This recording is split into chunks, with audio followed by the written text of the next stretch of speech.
Hello, my friends. In this lesson, I want to talk to you about the structure and how it all came to be of web pages, which are pretty much that user area of HTML.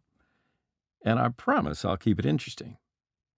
However, first, I do want to remind you, or let you know if you never have learned it before, that the word internet, it's derived from interconnected networks. Okay, so the internet is referred to as an electronic communication network that enables the connection of computer networks, transferring a control protocol.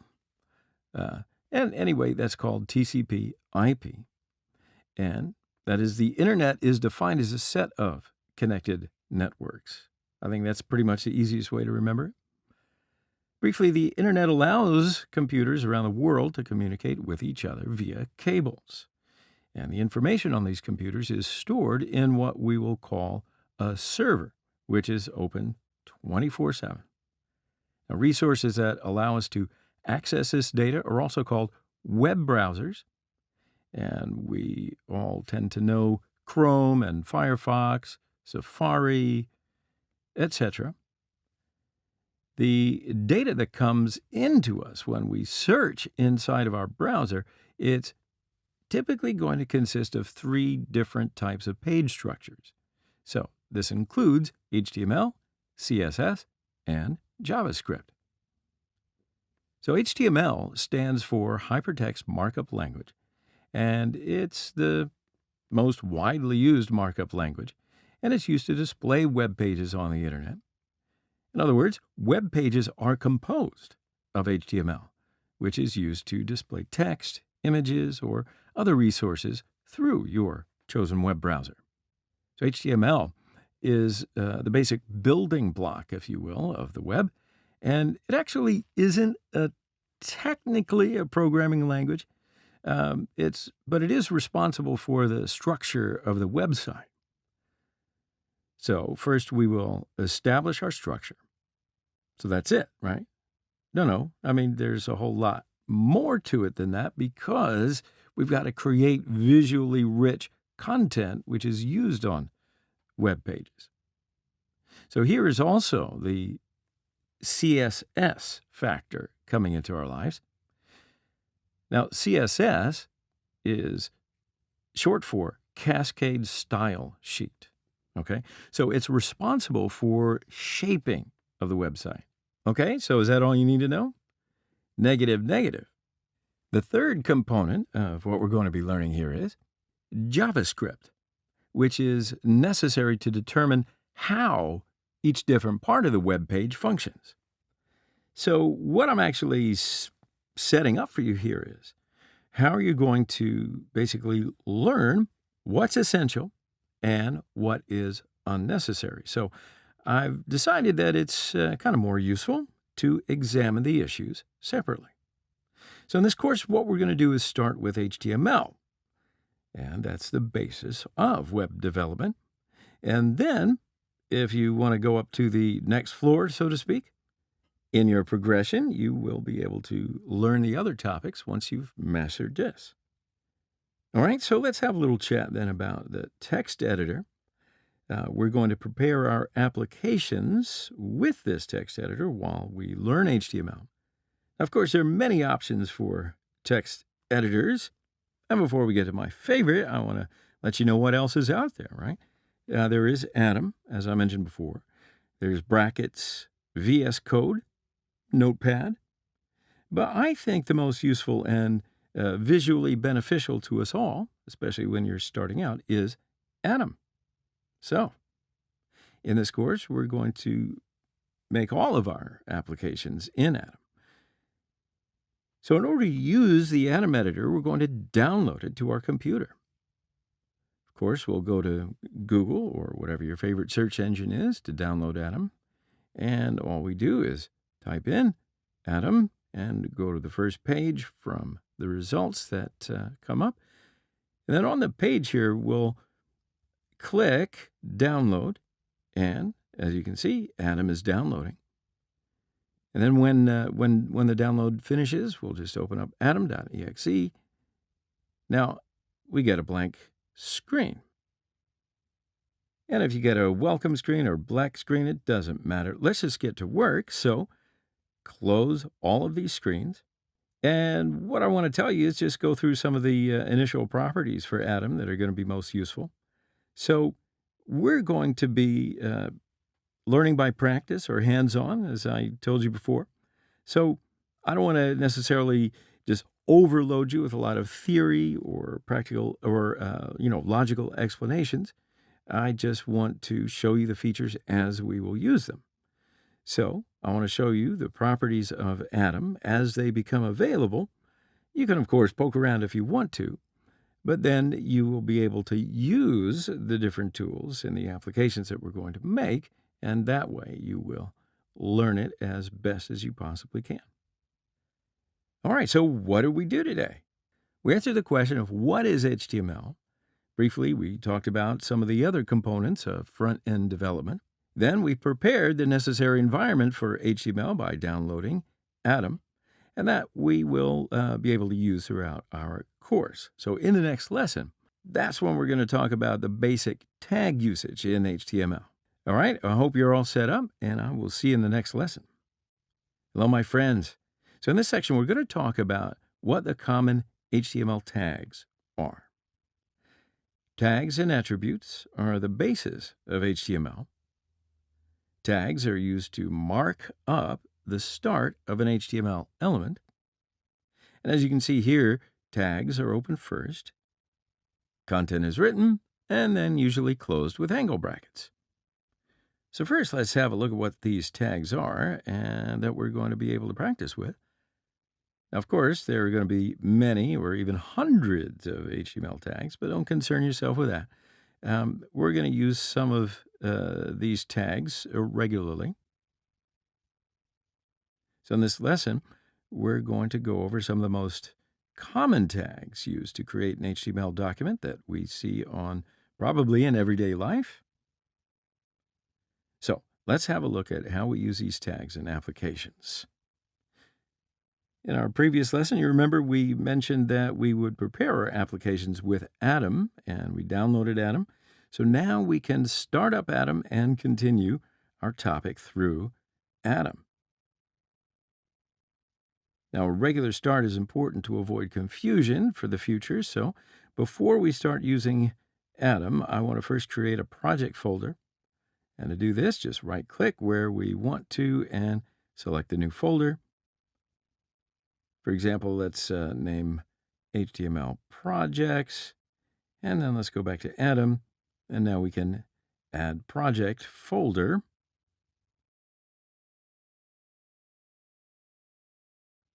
Now let's create a new HTML file for our first project. And again, we can click File and New File. We'll use the HTML extension to make the file that we create here an HTML file. Okay?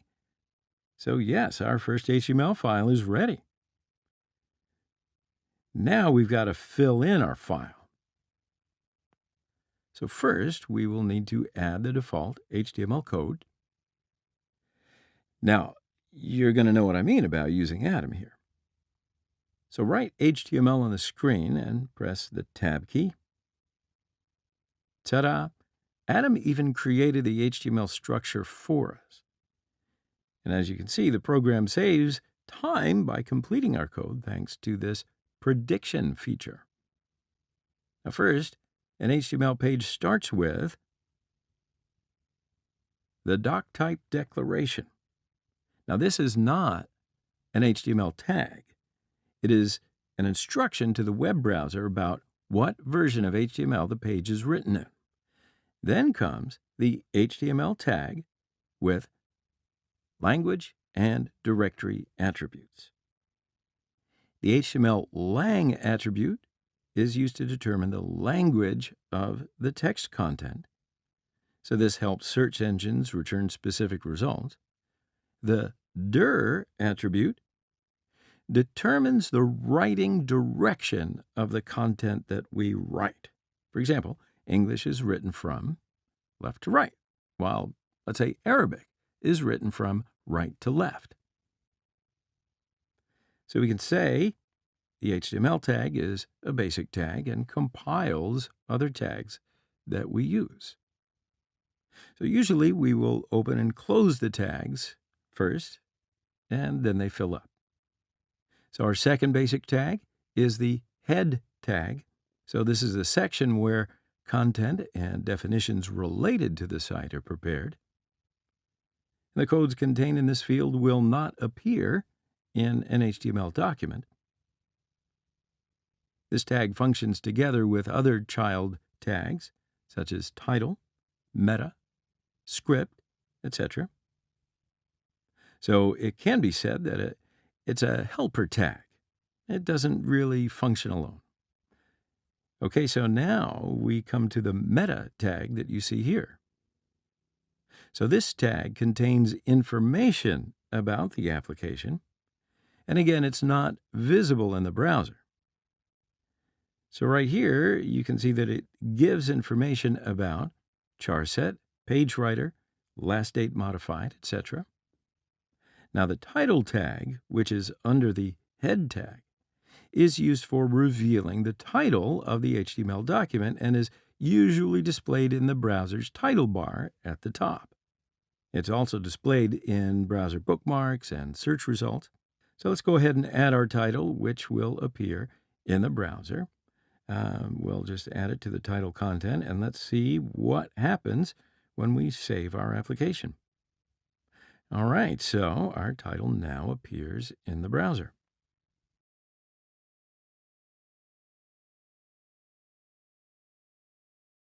Terrific. So now it's time to fill in the body tag. So the body tag is the label that contains everything inside of our web page, and we can edit the content of our page by using other tags. And we can say, well, everything else in the head or in the body tag. So the head and body tags are similar, but they aren't inside of each other.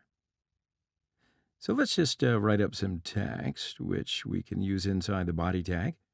So first, we'll talk about headers used in an HTML document. There are pretty much 6 different headings from H1 to H6. And H1 is the most important, and H6 would be the least important. That is, the number decreases as the heading grows. So let's write the heads in order and see what difference they're going to be together, and we can do some copying and pasting to make things easier. So let's save and run our application. And look at that. See, so the number decreases as the heading grows, just like I told ya. Here, so let me show you something. We can increase the figure up to 6. So if we use H7 or H8, there will be no change. Now, the other tag is the P tag, which is a paragraph tag, and the tag will format text into a paragraph. Now, the strong tag is used to indicate the importance of text between them, and the bold expression. The B tag thickens that expression without specifying any significance, and it makes the word between the tag bold. So here we'll use these tags, and we can see that the words in between are indeed bold. Now the M tag is used to highlight text. The I tag defines part of the text in an alternate voice or mood. Now, of course, both display text in italics, and here we can see the difference in the words between these tags are italic. Now, if we want to use underlined text, we can use the U tag. And so as we make these changes, we can save our application, and let's see what it looks like. Excellent. So there you go. You've learned the basic tags and their functions and how they're used in an HTML document. And we prepared our first application in Atom. Now, if you want to build on that, we'll see you in the next class. Hello, my friends. In our last lesson, we learned the basic HTML tags that we'll use frequently. Now, in this section, we're going to delve in a little deeper, and we're going to start to enrich our site visually. So today, we're going to talk about images and attributes. So let's give it a shot. So images, probably the first thing that comes to mind when we talk about the visual media. So let's start with that, and let's see how to add some images first. So the IMG, or image tag, is used to add an image into HTML documents. The image tag is not a closed tag, so we don't write /image at the end of this tag. There are two required attributes for the image tag. The src attribute, that's used to specify the image to add. So here we'll come across two different situations. So if the image to be added is in the same directory as our HTML file, we only need to write the name of the image file with the extension. Now, in the second case, if the picture to be added is a picture somewhere out on the internet, we're going to need to write the link of this picture here. All right, so consolidating all of that, we also have to write the same again in the application.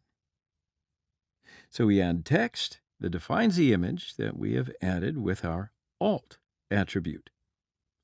So why do we have to add descriptive text to an image?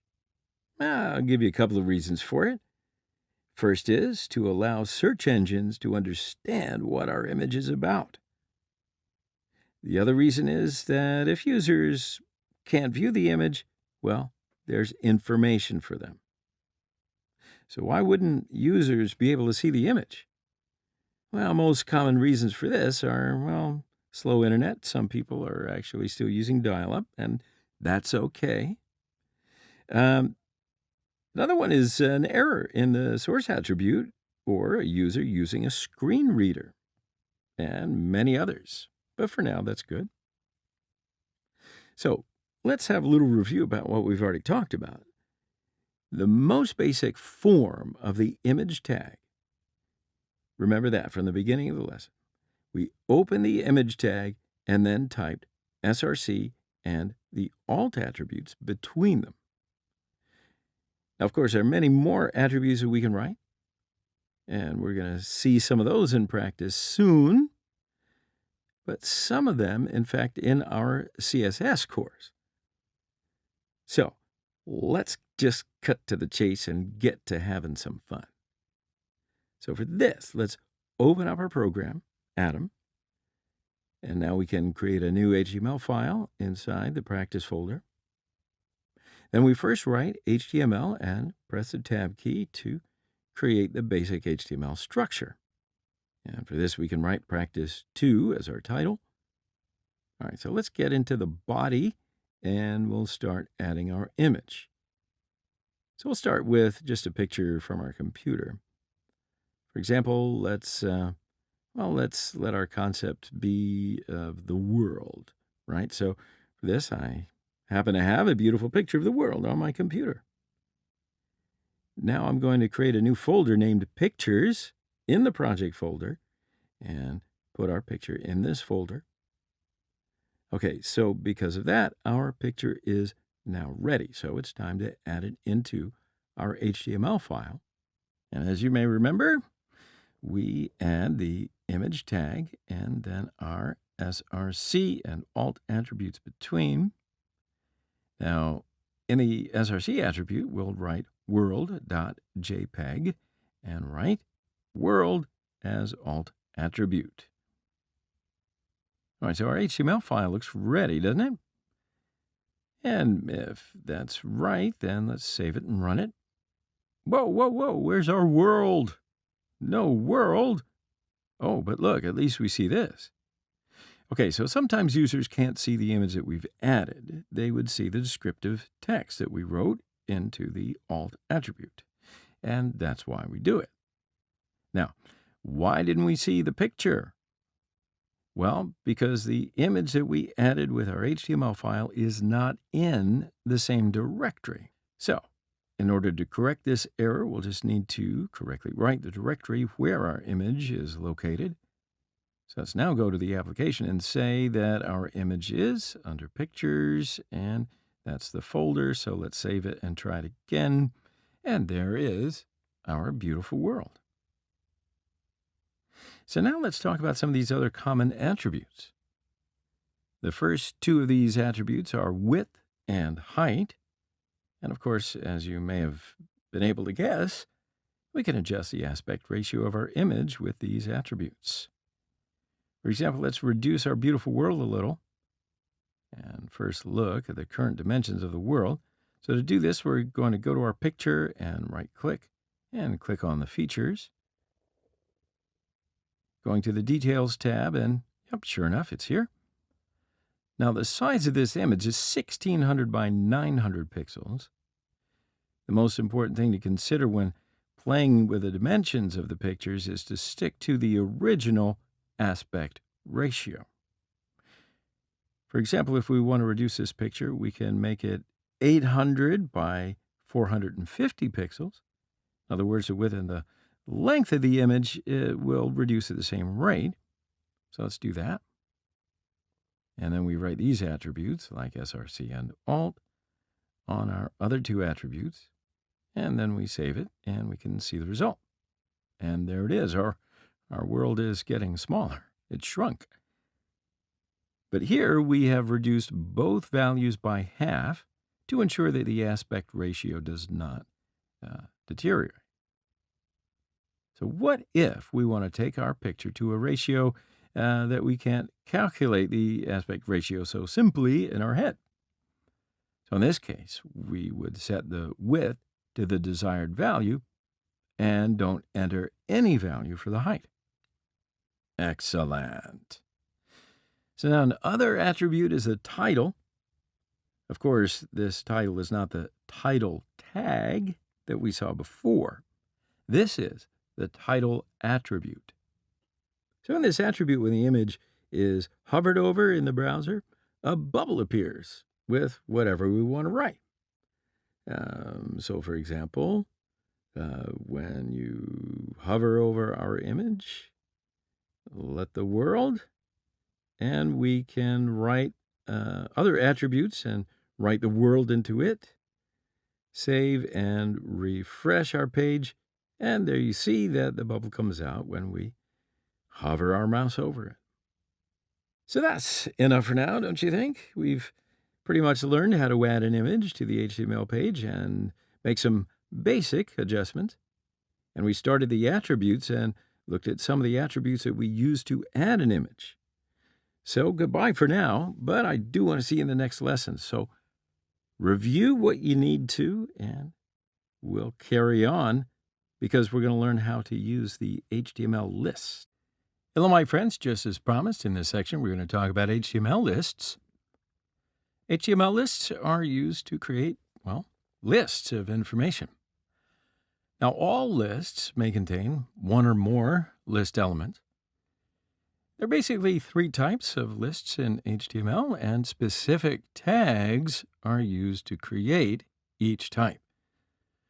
So an unordered HTML list, an ordered HTML list, and a definition HTML list are the three types. So let's have a closer look at these lists in the application.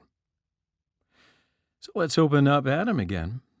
And first of all, let's create an HTML file named list for HTML. And we'll continue our topic in this file. Now, of course, we create the HTML structure to specify that we will write with HTML. And I'm sure you remember that you just type HTML and press Tab, and Atom is taking care of the rest. So we'll start with our first list, which is the unordered list type. Now, an unordered list is obviously not ordered by whatever number, letter, or any other ordering system that you can figure. A marker or a bullet is displayed next to each item list. Unordered lists are created using the UL tag, and it's defined as a bullet. So after that, we can just use the li tag to define each item in the list. For example, supposing that we want to sort drinks. We'd like to list drinks that we typically get, coffee, tea, lemonade, Coke. Then here's where we write the drinks that we want to make the list of with the li tag. And that's it.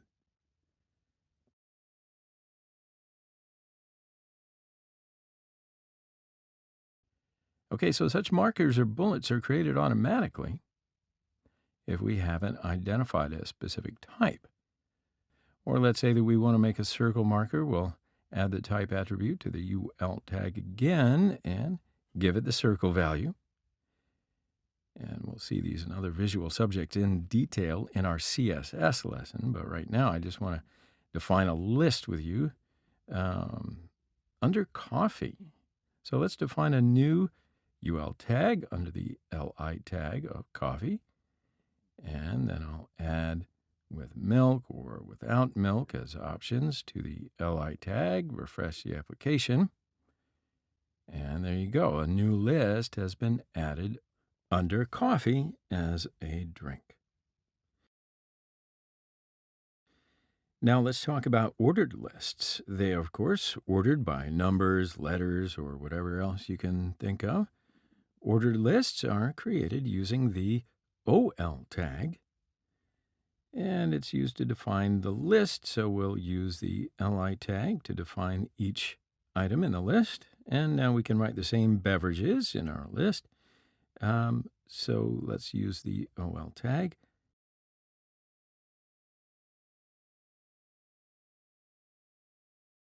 Now, when we save and refresh our application, we'll see that the list comes in as 1, 2, 3, 4, etc. Because by default, it's a numbered HTML. List item is going to be marked with the usual numbers, 1, 2, 3, etc. So if you add or delete items on the list, the numbers will change automatically.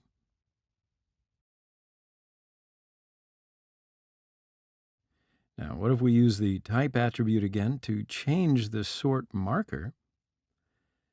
So if we want to, change the ranking to be in capital letters, just type A, and we'll write A to type attribute, or sort by Roman numerals, we write I to type attribute.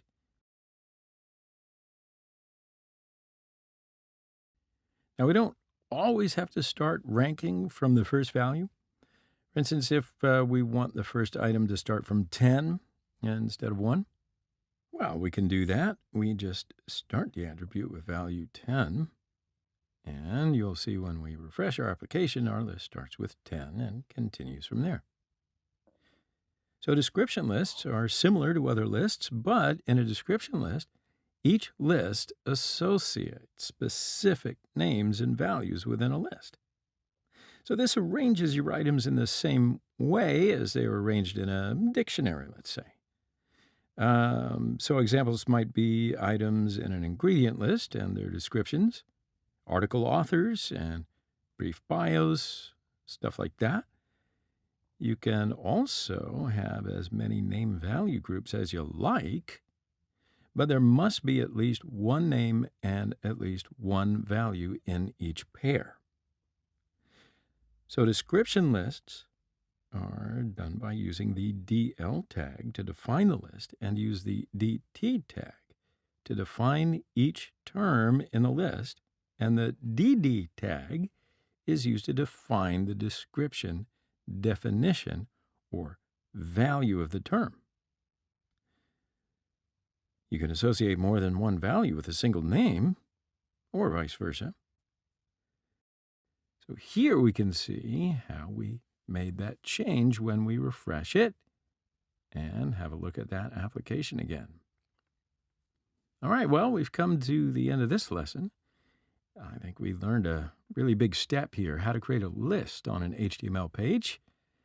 And that's a very good thing to learn. You can practice and push things around at will. But in our next lesson, we're going to prepare a detailed example just to, reinforce all of your learning that we've had up until now. So until then, goodbye. I'll see you next lesson.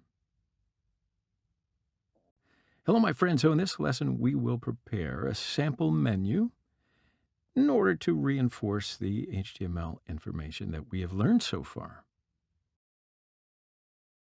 As you can see here, we will prepare a sample coffee menu with you.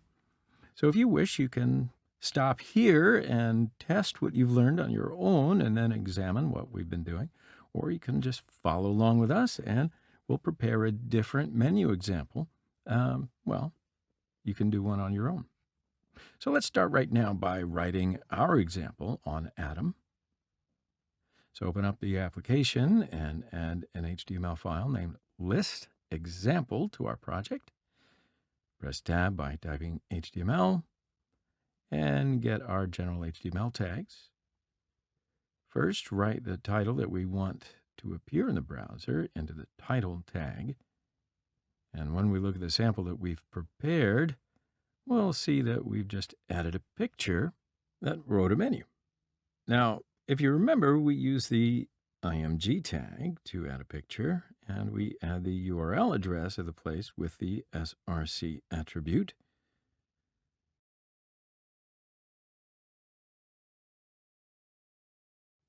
So let's now add the products in the menu gradually. So we'll see that 3 different groups are listed sequentially here: beverages, sandwiches, desserts. So then we can write the OL tag, which is our sequential list creation tag. And first we can add the beverages with the li tag. And since we want this to be like a head, I'll write in the h2 tag. Yeah, but here the spelling of the number 1 I don't really like it so much, so I want to move it to the h2 tag and move that into the li tag. When we do it this way, there seems to be a problem in the number 1. So let's try to solve this problem by using the b tag. And yeah, there you go. I think that is a much better appearance. But the point that I want to make here and to have you pay attention to is the use of nested tags. So the first one, the B tag, is finally closed, and then the LIN H2 tag in turn. So if you wish, you can add and finish the elements in the first list in order. So we can add the sandwiches and desserts part in the same way. And sure enough, when we look at what we've done, our first list elements have been added. All right, so now it's time for what we can do with these beverages. So let's add hot beverages, which are slightly smaller than our first heads. And we'll use the H3 tag for that. Now pay attention to the underline, and we can use our U tag.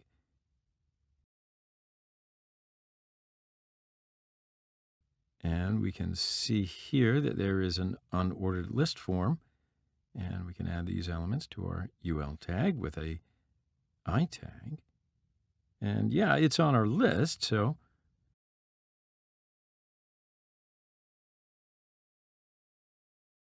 what do we have to do to have some options here?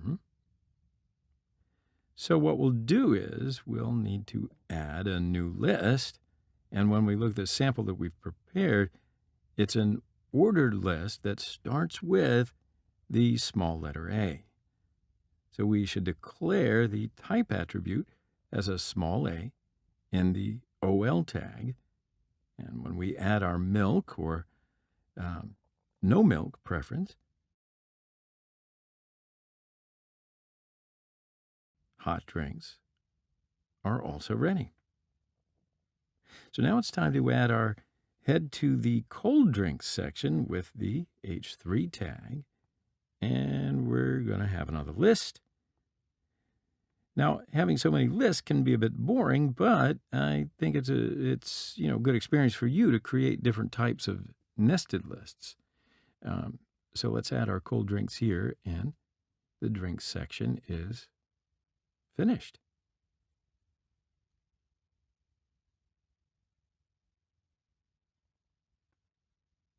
So now we can start adding the sandwich section. So first, an unordered list part that, catches the eye. We can add and look at the cheese sandwich with the li tag.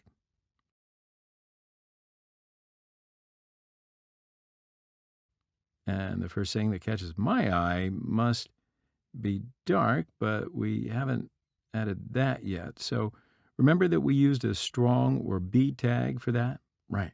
So what we want to use then is the strong tag. And now it's time to write our, the ingredients of the cheese sandwich, right? So we can add white cheese, tomato, salad, and lettuce. And note that,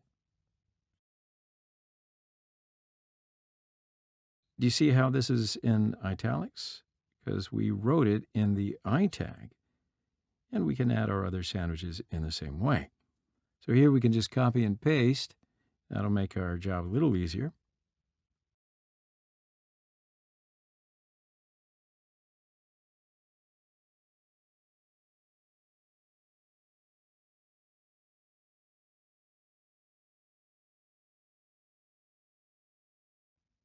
And look at that. Most of our menu is ready.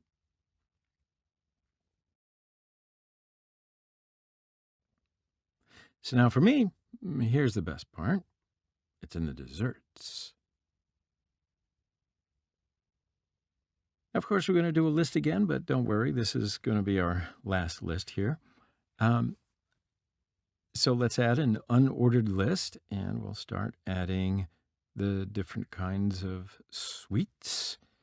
And when we look at the cheesecake section, we come across an ordered list with Roman numerals. And we immediately determine the type of the OL tag as I and add our varieties. We immediately determine the type of the OL tag as I and add our varieties.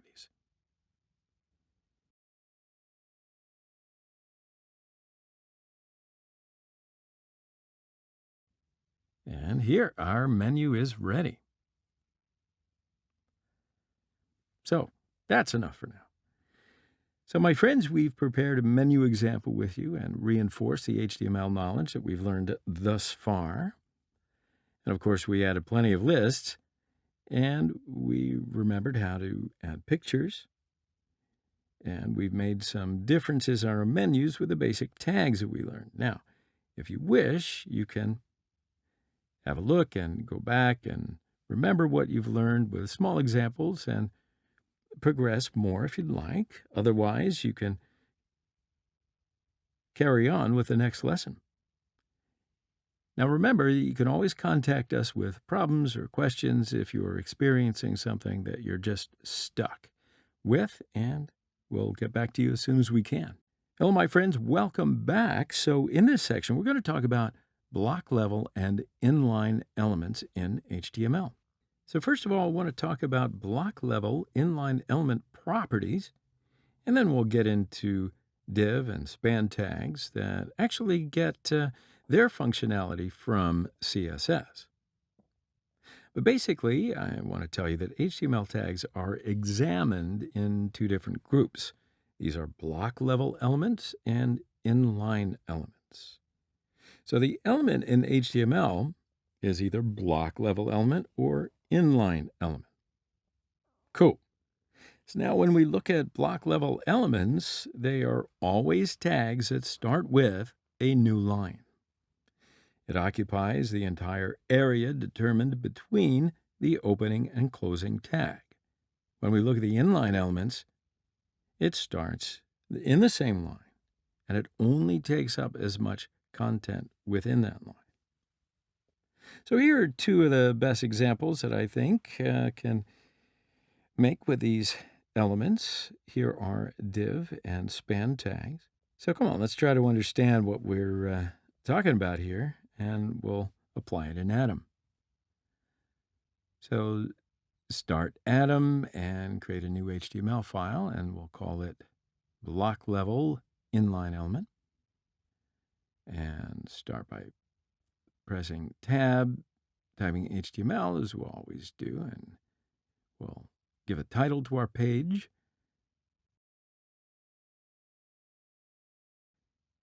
Now, without using the div and span tags, I want to talk to you about the HR tag, which I don't know if you've come across before, because I know I haven't shown it to you before. So in this lesson, I really do believe that we will understand the difference between block level and inline elements, right? That's a no-brainer. But I want to better explain the HR tag, because first of all, the HR tag is a single tag that does not need to be closed. So when you're using the HR tag, as we see here, it draws a horizontal line from start to finish. So now let's use a few HR tags in a row to better understand the block elements. So yes, we have horizontal lines under it. Right now, let's just slightly reduce the width of our lines with the width parameter. And that'll complete some points here and here. So I'll set the width to 400 pixels.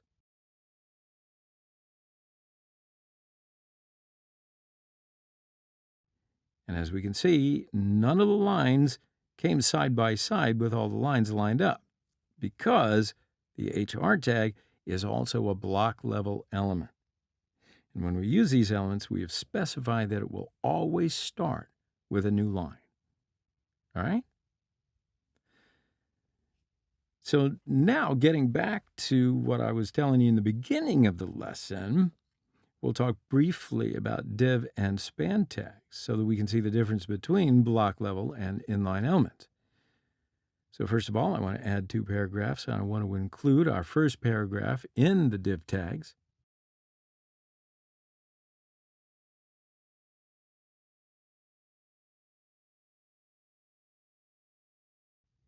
Using the div tag here, let's think of it as if I've created a box. So let's delete a few HR tags just to see what that looks like, and add some space between them. All right, so here we've created a box, just like that, with a div tag. And now let's just think that we've added everything between the opening and closing tags in this box.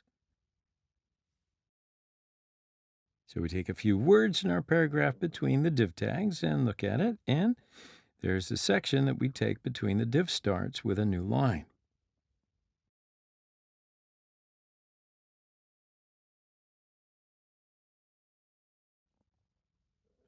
Now, I want to see the difference by using the span tag in our other paragraph. And as we expected, there's no change in the part that we created with a span tag because, as you may remember when I told you in the beginning, the span tag is an inline element, and it starts in the same line, and it only takes up as much content. So that's about as simple as you can get with these div and span tags. We're going to be able to increase the effect of the styling part with CSS. So we'll be able to elaborate these tags in that part of this lesson. However, they are pretty good examples so that you can see the difference between block level and inline elements. So I hope that was useful. Go back and play around with it if you want to. And I want to see you in the next lesson. Hello, everybody. So in this section, we're going to talk about HTML tables. Now, a table is a structured set of data that's made up of rows and columns. HTML tables are often used to get a more organized image in your web browser. So the tables just make it easier for us to see the connection between different data.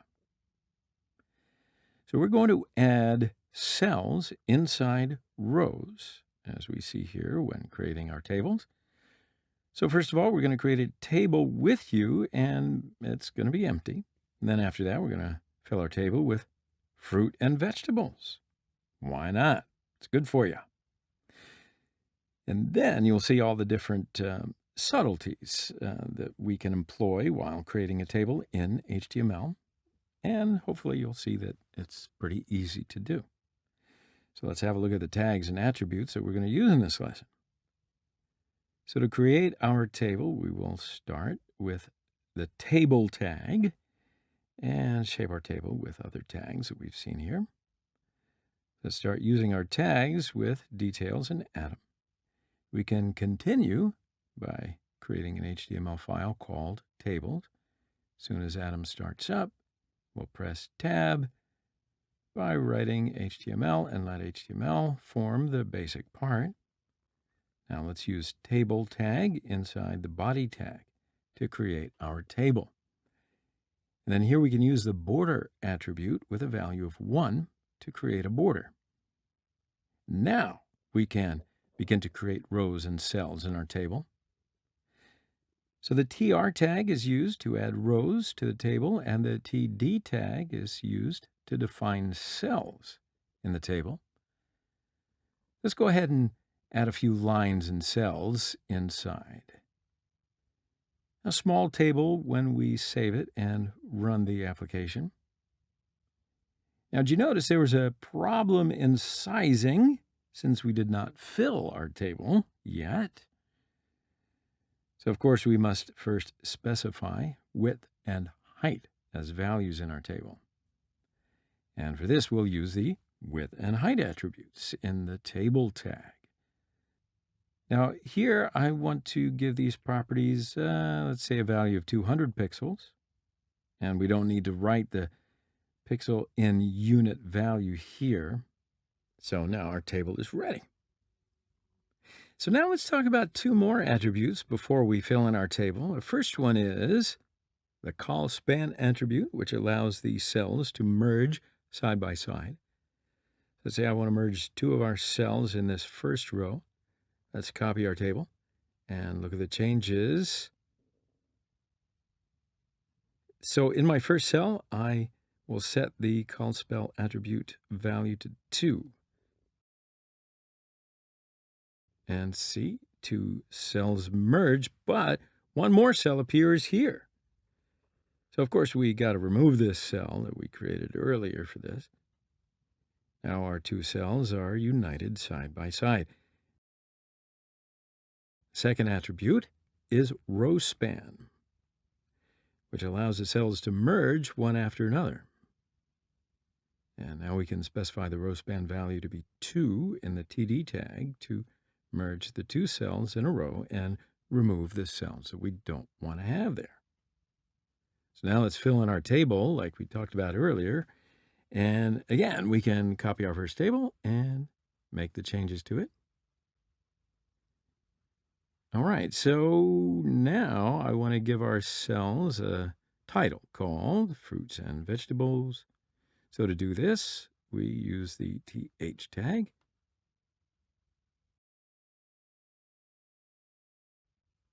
And let's add apple as fruit and eggplant as vegetable. Let's add orange and spinach to our second line. And now, of course, when we run the application, we can see our table in all of its glory. So now let's say that I want to delete the width and height values that we've given here and see how that's going to change. So if you remember, we had a little difficulty sizing our table when it was empty, but now it's not a problem once you start putting info into it. So we're not going to need to use the width and height attribute since we will use the inside of our table in full.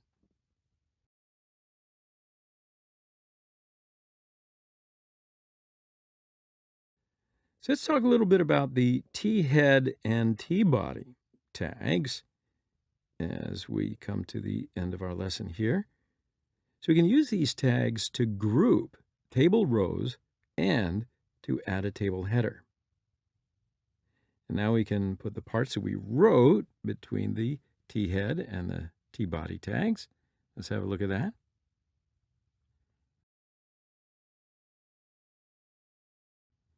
And we see no change. Why is that? But our codes are more organized, and they have been gathered in the table as related codes. So now when we remove the border in the table tag, we actually see a much more presentable image. And then finally, I just want to tell you about an attribute that you may want to use frequently. So while preparing content, we sometimes want to give users detailed information about a particular subject, and we don't want to include this detailed information in our text. So for those who want to get more detailed information about a subject or word, we can add a source link to words. And then it meets the detailed request of the users who want more, well, detail. So how are you going to do that? So HTML links are hyperlinks, right? Hyperlinks are defined with the A tag and href attribute. So the href attribute specifies the destination address of the link. And you can click on a link and jump into another document. Or when you move the mouse over link, the mouse arrow will turn into a little hand. For example, let's apply this for our vegetables and fruits. First of all, we determine the address of the page that we watch when we go to Chrome and press vegetables. And we add the link to the href attribute inside the A tag. Then we write the word to which this link will be assigned. Now, when this word is pressed, it will go to the address that we set. Now, let's do the same for fruits.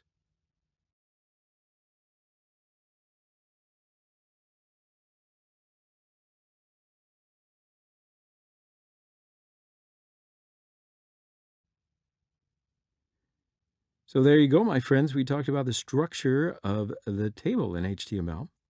So in our table, we learned how to create an order by adding cells to strs. In fact, we can always do more spectacular things visually with our table. But of course, remember what I said earlier. When developing for the web, you generally do the structural elements in HTML, and then CSS styling changes and JavaScript behaviors come later. So we talked to you about the structure of the table here, and we will learn many table formatting features in CSS. So in our next lesson, we're going to do a case study to examine the use of tables in more detail. Hello, everybody. Welcome back. So I think you remember the last time we talked about tables and their structure in HTML. So in this lesson, I want to go over and reinforce some of that knowledge by preparing with you an example of how to use tables. So here's a hands-on exercise. So here we're going to prepare a table with flags, capitals, and populations of countries that we added in order to get information on Wikipedia when we click on the names of the countries. Now, if you wish, you can, of course, first prepare the table in the application and then follow after the rest of the lesson. It's up to you. Just follow along with me, though. I think you'll get it. And then you'll have an opportunity to check your table information. All right, so now it's time to open up Atom and prepare our sample. Now we can immediately create a new HTML file named tables example. And yeah, so now it's time to write HTML and press the tab button. And our HTML codes are ready in general. Now when we look at our example, we see that our table contains a header row and then 3 rows. So first off, we'll write the table tag to prepare our table and add tr tags to add 4 rows.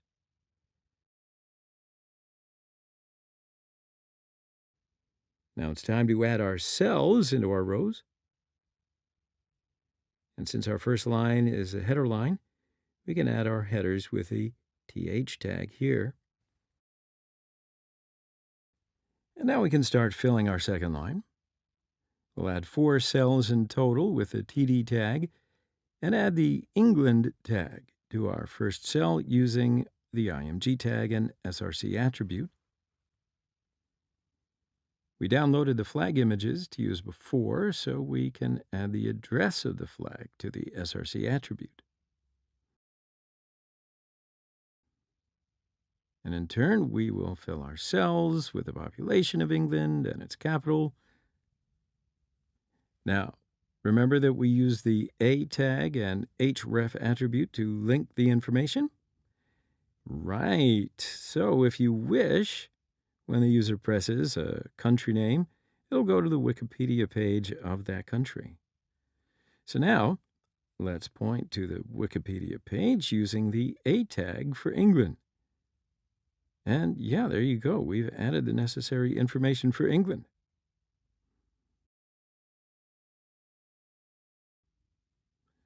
So here, let's figure out how to create a comment line when using Atom before entering information about United States.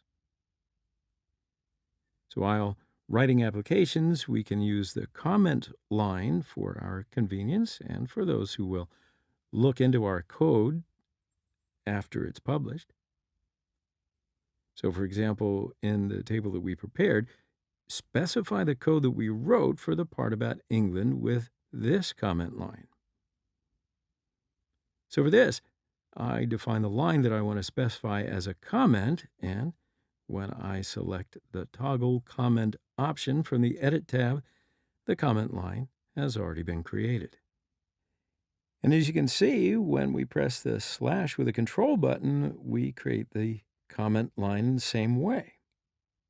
Or we can write our own interpretation marks and define the part that we want to as a comment. Of course, it can be a little more difficult to write. That's why my preference here is to press slash and control. All right, so now we've completed that, we can now add the information about United States to our table. So we can add our flag to the first cell by specifying the address with the src attribute.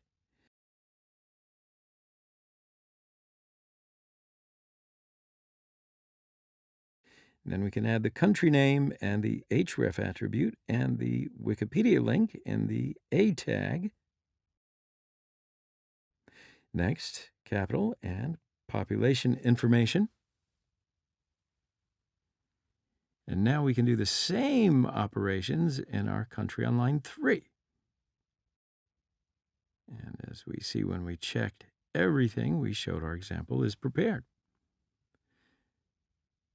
So now we can use the t-head and t-body tags that we talked about. So we can take the header part between the t-head tags and the other parts that we write between the t-body tags. And when we save the changes and refresh our page, of course, there's no change in appearance, but we did gather the parts that we wrote so that our code is related as the table and grouped. So yes, indeed, friends, this is the end of this particular lesson.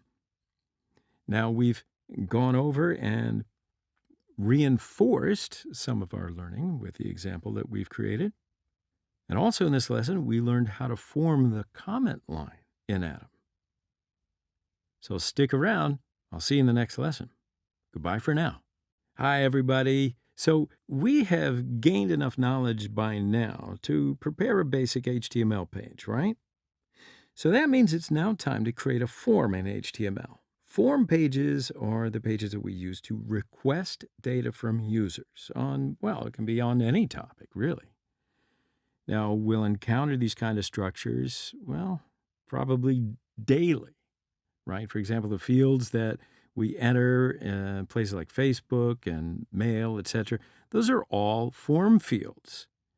So let's talk about the properties of form structures.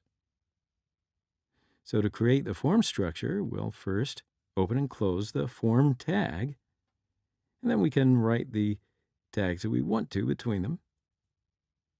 A form will take different types of input from the users, and this can be information such as username, phone, mail address, date, color, whatever.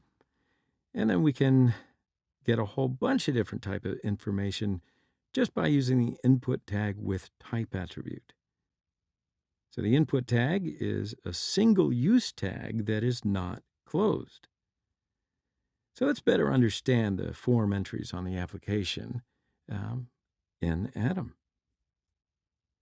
So when starting Atom, just create an HTML file like we always do and call it form practice. So press the tab by typing HTML behind it, and let's see that we have the main information required for HTML. So get the title form practice, insert our form tag into the body tag. Now, of course, you're wondering what the action and method attributes are, but I find it a little better to explain them in the following chapters rather than now, so stick around. So first, let's just examine the different types of input tags. We mentioned that there are different user information inputs like text and password, email, date, buttons, radios, and we have seen that we get these different data input fields by changing the type attribute. So we can save our changes and see what's happening on our HTML page. So now we can create a meaningful form page with this and other similar tags. We have identified some fields with the input tag for our form page, but it's not really clear what purpose these fields are they? Is it? So we need to give some meaning to this field. For example, we want it to be for a username and password fields on our form. So we can do this in two ways. First, go to the input tag and add a placeholder attribute to tell the user what this field is used for. And secondly, we can use the label tag to tell the user what purpose we want him to use it for. So how do we determine which label tag belongs to which input field? To do this, we've got two different ways. First, we'll add the input tag between the label tag to which it belongs. And let's make this a username. Now for the second input, we'll add the for attribute to the label tag and the ID attribute to the input tag. For example, let's declare that both are associated with a password field. In fact, when we look here, nothing changes from the user's point of view, but for the developer, it is important to specify which tag is associated with which field in order to avoid confusion. Now, as we approach this step for sending the data, we'll need to make sure that we receive information from the users in a complete and accurate format. So format control is already doing HTML for us according to the input type that we've added. For fields that we want to be completed, we'll just add the required attribute in the input tag. For example, suppose that we do not want the username to be empty, and for that, we'll just write the required property in this input tag. So let's save it and refresh our page. Now press the Submit button without entering a username, and see, as you can see, the system gave us a warning. Good, so now let's do the format test. We can use an email field for this. So each email address has an @ sign, right? So enter the mail address without putting the @ sign, and what happens when you press the Submit button? As you can see, the system gave us warning again, and it's not even about the @ sign, right? If that's the only criteria, because even if we just put the @ sign, What happens? We are still warned when the continuation is not similar to the email address. Now let's have a look at the radio buttons and checkboxes that we usually encounter on many forms. And we can have a look at their working logic. Now, as you may be able to predict, to be able to add a radio or a checkbox, all we have to do is just add the input tags with the attributes, which are radio button or checkbox. Checkboxes are often used to ask if a situation exists alone, where radio buttons are typically used to selectively choose between a couple of different options. Therefore, radio buttons are generally used in pairs. For example, suppose that this form is filled out by parents, and let's have the following question. Are you a mother or a father? So we want the person filling out the form to choose one of these two options, right?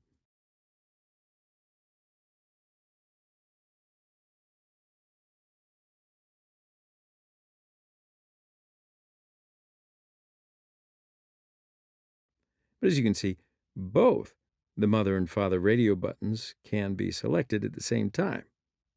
Well, we're not going to want that to happen.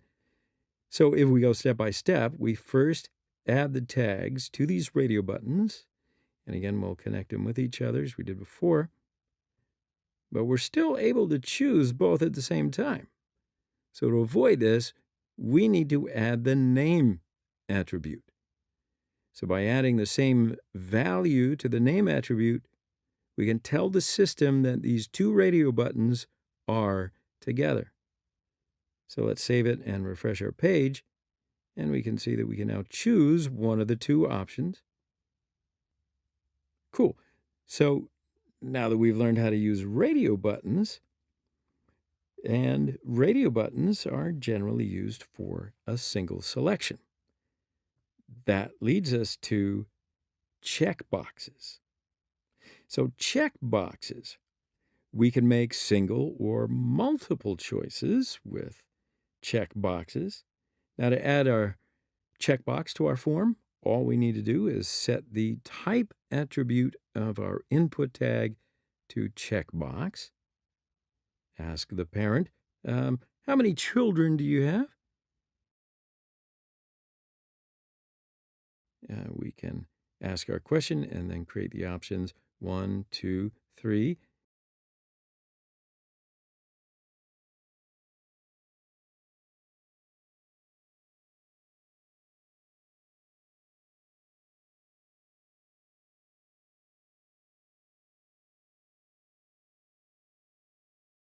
And as we can see, when we save and refresh our application, the options have occurred. As we can see, it came up as 1 by default. And we did this using the checked property in the input tag.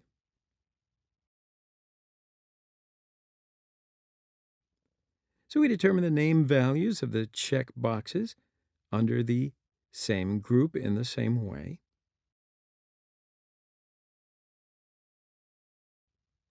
Select tag in our next selection tag and select tag, create drop-down list. And we can add list elements using the option tag inside the select tag. Make our previous example with the select tag and see what changes that we will now encounter. And what do you see? We have a drop-down list, and we can easily make our selection from this list.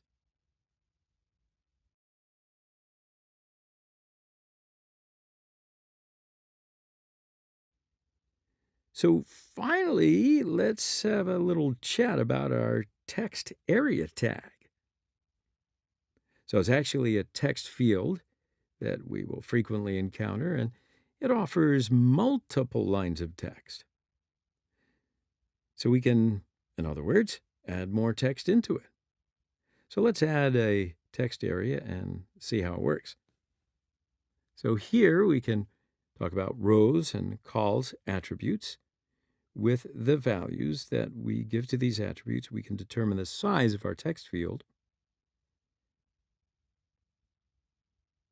And now to wrap up our lesson, let's just talk briefly about the action and method attributes. So we specify the URL address that we will send this information with the action method, and when we press the submit button.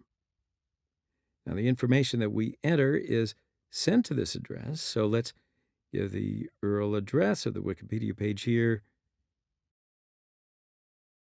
And as we can see, we are redirected to the Wikipedia page when we press the submit button. Now we determine whether the information that we send with the method attribute will be sent with the get method or the post method. In fact, we have created a structure where we can get user information with HTML, and we can do the operations related to this information with JavaScript. But for now, this will be enough for HTML. We'll talk in much greater detail about CSS and JavaScript later. But in this lesson, we talked about the details of creating a form. And in our next lesson, we can create a form page that we will prepare and use everything that we've learned so far. So until then, goodbye, and see you in the next lesson. Hi, everybody.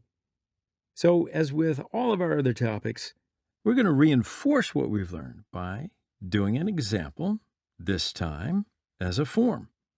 So first, we're going to have to decide what is the purpose of our page. For example, I want to make a register page for a car magazine. All right, so let's say that I want this magazine page to send us out an email as soon as news about our favorite brand is released. So I'm going to want this page to have a design like this. So once you know the purpose, preparing it can be as fun as putting together puzzle pieces. So let's get started combining the pieces of our puzzle. So let's open up Atom. And of course, without having to say it right, we got to write HTML, press the tab key to create the HTML structure. Now, first of all, we'll need to state that we want to make a form page. And for this, we can just add a form tag and then add everything that we're going to add to that. So now determine the title of our page. So then the header of our page is Car Magazine Register.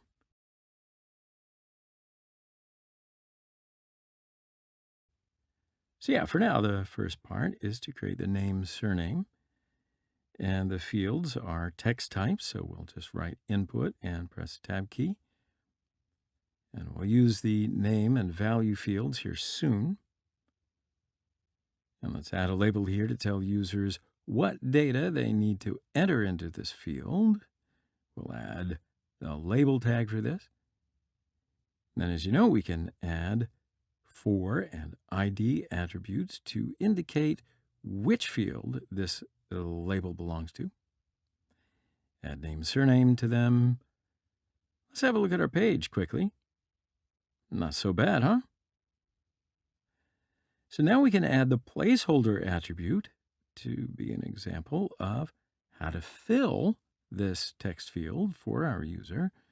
And we're going to want to write your name and surname into this field. So if we write George William here, it'll be better understood by the user. All right, so now it's time to create our second piece, which is the mail field. And as you can see here in our plan design, we have wanted to design the email field with just two boxes. So one of them will be for the mail address and the other one will be for the mail extension. So for our first field, we'll add a text type input field. We add the @ sign next to this field, and then we add the select field for mail types. So we are adding the three most common types of mail here for an example. You can, of course, increase this number if you want to. And let's have a look at our page again. And there you see that the added fields are there, but let's put the mail field down a row. Now you know that all we have to do is add a BR tag. And now we can write our label for this area and connect to our label again. Now let's ask our user to set a password. So for this, we will create a new password type field.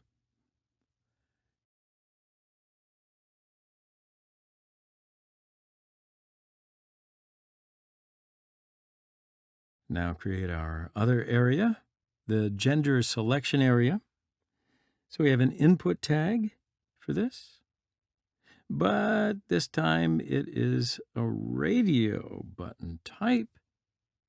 Now, since we want to add 3 pieces, we can copy and paste it 3 times, and then we can add our labels and connect. And if you want to delay further, filling in the name fields we left for later, we can start filling them. And then next, fill in the value field, and that'll let us know what value the user chooses. Now it's time to gather the date of birth of our user. So for this, we can add a new input tag of the data type and a label for it. So as you can see, once you get used to it, everything's quite easy. So I think that's pretty much the screen structure that we want, yeah? Now, we do have one last thing, which is the submit button. And it's enough for us for right now just to add an input tag of the type submit. So if that's as far as we want to go visually, we can now let's add what will be called an added function. For example, there are going to be areas that we're going to want to have as an absolute necessity, right? So for this, it's enough to write required in the tags. So let's see. Yeah, so do not allow registration without these fields being filled. Now, one thing we do need to do is to make the user enter a password in the character range that we want to specify. So to do this, we'll just use the pattern attribute. For example, if we want the user to set a password between 4 and 8 characters.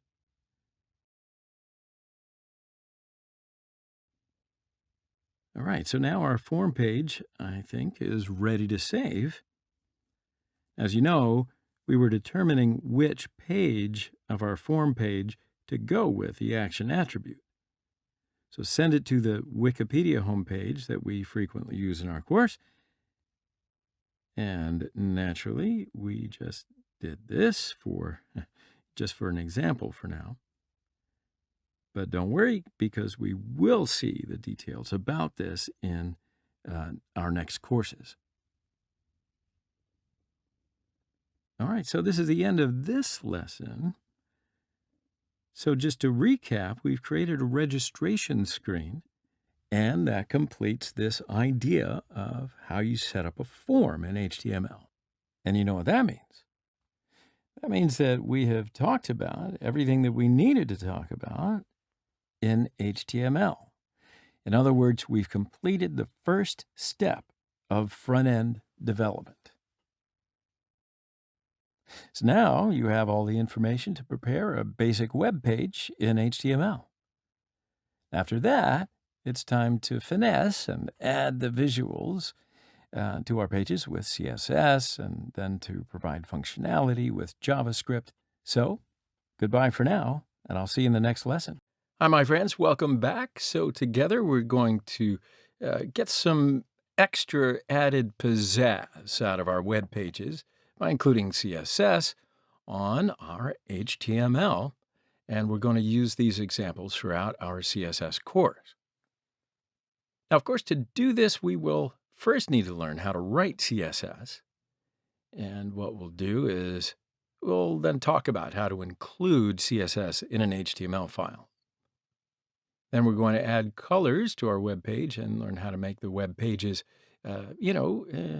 display different styles. So for now, let's get into the basics of CSS. So as you may know, we have created the basics of web pages thanks to tags that we use in HTML. And then we will define style properties for these tags with CSS codes. So let's just have a look now at how to write and what to write first when changing and altering and making these definitions.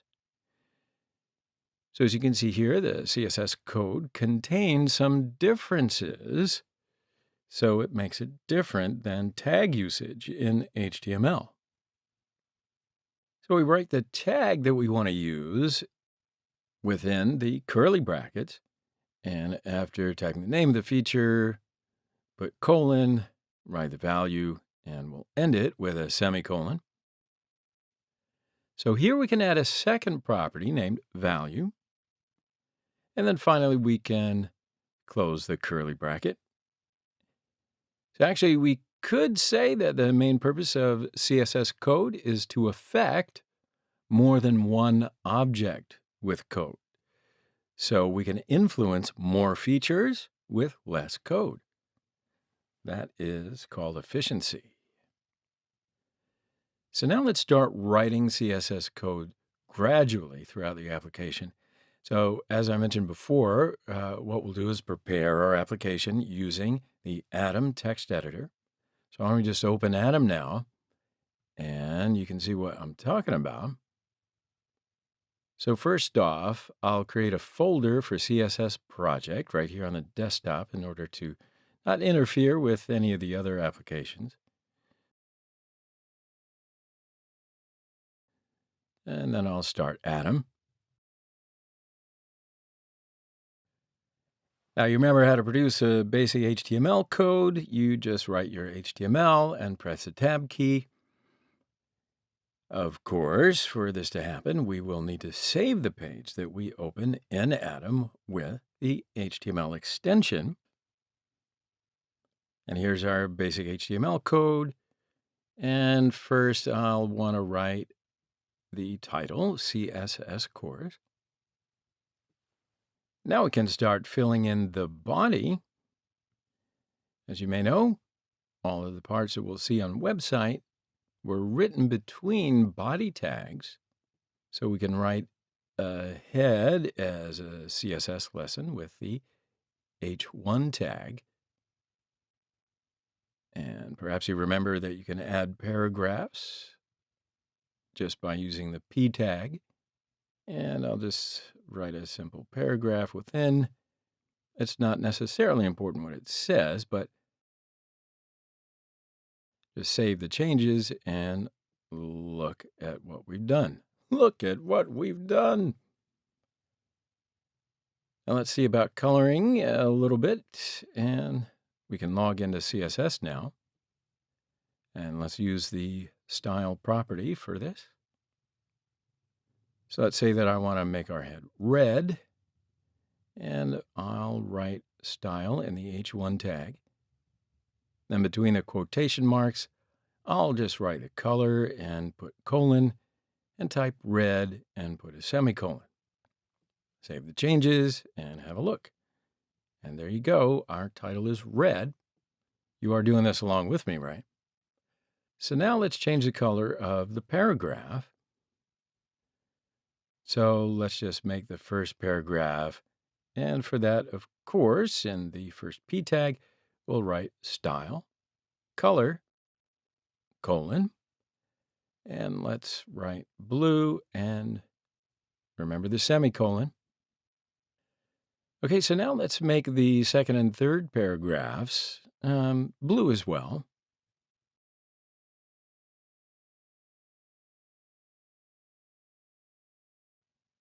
And then when we save and review the changes, we can now see that our paragraphs are blue.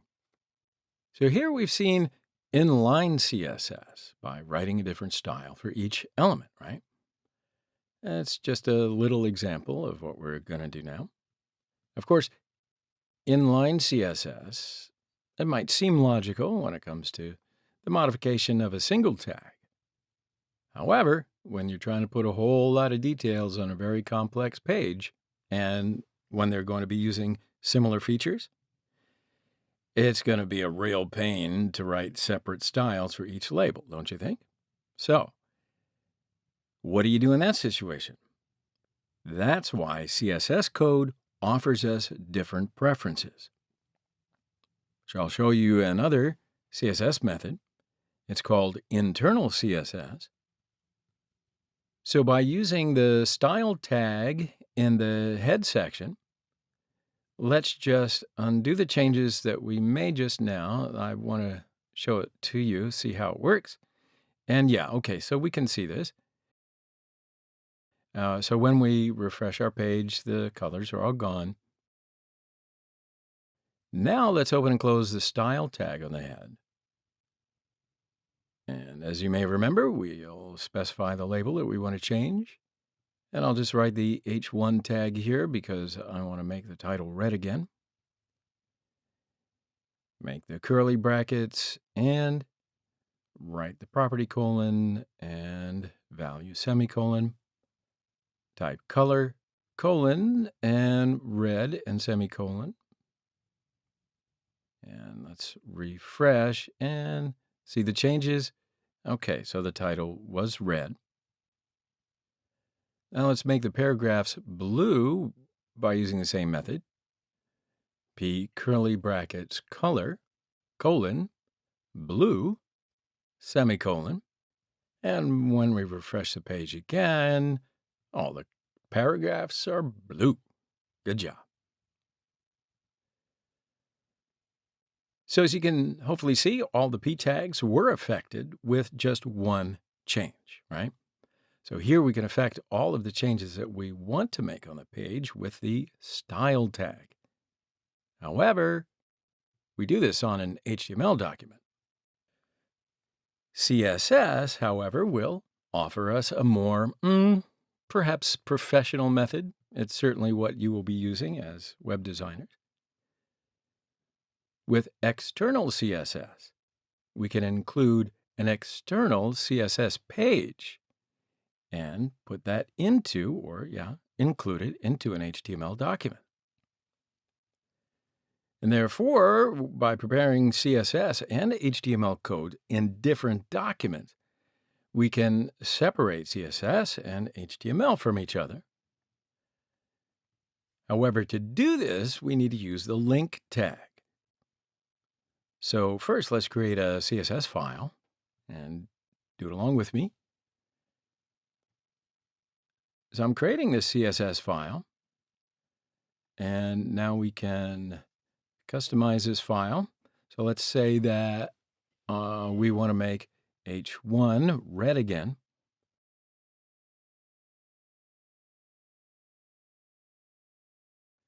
And make the paragraphs blue again.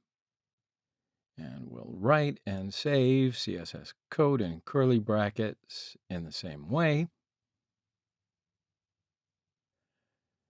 Good, so now it's time to link our CSS file to HTML with our link tag. So delete the changes in the head part in our previous example and restore the application to the beginning.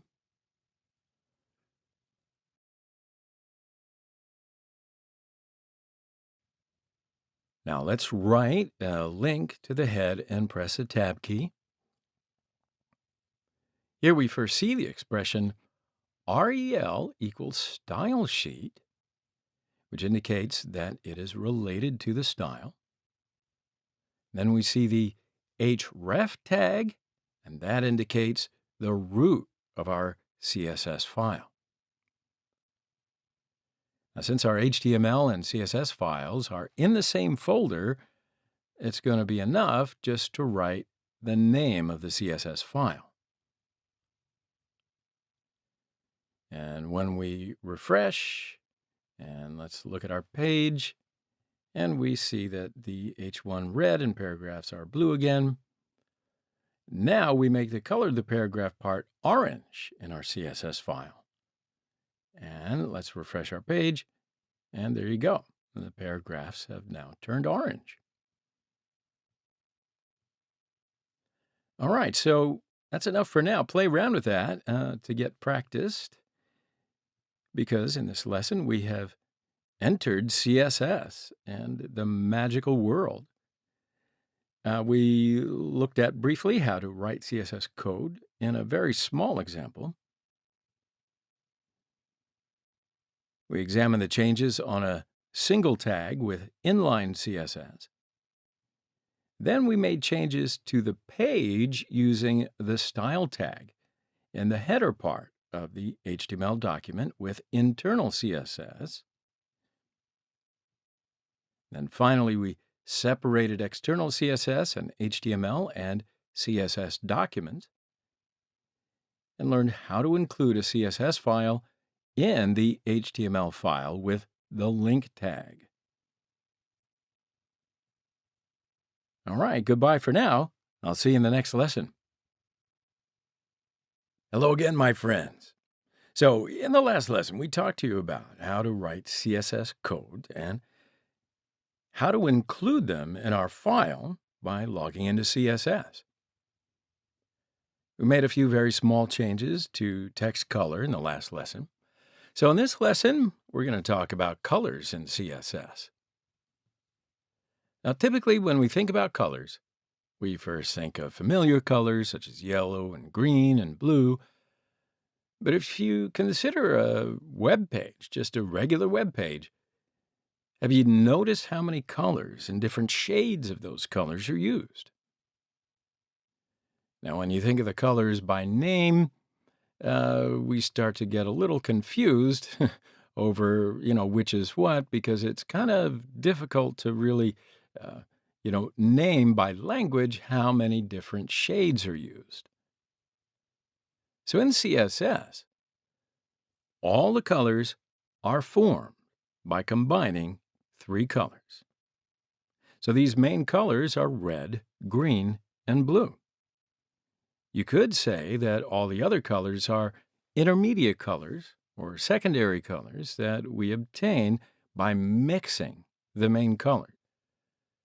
So to better understand that, I'll open up Chrome and write CSS colors in Google. So here I'll just click on W3 School. And, oh, by the way, this site is one of the pages that will usually get support for HTML as well as CSS codes. Now, when you examine the page here, there's 140 colors supported by browsers. So these 140 colors are also available on the page with their names. When we examine the page a little bit closer, you can see that hexadecimal values are written under the names of the colors. All right, so let's talk a little bit about hexadecimal digits. And, well, if you're not necessarily familiar with them, it's easy to get confused, so I'll try to make it as simple as possible. As you may already know, we use the decimal system in our daily life. That is numbers that start from 0 to 9 in a decimal system. For example, the smallest number is 0, and the largest 2-digit number is 99.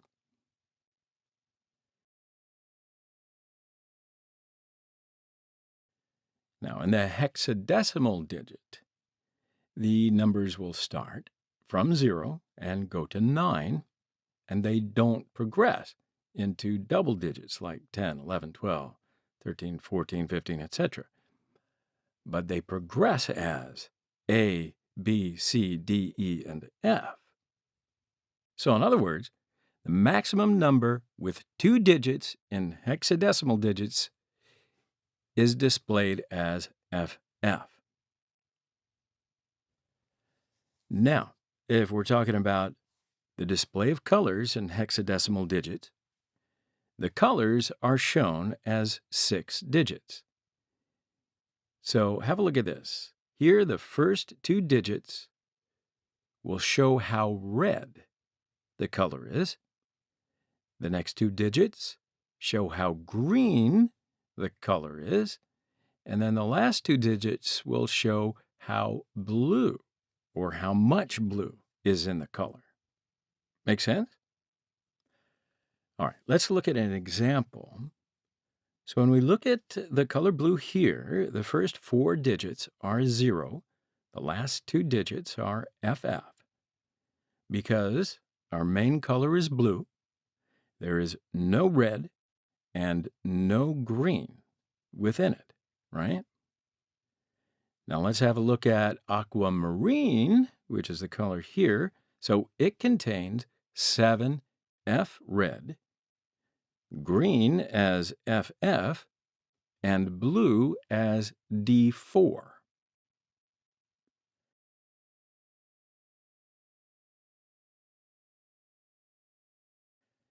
So as we can see, when writing color codes, we put a sharp sign here in the beginning. I think that's enough of the explanation. Well, let's just try to understand by making a few examples in Atom, okay? So I'll open Atom and the simple CSS example that we did in the last lesson. All right, so now let's write the color H1 here with code. So first, let's make it green. And I'll put a pound sign, and I'll write 00 FF 00.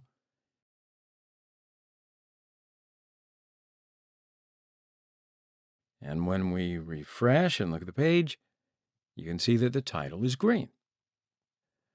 So now let's say that I want to change the paragraph colors. So I want to look at the colors and the codes from the site that we just looked at. Yeah, so when I look here, I like the dark orange color, let's say, and I'll copy the code. So when I paste the color code in Atom,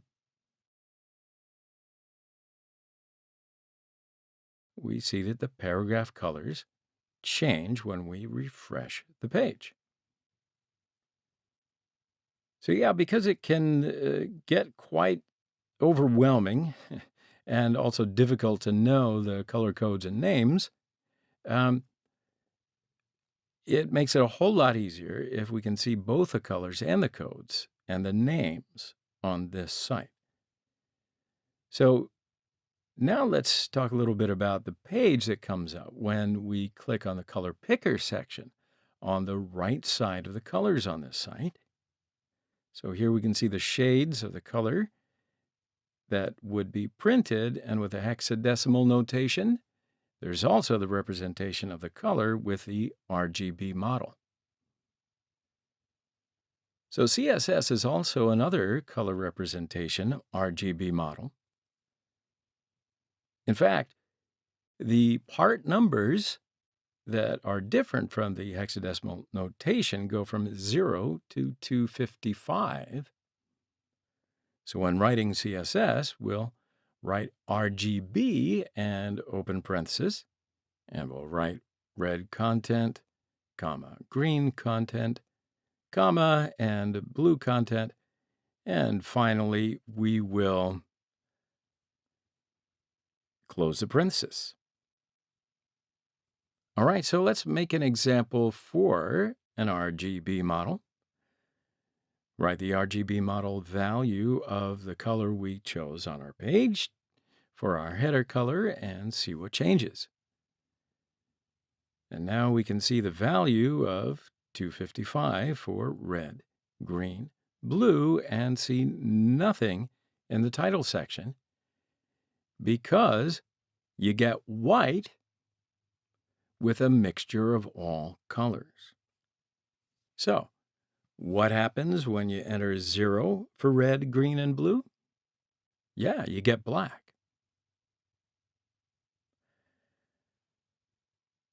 Okay, guys, we've come to the end of this lesson.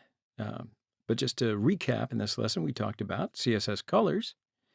We also learned how to write colors in hexadecimal and RGB. We also talked about using many different colors in detail.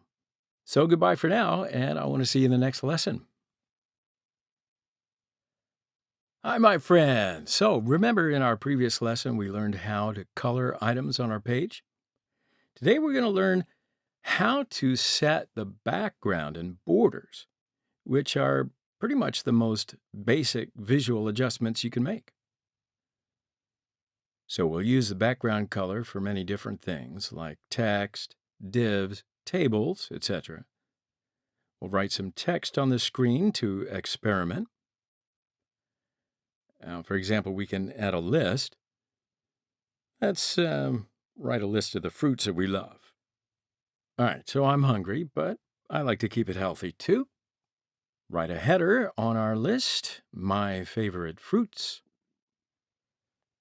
And first we specify that our list will be out of order with the U1 tag. So we're adding our list with the LI tag. So I particularly love watermelon. So I'm going to write this in the first row. Then cherries, they're not bad either. And of course, we've got to add the strawberry. All right, so that's enough for now. Our list is ready to experiment with. So let's start. So instead of writing the features, what we'll, because you have to do that over and over again, let's write this in a CSS file that we're going to create and use it wherever we want, right? So we'll create a new file for it, and we'll write CSS and its extension to indicate that it is indeed a CSS file. Now, of course, we have to connect our HTML file and our CSS file. And to do that, we'll use the link tag. So all we have to do is write our CSS file to the href attribute.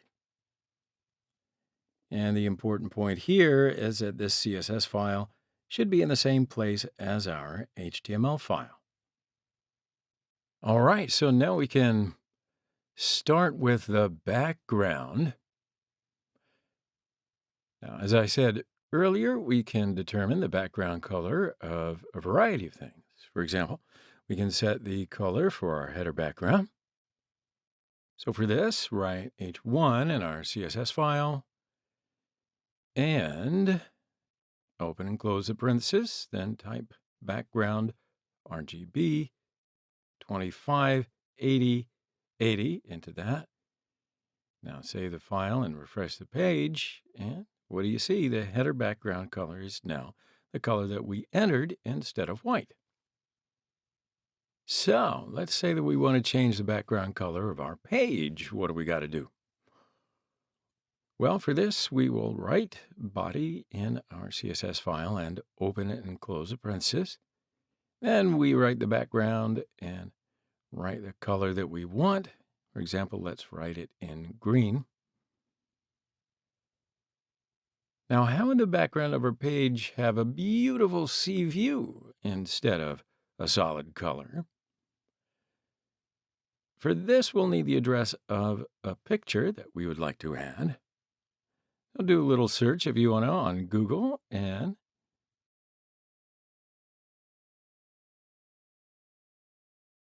just pick any picture. This picture is fine to me.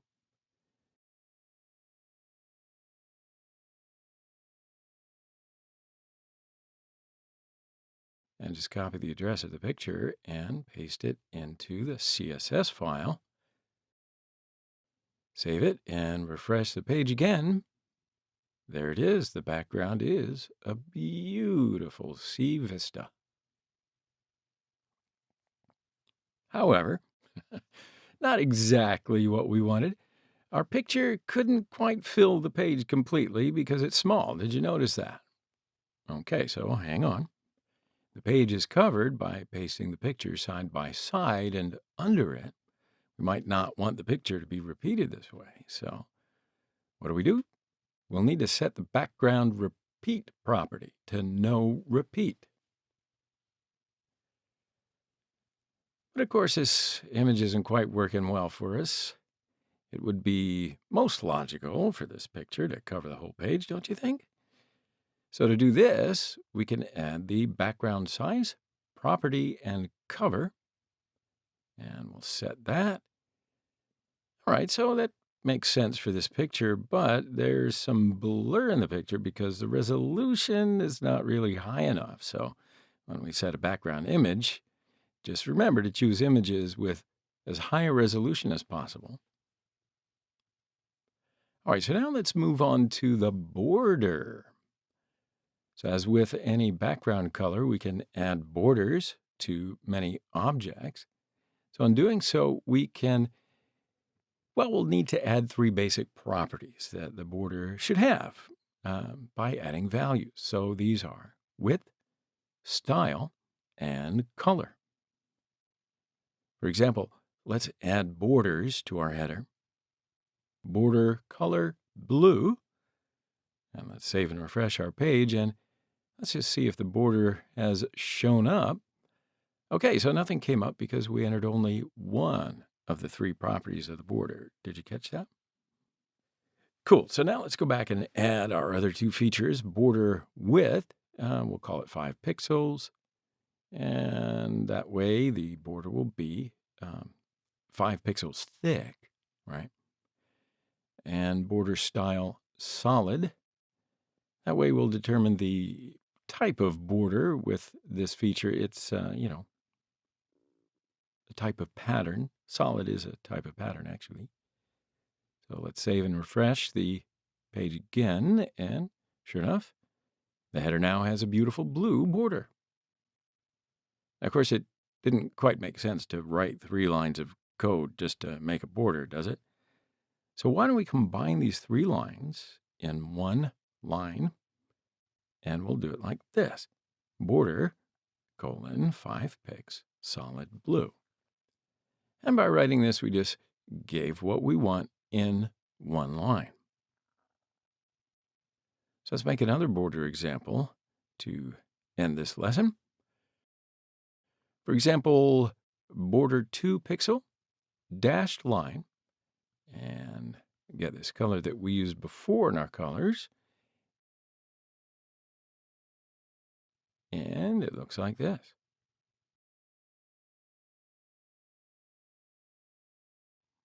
All right. So today we have learned how to add colors and images for the background, and we can see how to make some related settings. And then we saw how we can get in there to add borders to items on our page and how to edit those borders. So that's cool. Play around with that. And we're going to learn some new topics in our upcoming lesson. So goodbye for now. Hello, friends. So in our last lesson, of course, you remember that we learned how to add background and some borders to objects. So today, going to want to talk about the selectors that'll make our job, a lot easier when we're designing a web page. Instead of writing the same things over and over again for structures that we're going to reuse because they have the same features, we just need to define them in one place. So, where do we define them? Well, I'll tell you in the application. For example, let's make a list of the places that you need to see before you die. Hopefully, it'll take you a long time to see everything. Okay. So let's create a new file for this first. Now, first, let's have a look at where these places are. And, let's just take the first 3. The Great Barrier Reef, Pyramids of Giza, Egypt, Stonehenge. All right, so let's create an unordered list that we previously learned in the HTML classes, right? You remember that. So to do this, we'll just use the UL tag first and then the LI tag for each line.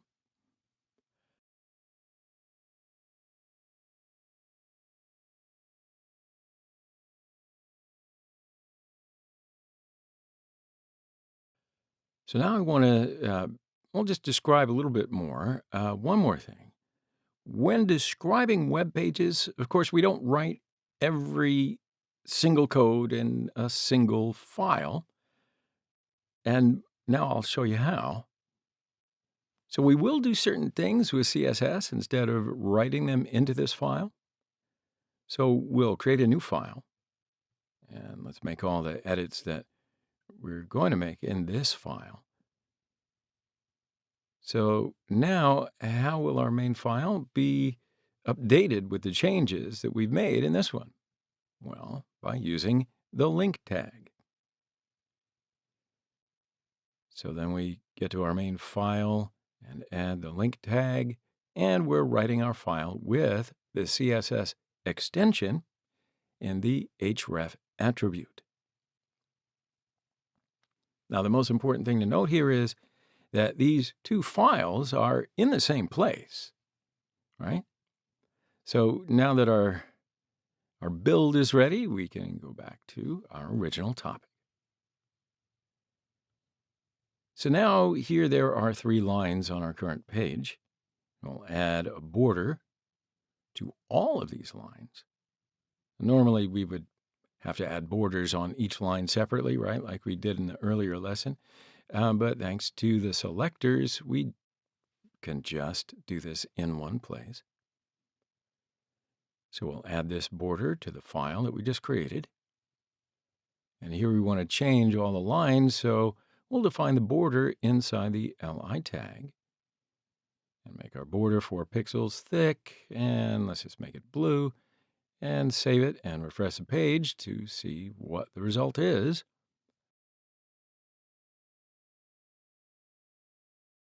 And as you can see, our blue borders of 4 pixels are added to each line. All right, so you might be scratching your head and thinking, do we have to do this process collectively? That is, do we have to assign the same properties to all lines or paragraphs? Well, of course, the answer is no, but that's where we'll need an ID selector. So let's do this again in the file that we created for edits. Now set just a name for ourselves. But the point here is that you've got to be careful that the name doesn't start with the number. Okay, so let's do this. Let's put a £sign at the head when writing this. And here, let's make the background color red for this background red. And now it's time for where do we want to apply this change? All right, so we want the first item of our list to have this feature.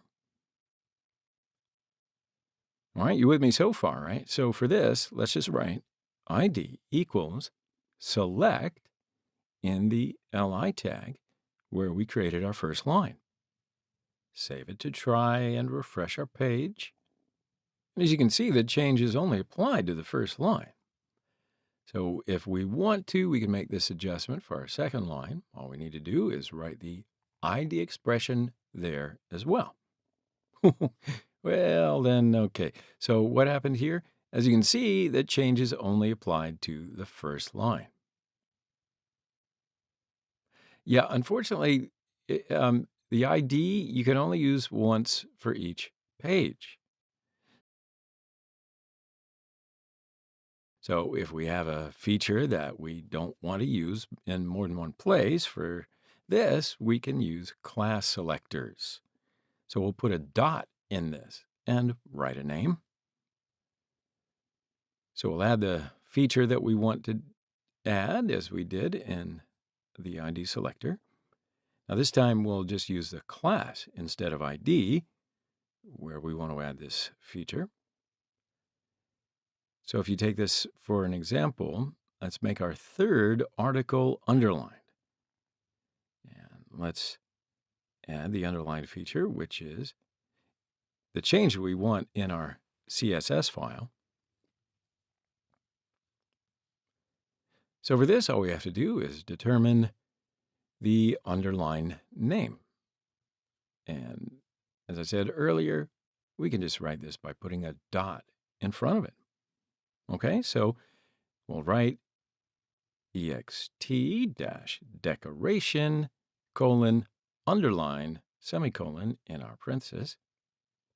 Then after saving this file, we'll add it as a class attribute to the li tag in the third line where we want it to go, and then we can add it to our original file. Now we can save this file and refresh the page in our browser, and boom, there it is. The third line is underlined just as we wanted. Well, okay, just as I wanted, but I wanted to show you.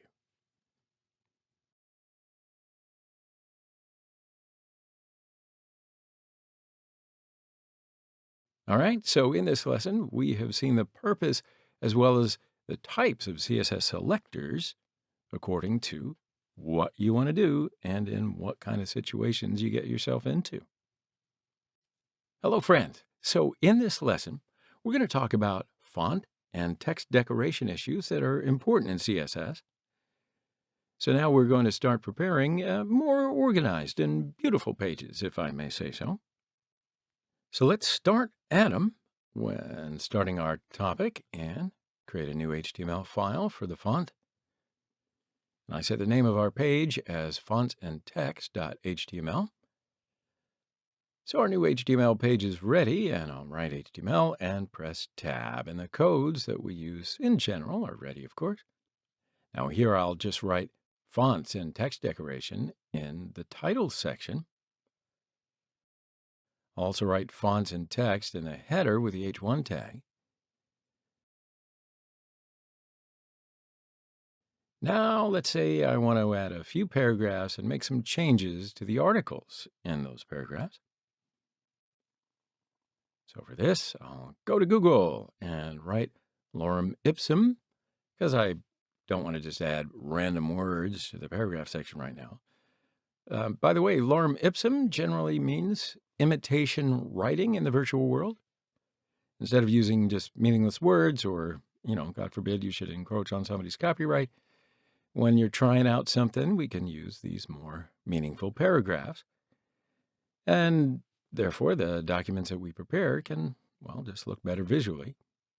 And you always see it coming up in templates, so it's a lot of fun to know where it comes from. So here I'll go to one of the pages that I come across and just copy the paragraph part. For now, we got 2 paragraphs, so let's run it into our page and see what we've done.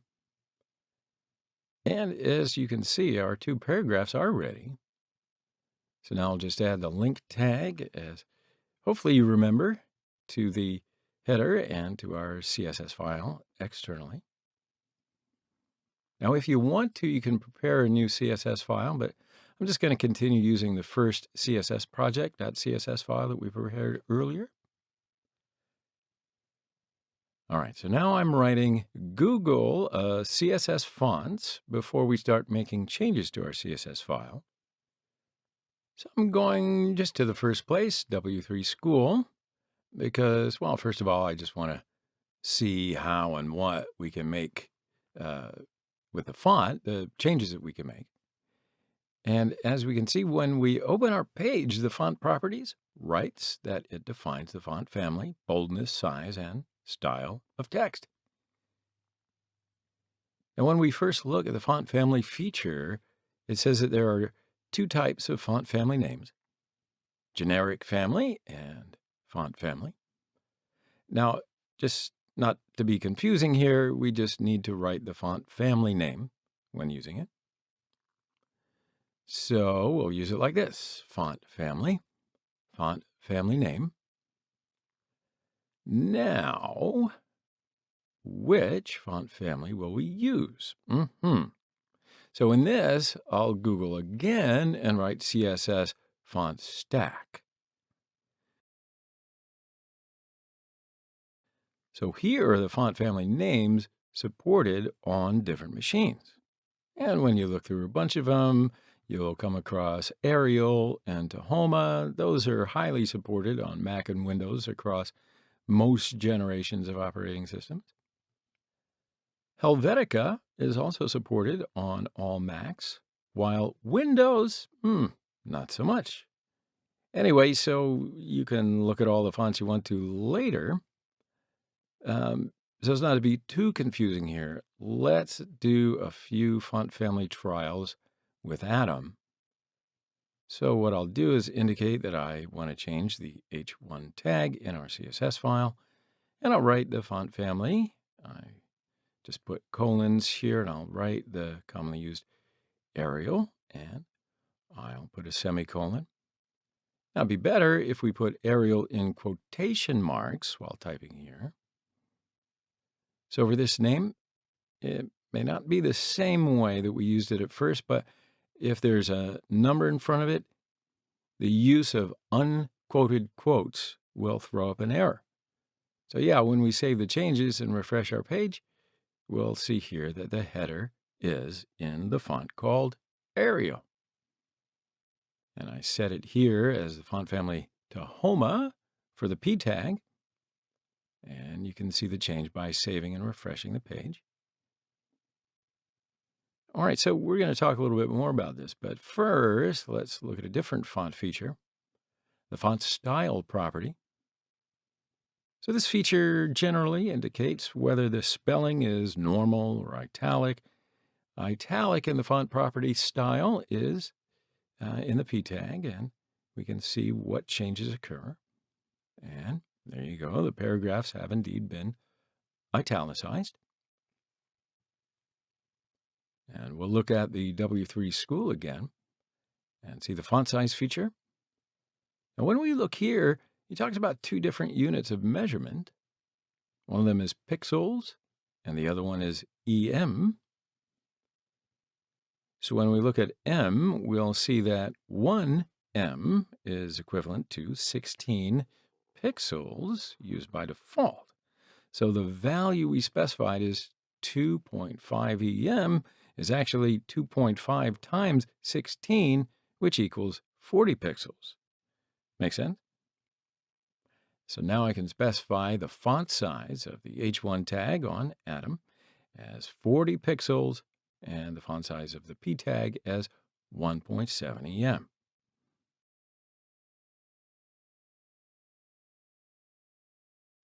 And when we look at the changes, we can see that our articles are getting bigger. Now, the font width is another important font feature. So this feature, it determines how to write the text in whether it's normal or bold letters. Now, before we start using this feature, I do want to set a section with the span element in the paragraph section. So for this, I'll just frame a few words with the span element in the first initial. Now in the CSS file, I set the font weight property to bold for the span element.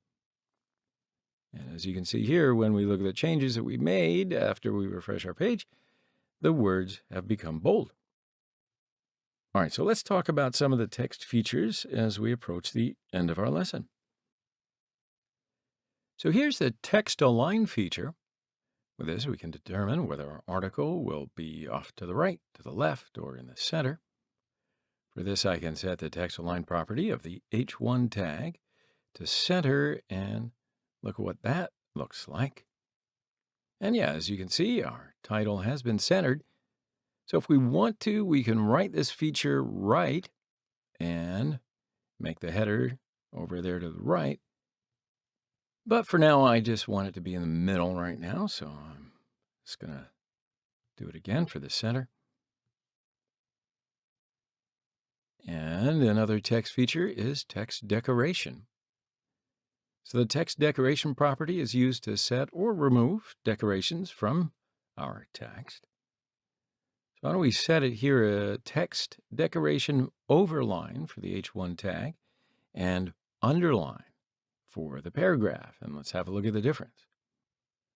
And now we can see what changes we've made with text decoration when we refresh and review our page.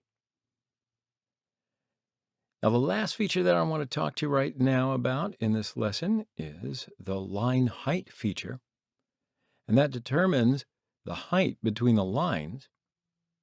So why don't we just go ahead and use this feature to increase the saturation in the paragraph. and set its value to 2. Now when we save and look at the changes, the height between the lines is increased. Cool. All right, guys, so today we talked about font and text features. And hey, that's the end of this lesson. So review it if you need to. And I want to see you in the next lesson. So goodbye for now. Hello again, everyone. So, my friends, in the last lesson, we talked about the different features for fonts and generally how to manipulate text. So in this lesson, we're going to examine and correct some mistakes that we probably made while writing our code. So that means we're going to talk about debugging in CSS. Now, naturally, it is an important issue for us because we can sit here and write very long code while preparing web pages, and because we're human, I hope, we can make mistakes. So if we don't necessarily know how to go back and analyze our code correctly, trying to debug these errors can be overwhelming. So I want to show you how to prevent this. We're going to open the font page that we prepared in the last lesson, and we're going to make some mistakes there, and then learn how to debug these errors. All right, so in that last lesson, we've got a few different font and text features, as you can see here, and going to the HTML file, and let's assume that I've made some mistakes where I specify the CSS file name. So let's just delete a letter from here, for example, and now let's take a look at what's going on. Okay, so see, sure enough, we can see that all the CSS features are gone. So how can we fix this error without just, getting lost in the code? Of course, there would be several ways to do this. We're going to start with our first method. I like to start at the beginning. Now, usually I'll use Chrome for my browser. Maybe you prefer different browsers, but that's your choice. But I'll just go to the front page and open that in the browser. So here, I'll press the 3 points under the closure area on the far right in the upper right side. So I click on the customizing page of Chrome, and here, see how I'm hovering over the More Tools tab, and I can choose the Developer Tools option. And in the console section that opens, it's just stated right here what the mistakes are in red. So it tells us that there is no CSS file with this name. So how do we fix our mistake? Well, we got to go back to our HTML file. So we will look at the CSS file name and compare it with the name in the link tag. And we'll just rewrite the letter that we deleted. And what do you know? That's how we correct mistakes. So let's refresh our page. And the CSS features are back. All right. So when we look over here at the console, we see that it's empty because we fixed our mistakes and there are no more problems. So if we just look at a few more things on DevTools, you see how there's a sources section just to the right of the console. Looking at this section, we can see files prepared for this web page and where they are. So when we click on the files, we can see our code. And when we look at the element section on the far left, there are HTML codes and CSS codes written for that element to the right. When we hover over each element here, it shows the area of that element on the page. So I want to talk to you a little bit about a situation that might cause a different error. All right, so we know that we can prepare CSS code in 3 different ways. These are inline CSS, which we prepared using the style attribute, internal CSS, which we prepared using the style tag, and external CSS, where we prepared an external CSS file. All right, so let's say that we use these three methods for a tag. Which will be the priority and which will override the others? So I'll go to the HTML file and I'm going to make some changes so that I can see this. And I'll specify the background color to be green with style attribute in the body tag. And then I'm going to write blue for the background of the body part using the style tag in the header section. Then finally, I'll go to our CSS file and make the background color yellow for the body tag.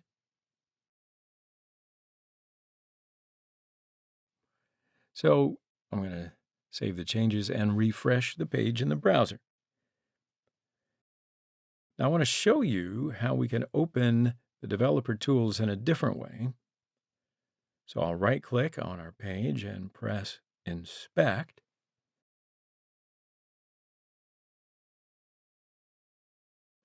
We can do that by pressing Control-Shift-I, or if you're on Mac, Command-Option-I. Now, I usually right-click and say Inspect. I like it because it's easier. But if we look at our page, the background is green. We change the background to green in inline CSS. So here, the priority is inline CSS. So inline CSS is used by default. But here I can select the body tag in the elements section and look what's happening in the style section. And what you see is the priority is inline CSS. So let's have a look at internal CSS and the style tag. Remember, we wrote that in the HTML file. And finally, the external CSS that we prepared with the CSS file. And of course, there is a place here to choose from. So if we want to, we can choose one of them to check the changes that we made. So, for example, let's choose the second option to see if the background is blue. And we can see how it looks like when it's yellow. However, the changes that we make here do not reflect the changes in the HTML or CSS file. So when we refresh our page, everything reverts to the way it was before. So now I'll go to the HTML file and delete the code inside the body tag, and the background is blue, just as we expected. So now the priority is internal CSS, right? Background is yellow when we delete this part too. And that's that. So sure enough, my friends, in this lesson, we talked about the debugging issues in CSS, and that provides an easy way to check while we prepare our pages. And I mentioned the priority ranking of CSS, right? So for now, it's goodbye, and I'll see you in the next lesson. Hello, everyone. Today I want to talk to you about the box model, which is really important for CSS. Also, we can have some fun making some applications together. So if you think about CSS as all elements are represented as a box, that's what the box model is in CSS. To break it down a little more specifically, each box model consists of four different, basic parts: content, padding, margin, and border. So here is where the content part is, and where texts and images appear. This refers to the padding of internal space. And margin, it's also part of this outer void. And finally, the border is the part surrounding the box. So learning the box model is, just a quick shorthand of how we talk about changing the distance between elements that we'll use in CSS, how close they are, how we position the boxes, and it's going to be useful as we continue on to some of the more complex features.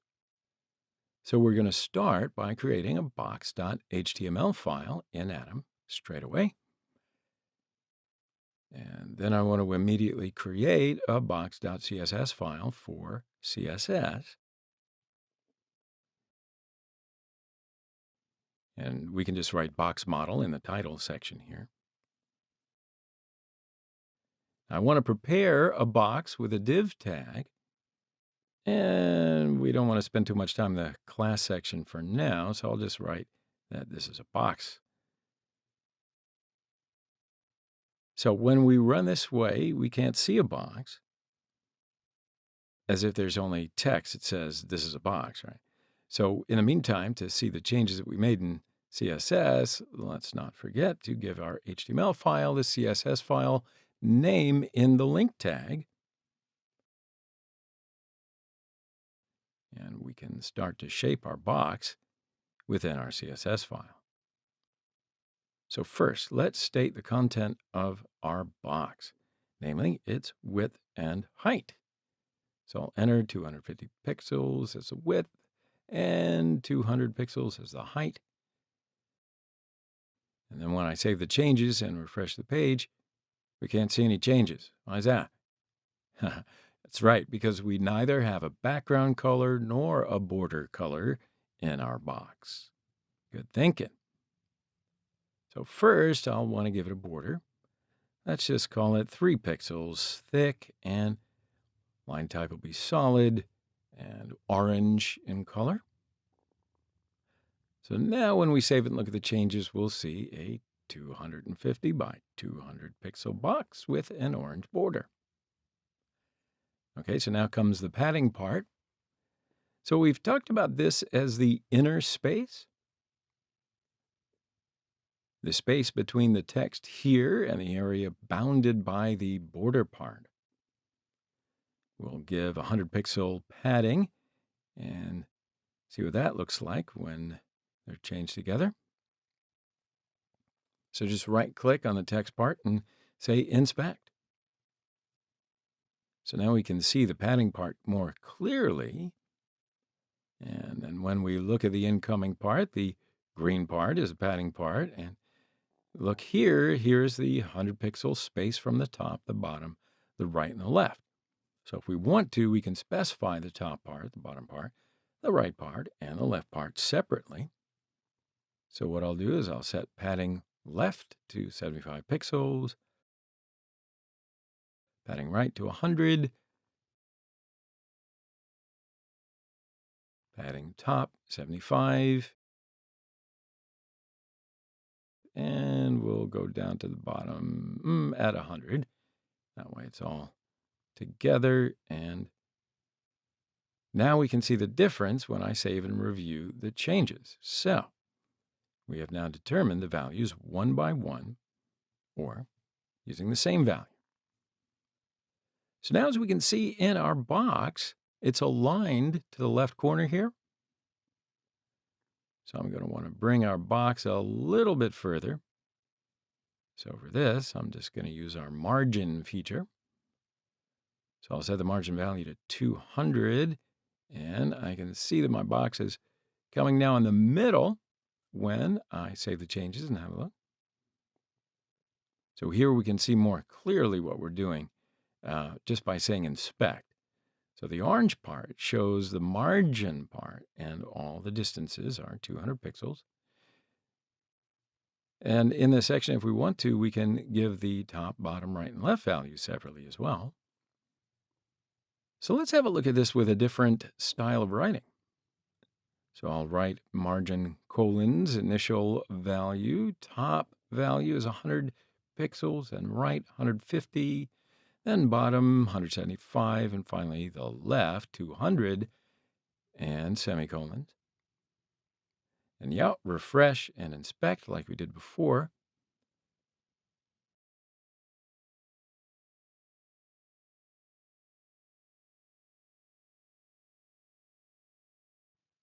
All right, and another type of writing is double style. So Here, the first value is top and bottom, and the second value is left and right. So if top and bottom has the same value, and if the left and right are going to be the same value, we can use that way. All right, so in this lesson, we talked a little bit about the box model, but more importantly, we demonstrated how and why it's an important topic in CSS. We talked about a box, which is divided into content and border and padding and margin, and those are the 4 parts in the box model. Now, in our next lesson, we're going to talk about position and float. Goodbye for now. I'll see you then. Hello, friends. Last lesson, we talked to you about the box model, which, of course, is an important subject for CSS. Now, in CSS, we also talked about each element being thought of as a box, and then we talked about some of the features of this box model. So in this lesson, we're going to talk about position properties for our boxes. We're going to talk about 4 particular properties for position, and these are static, relative, absolute, and fixed. So let's go ahead and open up Atom to explain these properties and just see what differences we're going to create. So I'm going to create 2 new files named position.html and position.css. And I'm going to just write my codes in the HTML file. I'll write position as a title, and I specify the CSS file that we're going to use with the link tag. All right, so now I'm going to prepare 4 different divs for positioning features that we're going to prepare in the body part. So I'll make the class part of the divs in sequence, blue, red, yellow, green. Now we can go to our CSS file, create our boxes, and look at the different position properties. So we wrote the names of the class with a dot in front of them. And now we can start filling them in. So first, I'll want to specify the width and the height values of the boxes. Let's make them 100. Then I'll give our boxes their backgrounds according to their class names.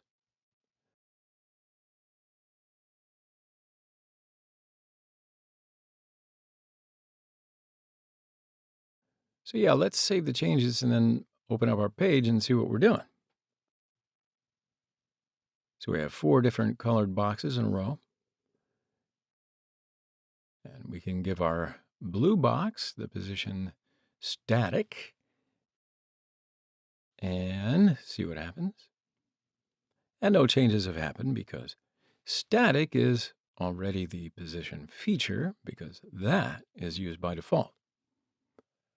So in fact, every element is already static by default. So what if we just put relative in our second box? Okay, so there's no change when we look again. Now, why is that, you might ask? Because the relative property is positioned according to its previous location. So for example, let's take a look at where to go if we make the left and the top values to 30.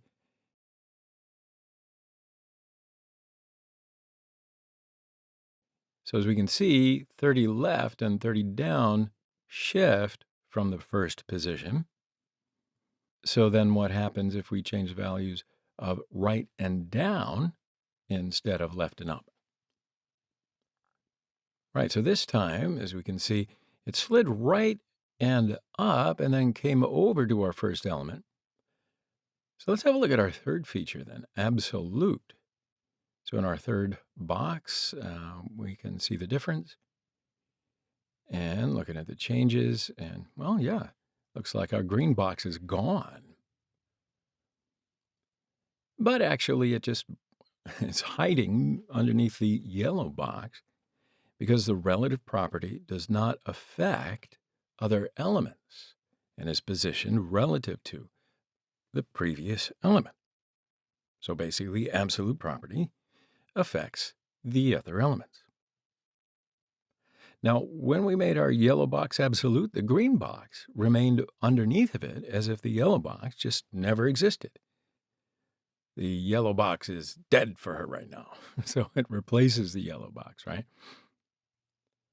So what happens if we take the yellow box 100 pixels to the right?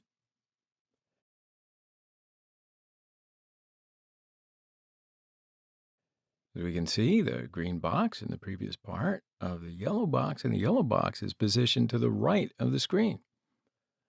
However, when we made the right in the relative property, our red box was shifted to the left side of the screen because the relative property is positioned according to its previous location.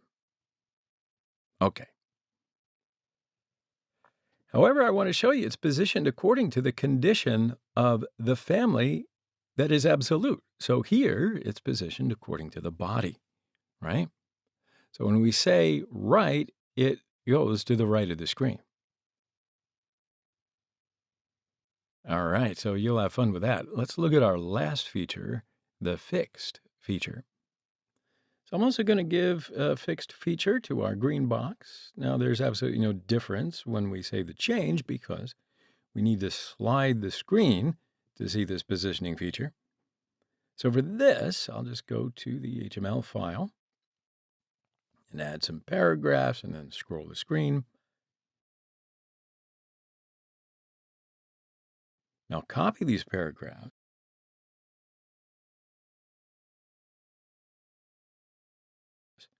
Yeah, that's enough. And we can look and we can swipe the screen. And as you can see, when we swipe the screen, it's always going to appear on the screen in our green box.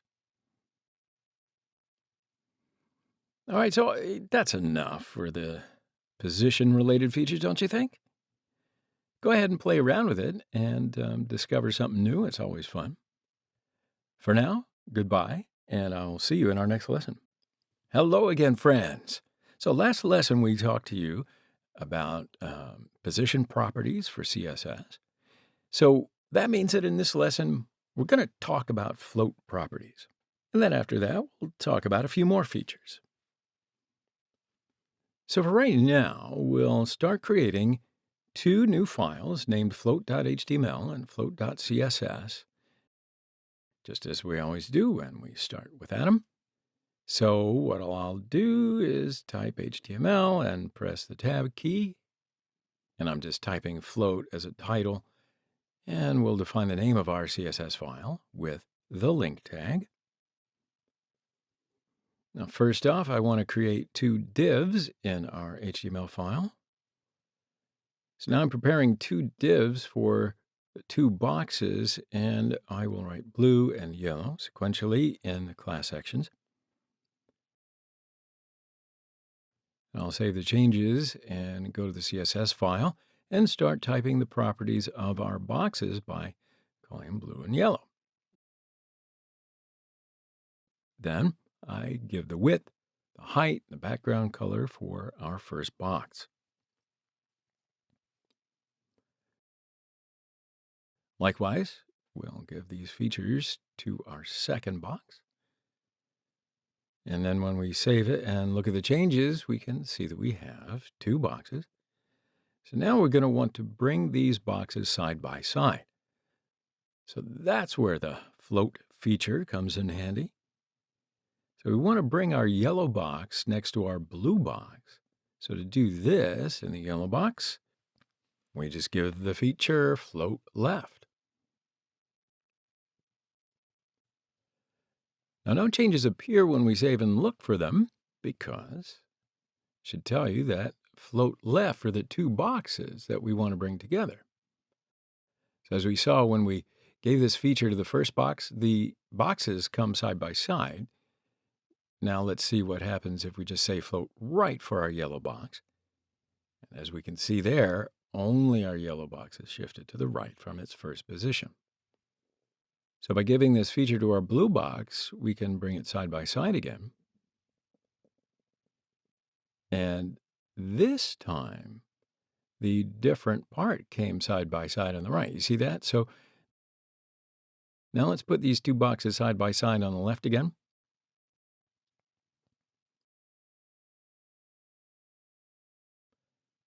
And this brings up another feature that I want to tell you about.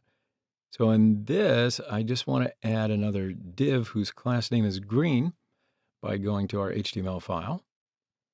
And let's give the features of our third box in our CSS file. So I'll give the width and the height of this box to be 200 so that we can see the difference.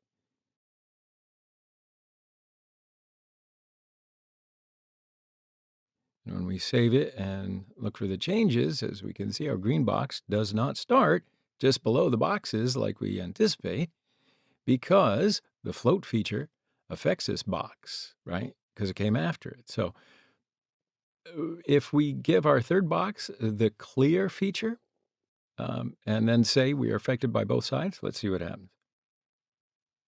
All right, so first, our green box moves into position just like we expected. Now, if we do not want the elements to have the float feature to be affected like before, we can use the clear feature. That way, if you want to, we can also say that we are not affected by the left or the right side. So I think that's enough talk about it. Play around with it. It's a great way to move your boxes around. Now, before I finish this lesson, I do want to tell you about the box shadow, the border radius, and the transform features. So for this, I'll want to put our green box somewhat more centrally located because we're going to make changes through this box. Okay, so now I want to shade our green box. So we'll use the box shadow feature for this. And we put the value to 4 when we're using this feature. And then the first of these is the right side length of the lake. The second is the bottom side shadow length. And the third one is the shadow intensity. Then finally, the color of the shadow. All right, so let's have a look at what we've done. As we can see, there was shading in black from the bottom and the right side. So what do you say? Can we just shade from the right and the bottom? Not so much, right? We can change the direction just by placing a minus sign in front of the values, and that affects the drop shadow length and direction. So just consider the minus sign as the opposite direction, not negative. All right, so that's the shading feature. Now, how can we make the corners here? They're very sharp. How do we round them out? For this, we can use the border radius feature.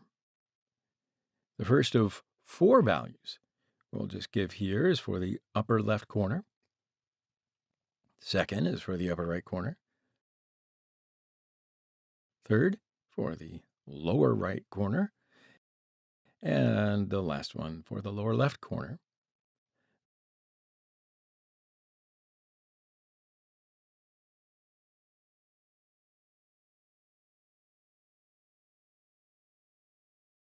Now, if we want to make the same rounding ratio in each corner, we can make it one value.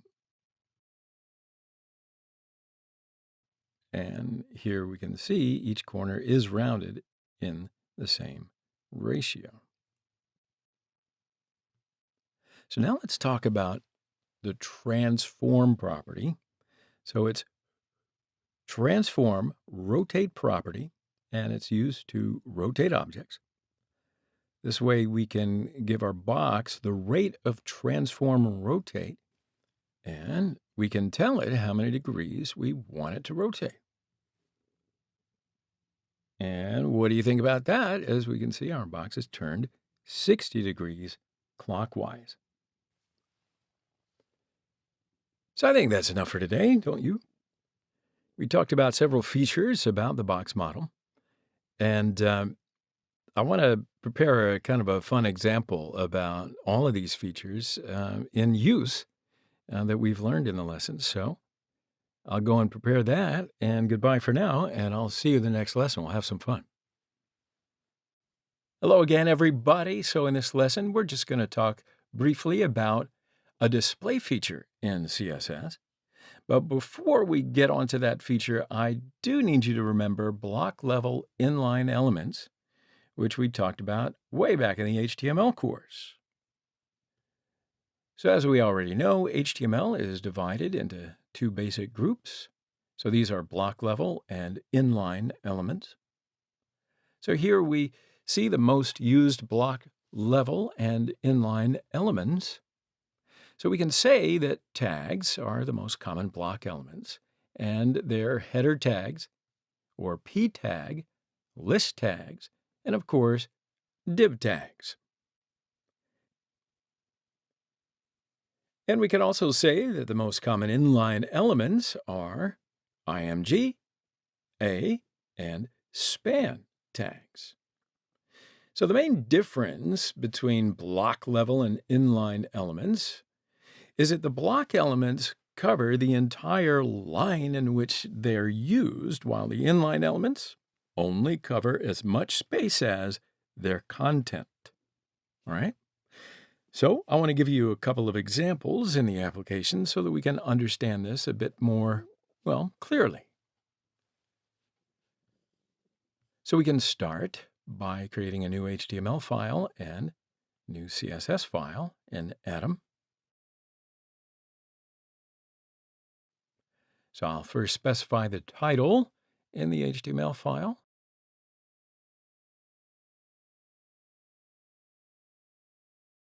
And then I'll specify the CSS file name in link tag. So I'll create a header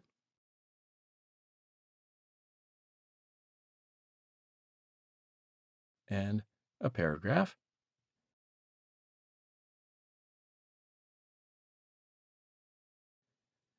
So I'll specify the background colors in the CSS file so that we can fully grasp the block level element concept.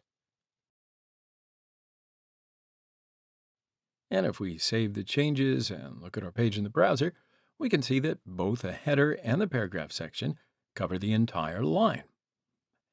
Now, this is exactly what we're talking about here with block level elements. So let's look a little closer. See how these elements, they don't come in side by side. Block level elements start from a new line like this. So let's look at the inline elements. So here I'll include this word in the span tag. And I'll make the background color white. So we refresh our page and let's have a look what's going on. So here is the word that we took in the span tag, and it didn't start from a new line, and only the content changed to the color of the area. So here I add a few span tags to show that inline elements are added on the same line. And I'll make the background gray so that we can see the changes a little better. And look at that, the block elements are not on the same line where the inline elements can be on the same line. Got it? So I think we can better understand block level and inline elements with CSS. So, quick question. Can we change these block and inline properties that are used by default? Of course we can. We're programmers after all. So here comes a display feature, and this is how we'll use it. I'll set the display property to inline for h1 and p tags. And when we refresh our page, now all what we wrote is on the same line. So how do we make a block span element that is inline by default? Well, for that, we will use the display block feature. So when we refresh our page, we can see that the span tag block element has come into view. Now, there's another feature that I want to tell you about, because when we want to change the width and the height of inline elements, can't make any changes. Well, let me show you something.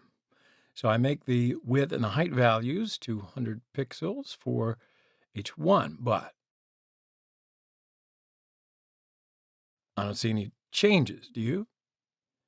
Not the case with block elements. So I'll just make the width and height value 100 pixels for the span tag 2, and I can see that the dimensions have changed. So how do I change the size of inline elements? So here we will use the inline block feature for display. So if we change the display property for H1 to inline block, we can see that its dimensions have also changed. So thus we have used this element for both the inline and by changing its dimensions. So here's the last feature that we're going to use, and that's the display none feature. So there's no paragraph when we refresh this page, but when we use this feature for p tag, it's like it's never been there. So this feature makes the element invisible. Of course, you might want to use this feature when testing. That's what I do. So there you have it, block level and inline elements. It's certainly a lot easier to understand once you get into the visual aspect of CSS. And then we talked about the positioning of the elements differently with display features. So I'm going to see you in the next lesson. I count on it. Hello, everybody. So we've gone over the box model in CSS for quite a few lessons. In this lesson, I want to imagine an application that we'll see on the screen with all of the information that we've learned. So here I've just downloaded a PNG file for the plane, and I created and positioned the sky, the sun, and the mountains with the features that we've learned. So if you want to, and you feel you need to, if you start thinking, I'm not really quite confident, you can pause the lesson here and go back and practice a little bit. And that way you can test what you've learned on this application. But if you're confident to go forward, let's start preparing our sample in Atom right now. So as always, I'm going to get started creating two new files named this time boxexample.html and boxexample.css. In our HTML file, I'll just write HTML and press the tab key and then write box model practice for the title, add the link tag, and write the name of the CSS file that I'm going to use in it. And now let's go to the body part. So where do we need to start when we look at the image? Of course, we have to create our sky first. So let's make a div to create it and give the class a name, sky. And then by going to our CSS file, typing .sky and opening angle brackets, we can start to specify our features. So first I'll make the width and the height values.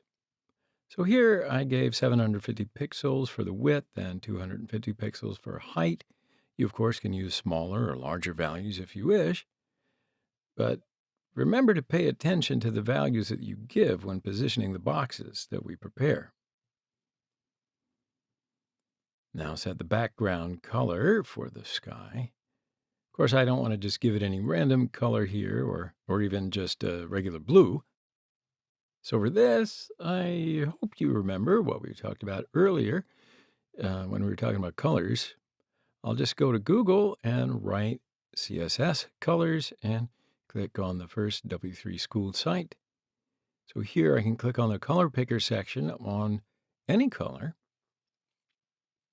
And in this color palette that appears, I'll just click on a color that, is close to the color that I want. So here I'll just choose a color that I like for the sky and copy its hexadecimal value. And then I can just return to my CSS file and give the sky background color. So let's have a look and see what it does on the browser. And that way we can review what we've done. Okay, so it looks like our sky is ready. Of course, in the upper left corner. So how about we get some more here in the middle? So for this, I find it pretty useful to give the body part a margin, because it can be pretty difficult to give different margin values for each box that we're going to use. So that's why I for this, I'll just use 100 pixels and 200 pixel values to the body part from the top and the left. Okay, so now it's time to prepare our sun in the sky.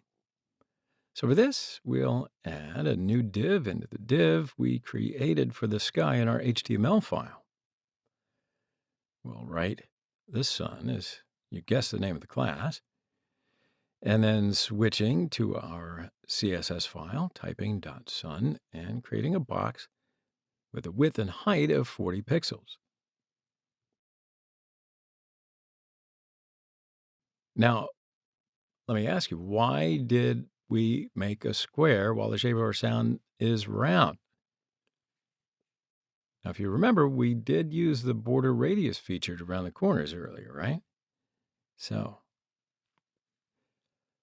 what happens if we give half the width of our square for the border radius value?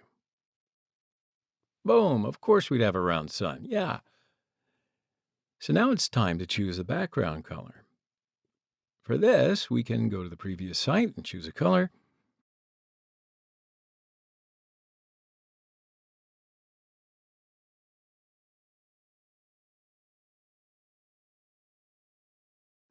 Then after choosing a suitable color for ourselves, we're going to want to add some shading, right?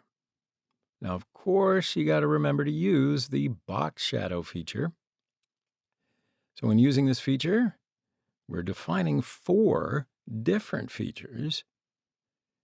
We can make the right side shadow length, bottom side shadow length, shade intensity, and the shadow colors, respectively. Okay, so yeah, our sun is ready.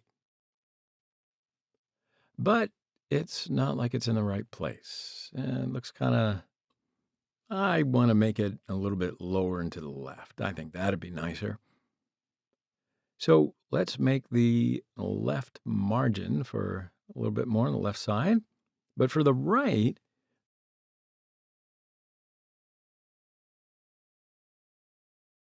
I'm going to want to give some padding values to the sky.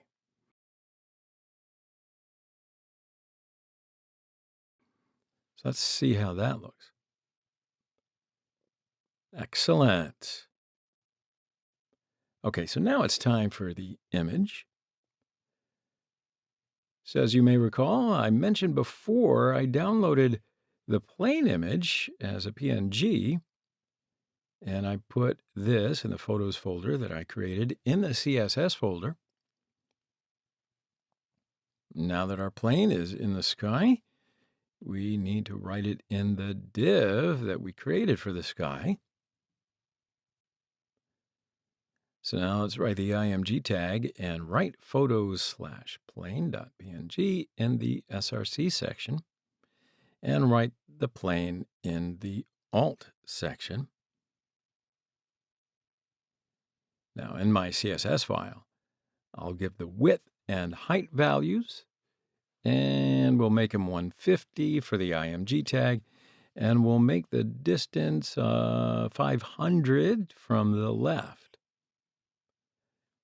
So yeah, our sky, our sun, our plane, yeah, That looks ready. Now let's head for the mountains. So let's go to our HTML file. Now there's no need to go into the div that we created for the sky anymore, right? So we'll create another div under this div with a class name .mountain1. Create another div right after it and make it .mountain2 in the class name. And now we can start to determine its features with CSS. Now first I'll make the width 500 and the height 250 and the background color. So here, let's just give it the color green.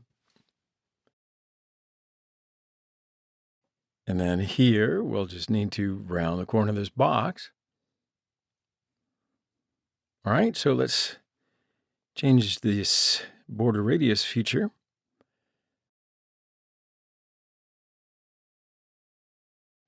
And here the first value was the top left corner, and the second value is the top right corner.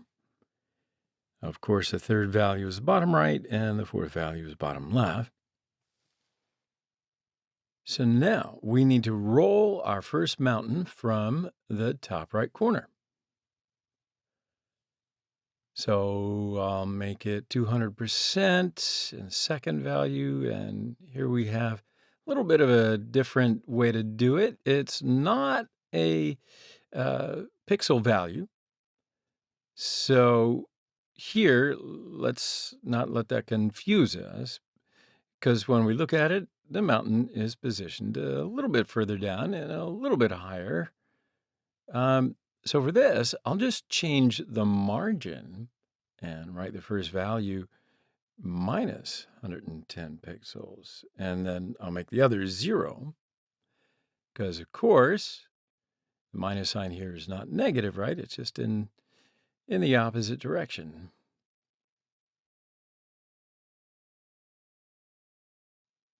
And then finally, I just want to use the float left feature, because naturally, remember, this feature allows the boxes to be juxtaposed. So now I'm copying what I wrote and just use it for the other mountain because it has roughly the same features. So first I'll change the name to .mountain2. Then I can nest from the top left corner of the border radius value. So I'm changing the first value. Then finally, I'll change the last value of the margin. And our two mountains are overlapping. And yeah, the image is the way we want it to be. It's ready. So I think that's enough for this lesson. I hope that you have time to do some more practice, because I think it's kind of fun to be able to manipulate all of this. And yeah, it's a great way to actually just explore. And that way you can really master these features. In this lesson, we used a lot of the box model features. In our next lesson, we're going to do up an application that will reinforce everything that we learned. We'll also explore some of the text inside, and we're going to have the opportunity to test the font and text features. So until then, goodbye for now. See you in the next lesson. Hello again, my friends. So in that last lesson, we did some pretty good practice, right? Now in this lesson, we're going to have some fun in a similar way, but a little deeper. I'll show you what I mean. So let's talk about how to prepare some practice for this lesson. So as you can see, there is a food pyramid image with some healthy food. And immediately on the right side of the image, we wrote some articles about them. So we have a header that says healthy food. Now here we've prepared a thick border framing our article. And we've tried to arrange the visibility of our article by changing the sizes and the colors of the words. Here we use the float left feature for the layout. Of course, if you wish, you may Want to take the image over to the right, or you can choose different colors than the colors that we've used here. These are the features that give you creative expression, if you will. So let's go to Atom and open up and start preparing our first page. So I'm going to create two new files. These are layout.html and layout.css files. First, I want to go to the HTML file and write the changes there. So I'll write HTML and press Tab. And I'll write in healthy food right into the title. And then we can add a link tag, write the name of our CSS file in it. Now, when we switch to the body part, I'll write a div that will cover our entire page. And then here I'm writing out in the class section. And okay, so we dealt with the header part first. So for this, I'll add a h1 tag, and I'll just write in healthy food. And since the header's ready, I can add the image named healthyfood.png, which I added to the photos folder as a PNG just before. All right, so I'm writing healthy food as the alt attribute.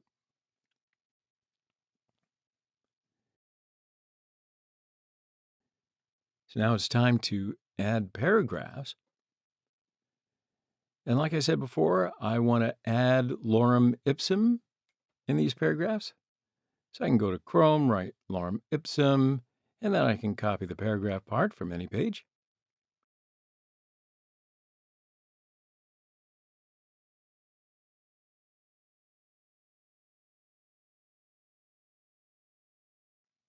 Then we go back to our HTML file and create 5 paragraphs. And we can save our page and have a look at what we've done. So head, pictures, and paragraphs are ready, but for now they are not where we want it to be. And, it's got to be visually appealing, remember? So that means it's time to switch to our CSS file and prepare that visual part. So first of all, I'll create the border framing for our page. You can do it using the border feature inside the body. The first value of the border property determined the thickness. The second value, the color. And the third value, the line type. And then I'll just make Arial the font family property and 17 pixels font size. So now I want to give some properties for this h1 tag. And what do you say? We'll make the color red and right center for the text align feature. You remember that we use this feature to align the post, right? Now finally, I'll make the value uppercase using the text transform feature here. I know we haven't really talked about it before, but since I wanted to make all the letters big, you can just have a look at this feature, how it works, because it works in pretty much the same way. So now if we save these changes, let's go see what's going on, because the majority of our page ought to be ready. All right, so let's take a look at the image of the page that we will prepare and see what's missing. All right, so I gave a link to the first word of our first paragraph, and with this link, we are directed to the fish page in Wikipedia. And this word is in blue and bold. And we should also pay attention to this, underlined in the second paragraph. So let's see these features and finish out our page. Now return to the HTML file, and we'll want to give a link to the first word of the first paragraph. And you can recall that we also do this by using a tag. and we specify the link that we want to give in the href attribute. And yeah, we also gave our link. So when we press the word, we can try to go to the page that we are redirected to. And yeah, we got to the Wikipedia page, as you can see here. Now, we can specify a class for the second paragraph before we proceed to our CSS file. And we'll move on to the CSS file and put in our latest features. First, specify the properties for a tag. And here we want our word to be written in blue and bold. And I'll also make the color and font weight changes for these. So next, let's say that we want to print underlines for .p2. For this, we specify the text decoration feature, underline, and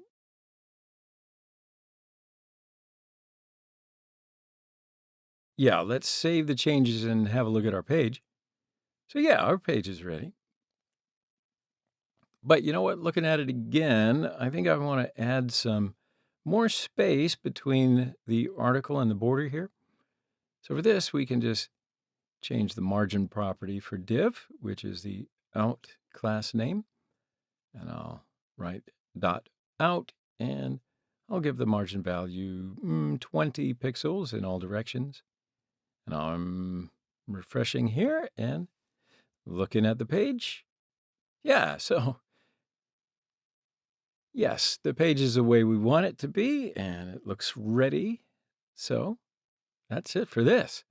Today we have prepared a beautiful layout, if I do say so myself, but it's a sample layout, and we did it together using both the font and the text features and box model features. So I think that's quite enough for now. And thank you for playing along.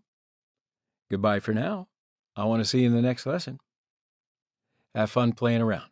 Hello again, everyone. So now I want to talk about the box model in CSS with you. So we've given values such as width, height, border, margin, and padding to our boxes. So in this lesson, I want to talk to you about the box sizing feature.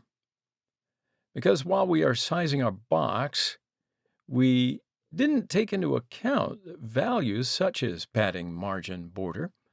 So that's why I want to come back here and do it now. So when we create a box and give it a width and height of 150 pixels, we create a 150 by 150 box. But when we add values like padding to our box, CSS adds these values to the box. So initially, 150 pixels wide reaches and becomes a larger size with the added values. So CSS offers us box sizing to prevent this situation. Now, if you don't want different features such as padding and margin to affect the box size, that's when you use the box sizing feature. So let's have a look and see how we use it and what changes that we can make when we practice. All right, so as always, I'm going to create HTML and CSS files.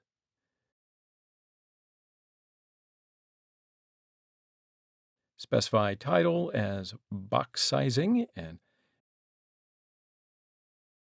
link the two files together with a link tag.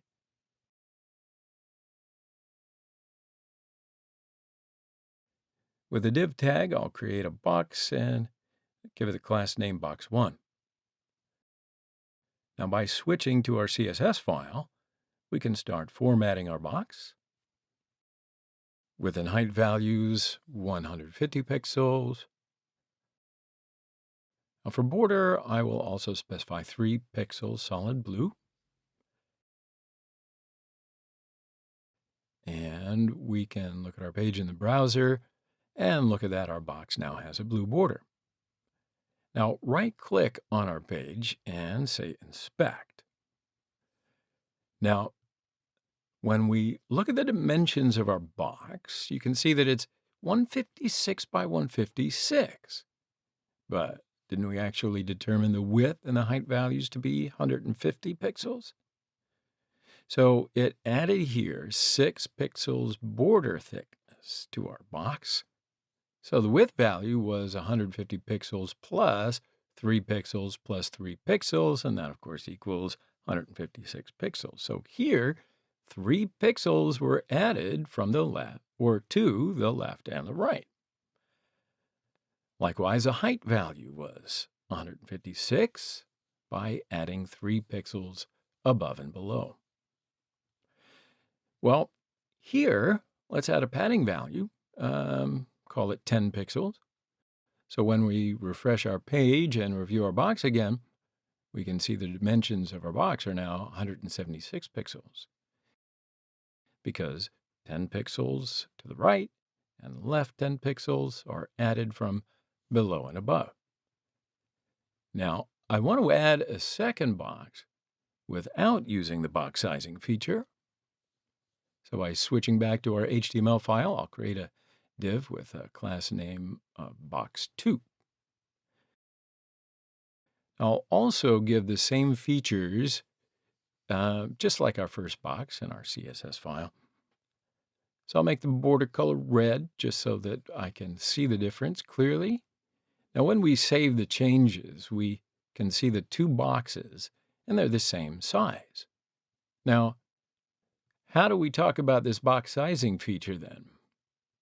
I'll tell you. There are two different features to box sizing. One is content box, and the other is border box. So for box 1, I specified the box sizing as content box. I save the changes and refresh my page, and ta-da, nothing has changed. Wait, what? How can that be? Because this feature is already on by default, and then it'll include our features in that box size. So what happens if we make box sizing a border box in our second box? Now, as we saw before, when we looked at the changes, our box shrank because the other features are no longer affecting the size. So our box now only has a width and height value that we specified. Now, I'm going to show you one more point before we finish the lesson here. If we want all the boxes on our page to use the box sizing feature, well, we can. Just by saying universal selector, and this is indicated by an asterisk,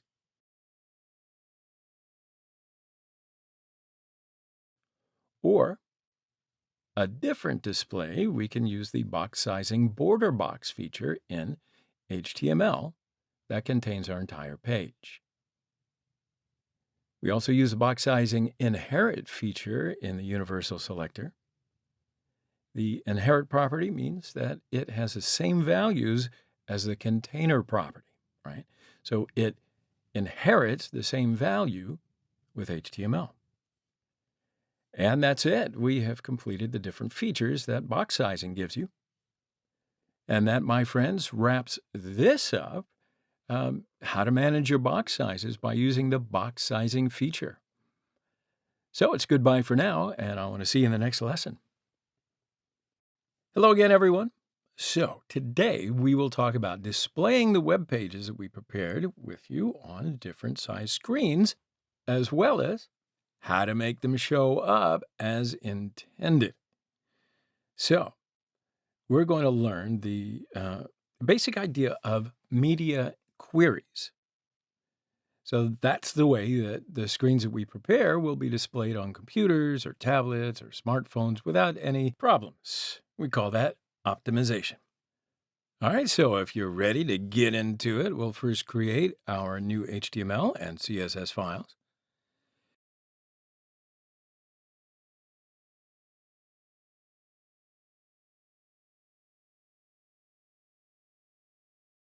So in the HTML file, we'll write media queries in the titles section, and we will link our two files with a link tag. So I want to prepare a container box with some boxes in it, and I'll use the div tag for this. So I'll specify the class name of our outer box as a container, and I'll want to add a header called media queries with the h1 tag.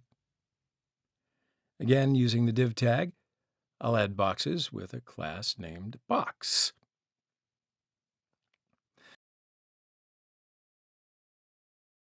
Okay, so that's enough boxes for now. So I want to write box 1, box 2, box 3, box 4, box 5 inside of the boxes. So now we can start formatting. How we'll do this by going over to our CSS file. All right, so let's start with the outermost box, and I'll make the width 850 pixels, and I'll add a border solid line for 3 pixel thickness, and let's make it blue. So I'll set the margin value to auto, just for the average of our page. And then when we look at the changes, we've got a frame.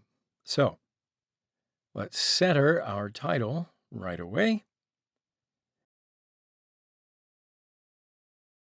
And yeah, so now it's time to shape the boxes inside. Now I'll specify the width and the height of our boxes. Let's make it 250 pixels. Also make the background color red. So when we refresh our page and have a look, it looks like a single box because all the boxes come upside down. So let's bring the boxes side by side using the display inline block feature. So I'll put a padding value in our first box to be 10 pixels, and that makes spaces on the sides. For the other boxes, I can specify the margin property to 10 pixels. And yeah, the page is ready now. So when we look at it, I change the size of our page, and there is no change in the page we prepared. I can only see the part of the screen size. But if I reduce the screen size, I'm going to want to see everything that I just did, right? So that means it's time to use media queries. So we write @media for this, and we will state where the changes that we want should be. So we can write print here so that the changes we make on the print screen are seen. We can write screen, and we can see the changes in different screen sizes. Or we can see all of the changes that we make by saying all in different environments. Now let's see screen. Then we say, and open parenthesis. Here too, he specifies what changes we make. For example, saying max width, 1060 pixels, and then we'll make these changes until 1060 pixels. So I'll copy all the changes that we make here by opening ornate brackets. Now when we look at the changes, we can't see them because we wanted it to appear up to a maximum of 1060 pixels. So I want to add one more media feature. So here I want the minimum width of 700 pixels and maximum width of 1020. And as you can see, I connect with and for every different condition. Now I'll make the width of our container 690 because I want it to be smaller than the minimum display value that we give here. And here, the padding value, margin value, border thickness should be also taken into consideration. And then change the color of the boxes to yellow. So when we save the changes and refresh our page, as we can see, our boxes between 700 pixels and 1020 pixels are yellow. So when it's smaller than 700 pixels, what happens? The first style features come into play again.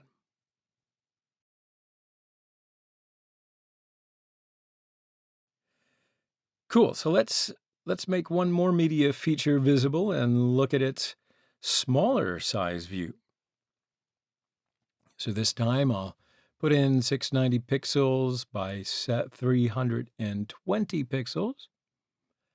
And I'll just make the color boxes brown. And how about red for the H1 for a change? So now I'll change the width of our container box to 310 pixels. And when you have a look at the changes, we can see that the title is red and the boxes are brown. So sure enough, guys, as you change the dimensions of the page, you can see that the style features are also changing.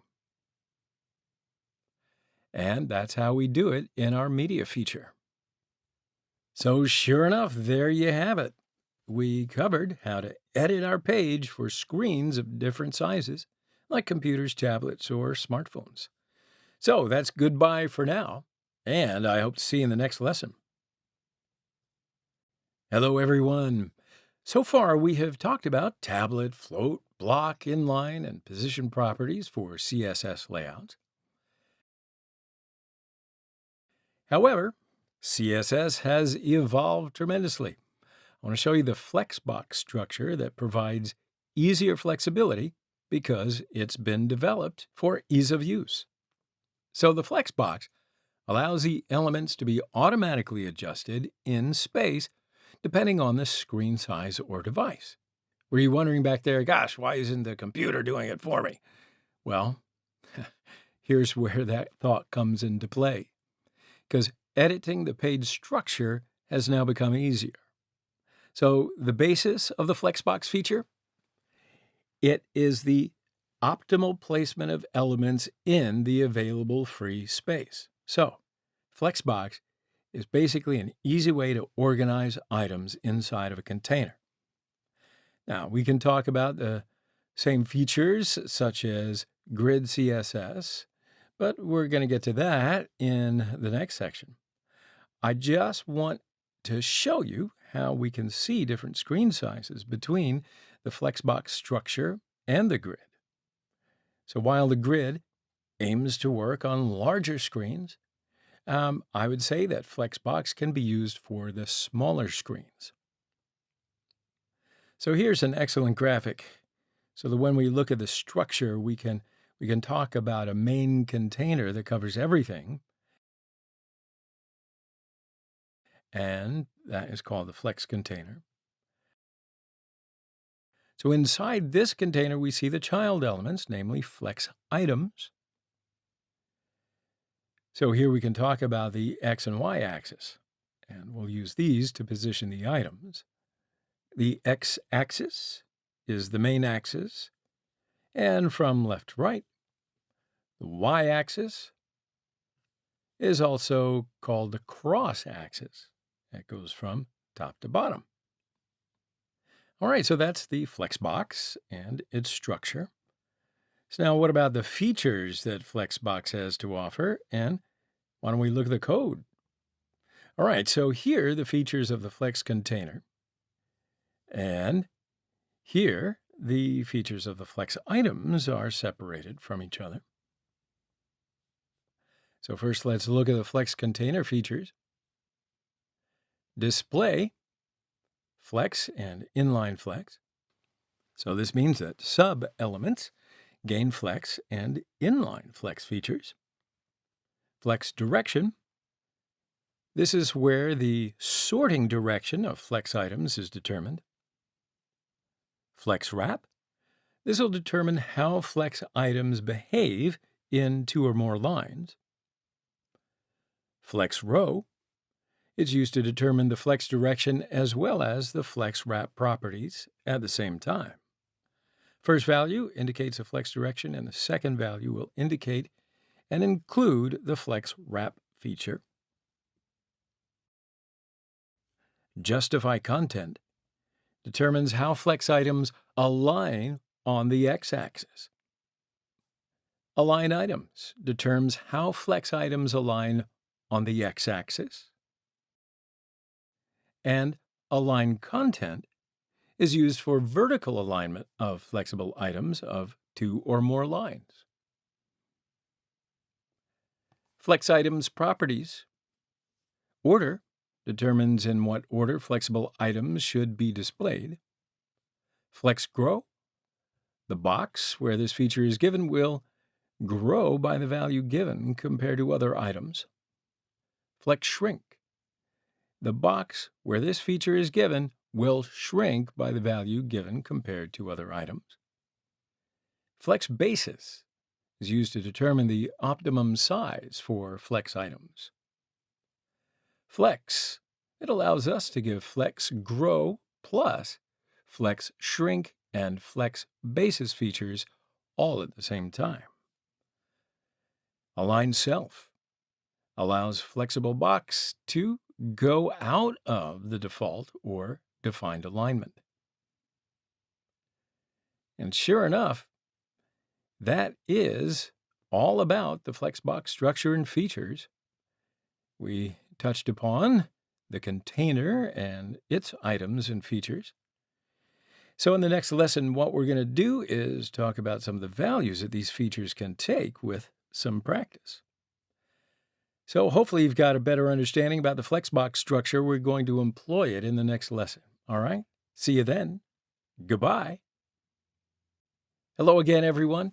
So in that last lesson, explained basically what is Flexbox.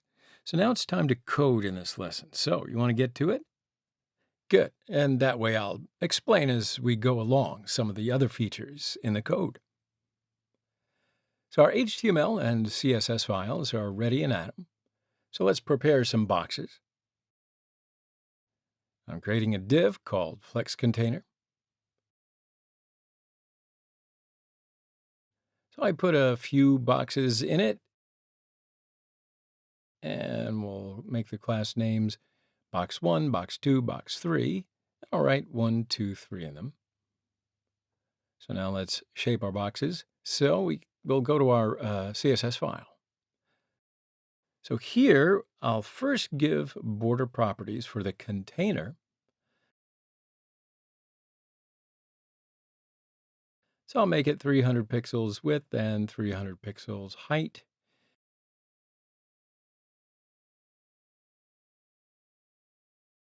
As the values for our boxes and the background color.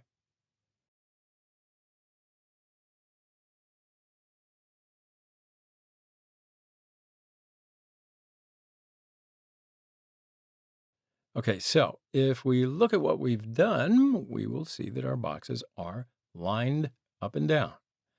Now, if we use the display flex feature for the container, our boxes will come in side by side. Look at that. So the inline flex feature can also be used here.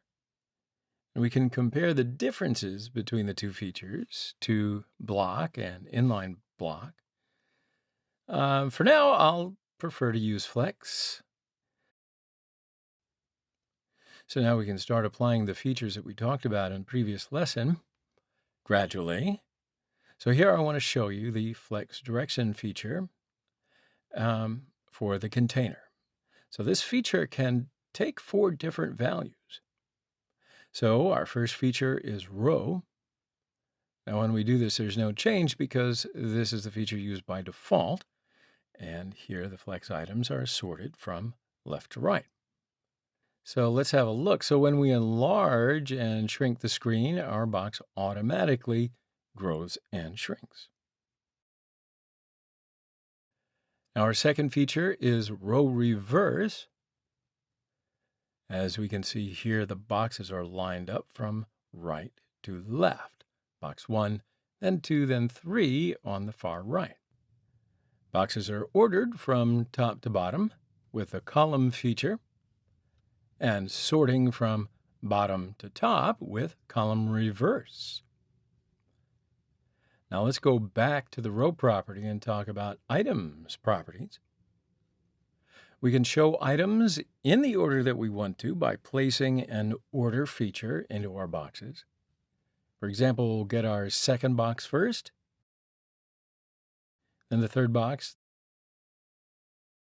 then the first box, we achieve the ranking that we wanted. So see, we can easily sort the items in whatever order we want. All right, so now let's get into this flex grow, flex shrink, and flex basis features.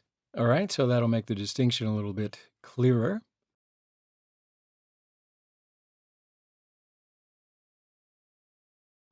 So first, let's use this flex grow feature. So I'll set flex grow 1 in our first box. So I didn't set a value for the other boxes, right? So when we look at our box 1, it filled the whole area.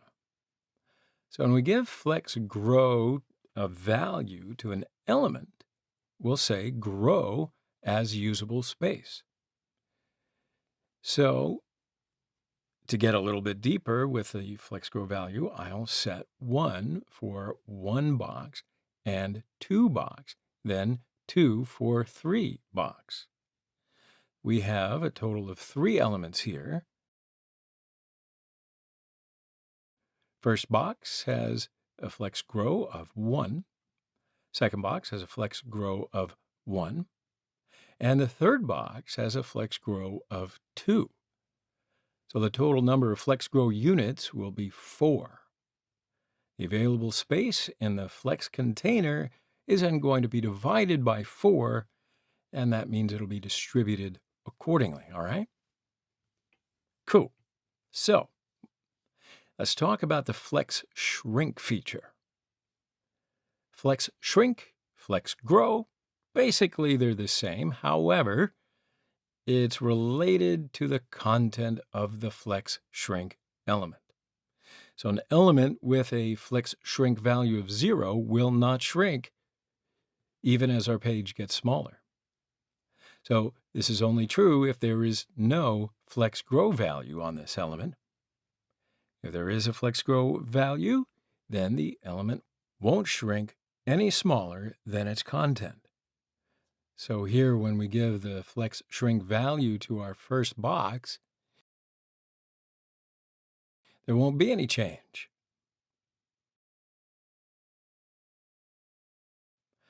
So now let's talk about flex basis, which is a very important feature here. So for this, I want to make some changes to the code.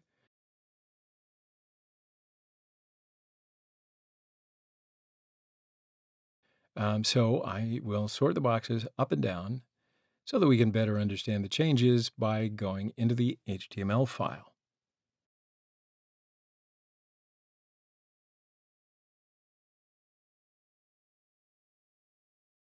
I'm also starting to edit our CSS file.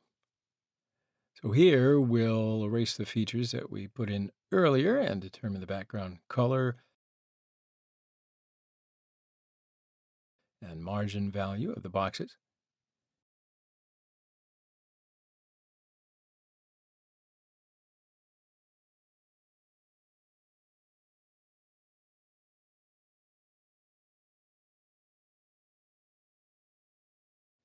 Okay, so our boxes are ready now. So let's specify 100% value with flex basis.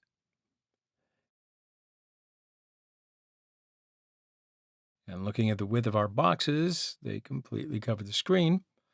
Although the screen gets bigger and smaller, the boxes are always 100%, right?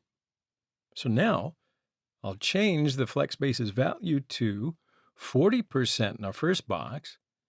As we can see, our first box now covers 40%.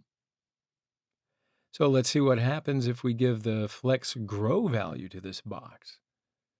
So again, it covers the entire screen because we said that you can use the existing space with this feature. So now let's give our box 3 a flex basis value of 60%. And then let's give the value of flex shrink. No changes were made because there is no factor to shrink our box side by side. So now I want to show you the flex feature where we will use 3 of these features at the same time. I will write flex for the third box and make the values 0, 1, and auto. Here, the first value is for flex grow, the second value is for flex shrink, and the last value is for flex basis. And what do we see here? Our third box has returned to its original shape because these values are the default values of CSS. That's enough for this lesson. I do believe we're going to continue with these flex features in our next lesson. Hello again, everyone. So in our last lesson, we started talking about Flexbox features, and then we realized, whoa, you can do a lot with these things. So that means we're going to continue with some of these features in this particular lesson. So I've already prepared our HTML file for you. I created a container div and 3 different divs inside, and I added paragraphs into them. And now let's go to our CSS file and start talking about some new features. So first, let's determine our container properties. Let's give display flex and flex direction row. I add border and padding values for the boxes.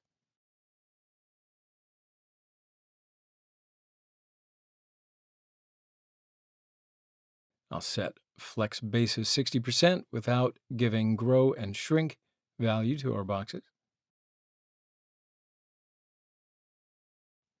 So when we look at it, we can't see all of our boxes because it didn't fit on one line.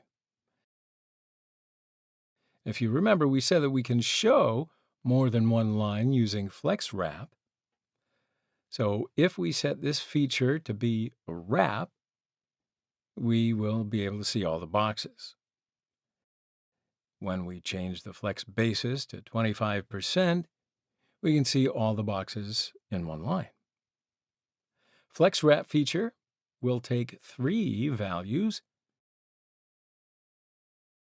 Single line will use no wrap. That's used by default. There's also a wrap reverse feature. So to better understand that, I'll go to the HTML file and write 1, 2, 3 in the boxes. And as we see when we use the wrap reverse, it starts to hide from the last box. So I want to show flex flow without switching to our other features. Now, thanks to this feature, we can use flex direction and flex wrap values all at the same time. The first value is flex direction, and the second value is flex wrap. We can now delete them, and nothing has changed. So let's comment on these changes. Now we can talk about a few more features. So first, I want to make a big box class name is flex container by going to the HTML file and add some boxes to it.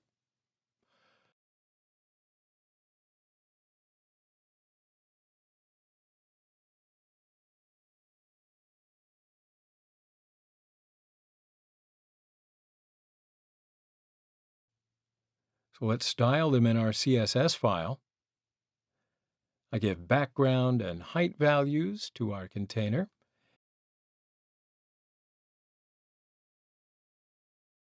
And display flex feature. All right, so now it's time for the items. So I'll give the width and height. Let's make it 50 pixels. And I'll enter background and border values. Let's take a look so far at our work. All right, so now we want to change the position of the boxes. So for this, we'll use the align items feature. When we first will do a flex start, we look at nothing changing, right? This feature aligns items up. Now we made center and aligned in the middle. And when we make flex end, it is aligned with the bottom. Doesn't align when we stretch.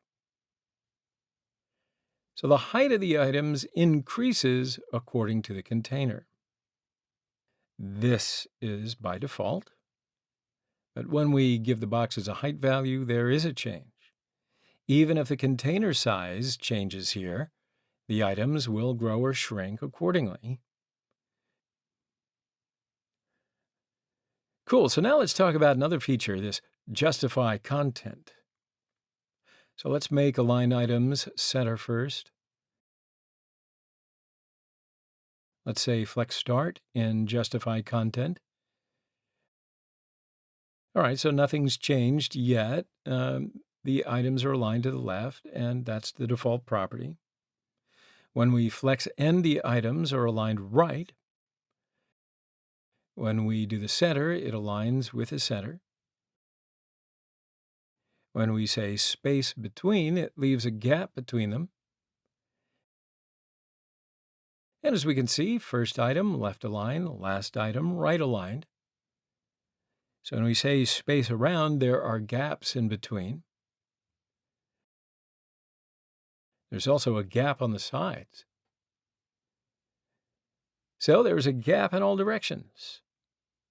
So when we say space evenly, it aligns so that all the elements are equally spaced. And as you can see, the gaps in between are synchronized. All right, so what do you think? Before your introduction to Flexbox features, we had to make them, I would say a little bit more painstakingly, adjusting the padding and the margin versus values and so forth. Mathematical calculations can sometimes be exhausting. However, what happens when you realize that things can be just a little easier? That's why in this lesson, we talked about align items and justify content. And didn't you find that it provides a great way to align the items pretty quickly, too? So, in our next lesson, we will continue with Flexbox features. Goodbye for now. I'll see you soon. Hello again, everybody. So in this lesson, there's still a lot more to talk about when we're talking about Flexbox features. Now, you remember what we did in our last lesson, right? Created a container with a background as orange, and we had some boxes inside. Talked about the features, how to align the elements. So in this lesson, we're going to continue with some of these features, but I want to show you something cool. We're going to talk about align self. So you remember in our Flex introduction, I mentioned that it is the items feature. So this feature determines how items are aligned on the vertical axis. So let's go to the code and see what we can do. So first I want to change the height of our boxes. So let's make our first box. Let's keep it at 50 pixels. So the second is 75 pixels, and the third is 150 pixels. All right, so here we have 3 boxes, differing sizes. So now let's start putting align self into our boxes. So I'll say flex start for our first box. Nothing changes because this feature already aligns vertically to the start, right? Our box was already above. And the second feature is the center. So when we apply it, our box is centered vertically. And now if we look at the flex end feature in box 2, it is aligned with the bottom. So now let's give the stretch feature to the last box. Nothing changes. However, if we delete the height here, our box is going to fill the container's height. And what do you think? We use the align self feature to align our boxes vertically individually. Now I want to tell you about another feature, and we're going to talk about it a little bit more in detail. So this is the align content, and that's used to align our boxes vertically collectively. So let's undo these changes that we made for align self and add a few more boxes in the HTML file. So I think this box will be enough. Yeah, so we've got enough boxes. Now, I'll give the boxes flex bases and flex shrink feature to see our boxes in a few lines. So now I want to give flex wrap feature to sort out our boxes one after another. And that's just what we wanted, right? So let's take a look at what we can do with align content. First, what I'll do is I'll give the flex start feature. Now, as you can see, the boxes were grouped vertically according to the starting point. So now, if we say flex n for align content, the boxes are aligned at the bottom point. Now let's use the center feature. So our boxes are centered vertically. When we use the stretch feature, of course, the boxes are aligned according to the size of the container. All right, so this is the feature that is used by default. And I give you and surrender to you what to do with all the variables for align content. So we went over the Flexbox in pretty good detail, and we talked about all the different features, how they affect each other in practice. We also covered the features for both container and items. Now it's time to whip up a good project using Flexbox. So it's goodbye for now, and I'll see you in the next lesson. Hello again, everyone. So in this lesson, we're going to start a new layout module with you. Now, as I spoke about before, we learned table, float, position, versus for page layout. Finally, we talked about the Flexbox module, and we saw how easy it makes our work, right? However, CSS is developing, and that means that it allows us to prepare more complex designs easily while preparing our web pages. And Grid CSS also allows two-dimensional changes, making our work even easier in page design. So it also allows us to make changes to both rows and in columns. And we could always make one-dimensional changes in Float and Flexbox. Thus, responsive web development has become a whole lot easier with Grid. However, the Grid structure may seem a bit more complex than some of the other modules, when you first have a look at it, but I don't want you to be afraid. What we'll do is we'll be able to prepare more complex pages easier by learning the different finer points of the grid together. All right? So I got you. So let's have a look. So you see here the insight placement with the grid. And grid basically consists of horizontal and vertical grid lines called rows and columns. So by referring to these lines, the placement of the elements that you want to use in your web page shows up on the grid. Now there's some concepts that we'll need to know in the grid before moving on to the coding part. So let's start by learning grid terms. So at first look, let's talk about the grid container and grid item. So actually, it's pretty much the same logic as Flexbox. We have an outer container and child elements inside. Grid container turns the elements it contains into a grid element. Grid line are lines that divide the grid horizontally and vertically. So each grid line gives a number respectively, and it starts numbering from 1. Grid cell. It's the smallest unit of the grid. It's located between 4 grid lines. Grid row. These are structures consisting of horizontal parts. Grid column. They are structures consisting of vertical parts. Grid track. It's used to express the areas between 2 lines. It can be horizontal and vertical, and it's the general term of the grid column or grid row. Grid areas is a structure consisting of a many-grid cell. So we know that every grid element is also a grid area. Grid gap. Yep, there are spaces between column or row.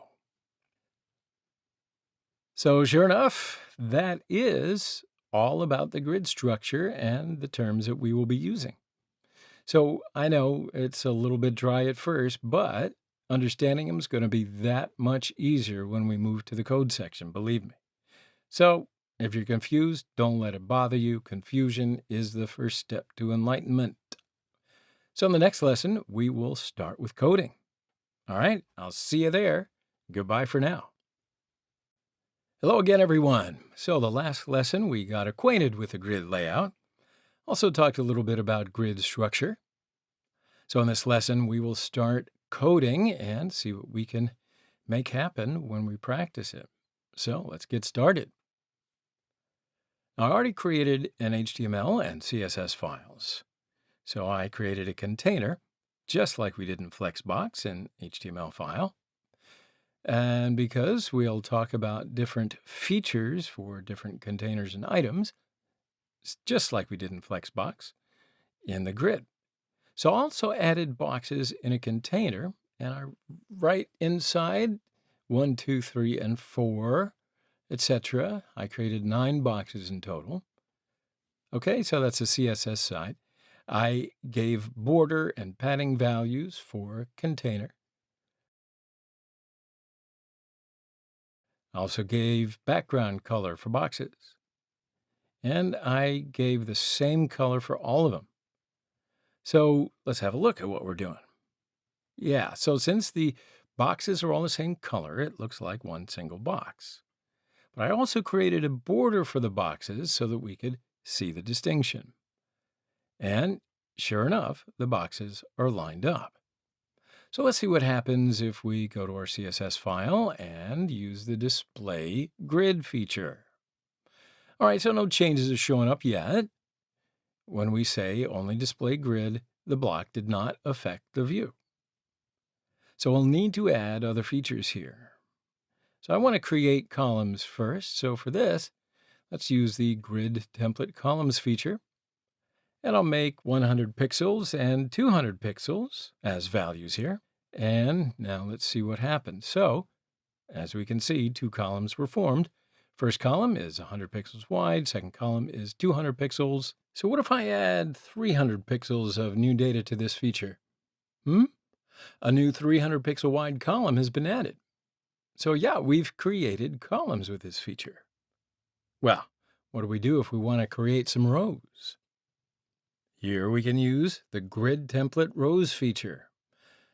So I'll make the values 100 pixels for the first row, then 200 pixels, and then 300 pixels. So when we look at the changes, our lines are formed according to the values that we gave. So write the grid template feature that we will use these 2 features at the same time. And here we enter the rows values first. Then we put the slash sign in between. And we write the column values. Now, there's no change when we delete the grid template rows and columns features. We said that the grid allows for 2-dimensional changes. Now, if we enlarge or shrink our screen, there's no change on our page. But we want to see our page responsive, yes? So to do this, let's first use percentage expressions and take a look at that. For instance, I'll just give 25% to all the values. Now when we look at when we enlarge and shrink our screen, sure enough, it is responsive to our page. At this point, I'm going to want to talk about the FR unit that comes with CSS Grid. FR is a flexible unit that allows us to define usable space. So for now, I will use 1FR for columns, and I'll look, and sure enough, we have equal and responsive columns. So what happens if I say 3FR for the second column here? It is 3 times bigger than the other columns. So I'll enlarge the screen and shrink, and as you can see, it grows and shrinks at the same rate in the boxes. So this way we can easily manage the usable space just by using the FR unit. So now let's say that there are repeating parts and column values. So 3 columns of 1FR here again. So instead of writing 1FR 1 by 1 here, by typing repeat and we open brackets, how many times we repeat, we write it, and we put a comma and write the recurring value. We are looking at this. If we write 4, we have 4 equal columns. So now let's say I want some space between the boxes. And for that, I will use the grid gap feature. And the more space we want, the more space that we give the value. It's just that easy. Now, before we wrap it up here, I want to tell you a little bit about one item feature. So when we look at our boxes, it goes sequential, 1, 2, 3, 4, but let's say that I want box 7 to be first. We can use the order feature for this. Now, you got to remember from Flexbox, correct? Yeah, you are already there, right? So I set the order value for box 7 to 0. And, hey, there's nothing changing. Why? Haha, because 0 is the default value. But let's say if I do -1, it comes to the first place, as you see here. So by using the order feature, we can obtain the order that we want. All right, my friends. Yeah, sure enough. That, I think, is enough for right now. Wraps it up for me anyway. So today we talked about the grid features. And in our next lesson, we're going to continue with some new features. All right. So goodbye for now. I'll see you next time. All right. Welcome back. So last lesson, well, yeah, we talked a little bit about the grid CSS features. We placed our boxes and rows and columns, and we started making changes in 2 dimensions. And then we also talked about the order feature, and that way we can change the order of the grid items. Now, if you do remember, we took our 7th box to the first row, right? Okay, so that gave the order property -1, and our first box became the 7th box. Now I'm going to talk about another feature that we can change the position of our boxes. And we talked about these lines. They're expressed in numbers. So let me just tell you a little bit about what I mean in our example right now. So let's first remove the gaps and see this situation a lot more clearly. All right, so yeah, we can see the lines clearly. And then when we look here, there are 3 rows and 3 columns in total. And if we count the lines one by one, let's say this is the first line, second line, third line, and here's the 4th line. And if we look at the columns, first line, second line, third line, and 4th. So yeah, that makes it a little more clear. So when we look at box between the 2nd and 3rd row, and between the 2nd and 3rd columns. Now let's say that I want to, well, put box 1 here. I'll say dot box 1. And that way I specify the location that I want it to take. First I'll write grid row start. And I give the starting row line, so that'll be 2. Then I write grid row end, and I'll write 3. Right? So I apply the same operations for column start and column end.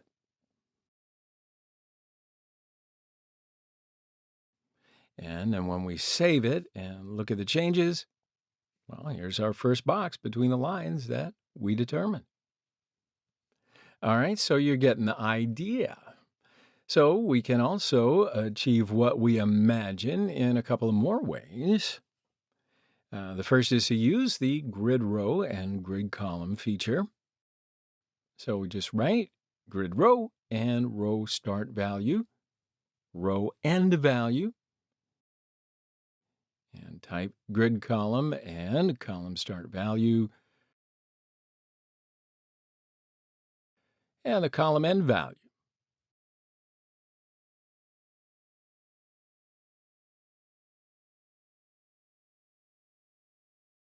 So we can specify 2 properties at once. Oh yeah, that's pretty cool. We can also use the grid area feature for this. So how do we use the grid area feature? Well, you write grid area and colons. First value, row start, after the slash sign, column start, and slash row end slash column end. And that's how we can give all 4 features using the one feature. So I'll just make this feature for our box and give the values 2, 2, and 3, 3, respectively. And now we can comment on all of these. And as you can see, it didn't change. That's the convenience of the grid. So you got to realize that what we want happens a lot easier. And I want to point out one more thing here. As you can see, hopefully, we can bring the box wherever we want to. And when we look at the other boxes, they'll continue to line up just as they should. All right, so let's say, I know, you're scratching your head going, I don't want to change my boxes like that. Well, let's say that I want the 4th box to be between the same lines again, but I want the width to come over to here. Wow, how the heck do you do that? Well, let me show you. Give it a start and end line values with grid row and grid column. Or we can give 4 values using the grid area feature. Boom, all in one go. First of all, I'll just write the name of the class that I want to change. So, .box4. And I'm writing the grid area. So I'll give a row start value as the first value between the 2nd and 3rd row lines. So I'm writing 2 and slash sign. Then the column start value, so 1. Line and slash sign, row end value 3. And slash sign, and then finally column end value 3. And sure enough, our box makes the placement that we want. But our first box isn't visible. Why is that? Well, let's have a look just by saying inspect. And look at this. Our first box is under box 4 because we changed the order of our first box with grid area. Remember? Okay, so if we take the comment here, all the boxes are visible when we refresh our page. Now, I want to call your attention to one other thing here. As we can see, we did not add the 4th line, but it was added automatically. How do you explain that? Well, I explain the situation with explicit grid and implicit grid. So for explicit grid, the layout we wrote for the grid. The column and rows are defined in the code, right?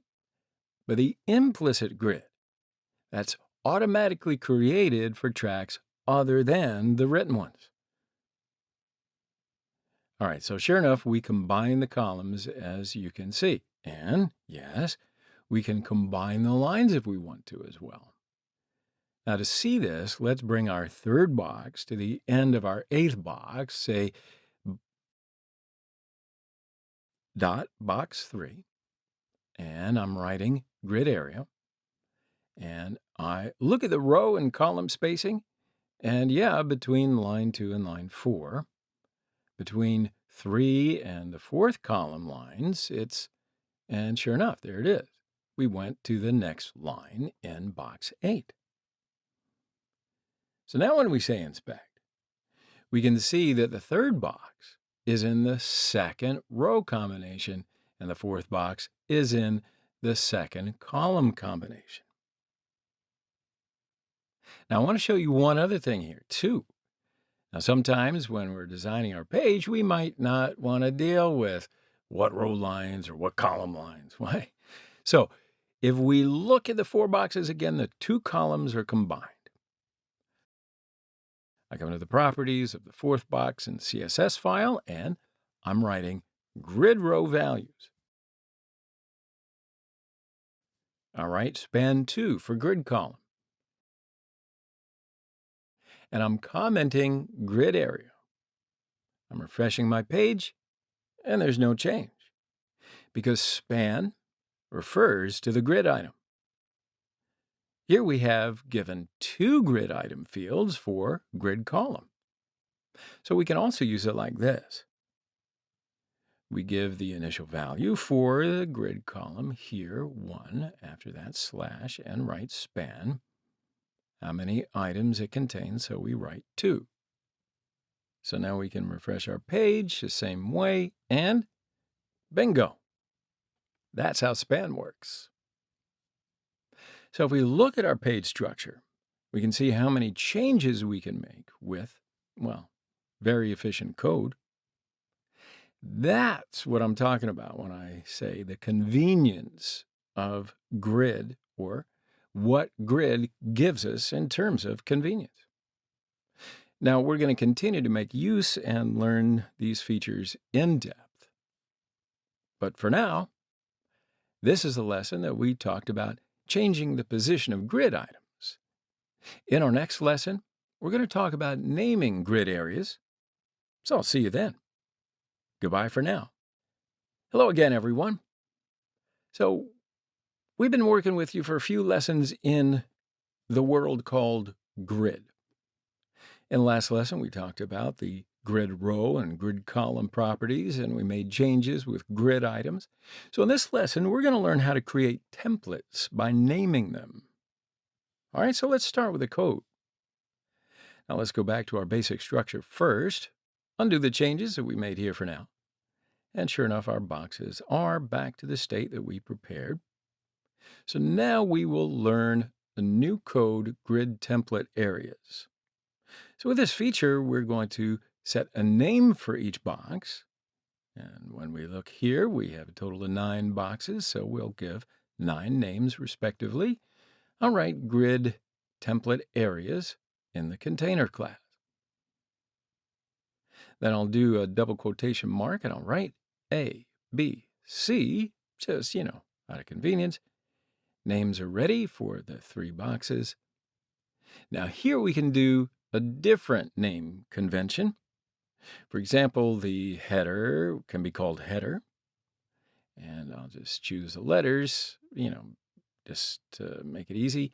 And let's continue giving letters to the other boxes. I'll say D, E, F, and finally I'll say G, H, I, and then I'll finish the naming. So how do we match these names to our boxes? Well, let's first match box 1 with A. So for this, we'll just write grid area in the box 1 class. And then we write the letter A that we want it to match. And then we can do the same for the other 8 boxes by copying what we just wrote, such as box 2, B, box 3, C, box 4, D.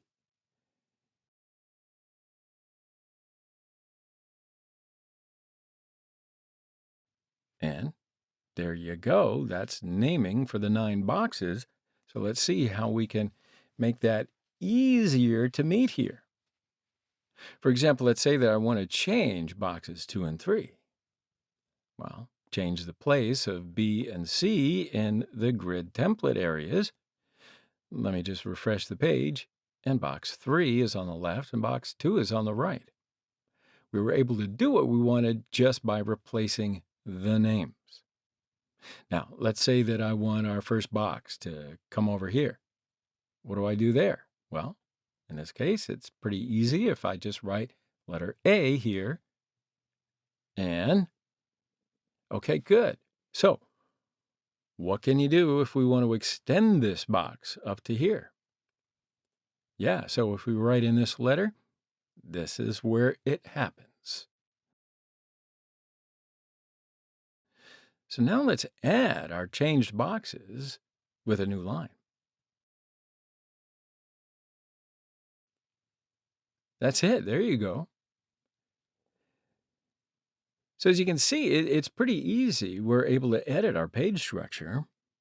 We could easily also bring our boxes to a desired location by naming them. And sure enough, my friends, this is the grid structure. And as you can see, we can edit our page structure with very little code. Now, in the next lesson, we're going to continue to talk about these features. So let's continue. Until then, goodbye for now. All righty then, welcome back. So in this lesson, we're going to continue to talk about these grid features. And this lesson will also talk about aligning some of these items. So of course, we can continue with the changes that we made in the last lesson. Now, first of all, I just want to talk about the justify items feature.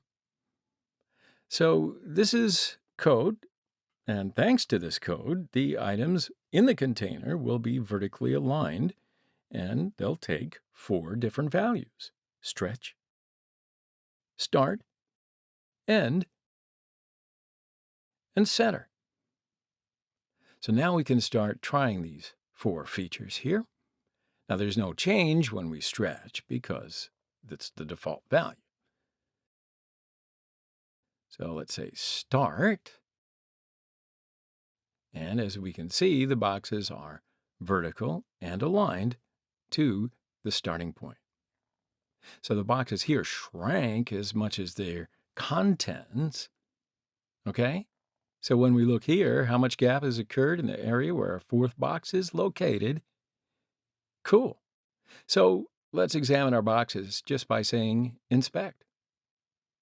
So I'm looking at box 7, box 1, box 2, and as you can see, our boxes are aligned to the starting points of their own column. Now, if we say end, the boxes move over to the right.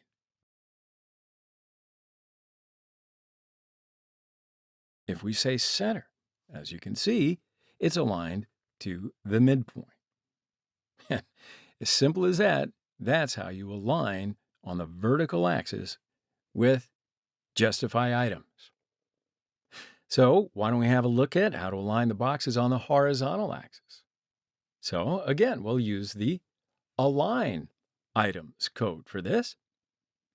So this code also has 4 features, and we'll write our features and see what'll change. Stretch, of course, is a default value, so nothing changes.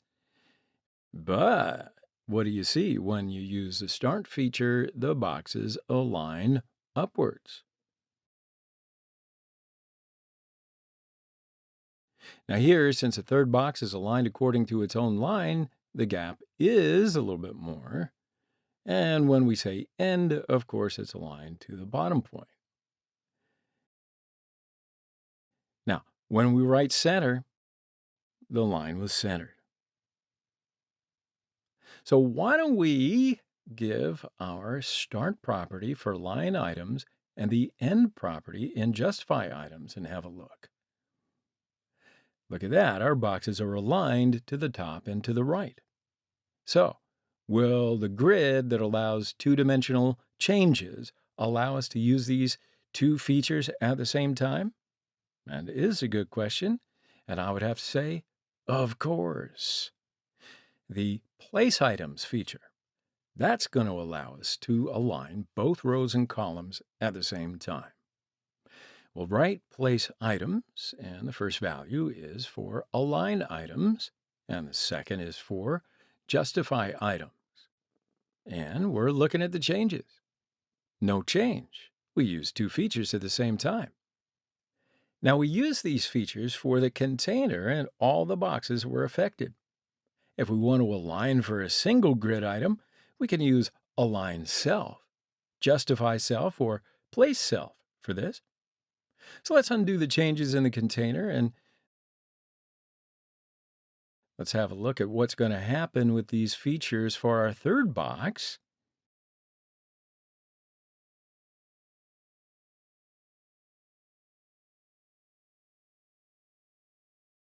And what do you see? Only our 3rd box has been affected.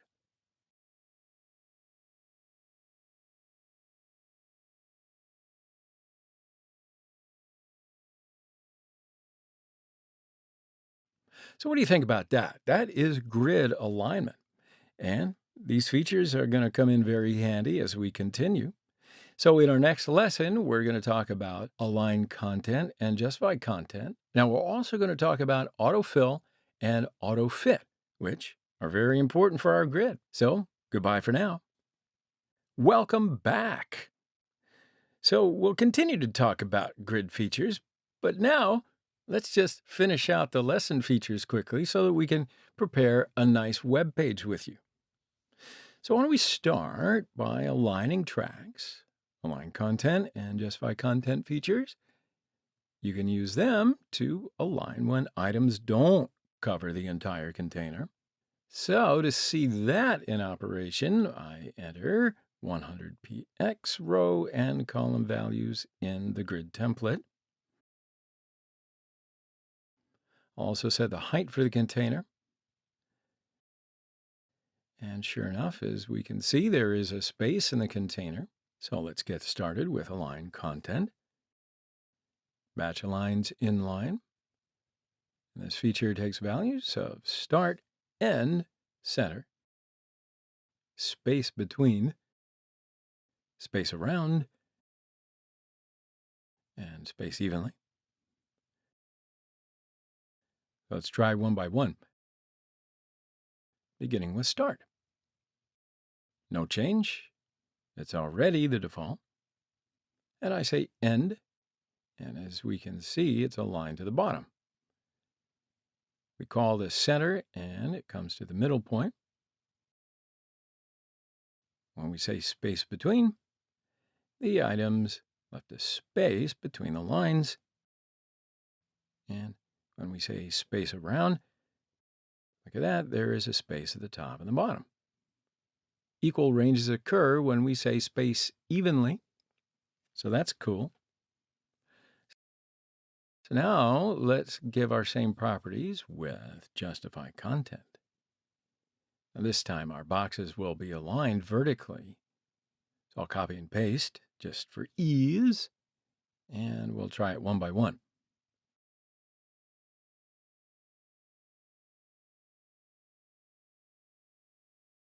And yeah, you can see the difference right there in the position of the boxes.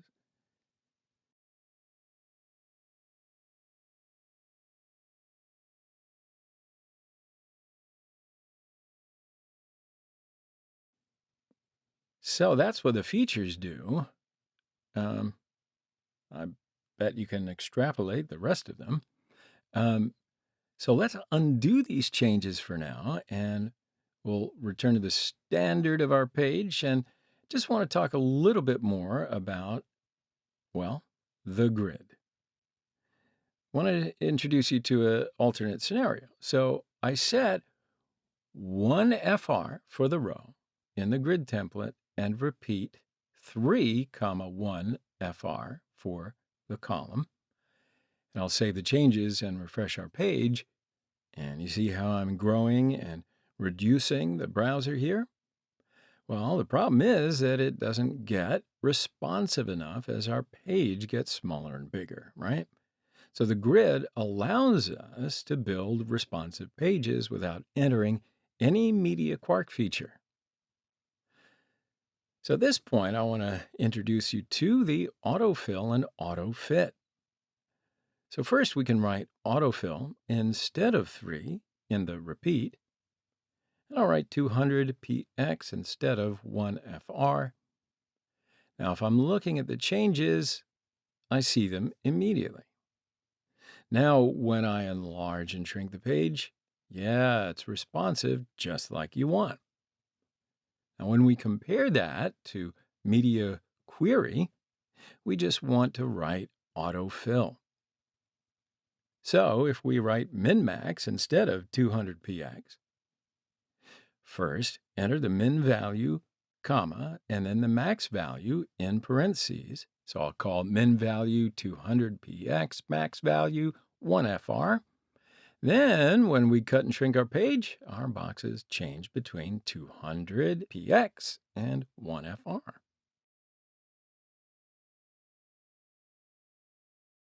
All right, so you might be thinking, well, isn't it time to use autofit? Sure, I'll just write autofit instead of autofill. And save the changes, refresh the page. And okay, so there's not that much changed. Only autofill fills the row with as many columns as it can fit. So there are gaps on the edge, as we can see. Autofit, however, behaves in an effort to cover all the available areas, so there are no gaps. All right, you can already see that difference.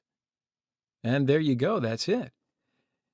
So those are the features of the grid, and it's enough for now. I do, however, want to prepare a project in which we use both Flexbox features and grid features together, and I'm going to do that in the next lesson. So that means that we're going to put together what we've learned into practice, all right?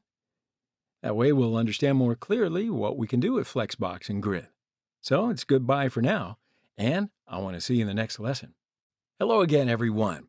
So we've talked about the grid features in the last few lessons with you, and I think that we've learned it thoroughly. We've explained the subject, explain. Now, you know the important features, but with this lesson, I really do want to design a web page where we're going to use the Flex and Grid features, and that way you will get it into your bones. So I've designed a web page that will give us more information about CSS. And sure enough, this is the page we will prepare. Now, we basically divide our page into 3 sections. First part is the header. So when we enter a web page here, this is part of the information that we usually encounter, like about, career, products, contact me, that kind of stuff.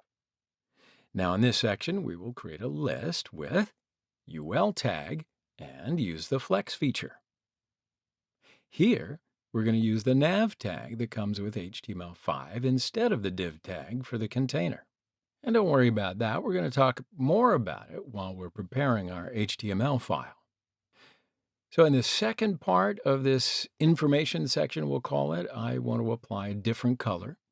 And I thought that we could also put maybe a photo, add a little information.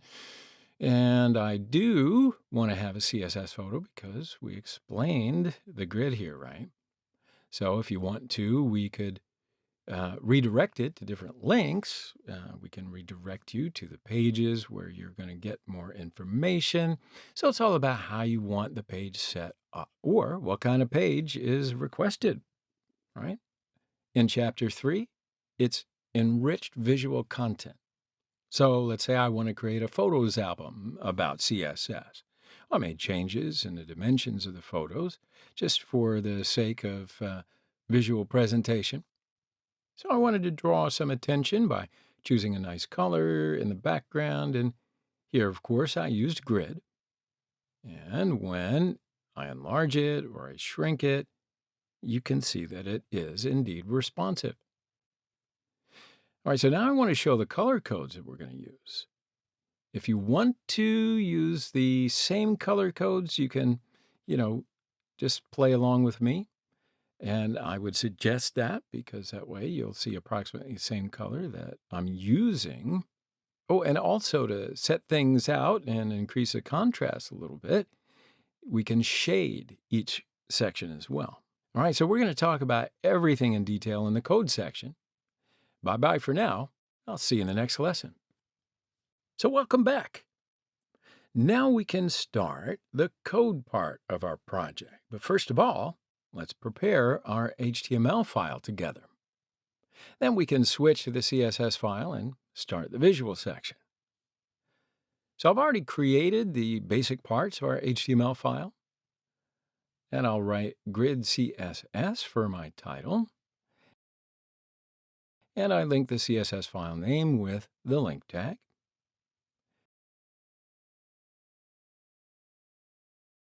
Now we can start writing the code in the body section. So when we look at our page, the header comes up first. So there are sections about us, career, our products, and contact me. Now for this section, we will prepare an unordered list with the UL tag. When we press every word here, we're going to want to take up the relevant link. So we can create our list with li tags. Of course, we'll use a tag to go to related links. However, since this is a simple page, we're not going to provide individual links. Just add a # here. So let's repeat this for all of the list elements.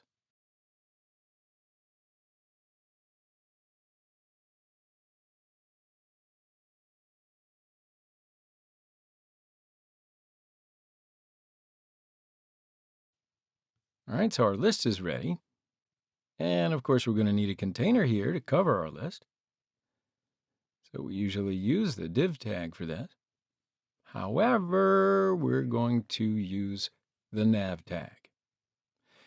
So just simply say the nav tag defines a set of navigation links.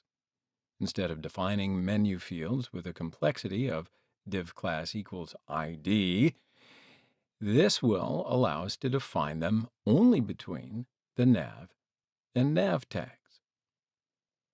So sure enough, here we place our list between nav tag and so you want to back out and see what we're doing? So the first episode is ready. So how simple does that look without making any changes in CSS, right?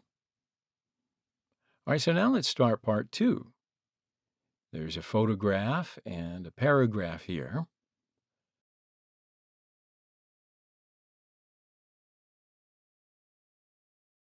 Of course, again, we will add the photo and the paragraph between div tags. And I prepared photos and added them to the file here. I'll just enter this address in the src section, just like so.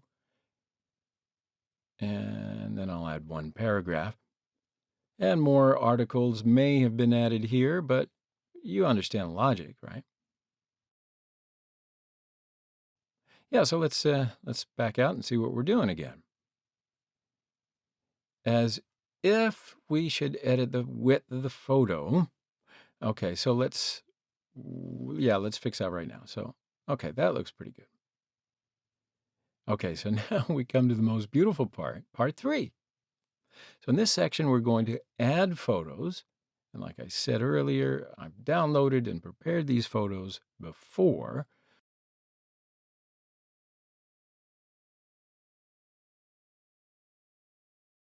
So now let's add the photos with the img tag into the container.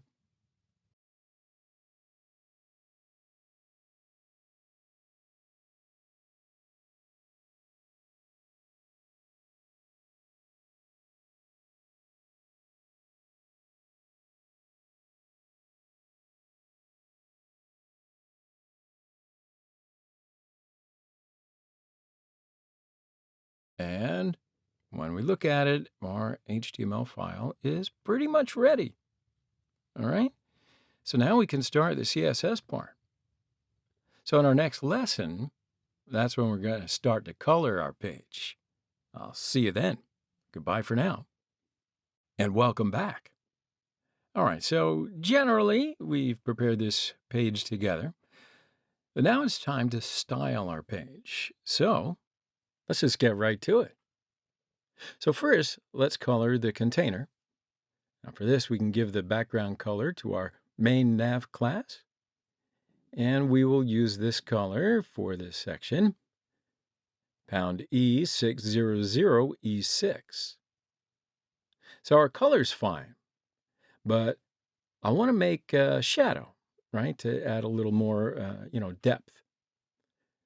Now you remember that we used the box shadow for this, right?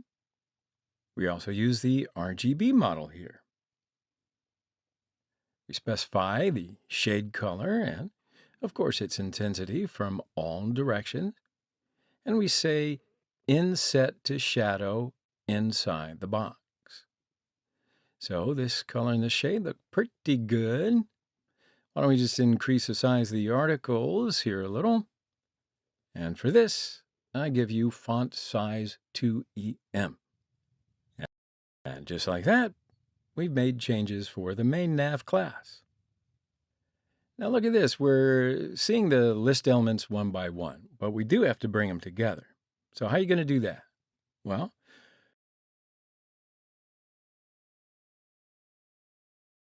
It can be easy when we make the display flex for UL tag.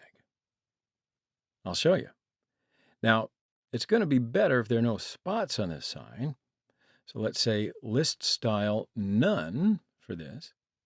It's a little better now, but the list elements are very close to each other. So if we give a margin for the list, we can solve the problem. And yeah, that's done. It looks much better, right? So now we can get rid of those underlines if we make use of the text decoration none for a tag. Then it's solved. And yeah, so that wraps up giving a little bit of style in this first episode. Now that you look back on it, how easy was it? We created a list, brought the elements side by side using the display flex feature, and we've even given a little color and shading to our box. All right, so that finishes this. In the next part in this section, we're going to begin to shape the container, which we're going to call flex container. So we'll give the background color that we set, $HC1AFF. Now here we can also use the shadow features that we created above and use the display flex feature again. Now, since we want our photographs and practice to be side by side, this is the way to do it. And looking at the changes, it's almost ready in 2 parts. But there is a gap in the view, and we don't want it to be like this. So what are we going to do? All right, so to solve this, we are going to go to the HTML file and prepare a container with all sections. Yeah, stay with me. We move all codes into this div, which we set up as top container class. And let's give display grid feature for the top container in our CSS file. And I'll give auto for grid template row.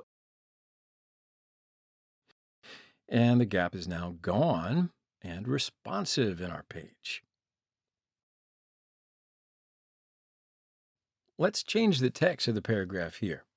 So let's set Arial to be the font family. Let's change the font size. And yeah, so we've made style changes in 2 parts, and our page is slowly taking shape. So in section 3, a nice web page will be ready when we make the changes that we want. So in our next lesson, we will continue with part 3. All right, see ya next time. Goodbye for now. And welcome again. So we continue to edit our page. In this lesson, we're going to edit the photos. So first of all, I want to give a margin feature for the body tag that I want to make because there shouldn't be any gaps on the edge of our page. Yeah, so the gaps are gone. All right, so now we can start in 3 parts. First of all, let's give container properties that we add photos. And let's start with the background and shadow properties.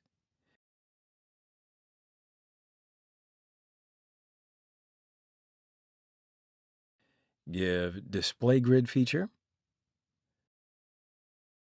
Let's identify one of the most important features here, the grid template. And we can give 1 FR for row and auto fit min max for column. I also enter 200 px and 1 FR for min max. And I'll want a space between the photos. 20 px would be good for the grid gap. We can also give a padding value.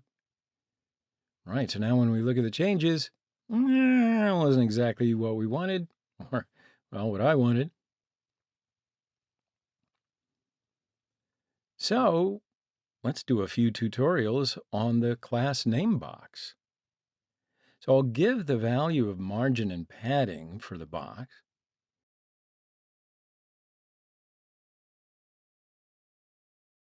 Also, we can change the background color to whatever you like. And if you want to, we can give the width to be 100% of the photos. That might be what we want. Let's have a look.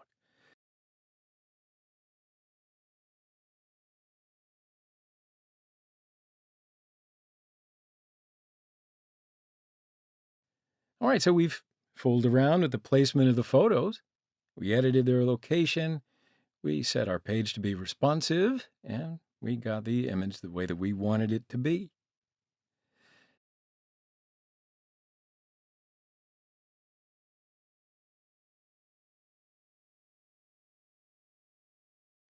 Oh gosh, you know what? We prepared our page so easily. We talked about many important features in CSS, though. You didn't even notice that, did you? You're becoming an expert in no time. So you can keep your CSS information updated by reviewing current information as well as the different projects over in CodePen. You can expand your information by examining a web page yourself and trying to prepare a different version. There's so much to learn when you continue to develop. Hello, everybody. So, just what the heck is Bootstrap? Well, if you ever have wondered or if you've ever done a search, what is Bootstrap? You're going to come up with Bootstrap is open source, HTML, CSS, JavaScript framework that allows you to create suitable websites for devices of different sizes. So, yeah, it's a framework used to develop front-end web-based applications. But it's also called a front-end library. So I want to briefly take you through that and how come it's so confusing, or can be. All right, so you hear people throwing around front-end, back-end all the time. You hear it everywhere, and you might not really be sure of the meaning. Yeah, sure. I know what that means. The back-end is behind the front end. Okay, so basically we can say that the front end is what users will see on a web page. It's the visible side of the web page, and HTML, CSS, JavaScript languages, these are used for the front end. Okay, so the back end is the workings behind the scenes of this website. It's the server part of the job and the names that are given to the job developing the base software. So we use languages such as PHP, Java, Node.js, C#. These are all used in the back end. So Bootstrap will occupy a very important place in the front end. Because Bootstrap is a group of code that was written to be reusable so that you can just drop it into your site and it'll make designing the website a whole lot easier for you. Since it is basically a framework supported with ready-made HTML and ready-made CSS codes and JavaScript, we can prepare our projects a whole lot faster. So Bootstrap includes form elements, labels, tables, warning and information text, navigation bar, paging modules, and drop-down menus, buttons with different features, and I could go on. So obviously, this is going to make creating responsive web pages a whole lot easier. You know what that means, right? I mean, responsive pages will conform to whatever device you're on. Tablets, phones, and their variety of sizes, as well as laptops and computer screens.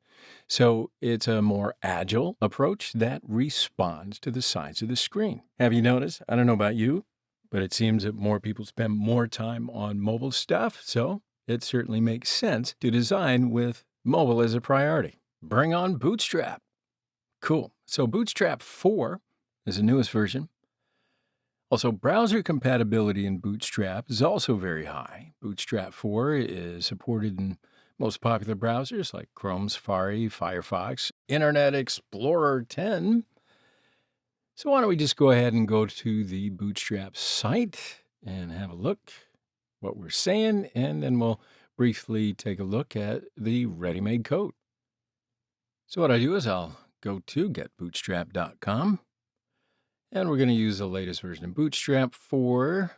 So you might as well get it here if you haven't already. Now, there are, of course, many innovations here. I'm going to just mention all of them. So here I'll select the documentation and look inside the component section. So let's take a look at forms. So here's an example of a ready-made form.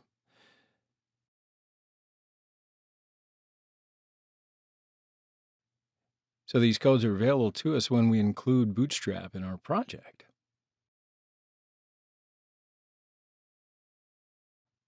And let's have a look at the buttons. This code is all here as well. For example, the btn or button class is used for these buttons, and we'll also be able to use these as properties of the buttons when we use a button class. And what do we see here? We can use many differently designed elements in different colors. I hope it's stimulating your imagination, because this is also going to give us a lot of speed. Now, I know you're kind of scratching your head a little bit and saying, there are so many sites with similar styles. And yeah, it's because people use ready-made, or they fondly call them cookie cutter code. But that doesn't mean that you have to use everything that comes along with Bootstrap in the same way. Of course, you can change colors, writing styles, or whatever the content is that you want to change. But I want to show you that if we look at Expo, yeah, we can see many sites are using it, and they are not unique. So put that in the back of your brain, and we'll wrap it up here. We answered the question, what is Bootstrap? So in our next lesson, we're going to go ahead and download Bootstrap to include it in our project. See you then. Hello again, everyone. So last lesson, we looked around and we found an answer to the burning question of what is Bootstrap? So in this lesson, we are going to learn how to include Bootstrap in our projects. Now, there are basically two different ways to include Bootstrap. First one is to pull from CDN to our website. So in other words, we include Bootstrap on our site by linking to it from a different server. Now, just to mention briefly about CDN, it's an abbreviation of the Content Delivery Network.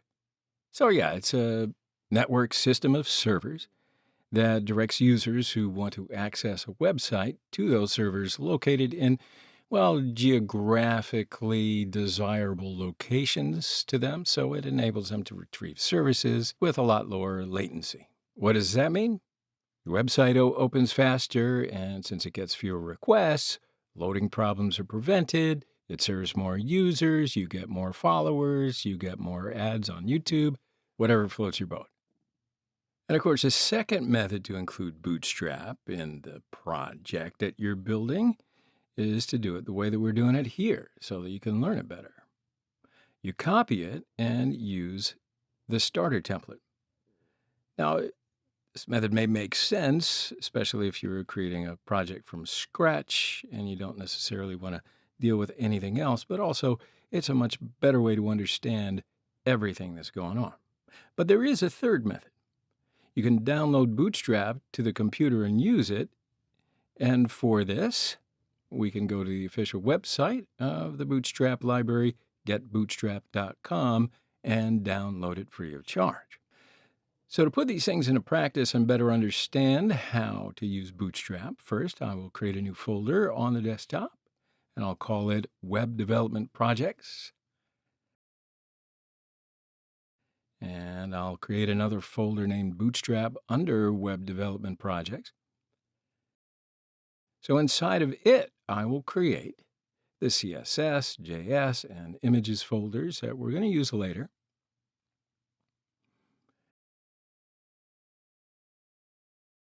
So now we can open up the Atom editor and add the Web Development Projects folder. Then I'll create a new HTML file called index.html inside the Bootstrap folder. And we'll create the basic HTML structure. So we can go to getbootstrap.com to include Bootstrap in our project.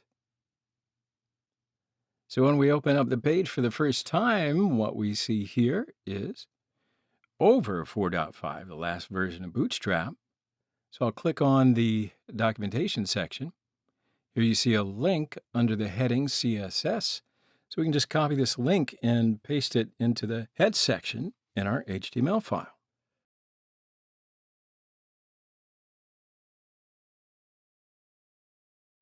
As you know, normally we write the name of our CSS file here, but now by copying the link address, we are adding already made Bootstrap files that are kept on CDN to our project, right? So it's because of this link that we'll be able to include the style variables existing in the Bootstrap library. And when the users open the page, it will be much faster because Bootstrap CSS files held on CDN are very likely to be downloaded on different sites that are opened by users. So browser caches this previously opened CSS file, and we progress faster because we don't have to download it every time. And yeah, that's pretty much the first method to include Bootstrap in our project. Very cool. So let's have a look at our HTML file and see what changes have been made thanks to the link that we added. So I'll just write in here hello world, which is certainly classic in the software world, with the h1 tag. And I'll look at what the browser looks like. So it looks a little different than what we normally write. But we can understand the difference a whole lot better when we comment the link section here and refresh the page. All right, so here, hello world has changed. But because we haven't added any styles right now, it's displayed as default. So as you see that when we add the link tag again, the font values change. All right, so for a second method, why don't we dig into how to add it into our starter template project. So I'll go to the Bootstrap site again. And of course, there is a starter templates section in this documentation section. And here we can see that it is for HTML5. So we need to be working with HTML5 in order to use this, right? And as you can see here, it contains the character section, the Bootstrap CSS section, and the jQuery section for JavaScript.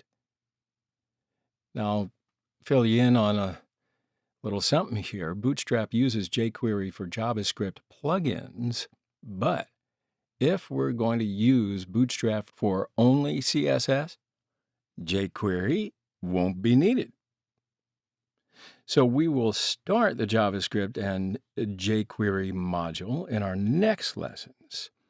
But when using Bootstrap now, we may need JavaScript in some of the sections that we prepare with HTML and CSS, like drop-down menus.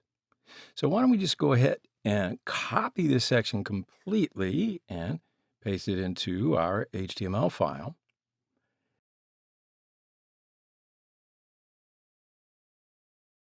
And we can also see the changes in the browser. And yeah, see, you can see the differences again. Now, the third method that we can use to download Bootstrap and jQuery files to our computer. So instead of the URL on the internet, you provide the bootstrap.css URL address that you downloaded on your computer. So the trouble is that the computer won't know that it's opened these files before, and it will load it up over and over again. So it might cause a little bit of a slowdown. Now that you know that, let's download Bootstrap to our computer, and we'll see how to add it. I'll just click the Download tab at the top right, and I'll press Download for CSS and JS.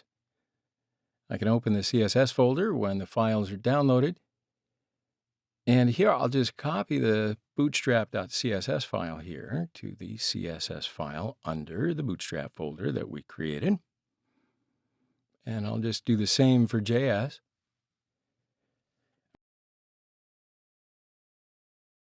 All right, cool. So that means that we have now downloaded all the files to our computer.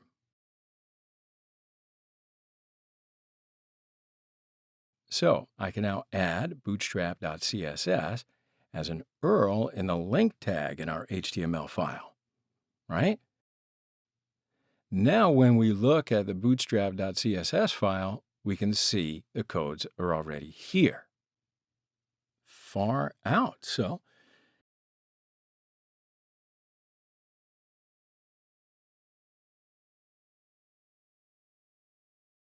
I'm going to do the same in JS. That's enough for now, I think. But I do want to say that throughout our course, we will pull Bootstrap on CDN and use these very handy codes. So this is going to be the method that makes you feel faster and far more logical. However, the choice is yours. It is up to you. You're going to decide how you will continue. Because in the next lesson, we're going to start doing up our project. See you in the next lesson. Hello again, my friends. So we've already talked about Bootstrap. We've learned how to include it in our project. Now, what kind of a project are we going to do? So why don't we talk about it just a little bit, and then we'll start our project. In fact, there are a couple of subtleties in each field that I want to bring your attention to before we start. So to enlighten you with a metaphor, perhaps, before you start cleaning up, for instance, you pick everything up off the floor and then you vacuum, right? Or you dust before you vacuum. But let's say you're an interior designer. You get the specs, you get the plans, you go to the work site before you start designing anything, and you find out what you're asked to do. Then you can make a design by combining the specs with your own imagination. It works that way in a digital environment as well. So the work begins after you understand the constraints and protocols. All right, so here's a web design. But if you want to be a good web designer, you don't start just by writing code right away. First of all, it's important to fully understand what the client is asking of you, right? So these requests may come to you from whoever they are, right? Friends or family, maybe from your boss. So you first analyze these requests. Then you can draw out your design with a paper and pencil, or you can do up your design in many digital applications that are available. You can then show this design to your boss or friends or family before you start writing the code, because you're going to get their input. Then you'll be able to make it all fancy with designing colors and the areas and shapes and everything that you're going to be using on your web page. But let me suggest you also, why don't you have a look around, examine different pages, as many as you can find. For example, you can review many web page sections on the UI Patterns site. For example, let's prepare navigation. We can open it here and examine the examples and see what it looks like first. We can also do this for many different sections. So studying these sites basically gives us a wider perspective. If you were a painter, it increases or broadens the palette of colors that you have, well, on your palette, right? Okay, I'm not a painter, so bear with me. But basically, it's by studying these differences and examining the different designs, we'll be able to prepare our own designs before we write code. And I'm telling you, that is going to make your job a whole lot easier. Now, of course, after you start preparing code, your design may change, but by building a proper foundation, you're going to make your work a whole lot easier in every way, especially when you have to go back. So this is not a course about how to be a really great web designer, right? That's another course. But what we're doing here is learning Bootstrap. So you examine pages on your own, build some perspective, and let's move on. So what we have here is a page that I've designed where we are going to learn the topics as well as gain practical experience. Now, in general, I tried to add all of the most popular sections from a web page, because after you finish these lessons, I want you to be able to very easily prepare different pages on your own. So yeah, let's have a look and see what's in our page. So first up, we've got a nav bar section. And I wrote it up in here because you can see these are the different Bootstrap lessons that are prepared. Project names, company names, maybe logos can also be used here. And then here's the link section for a quick look. I use these links again to make my job easier. Then I wrote our title on it just by using an image in the background, and I added a small paragraph. So then just going down here a little bit, created this icon area, and we can see on the web page, right? So while creating this section, we'll learn how to add the font awesome to our project. And then we can easily prepare these icons for our project. And with the grid structure in Bootstrap, we'll be able to easily prepare responsive structures. So now you see this area here. We're going to create this using modal in Bootstrap. Then when I press the play button, see a window which a promotional video can be added. And I added one of our earlier lessons here. And then when we move on, we'll talk about the card in Bootstrap. Remember when I brought that up? So here I created a product section, and oftentimes product and pricing sections can be complex, but I prepared one for you to easily understand how they can be made. Also, I've given a slideshow behind it so that we can talk about how to build up a slideshow with Bootstrap. And this can also be an area where testimonials and, those positive comments that customers make, reviews and so forth, those can be shared here. There's also things like fields such as a history area or a vision or mission statement can be added. I'll talk to you about the z-index that we haven't covered yet.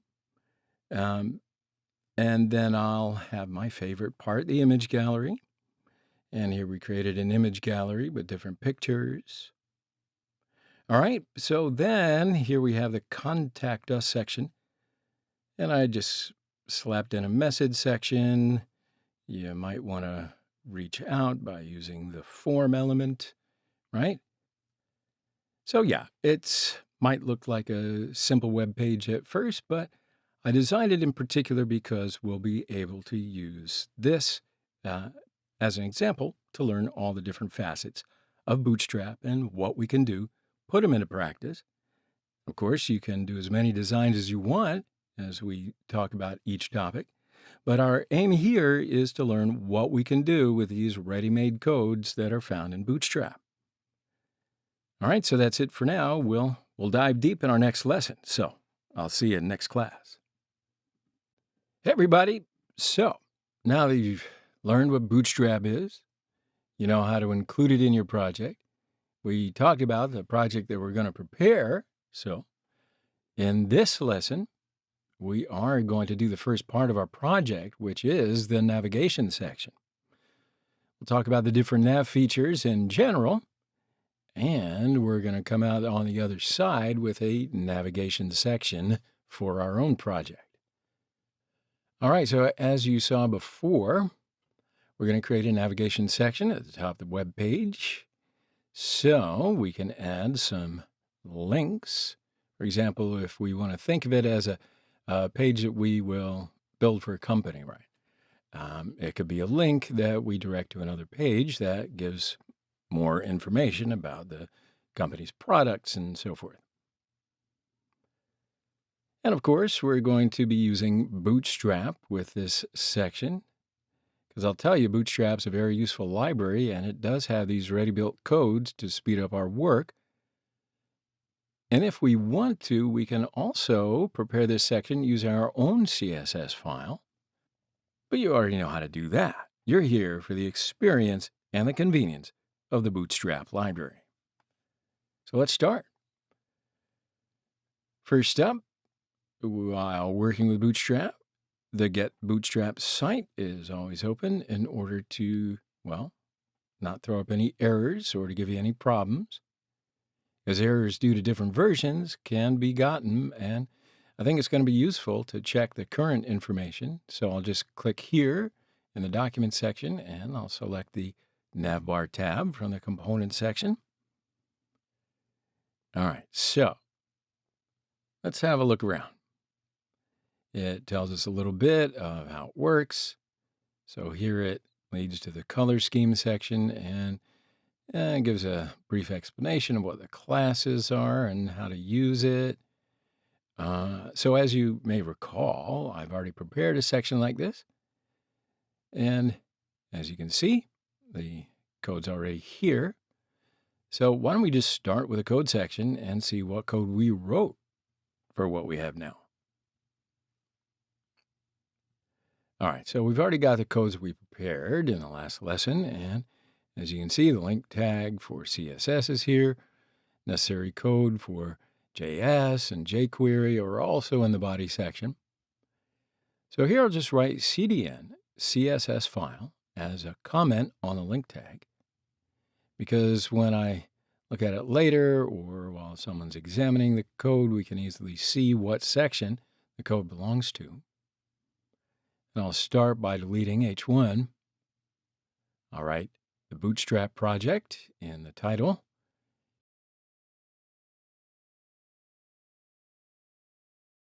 And I'll start using the navbar. So here we can say that the navbar functions the same as a div, but the person who sees this tag will easily understand that it is indeed related to the navigation bar.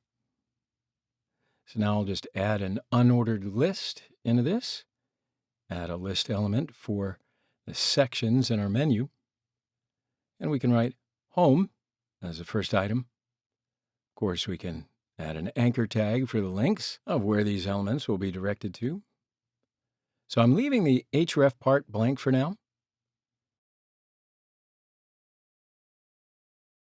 But this is how we can add all of the different list elements. So I'll write courses, about us, and then contact. All right, so when you take a look at it now, there's no images that we want to. In fact, we have created a list here below. So now let's see what classes to use from Get Bootstrap. So here I can add the navbar class to the nav element.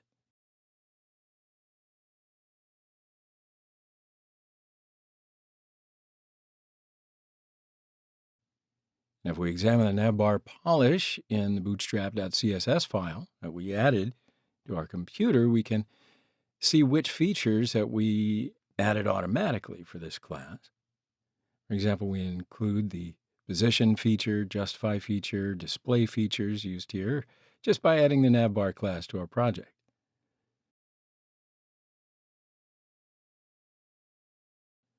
So for the other tags, I can add the classes used in Bootstrap the same way. So I'm adding navbar nav class for the UL tag and the nav item classes for the LI tag.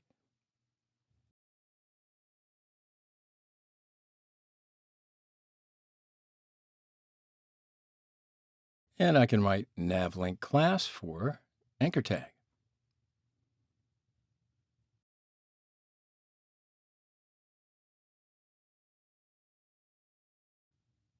So now when we look at it, we get a much different look than the first style. But our list still is not side by side. For this, we can use the navbar expand class. Now, if you looked at the documentation, you can see that there are options like small, medium, large, and extra large in this class. So it means that we will make our list side by side, but it will respond according to the different size of the screen. All right, so let's add the navbar expand class to our project, and we'll make it large, and you can see what I mean. So here, our list comes up horizontally, but look what happens when I reduce the screen size. It shows up vertically. So when we make it medium or small, it'll be listed vertically on smaller screen sizes.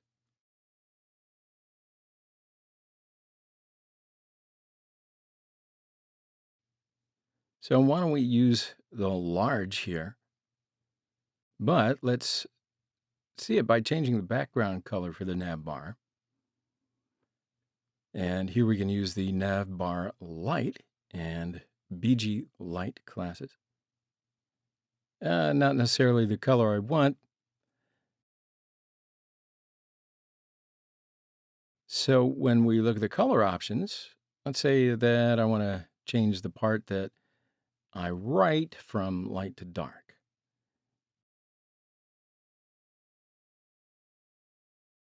So the background color, font color changes. And let's say that here I want to use different colors. So I'm looking at the various color options here. For example, let's just try this style for the background. And now you can see that the background has changed. So let's add a different color here if we want. Let's say that I want to make the background green. So I change the background class. Yes, that works. We can see that the background is now green. Or let's say that we can use a color option here by code. So I want to use BG dark class. And sure enough, that's enough for now for the list part.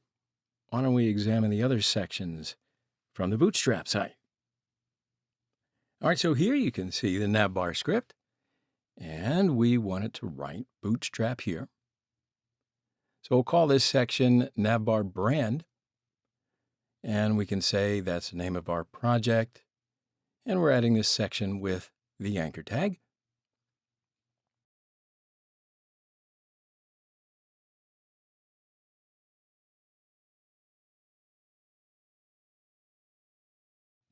So now when the screen gets smaller, I'll want to show our menu with a menu icon. And we can do this just by using the navbar toggler class.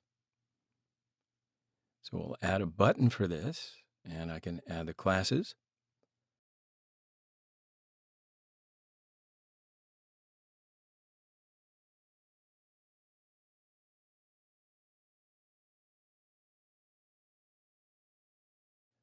So here, collapse is used for the data toggle, and it uses the value given for the data target as the ID for div.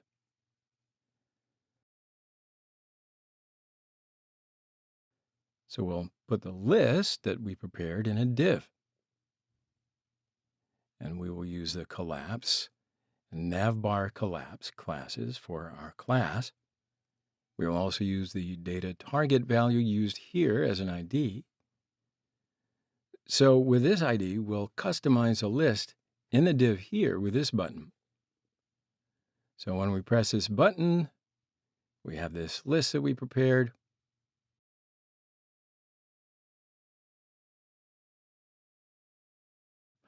I also use the navbar toggler icon class to add the menu icon.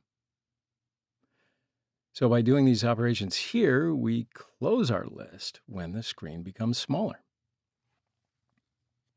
And then when the screen becomes smaller, our list becomes a visible list with the menu icon. When we add our code and look in the browser, everything looks pretty good. Now, when we look here, our project name and menu section are a little close to each other. So I want the menu section to be over here to the right a little more.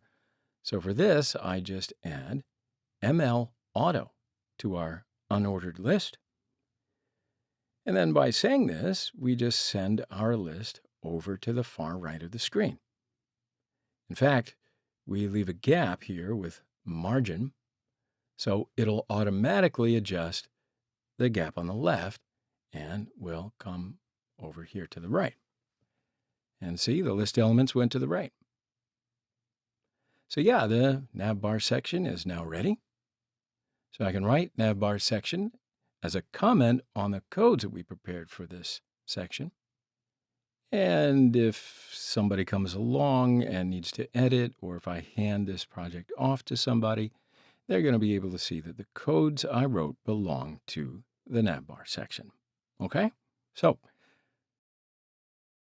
that's the first part of our project, the navbar. So we started to become familiar with how to use Bootstrap. In our next lesson, we're going to hit it harder. So come on back, and I'll see you then. Hello again, everybody. So last lesson, we prepared the first part of our project, the navbar section. We learned some of the navbar features using Bootstrap. Now, before we get into some of the other parts of the project, I do want to talk to you about the grid layout system in Bootstrap. We already talked about grid in the CSS lessons, and you know its logic. But let's talk about what we can do while preparing grid with Bootstrap and then continue to prepare our project. So we're going to see that it's much easier to create responsive sites with Bootstrap, and you're going to be able to kick back and enjoy. So let's start the coding part and take a look at what we can do in the grid system.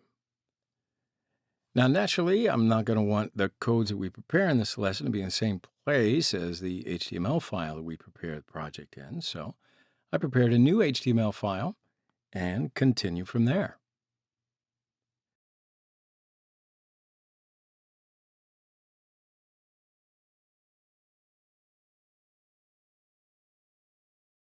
So first, let's add Bootstrap and jQuery as links to our HTML file.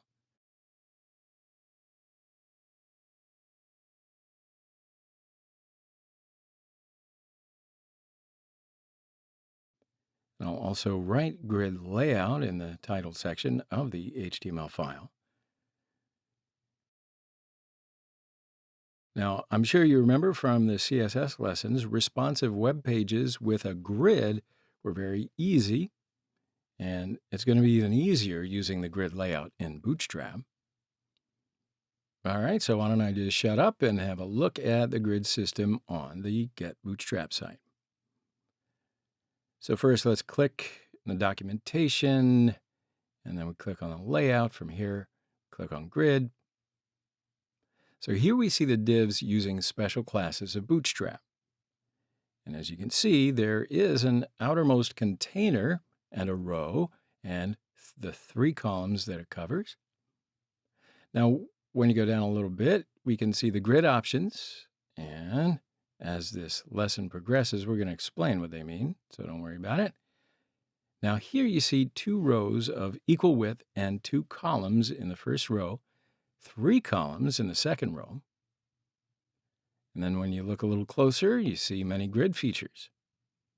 So why don't we start writing the code in our HTML file, and let's see what each of the Bootstrap classes mean. So now I'm adding a div with container class, and I'm adding a div with row class in it. Then in this, I'm adding a div with call class. So we created a structure consisting of 1 row and 1 column. Now we add background color and border with style attribute to our column.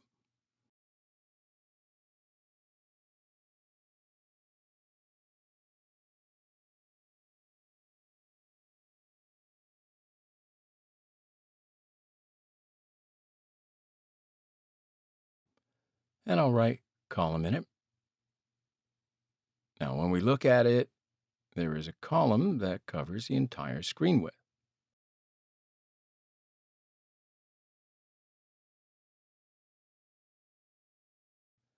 So I'll add 1 more column next to that, and 2 equal columns are formed. Now, likewise, I can add 2 more columns in this row, and a total of 4 equal columns gets built. Just like that. So now I want to create another line. And for that, I wrote a div with a row class, and in that I wrote a div where I use the call for class.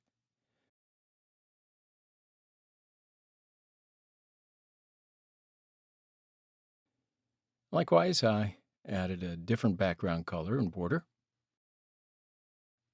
And then when you look at that, we'll see a column that uses only 1/4 of the screen. That means it takes up 25% of the width of the screen, not the entire screen. And I'll explain all of this as we go along. So if you think of a single line as 12 pieces, and whatever width of this screen width we want, we just give it a number. So when you say call 6 instead of call 4, we specify the width of half the screen, because when we divide 12 by 6, it's half, right? Or when I say call 3, indicate 1/4 of the screen width. Here, let me just write call 4 class again, and then add another column with call 2 here. And as you can see, the 2 columns covered half the screen width. So if we add another column with call 6 class, the width of the screen has been covered. However, when we make a change in the screen size here, we see that it is not responsive enough. So, how do you make the page responsive?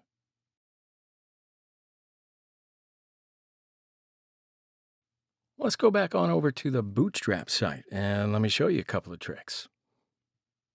So when we look at the grid options section here, it gives us some information about screen sizes.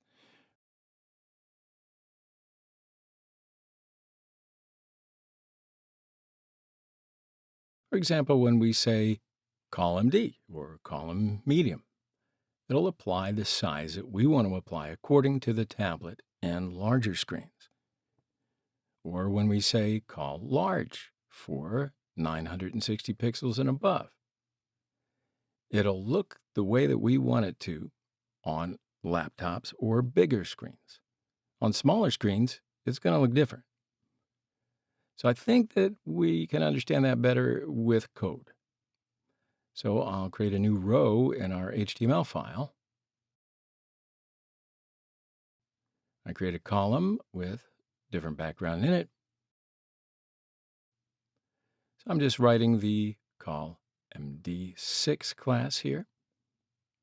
So when you look at it, a new column that covers half the width of our page has been created. So I'll create another column in the same way. And now we can see 2 columns side by side. So you can't see the difference yet, but when we shrink the screen size and we reach a size smaller than the tablet size, as you can see, the second column scrunches down, and now both columns cover 100% of the screen width. So while these columns appear upside down on smartphones, they will appear side by side on tablets or computers. So how do we adjust the number of different columns in different sizes? Well, here we can use the call small, call medium, and call large classes on the same div.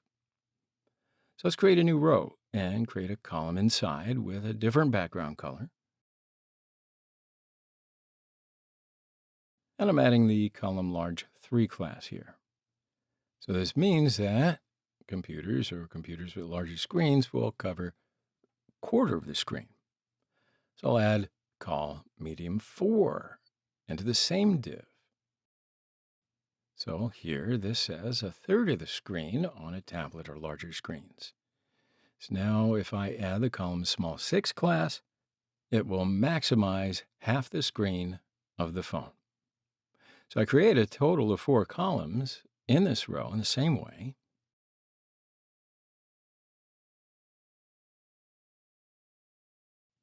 So when we look at the changes, we can see that 2 are side by side on the phone screen, 3 columns on a slightly larger screen, and we see 4 columns side by side on the computer size screen.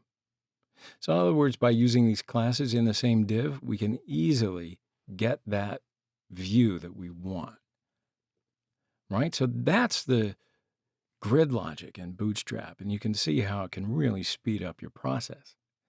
So my suggestion here is when you're confused, you're always going to want to go to the Bootstrap site and just review the documentation section if you get stuck or whatever, if you want to dive in a little deeper, because you can always find the explanation of what you want to do right here. So we're going to be using the grid system features even more when we get deeper into our project. But for now, why don't you go have some practice, maybe explore the documentation a little further, and I'll see you in the next lesson. Hello again, everyone. So the last lesson, we talked a little bit about the grid system in Bootstrap. Hopefully you've been able to practice that. So you're already familiar with the grid system from CSS. So our job is made a lot easier by using the ready-made classes in Bootstrap, right? You agree? Cool. Now that we've learned the grid logic, I think we can move on to the header section of our project, and you'll see why. So I'm separating the project section by section, and the first section you see here, it's a header section. And as you can also see, this section contains a title, a paragraph, and a button. And there's also an image in the background. So it looks like it might just be an easy chapter, huh? Okay, so let's continue our project by going to our HTML file. And I'll write the header section as a comment to indicate that the changes that we're going to make here are specific to the header section. Now I'm starting to write codes with the header tag, and I'll add ID. So I think this part is a row and a column. In our last lesson, we already talked about the grid features, so I'll just keep writing that code. So I'll create a div with an overlay class, and we will be creating some shading in the background, so we'll add this div. And I'll add a div with a container class. And like I said before, we can prepare this field as a row and a column, so I'll create a div of the row class and a div of the col class. So we can also use the col medium or col large class here, but not going to need it since we prepared it as a single row and a column. So we don't really have a problem when the screen changes, right? And we can add our title to this with the h1 tag.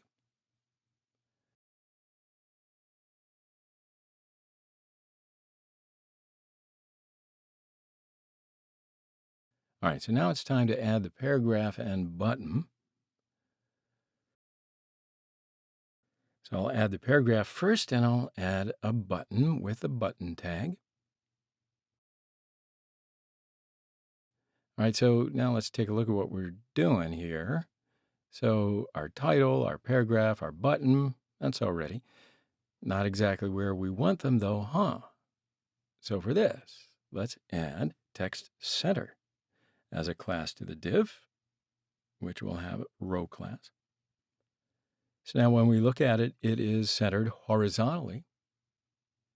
And I can currently use the margin top feature for H1 to center it vertically.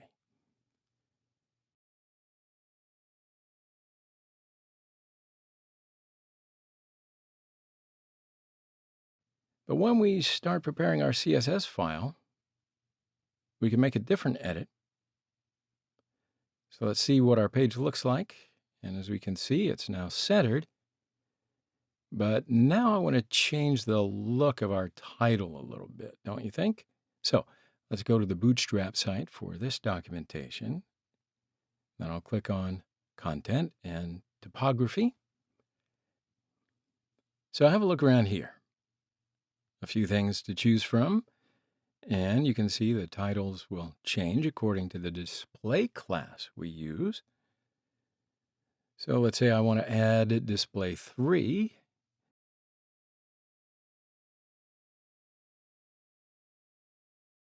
To the h1 tag and use it.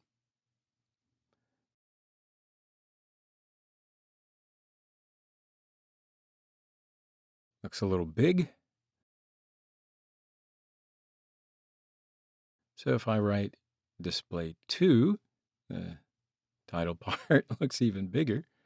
So why don't we just go ahead and try display 4. Yeah, that looks like it'll work. All right, so now let's say I want to change the font color of the paragraph here. So here I'll just click on the colors option under utilities on this Bootstrap site. And here too, it gives us some information about the colors we can use. So I'm looking at the color list and yeah, I'll add the text muted class to our paragraph in the HTML file. And I think those changes make it look a whole lot better. So now it's time for the button. So for this again, I'll write buttons and the documentation page in the search bar. And here we see some buttons in different styles. And we can also see what classes are used. And it uses the button class. And when I use button success, the green button is generated. You can also use the button danger class to create the red button.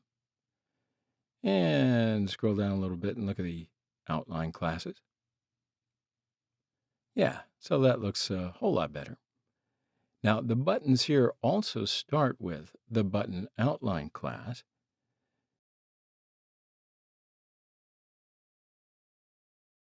So I want to add this button to our project, so I'll just copy the class here, and I'll paste it in HTML. All right, so that pretty much completes what I wanted to show you in this section. But I want to point out that we have only made changes to the HTML file so far. We've not done anything to our CSS file. So using the available classes in Bootstrap, we're able to add styles that we want to with just a few lines. All right? So in our next lesson, we're going to start preparing our CSS file, and we will continue to edit. I'll see you in the next lesson. Hello again, my friends. So we are gradually building the parts of our project, right? Last lesson, we wrote the HTML code for the header section. But have a look at this here. This is the final version, or what the page is going to look like. So there are a few differences between the two styles, the one that we want and the one that we currently have. So in the last lesson, we said that we're going to create our CSS file and make some changes there. So this is what we're going to shoot for by making changes to our file. So that means that I want to show you how to create our CSS file in this lesson. So to do all that, let's just right-click on this folder, and we'll create a new file named style.css. Now, before I forget, I'll add this CSS file to our HTML file with the link tag.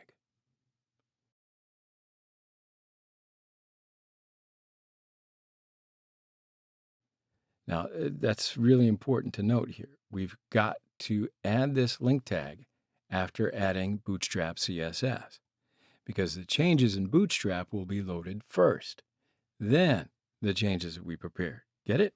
So we've got to pay attention to the order. That's all. All right. So now that we've created our CSS file, we can make our style changes.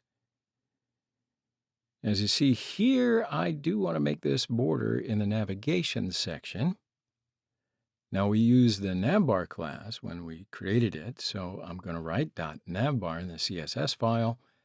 And here I just have to use the border bottom property because I want the border in the bottom section. And then I can use this color and solid line. And boom, there's our border. But don't you think we're going to want a slightly thicker line so that we can see that delineation more clearly? So if you want it to be larger, we just change its thickness again. Now, of course, I want to change the color of the Bootstrap text here. And we use the navbar brand class. Now, if you don't remember which class elements you use, you don't have to worry about that because we have the opportunity to examine the codes just by right-clicking on Chrome and saying Inspect. So here we can have a look at the element that we want to see in the section that says Elements. And when we get to where we want, we can already see that section, and we can see which code in which file and in which line.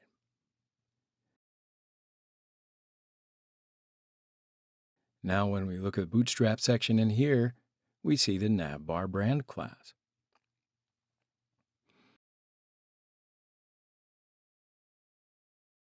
Now, of course, there's another way. I can look at this section that says Bootstrap in our HTML file and see that the navbar brand class is here.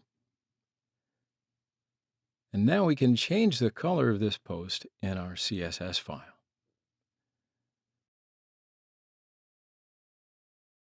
So I want to make the font size a little bit bigger.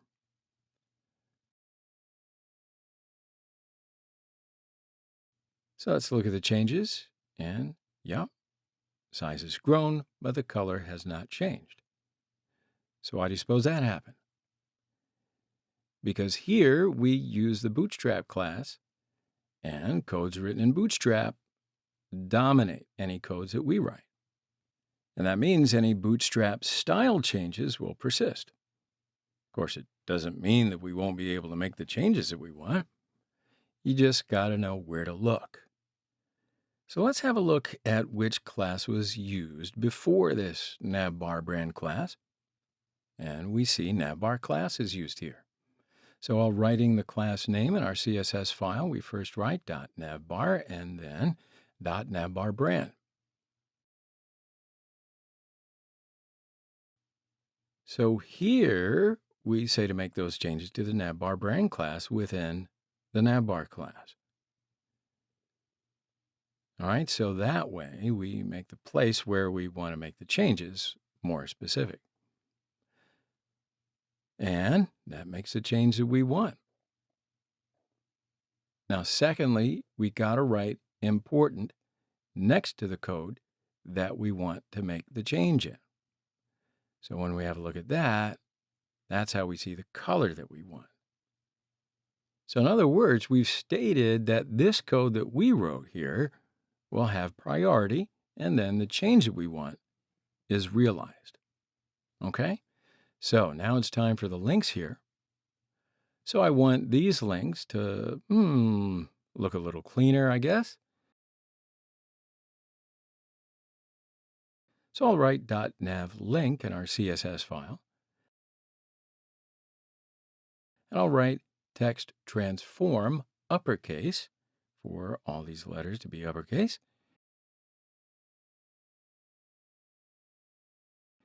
And I'll want the border color to appear when we hover over these links. To do that, you just give the hover feature to this class. So I'll add this color as a color again. So now when I look at the changes, all the letters are big, but we're also having color problems, right? That's right. So we can just write important next to this code. And sure enough, when you look at it now, there's our nifty color effect. All right, so now it's time to add the background color to the header section. So I downloaded the image that I used here to the images folder that we created earlier. You can, of course, add a photo that you want to, either with this method, or you can download the folder in GitHub that I prepared for you and use the files easily from there. All right, so let's add the background now. And for this, I'm looking at the ID that the header section uses in our HTML file. And I'll just put the # in our CSS file and write the ID. And I'll write background and write the image address with a URL and as images header bg.jpg.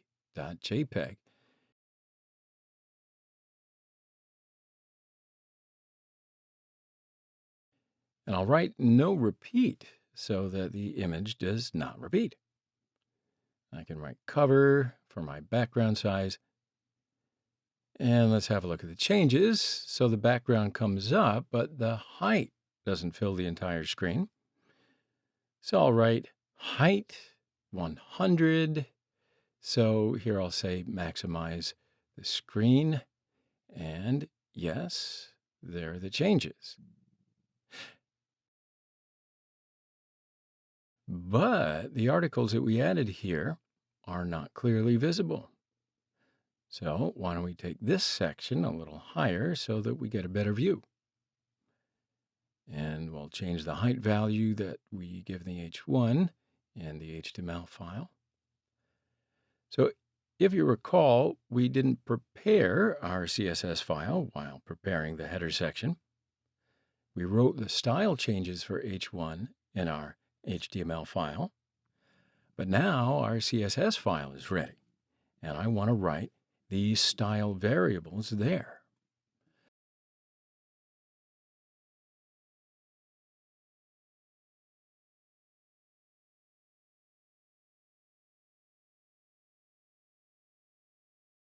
So I'll write H1 in our CSS file, and I'll give the margin top value to be 20. And there you go. That looks a lot better. So yeah, that's enough for this. Review something if you don't get it. And in this lesson, we created our CSS file, and we have customized the features that come along with our Bootstrap for ourselves. So play around, see what you can do. That's how you create differences. That's how you create differences when using Bootstrap. So long for now. I'll see you in the next lesson. Hello again, everyone. So in our last lesson, we created our CSS file and made the changes that we wanted to do. So we're going to continue these changes in this lesson, and we will learn how to add Google fonts to our project. All right, so let's get started. So this is the final image of our project, and here I just want to create a shadow in front of the picture first. So for that, I'll just use the overlay class, and I'll write in hashtag header ID, then .overlay in the CSS file. So I write background color, and here I can use an RGBA model. Hello, everyone. So we've prepared two parts of our project like we want. So now it's time to prepare the features section. So when we look at this section, we can see that there are icons, title sections, and paragraphs. Also, this section consists of a row and columns. So that means that we're going to use grid features. So we haven't added icons to our project before, and we haven't really talked about how to add them so far. So let's first talk about how to include these icons, and then we can get to encoding. All right, so first let's add the icons to our project, and I'll just use the Font Awesome library, which is a CSS library. It contains many icons. So in other words, Font Awesome is truly awesome. But it's also an open source library that facilitates our work, just like Bootstrap, and it enables us to use these icons ready-made. So I'll just open up the fontawesome.com page, and as you can see, version 6 will come with some innovations. But here we're going to continue with version 5. So now I'll just click on these icons options as we see. Thousands of icons sorted. So I'll click the free option to use it for free, and I'm just pressing on the one icon. And as you can see on the page, there are a few examples of the design, dimension, and usage of the icon.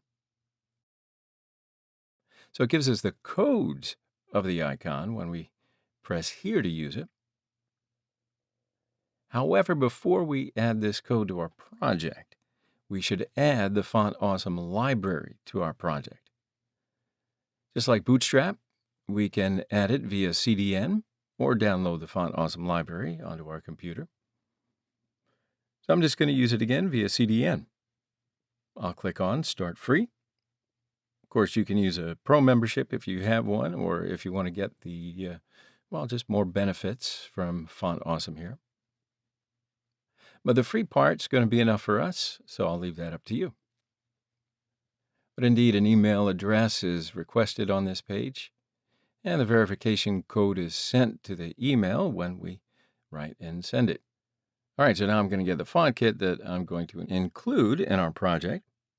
Now, we already have this kit with the membership. So now I've done these things, and now I can just copy the kit here. So I'll paste the code under CSS links in our HTML file. And now Font Awesome is included in our project. So now we can include the icon code that we want. All right, so if you want to use it from your computer and not via CDN, you'll be downloading the download link here. And here you can just use the URL on your computer. And yeah, whatever you do, the Font Awesome library is now ready to use. All right, so now we can start preparing our feature section. So when we look here, there are icons, and at the bottom, there are head and paragraph. So we also consider this place as consisting of 1 row and 3 columns. So we can start writing the code in our HTML file.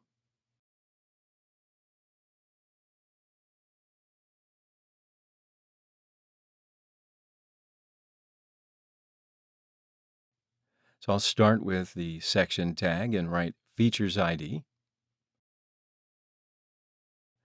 And now I'm adding a container with a div tag.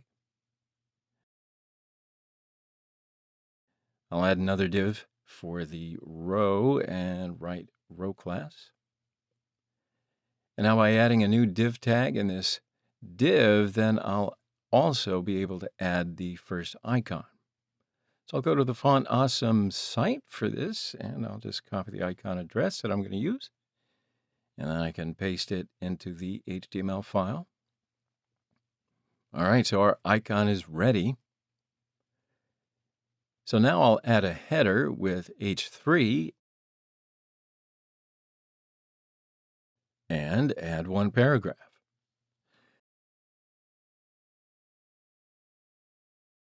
And then likewise, I can add other columns.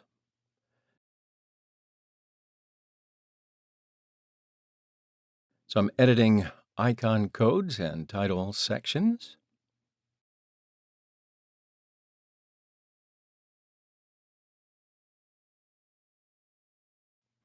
Now, of course, you can use different icons if you want to.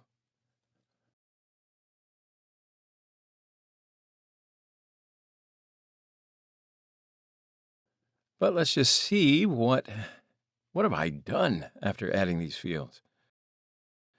So, as we can see, icons, title, and paragraph are added. Now, the view, though, that's not exactly what we want, huh? So, we can make some adjustments. So now I want to have a responsive view in this section. What do? When we talked about the grid system, we talked about a line consisting of 12 fields, you remember? So since there are 3 columns here, if we use the call MD4 class, these columns will line up on a screen smaller than tablet size. And on bigger screens, they're going to be next to each other. Yeah, I think that looks a whole lot better to use the medium class right here for this design.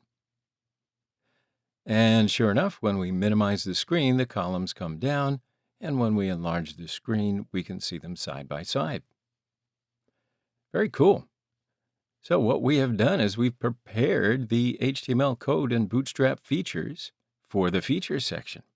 All right, so in the next lesson, we're going to continue on. All right, see you then. Hello, everyone. So that last lesson, we started to prepare this features section. And we prepared our project so far, but we haven't quite finished the design of the feature section yet. So that's why I want to finish editing in this section. So first up, I want to center these columns. So for that, I can just add the class text center to the div where the call have call class. And I can repeat the same process for the other columns. All right, so now it's centered the way I want it to be. However, when you look at it, it's pretty close to each other, and I want to add some space here. If you remember, we talked about the issue of spacing in Bootstrap. So if you want to, you can review that topic of spacing again in case you're, you can go to the Bootstrap site. But for now, we're going to continue to write code. So we want to set a space in this section from above. So in the section tag, I can write padding top. So point as a class, and I'll write 5 for the amount of space.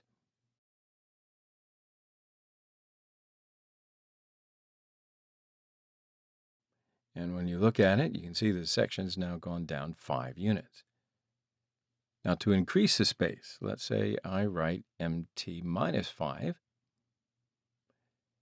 next to the row class, and the gap is increased a little more. So yeah, that gap's pretty good. So now I think these icons look small, so let's enlarge them a bit. We can do that in 2 ways. First, I'll go to the Font Awesome site and open one of the icons that we selected. Now here you see how to size according to the class that we've chosen. For example, 3x, 5x, 7x, etc.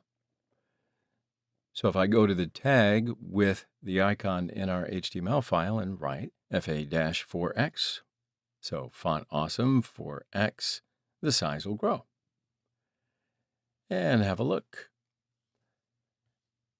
Now, of course, we can apply the same for the other icons.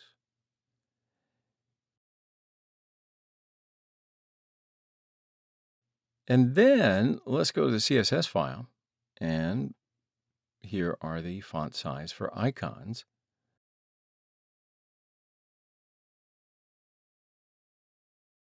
I'll write hashtag features for this because here is an ID, so I put a hashtag in front of it.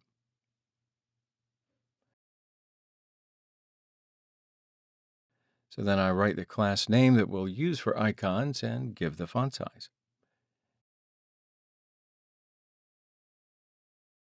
And as you can see, the dimensions have changed.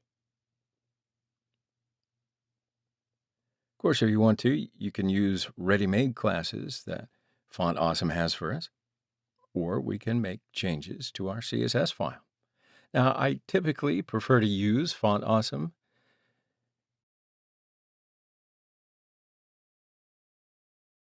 And now the size looks good, but it does kind of look pretty close between the title here and the icons. So why don't we just add a space here? We can use the MT-3 class in H3 and do the same for all the H3 here.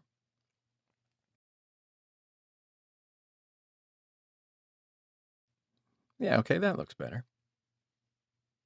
Okay, so now we'd better expand the size of some of the titles here, huh? So actually, I want the H3 headers that we use on our entire page to be equal. So I'll go to the beginning of our CSS file and write general changes in the comments. And I can make the font properties just by typing H3.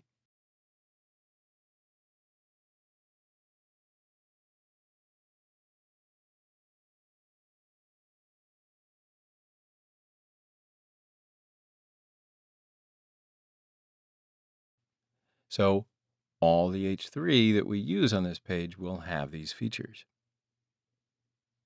That's better like this. Now, since we're here, I want to change the color of the icons in the title here. So I'm going to go to the CSS file and write the class name.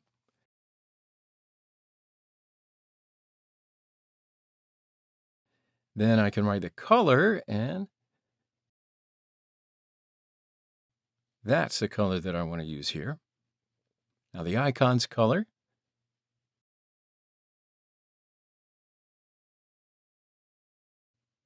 And now I want the color to change when we hover over the title. So I'll just write the class name and put colon, and I'll write hover, and we can add the color that we want. So when we hover over it, the mouse image changes. So I added a cursor. All right, so that all looks pretty good. The colors are changed, fonts have changed, and the columns come down to the bottom when I make the screen smaller. And for a different screen, they come back side by side, just like we want. All right, so that finishes this section. So in the next episode, we're going to start designing the new section. I'll see you then. Hello again, everyone. So let's continue on. We're going to start with a new section here. So we're going to talk about how to make promotional videos that are usually found on web pages, and we'll also talk about modals, which has a real important place in Bootstrap. So modals are pop-up windows in the Bootstrap framework. A button is also needed for this window. So that means when we press this button, the modal window opens.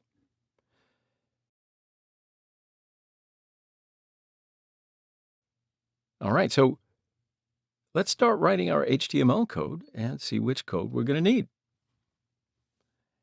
So I'll start off by writing a section tag for a new section in our HTML file and give it an ID. Now, first of all, I want to write the code that we are familiar with here. So I'll create a container, one row and another div with call medium 12.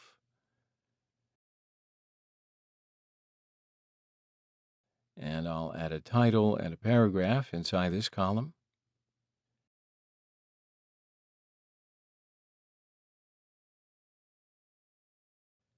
When we refresh and look at the page, bada boom, there it is.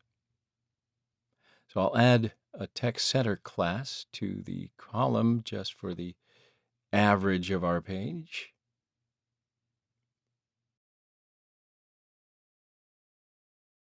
Okay, so that's better. So now I'm going to add one button, and while adding our button, I create a div with class first. Then I can add a button inside. And I'll use button secondary classes that we typically use. I'll write open inside. Now, the reason why I use call medium 6 class here, I'm just going to add one button, and I didn't want to, cover the entire area, the entire page width. So the button where we renew our page is here. And I'll add text center and MX auto classes to make those appear automatically. Okay, so now we can move on to the modal section. When we press a button, we want a new window to open. So for this, I'm writing data toggle attribute in the button tag and modal. Then I can use the data target attribute. And here I'll write an ID that I will connect to the modal part.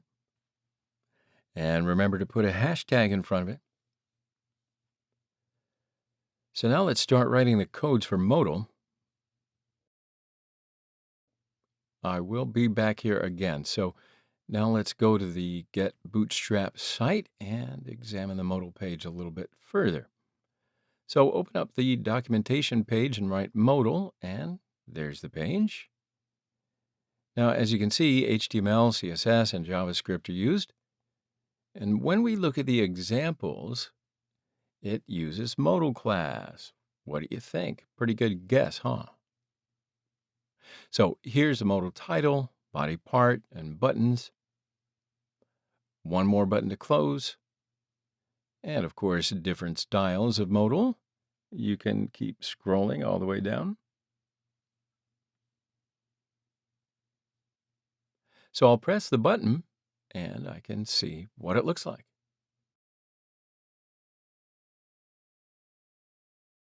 So let's go back to the code section and let's start preparing our modal. So now I've left this section and I'm creating a new div.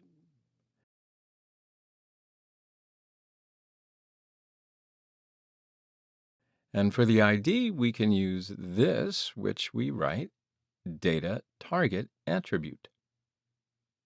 So if we wrote another word here, we would use it as an ID for this div as well.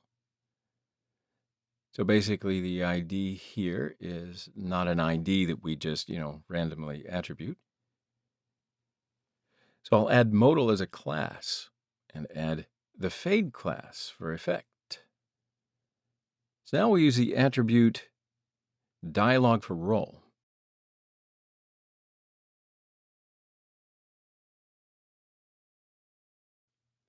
So by creating another div in this div, we add the modal dialog class. Then a new div with a modal content class, and then a new div with modal header class. And now we'll just write h3 with modal title class and modal title in it.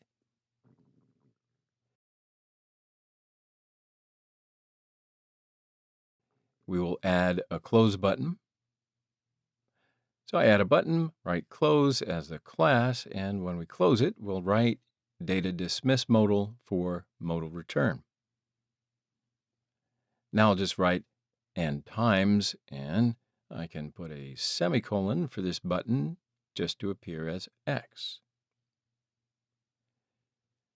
So yeah, that finishes the header section. Now, let's start preparing the modal body part.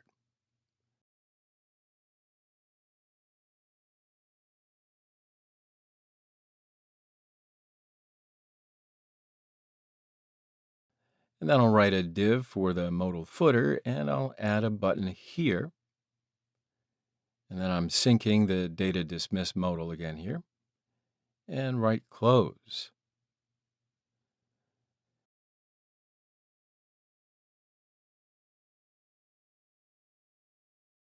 So let's have a look and see how we're doing. I'll refresh the page and click the open button. And here is our modal window open, header part, and then the body and the footer part. And here in the buttons, click X and the window closes. Cool. And again, I'll press the button here and it closes too. Yes, indeed. As you can see, that's how you create a modal window. So generally, we talked about how to use modal in Bootstrap, but in our next lesson, we're going to dive in a little deeper, and we're going to arrange this modal for a project, and we're going to finish up this part, and you'll know everything you need to know about modals. Goodbye for now. I'll see you in the next lesson. Hello again, everyone. So, of course, in the last lesson, we talked about the modal, and in this lesson, we're going to prepare it to be part of our project. So, what we're going to do now is learn how to add some videos. So why don't we go ahead and start editing our code. All right, so here are the codes that we were editing in the last lesson. What I want to do is take these down a little bit for now. So yeah, I'll also remove our button here because we're going to be adding a Font Awesome icon here, right? And we're also going to want to open a video by pressing the icon that we're going to use here. So I'll write anchor tag, and I'll leave the address blank for now, but I will add video as a class. Then we're going to write the video address that we want to open with data video. I'm adding one of our previous lessons here. So I just copy this video to the images folder, and I'll just write the address here. Of course, you can use a different address. You can copy the link of the video if you want to. But whatever you do, I'll also add the data toggle and data target attributes into the anchor tag. Now, hopefully you'll remember what we write here. I'll just write ID for modal. And we're going to copy the icon code that we're going to use. Also add fa3x class. All right, so now this section is slowly taking shape when we want to look at the regulations. So let's give some space from above and below. For this, I'll just add pi5 class in the section tag. And yeah, that's better now. So now we can start creating our modal window. Let's start editing the code that we prepared last session. So these codes I'm just going to delete. I can't use the modal header field here, so I'll delete this too. And now modal div, modal dialog, modal content ready, respectively. Now I'll write another div here, and I'm writing modal body class. Now, first of all, I add a close button. So this time I'll go to the Get Bootstrap site for convenience and copy the button code there and paste it to my page. Now, of course, in our lessons, we usually explain our code by writing them, just so that you can learn everything from scratch. But there isn't any need to waste time. It's already talked about, and this is a great way to deal with it. There are a few differences, and we'll talk about them as well. But I want to get to adding our video below this button. So that's where this tag comes in. We can add media to our own page from a different site. So I'll enter the address of the video, and that's how it gets added. Width and height values. And I'll save the changes, refresh the page, and press the play button. And here, our video is now added. So actually, when we press this button, the video should start automatically. But for this, you need to add in a JavaScript code. But I think that's enough for Bootstrap lessons, so this is enough for the modal part. But as you can see, if we want our window to open, we can start the video from here. And modal closed when we pressed. So I think that's enough for now. Let's go ahead and make the background edits. So go to our CSS file and start writing.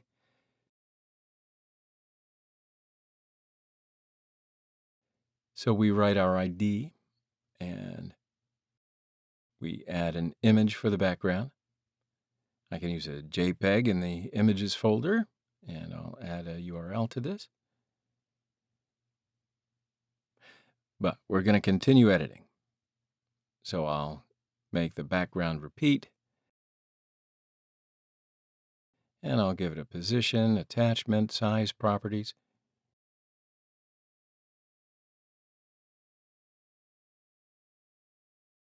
Okay, good. So now it looks better.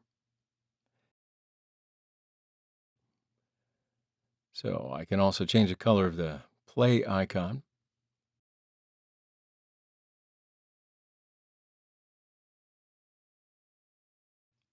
Yeah, that looks better now. Now, it would be better if we also change the paragraph text color here.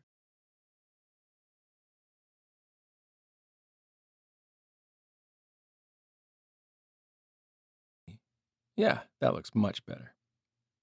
All right, so that completes this section. I think that's enough for now. You can go ahead and review what you need to review, and then we'll move on from here in the next video. See you then. Hello again, everyone. So in this video, we're going to learn how to prepare a section that you usually encounter on websites. They're pretty popular, and we will need to have Bootstrap cards for this part. So let's talk about what the heck are Bootstrap cards first. Then we'll get into it. So if I click the Components tab in the Documentation section in Bootstrap, I'm opening the Card section here. And now when the page opens, you can see that Card has flexible and extensible content container structure. Now I'll tell you why I'm so excited. There was no Card component in Bootstrap 3. This is a feature that comes with Component Bootstrap 4. Now, yeah, some of you might argue that there were features like Bootstrap 3 panels, wells, and yeah, these features are here too. But now we can define the Card component. Think of it as a section with its own header, image, body, and footer structure. So in general, the product information and pricing sections are prepared by using this Card component. So it has its own domain, and it can have a picture, title, paragraph, or footer in this area. So what I'll do here is I'll click on Examples to examine an example here. And here's pricing. So you can see there's a header, a body, and button area. And when you inspect on Chrome, you can see the details easier.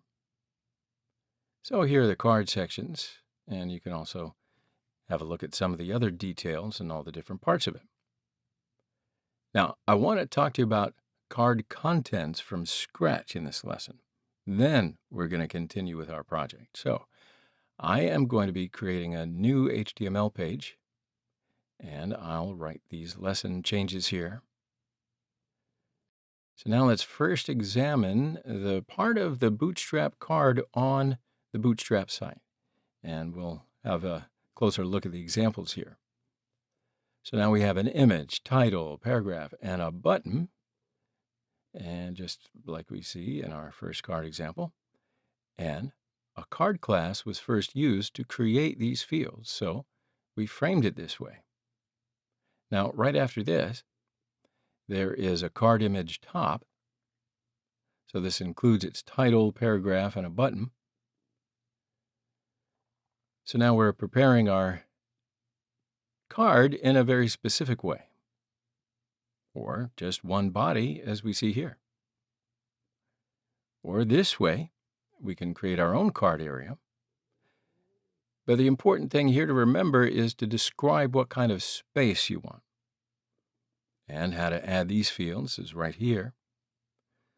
So why don't we go ahead to the code section, and we can see the example by coding. So I also added the Bootstrap library in Atom to this page. Don't want to have you forget that. Otherwise, the changes that we want won't be reflected on our page. So let's start by writing a new div and card class. A new div inside of it, and a card header class.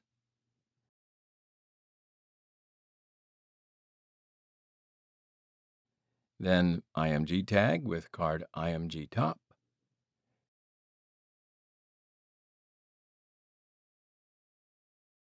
And here for the SRC, I'm giving this URL for now. Now in this area, I'll create a card body class in the body part. So I want to write a card body for now.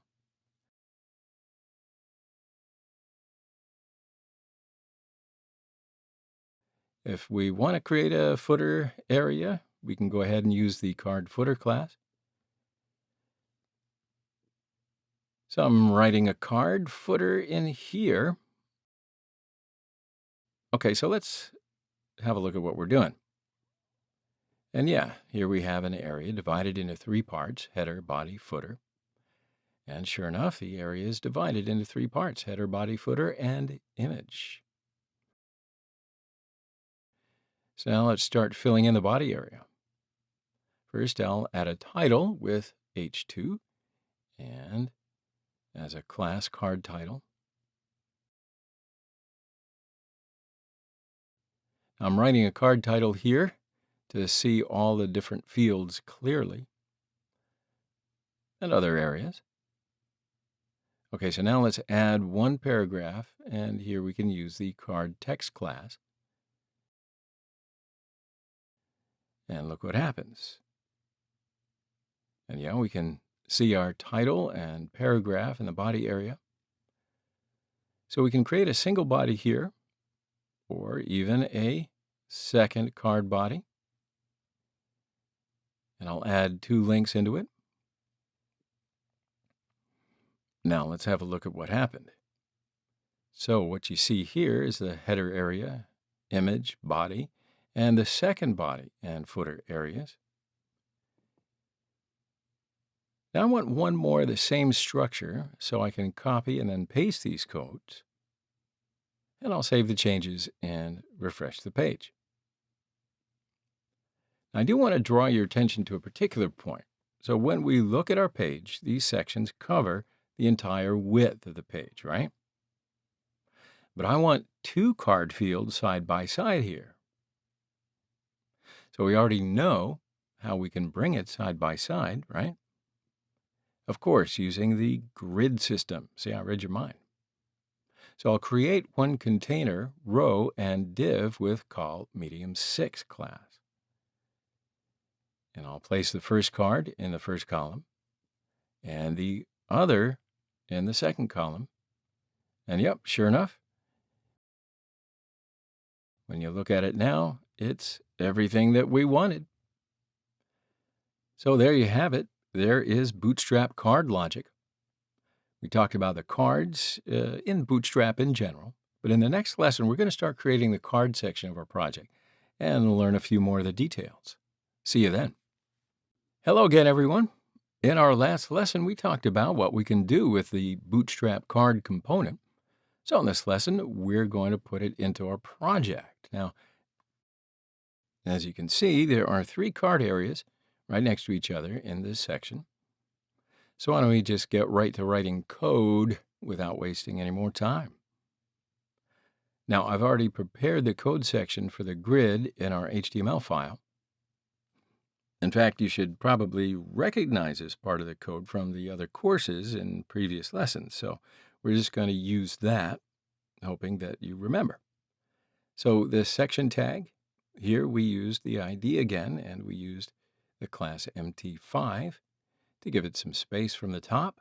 Then I created divs with container, row, and column medium4 class. So now I'm creating a div with a card class to prepare the first part.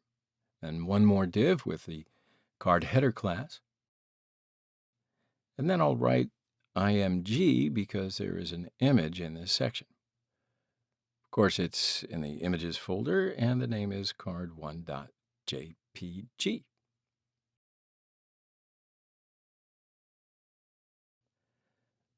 So I'm also adding the class imgFluid so that it's a responsive structure. And I'll also add my3 class to create gaps in between. So we've got top and bottom. And let's have a look and see what we're doing. Okay. Of course, it looked like this when the size of the photo we used was large. Now, when we change the width and the height properties and look again,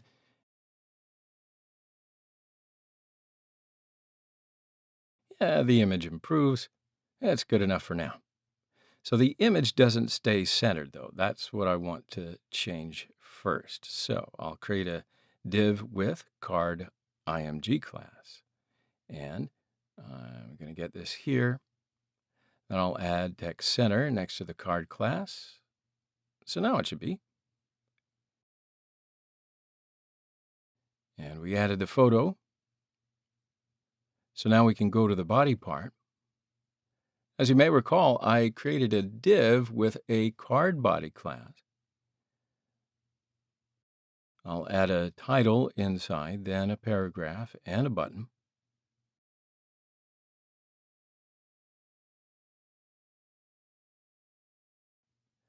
And I want this button to be the same as in the header section, so I can just copy it from there. I'll write read more here. Yeah, so let's have a look and see what we're doing now. And our first card area is ready. Now, if you have a look at this here, the button has the same features as the button that we used first, right? So when we hover over it, the color changes, the sign appears, because the classes that we used here are the same, and we made those changes to our CSS file with these class names. The features used for this class are always going to be the same. So yeah, so that finishes that. Now we have to create two more. So I'll come in here and choose from the call MD4 class, and I'll add two more. So when you look at it now, 3 columns have come together, but here the photos are, well, pretty high. So let's give it some space here.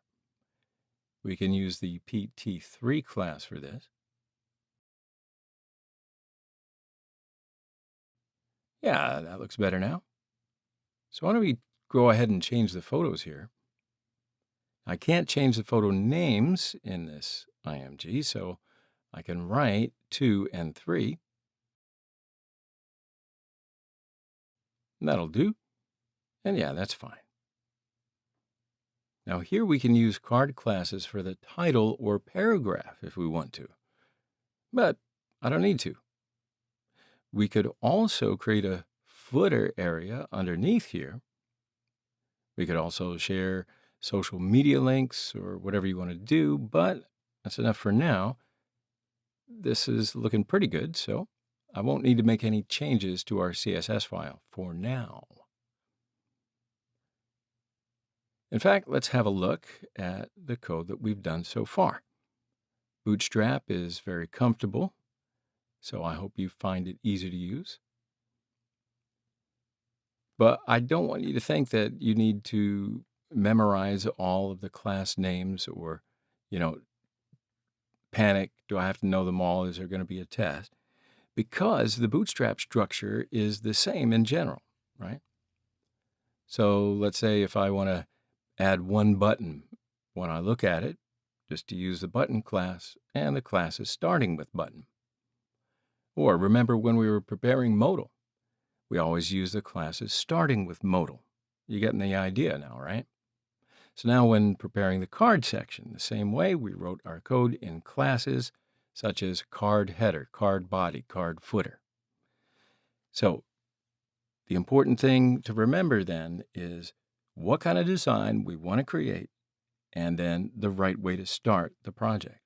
So after that, everything's explained very well in the documentation section of the Bootstrap site. You see why it makes life easier?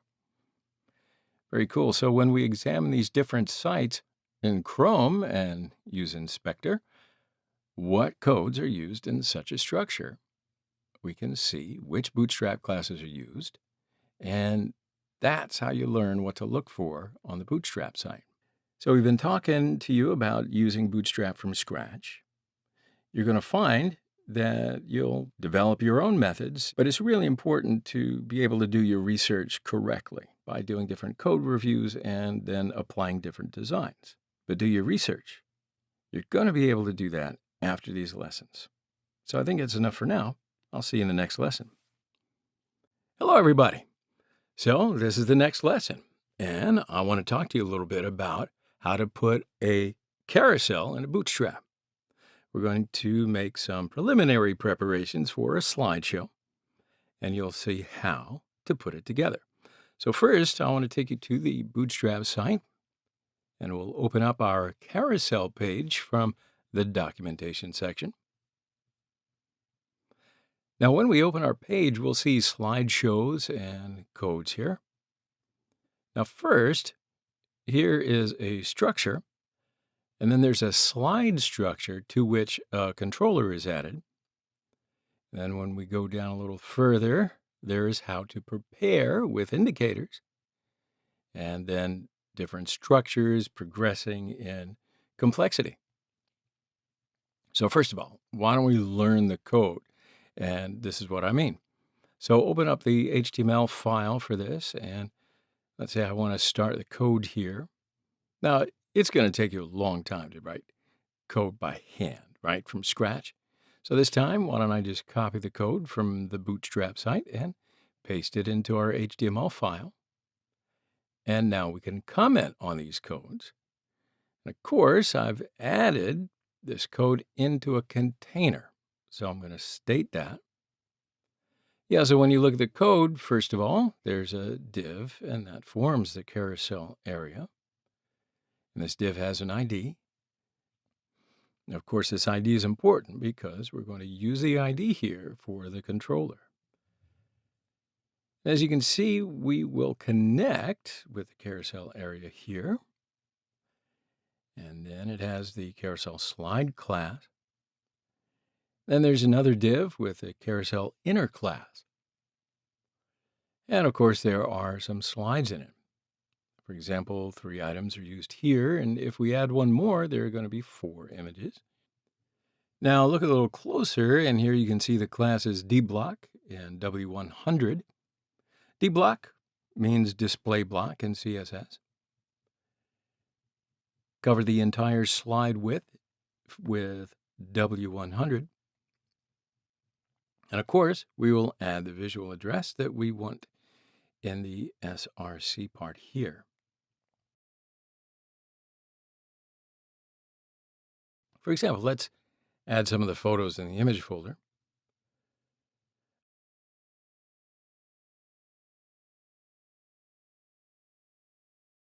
All right, so now let's have a look and see what it looks like on the web page. And what do you see here? So this has added our slideshow page with the ready-made code. Of course, it changes automatically. We didn't add any control mechanism. So basically, slideshows are ready to go just like that. But why don't we examine how to make the control part from the Bootstrap site? Let's have a look. So we can switch to the previous or next slide as we want to here. Now, these arrows, because of them, we can switch to another slide at any time without waiting.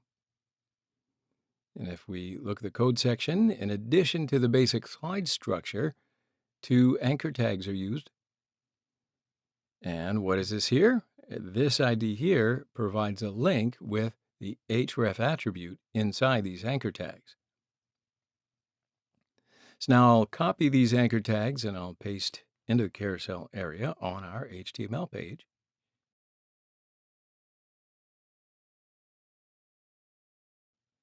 And I'll save it and refresh my page, and boom, there are the arrows. But of course, there's no function here. So why is that? Where's the mistake? Did you catch it? At the beginning of the lesson, remember I said that we should pay attention to the ID that we use when creating the carousel area.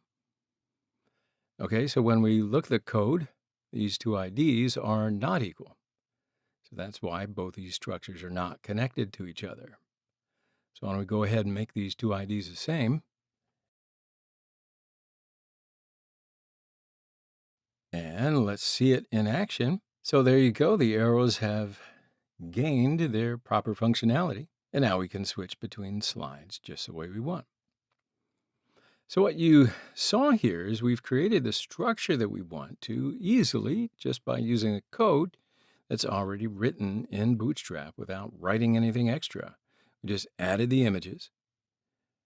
Now, of course, you might want to think about the time saved, or how much time would it take if we prepared this structure just by writing the CSS code ourselves. Long time and tiring.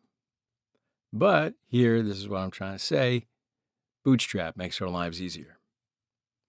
So why don't we go ahead to our Bootstrap site and add the indicators. We're going to add the indicators to the bottom. Now, when you look at the code section, you can see that we've already added here, but there's no indicator area list section. So now I'm just going to copy this code. Of course, I'll paste it into our file before carousel inner div. And now I can edit it so the codes look regular. And again, the ID must be the same in the data target attribute. And I'm going to do the same thing with the ID here. Now, here are the numbers written in the data slide 2 that we need to pay attention to. As you can see, it progresses 0, 1, 2.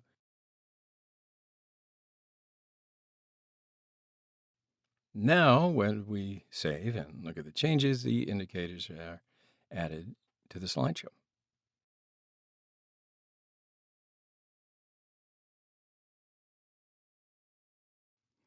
So finally, let's take a look at how to add text to slideshows. So now when we look at code on the Bootstrap site, we see that articles here are added into the carousel item. Now I'm going to be copying this div and I'll paste it into the carousel item. And I'll paste in other items.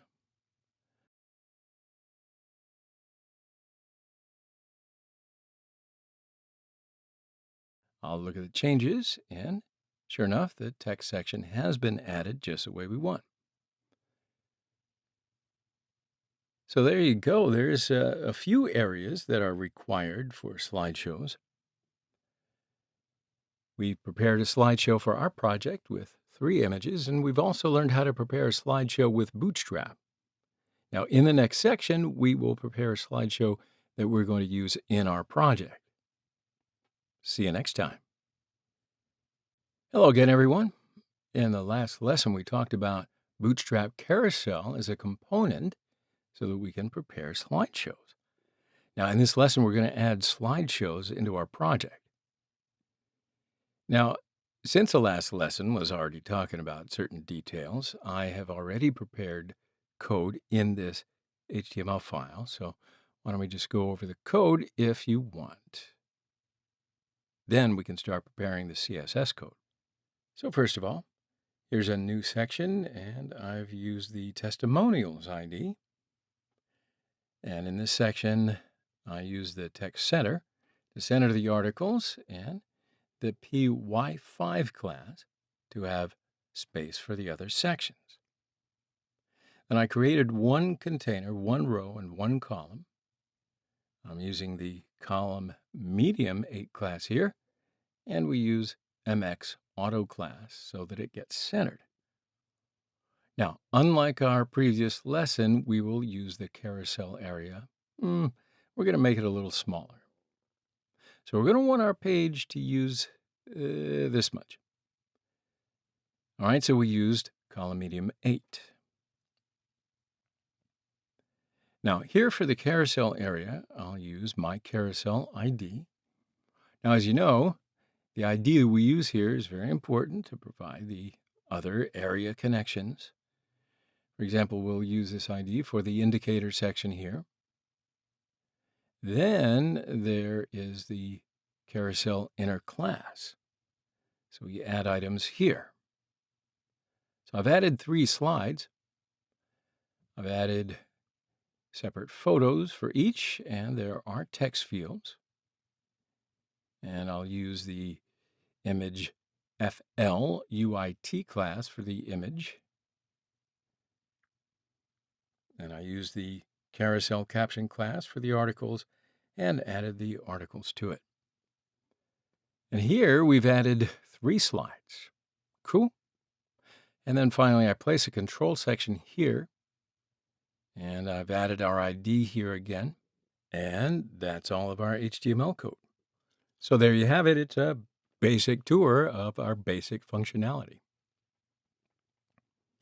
We provide transitions on our slides, photos and text change as the slides change. That's how you set it up.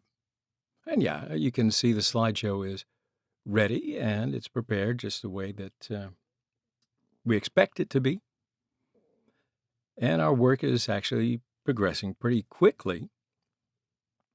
So now, like I said earlier, you don't need to memorize the class names, the structures. Just check out the Bootstrap documentation section, review similar web structures, then check out the pages that will improve you and try to write lots of code.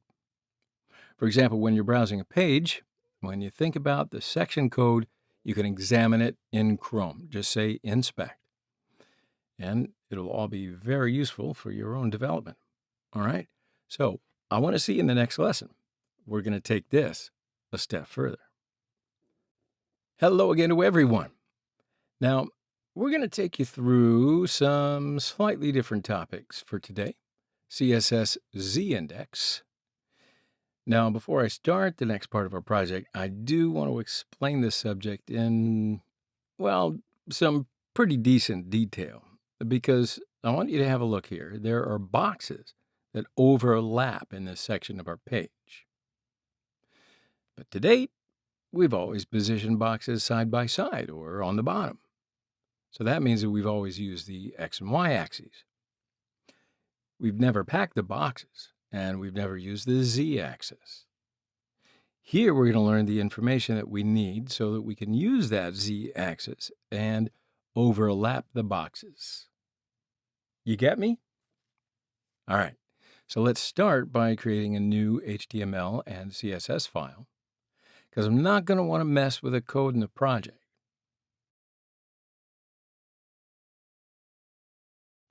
Of course, I'll add Bootstrap and CSS links to our HTML file. Now I'll create 3 boxes. I'll use green, blue, and yellow classes, respectively, and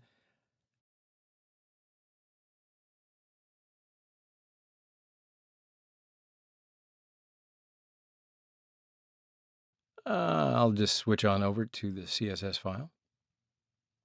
Now, of course, as you can imagine, I'll give these boxes background based on the class name. So I'll also give width and height values. I'll write these values in the CSS file for our first box.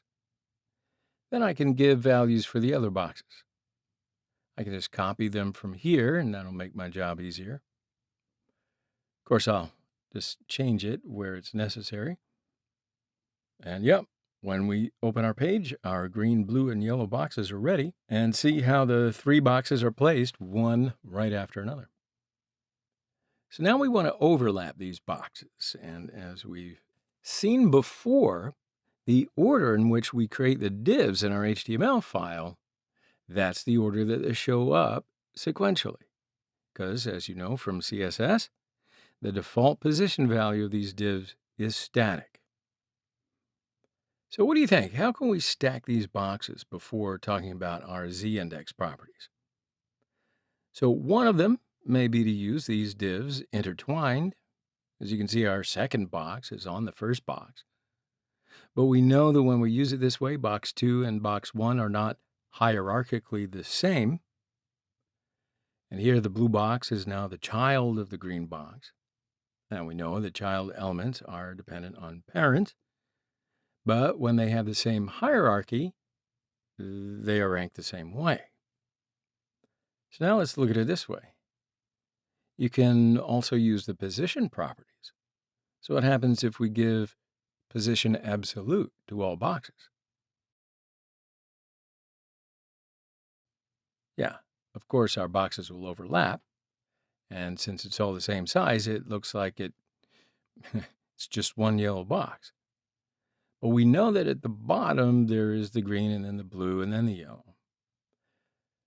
So we can also see this over here just by putting in inspect, and here they are, all the same position now.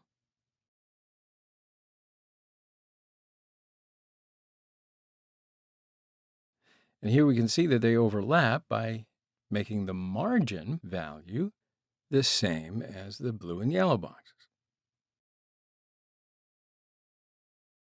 And yeah, we've seen that our boxes are on top of each other. And the HTML is sorted in the order that they're located. And when we change the location in the HTML file, the rankings here change. And we see that here too.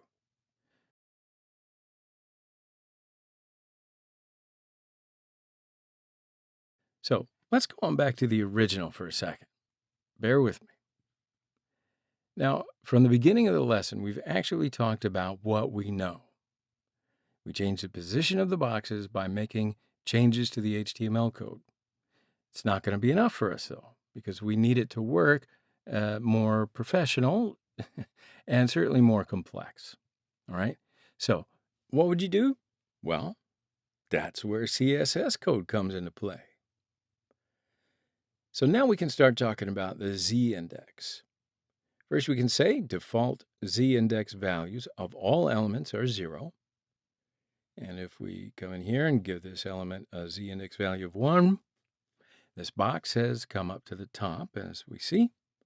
Or I can go and give this box the value of z-index minus 1. And there you go. Our box is now at the bottom. Or here I'll give them all the value of z-index 1, and see the boxes have returned to their first position. So we can overlap our boxes in the order that we want to just by using the z-index value. However, there is an important point here I want to demonstrate. So let's delete the position properties here.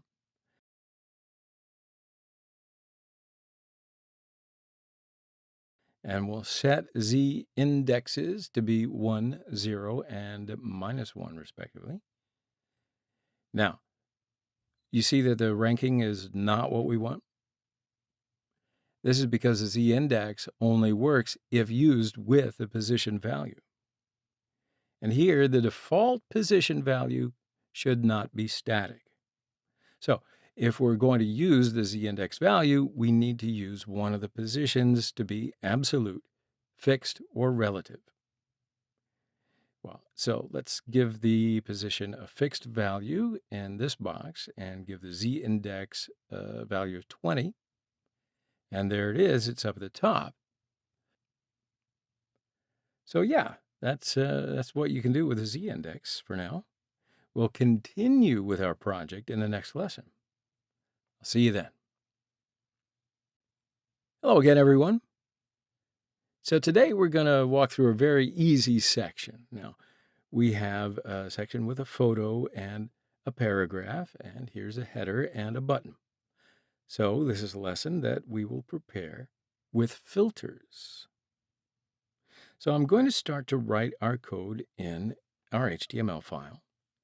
I'll write the comment because there is a different section. And then I'll start with a section tag.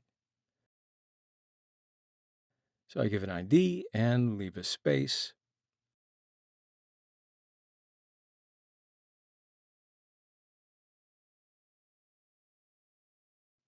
And now I'm starting to write our divs. I'll use row and column medium 6 classes after the container.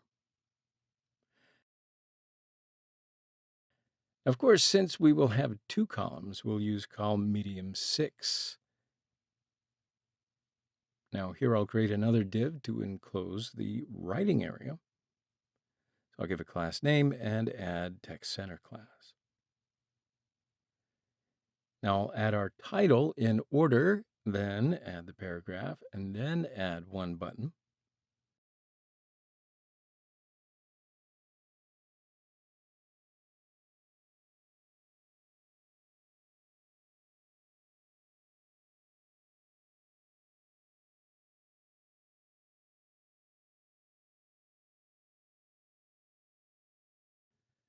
And here I'll add text center as my class to the column. All right, so that completes the first column. We have one image in our second column. So create a div with column medium 6 class and create another div for images in this.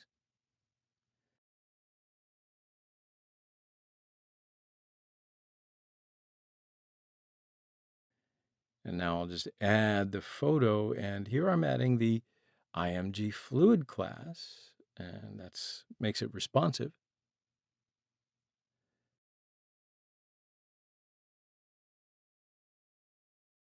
All right, so it looks like if you take a step back, our photo and paragraph section is ready. Of course, we're going to continue add to it and edit it. But let's open our CSS file, and we can start arranging them.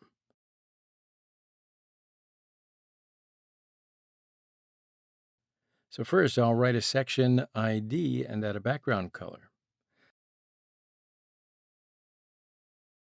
Let's see what the color is. Yeah, that looks fine. Now let's create a background in the text field.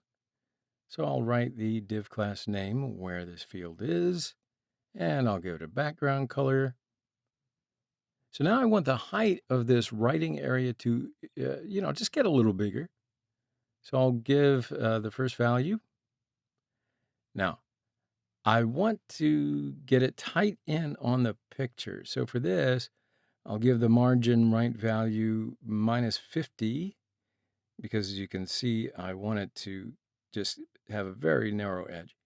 All right, then finally, let's make the padding value here.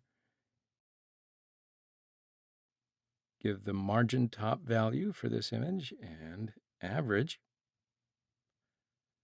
Let's also put in a margin left value.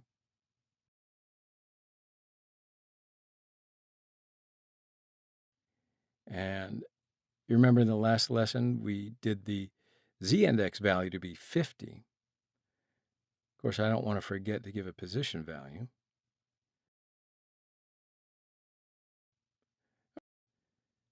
Hello again, everyone. So today, we're going to have, we're going to have some fun with our project. We're going to put together an image gallery. So these gallery sections on web pages always, they bring people in, right? And they're certainly a lot of fun. I think so anyway.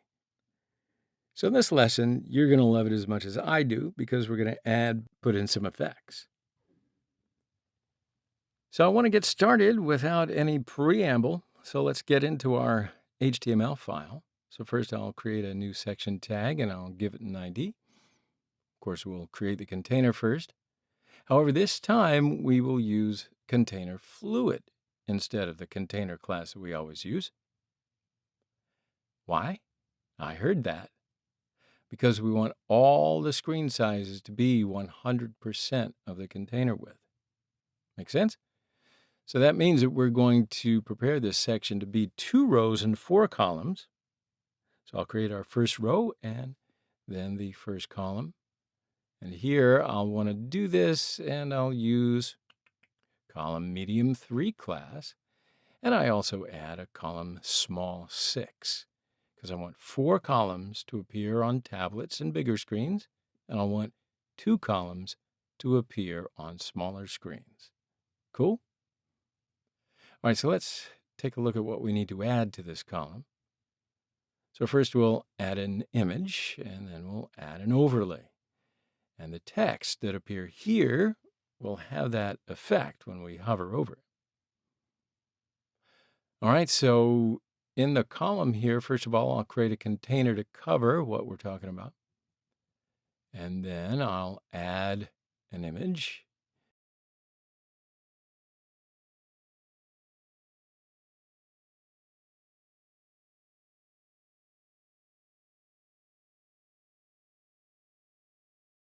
And of course, I'll add the overlay class and create one text field.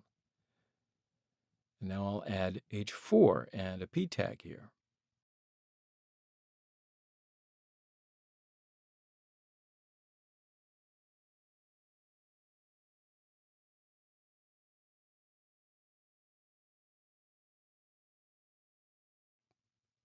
So now I'll do that again. So I'll add 3 more columns to this row. Of course, I can just copy this column, and now we can add 1 more row. All right, so it makes it easy to copy the same line. No need to waste any time there.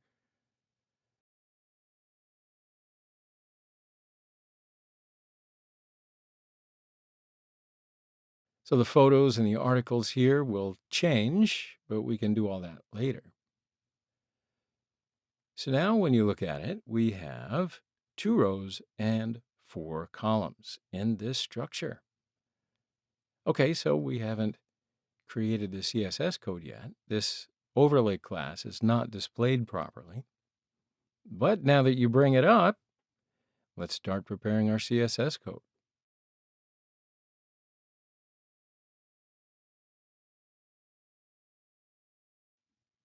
All right, so here you can see gaps between the photos, and of course you don't want the gaps, so I'll enter padding left and padding right values to be 0 in our columns. Now, the most important feature we'll do here is the effect. So we want to cover this entire shade when we hover over the photo. And here we'll use the position features. Now, previously we talked about these features, and I certainly suggest that you check this out from the CSS lessons if you can't remember that clearly, because we're going to just jam right on. So since we want the shading here to cover the entire photo, we'll give the overlay class a position absolute feature. And remember, while we were preparing a column, we prepared a container for this section. So here we just use the position relative property for this container. So the overlay class will cover the container just as we want. All right, so let's give the image container properties first. I'll use the position relative property. Then I'll add the cursor. So look at that. The most important class for this place came up, img overlay. So I'm using position absolute, so I'll give all gaps 0 to close the entire container.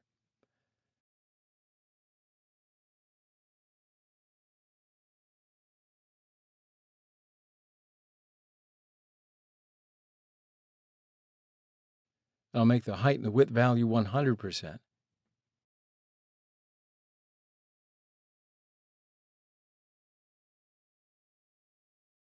And I'll give the background here.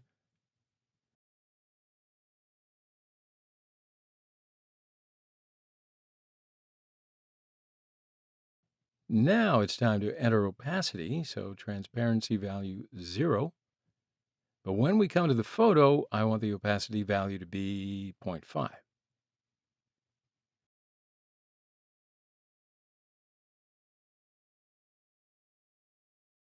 So here I'll write the container class and put the colon and right hover.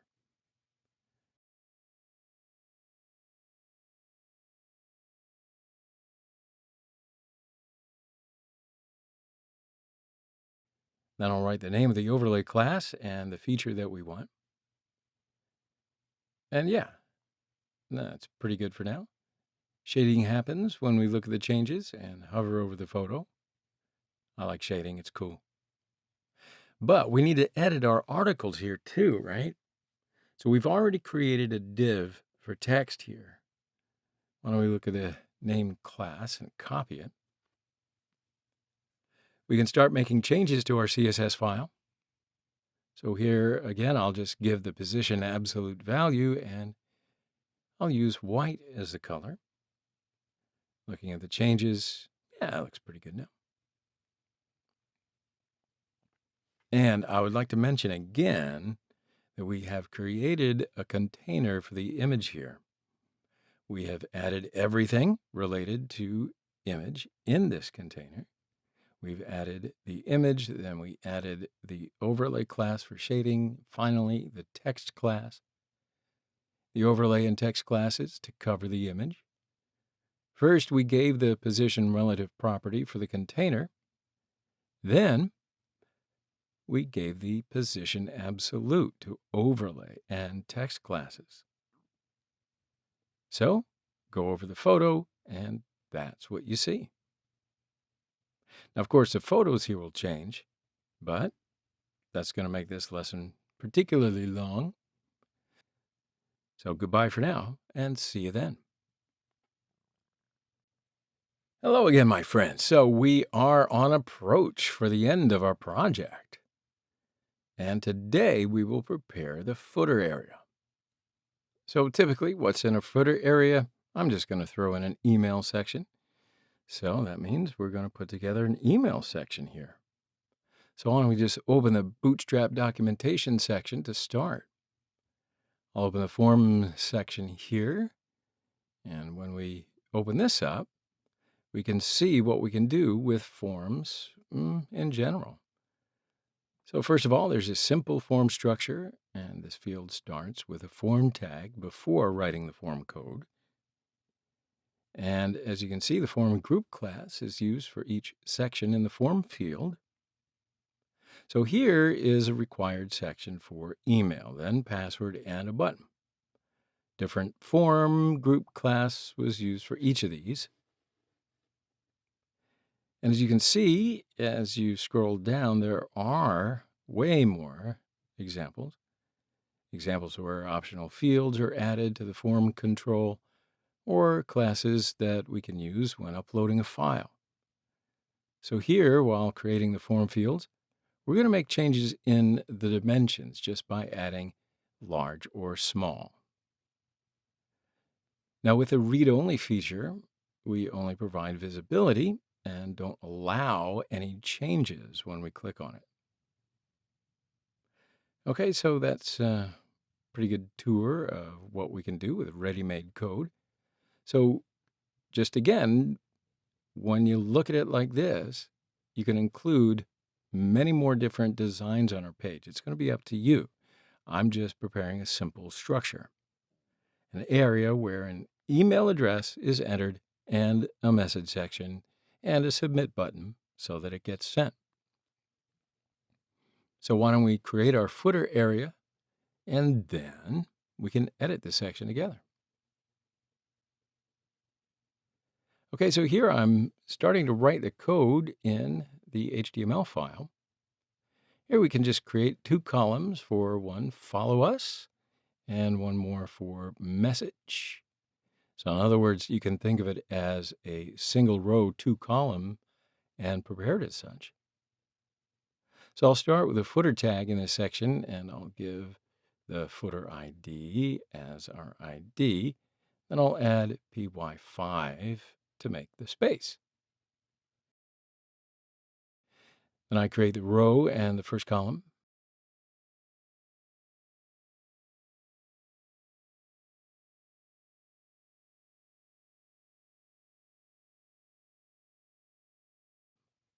First column has a title with H2, then paragraph and social media icons.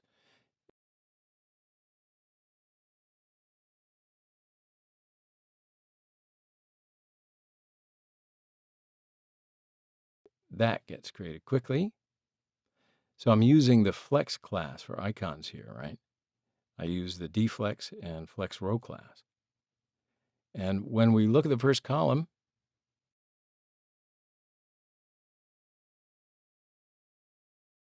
that looks good.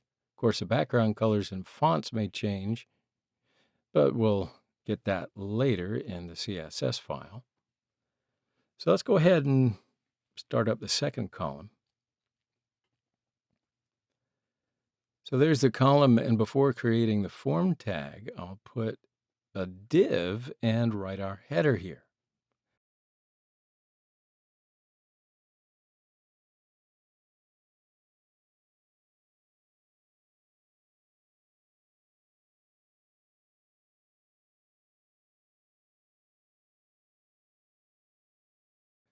I mentioned here that I created a simple structure.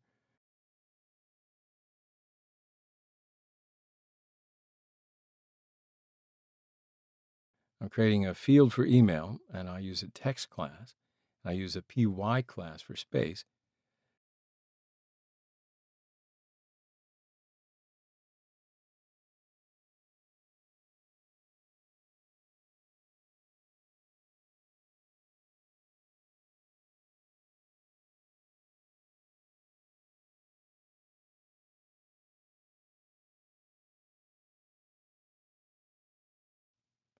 Likewise, I create a field for the message, and here I can use text area for the text field.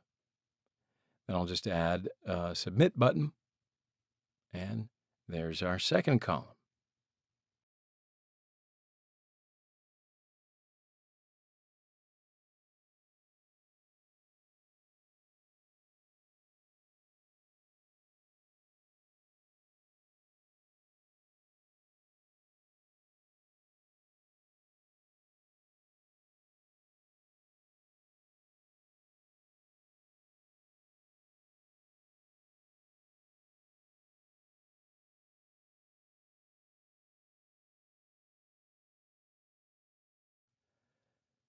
So now I know what you want to do. You want to go and start editing the CSS file.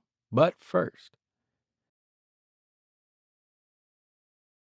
I want to give the footer a background color here. And the width will be 100%.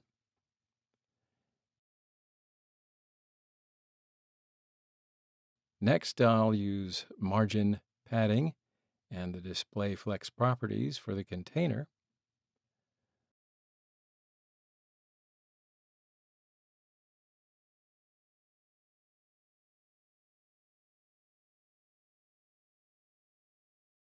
I will equalize the distances between saying justify content space between and center with align items. You've got to remember that from the first CSS lessons, right?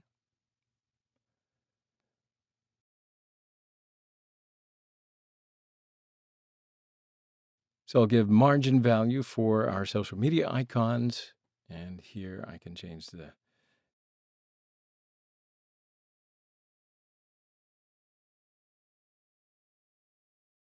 color, change the font for the links we added.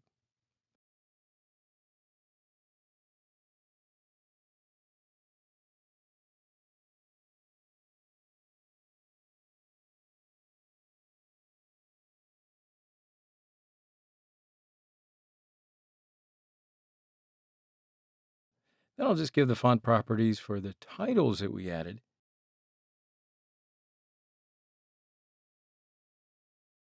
And I want them all to be uppercase.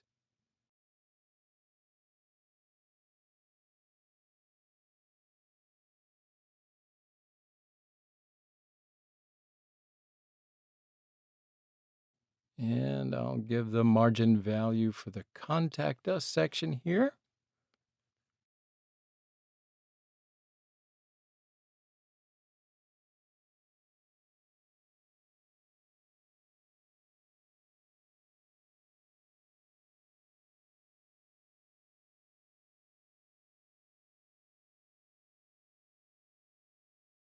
Okay, see, I like this.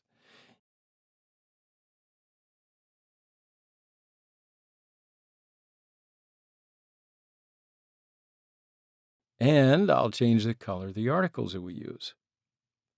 All right, so when you step back and have a look at the changes, that's pretty much the shape that we want.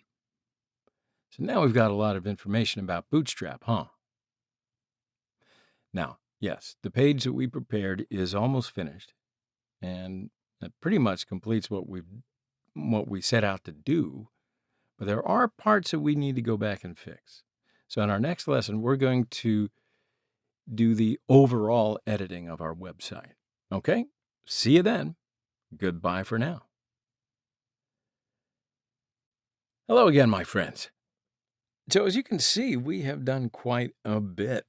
Generally, we talked about the structures on a web page, and now it's time for, fine-tuning our workmanship, So yeah, we've completed the chapters, but our page is not exactly what we want it to look like. For example, when we enlarge and shrink our screen, an image in the background, see how it's not responsive. Or when we press these links in the navbar section, we don't redirect anywhere. However, we can direct these links to other sections of our page. All right, so let's go ahead and start. So first of all, there are a few things that I'm going to want to just get in here and edit straight away. Now, when I was designing our page for the first lessons, I planned to use some more colorful structures, but these colors didn't, they didn't agree with me as I scrolled through the page. In fact, I almost abandoned the whole thing entirely and started over. But I wanted to teach you how to shadow with the overlay that we used. That makes a big difference.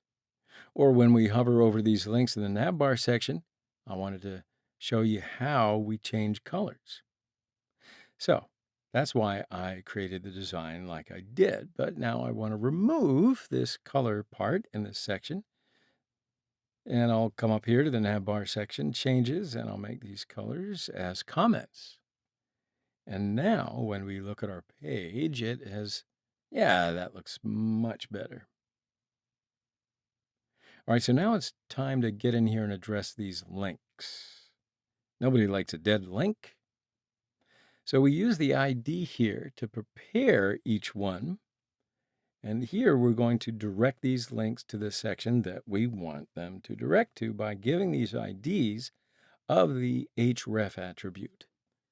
For example, if I want to go to the header section from the home link, I'll copy the ID I use for the header section and paste it in here without touching the pound or hashtag sign. So I'm going to direct you to the section where we have prepared an image gallery for courses. Testimonials part ID for About Us. For Contact Us, I can redirect to the last unit that we prepared. And yeah, so now let's take a look at the changes. All right, so when we click on these links, or press on them if you're on a tablet, it certainly goes to the sections that we want them to. And of course, you can use whatever section that you want here. I'm not looking. So now when we press on the link, we go directly to the area that we want. If we want the page to slide through here instead of going to that area right away, there's just a little bit of code to be added. We can also use JS code for this. We can even use ready-made code. But I did it by giving the HTML tag scroll behavior feature here. So I'll just go to our CSS file, write HTML in the section where I write the general changes. I also write scroll behavior into it, and I'll add the smooth feature. So now when you look at the changes, as you can see, it switches to the area we want ever so smoothly. Yeah, so when we do it this way, you can see that it doesn't really fit into the spaces, right? So we can increase these areas if we want to, but it doesn't really matter to me. I think it's okay to look like this, but it's up to you and your, I don't know, design prowess. Yeah, okay. So I think that's enough for now. We will continue to make general changes in our next lesson. So I'll see you then. Goodbye for now. Hello again, everyone. Today we've come to an end of our project, and we're going to complete our page by continuing the fine-tuning. So for now, let's have a look at how the page responds. So there are a few sections that we're going to need to organize. For example, the background here. It's not responsive, and it doesn't appear exactly the way we want to when the screen becomes smaller.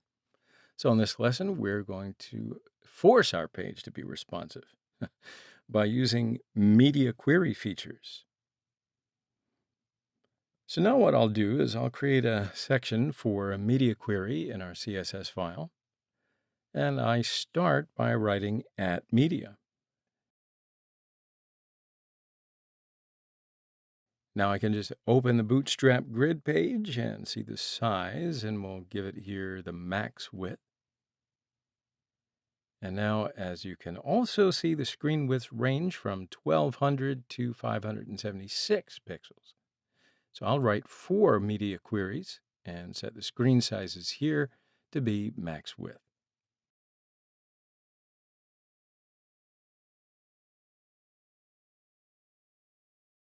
First, I'll write 1200.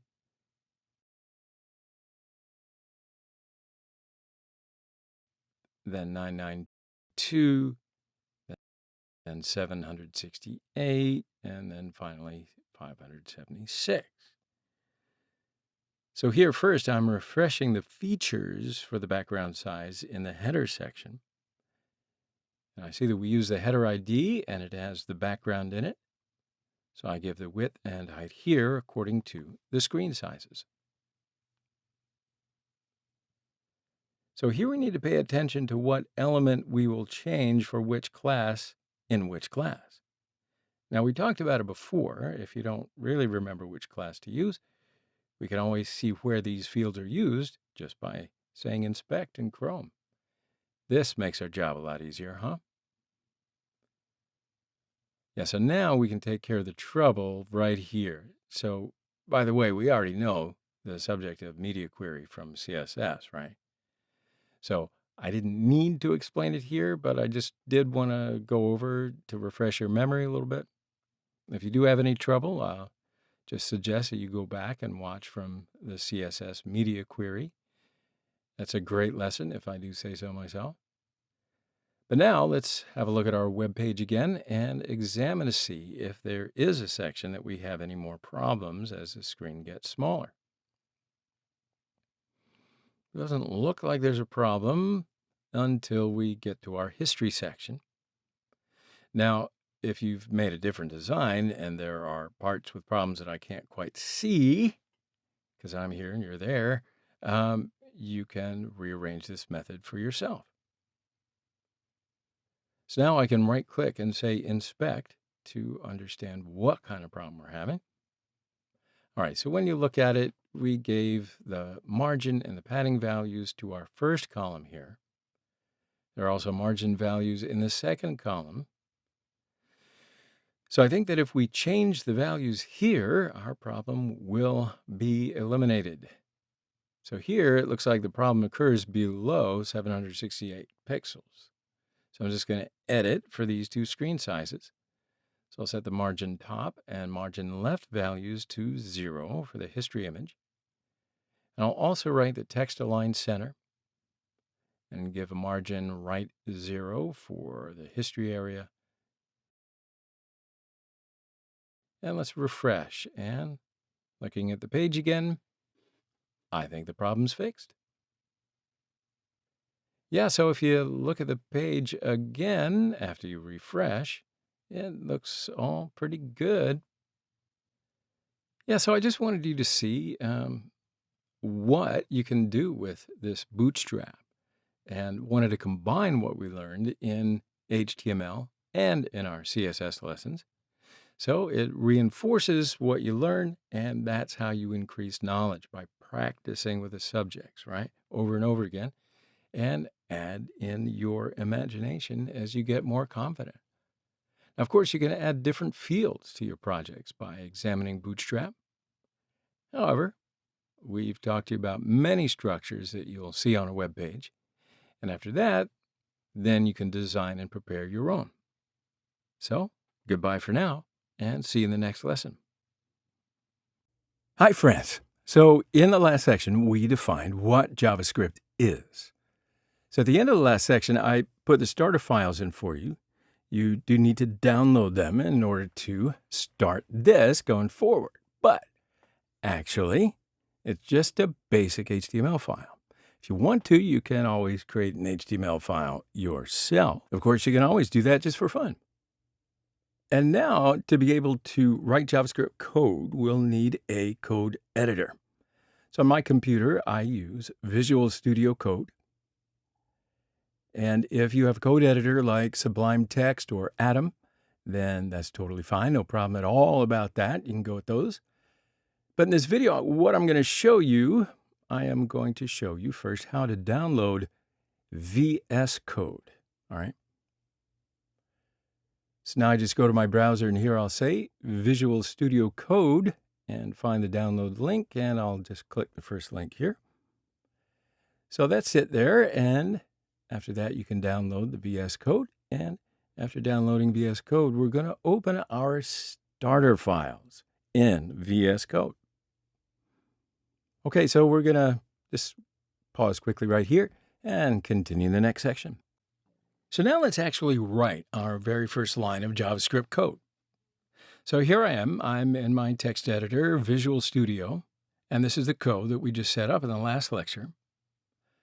So I hope that you've already downloaded the starter files from the course.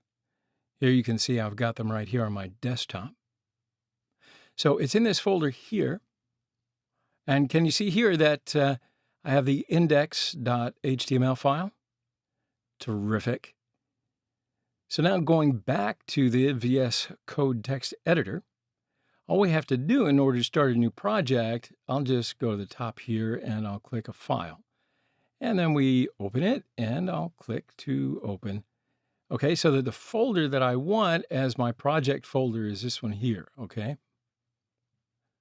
All right, so now all I have to do is hit the open and this is the new project folder, and it opens here this this index.html file. So you see here that this is just the very bones HTML structure without any JavaScript in it right here at this point, right? Okay, so let's actually add some JavaScript, shall we? Now, of course, there are more than one way to do this. There are a couple of ways which we can add JavaScript to a website. And the first way is with inline scripts. The second way is to add an external JavaScript file in which we can then add all of our JavaScript code. So why don't we just start with inline script? So all we have to do here is write script, give it some space, and then in here we can write our very first line of JavaScript. So what we're going to do now is simply print to the JavaScript developer console. We can just type in some text, okay? So now all we have to do is write console.log and then put my parenthesis, and inside the parenthesis, I write some text. Let's just write hello world. All right, so this is the kind of a standard text that we print out whenever we're learning a new language or starting up a new app or something like that, right? But you know that, right? All you have to do is search on hello world and you'll be able to see its origins and why it's used everywhere. But I'm sure you'll find out something if you do that. Anyway, let's get back to it. We have to finish the line, and we always add a semicolon, just like this. All right, so let's have a look at our very first line of JavaScript code. Now, all it does is log to the developer console this text, hello world, right? So now I'm going to save this, and after that, I'm going to open up my browser console, and we'll be able to see the result.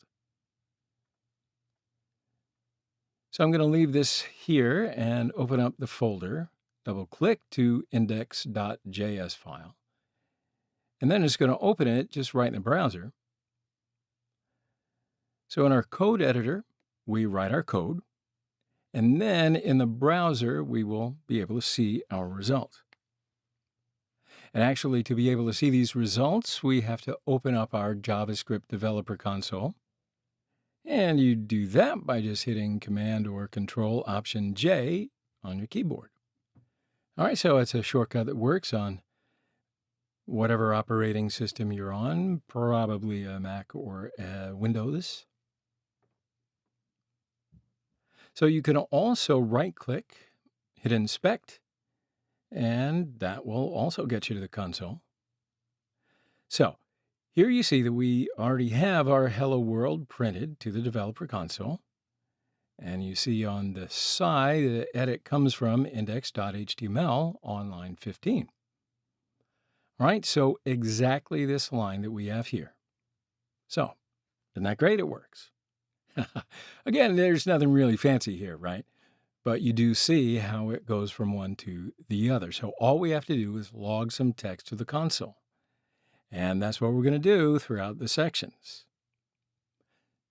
So we're going to log some text to the console because we're not really doing anything else here in the browser. All right, so it's not actually a real website yet. But that's something that we are going to take hold of a little bit later. But for now, we're just going to be learning this JavaScript language. So we'll be logging some values here to the developer console. And this just happens to be the perfect way to do it. Okay, so this is how we do inline script. Now let's have a look at how to add an external script to our site, all right? Now, first of all, we'll need to create a new file. And I'll call it script.js, okay? And now let's actually add the same code here. So console.log parenthesis, and then this time let's say hello from separated file. So we wrote this just to be able to see the difference in this text on our console. And then back in our index.html file, We can now, of course, delete this code here, and we'll leave the script because we still need it. But now what we need to do is define the source attribute. So we write source, then script.js. How's that? So now our script file and our HTML file are linked because of this.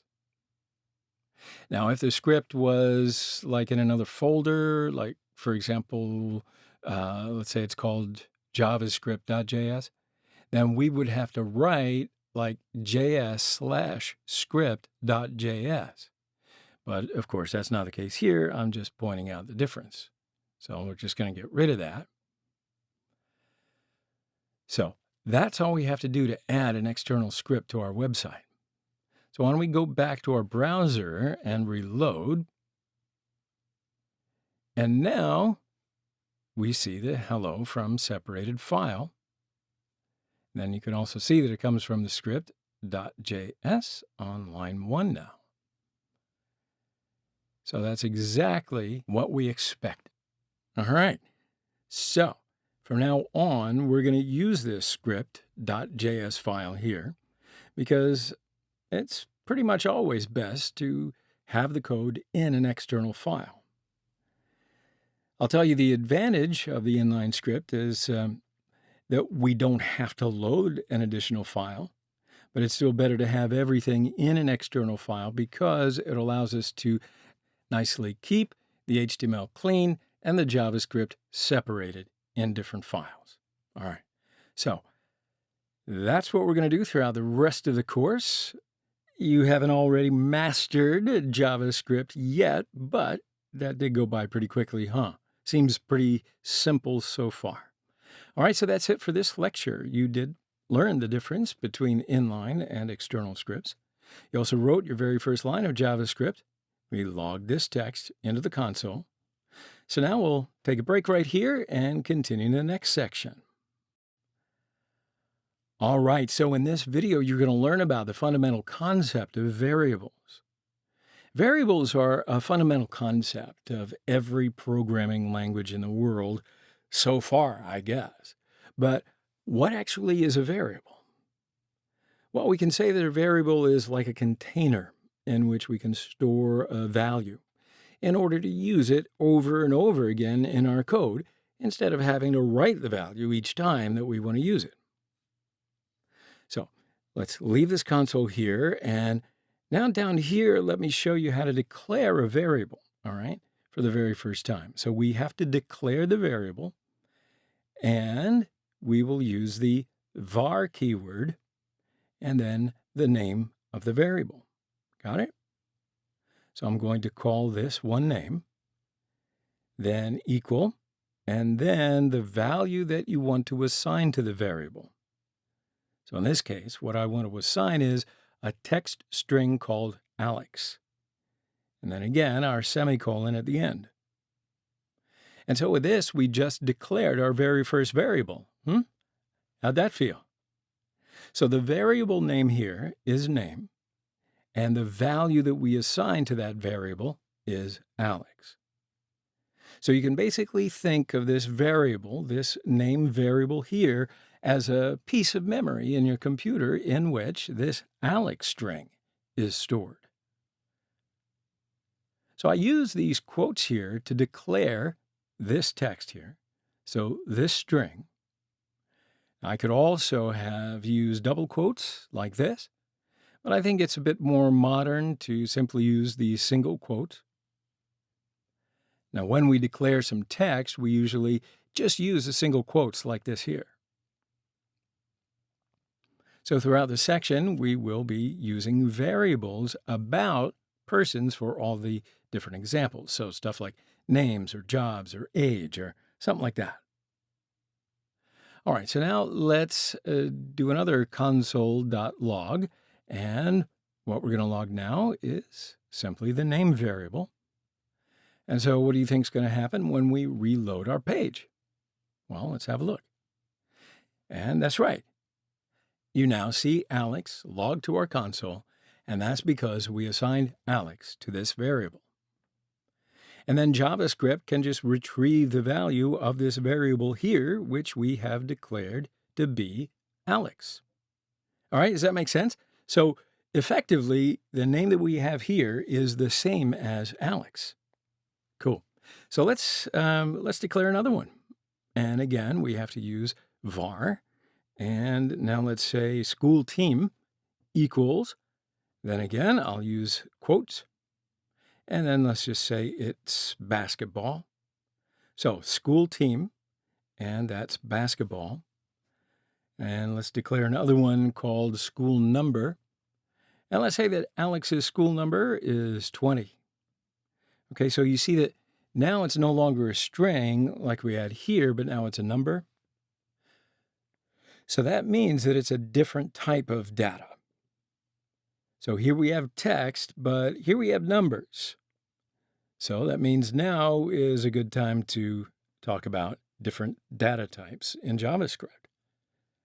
So in JavaScript, there are 5 different types of data: number, string, Boolean, undefined, and null. So far, we've already seen the number in the string. Now, primitive data types just means that it's not for objects, unlike most things in JavaScript, right? Because it's an object-oriented language. So they're just simple, primitive, non-object data types. And first off, we have strings, which are simply a sequence of characters. And so they're just used for text, like with that example before, with the name of the school team. All right, so next we have numbers. So JavaScript numbers are always something called floating point numbers. And that simply means that they always have decimals, even if we sometimes don't see them or don't define them. For example, 20, well, it's just like having 20.0. All right? Now, in other programming languages, it doesn't necessarily work like this, and you might have some other different data types for integers and decimals, but not here in JavaScript. Okay, so here, all numbers are simply float numbers, even if they look like integers. All right. Next up, Boolean data. So this type is logical data type, and that can only take one of the logical values to be true or false. All right, so to make it real simple, a Boolean is always either true or false. And we're going to see why this is very important over the next couple of lectures. All right, so I have left something for last, and it's a bit more difficult to understand, or maybe it's just a bit more difficult to explain, but hopefully we're going to be able to do both. So basically, undefined. It's the data type that's automatically assigned to a variable that doesn't have a value yet. All right, so it actually sounds a bit more complicated than it actually is, and don't worry about it. I'm going to show you how it works a bit later, and really, once you get used to it, it'll be a piece of cake. All right, but what matters for now is that basically undefined means non-existent, doesn't exist. All right. Now, finally, there's another data type which is similar to undefined. It's null, but null, well, it's funny because null also means non-existent, but it's a little bit more specific. So again, we're going to talk about this later on, but I just wanted to give you that sort of differentiation, if you will. Undefined is not necessarily null. All right, so before we move on, there is something quite important to note here, and that is JavaScript has a feature, and that's called dynamic typing.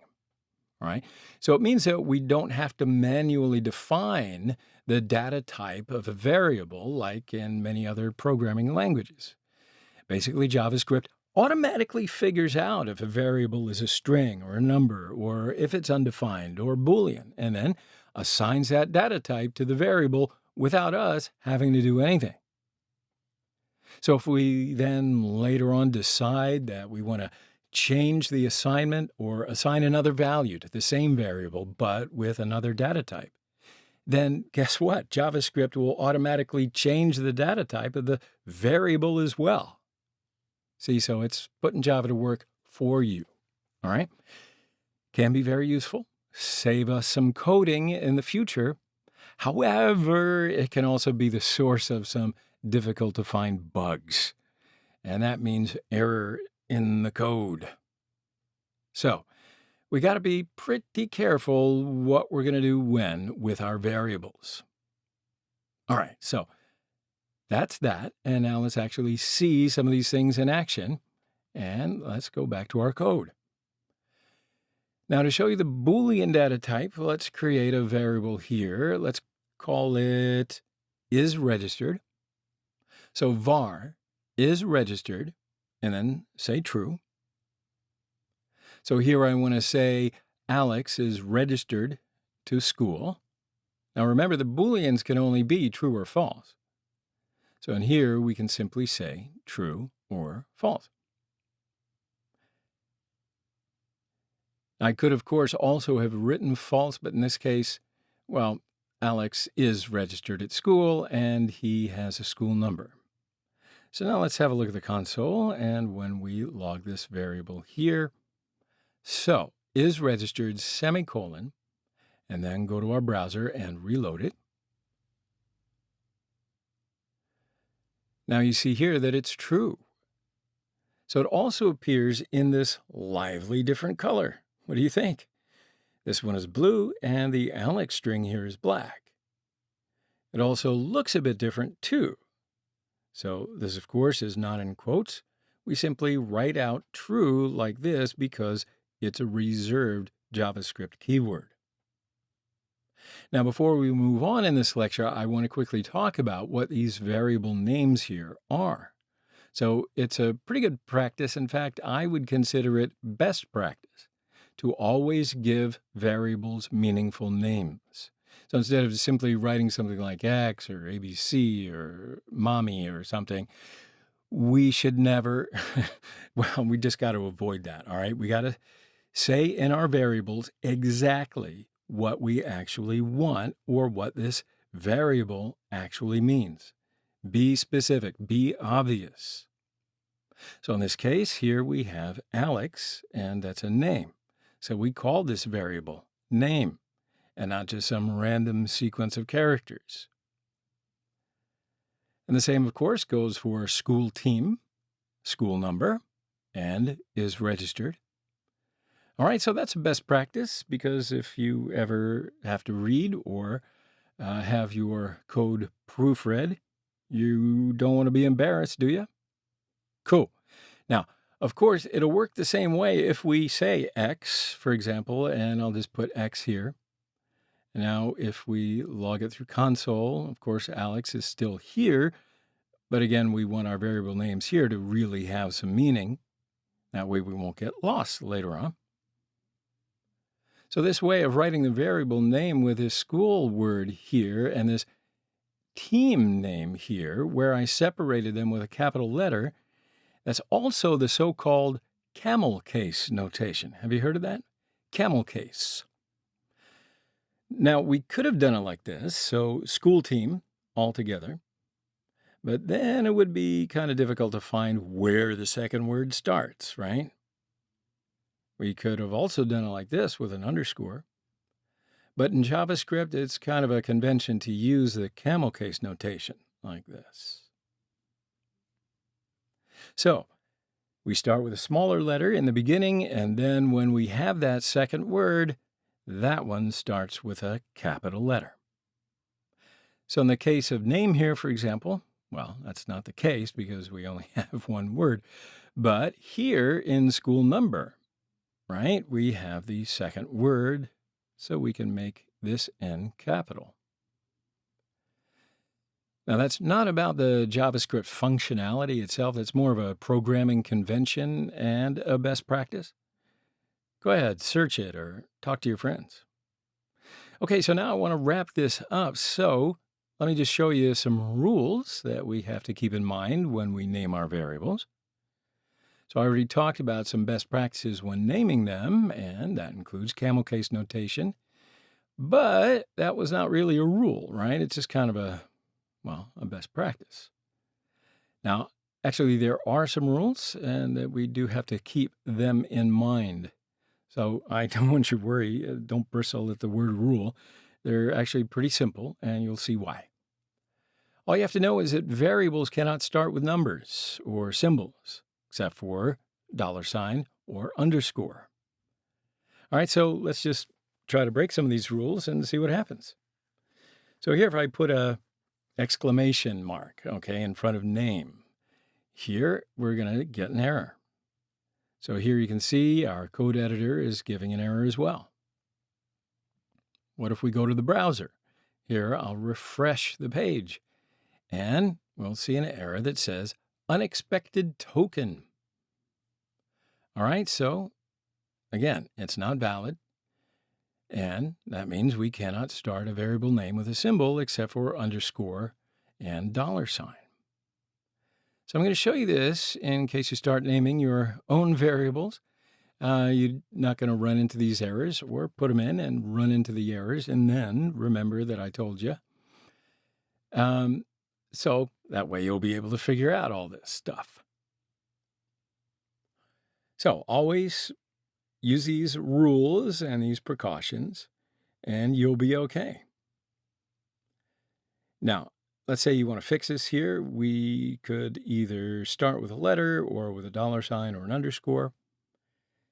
And of course, these are the only symbols that can appear in a variable name here in JavaScript. You learn by repetition, folks.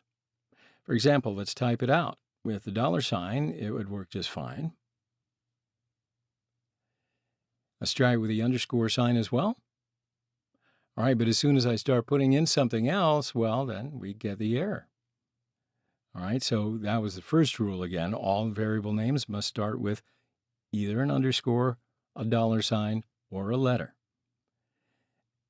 And in the second and last rule, we cannot use reserved JavaScript keywords as variable names. Something like function, for example, is not going to work.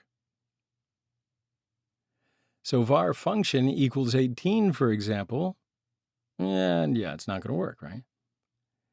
You see the unexpected token function. Now, we can also not use something like delete, which is also a reserved keyword. And you're going to meet many of these keywords here throughout the course. But right now, just know that any of these keywords that we're going to be using later, something like if, for example, you won't be able to use as variable names. So that's, again, why I say variable names really do need to be our own personal made-up words, all right? Not necessarily the words that JavaScript already uses in its language, and you'll be discovering what all those are.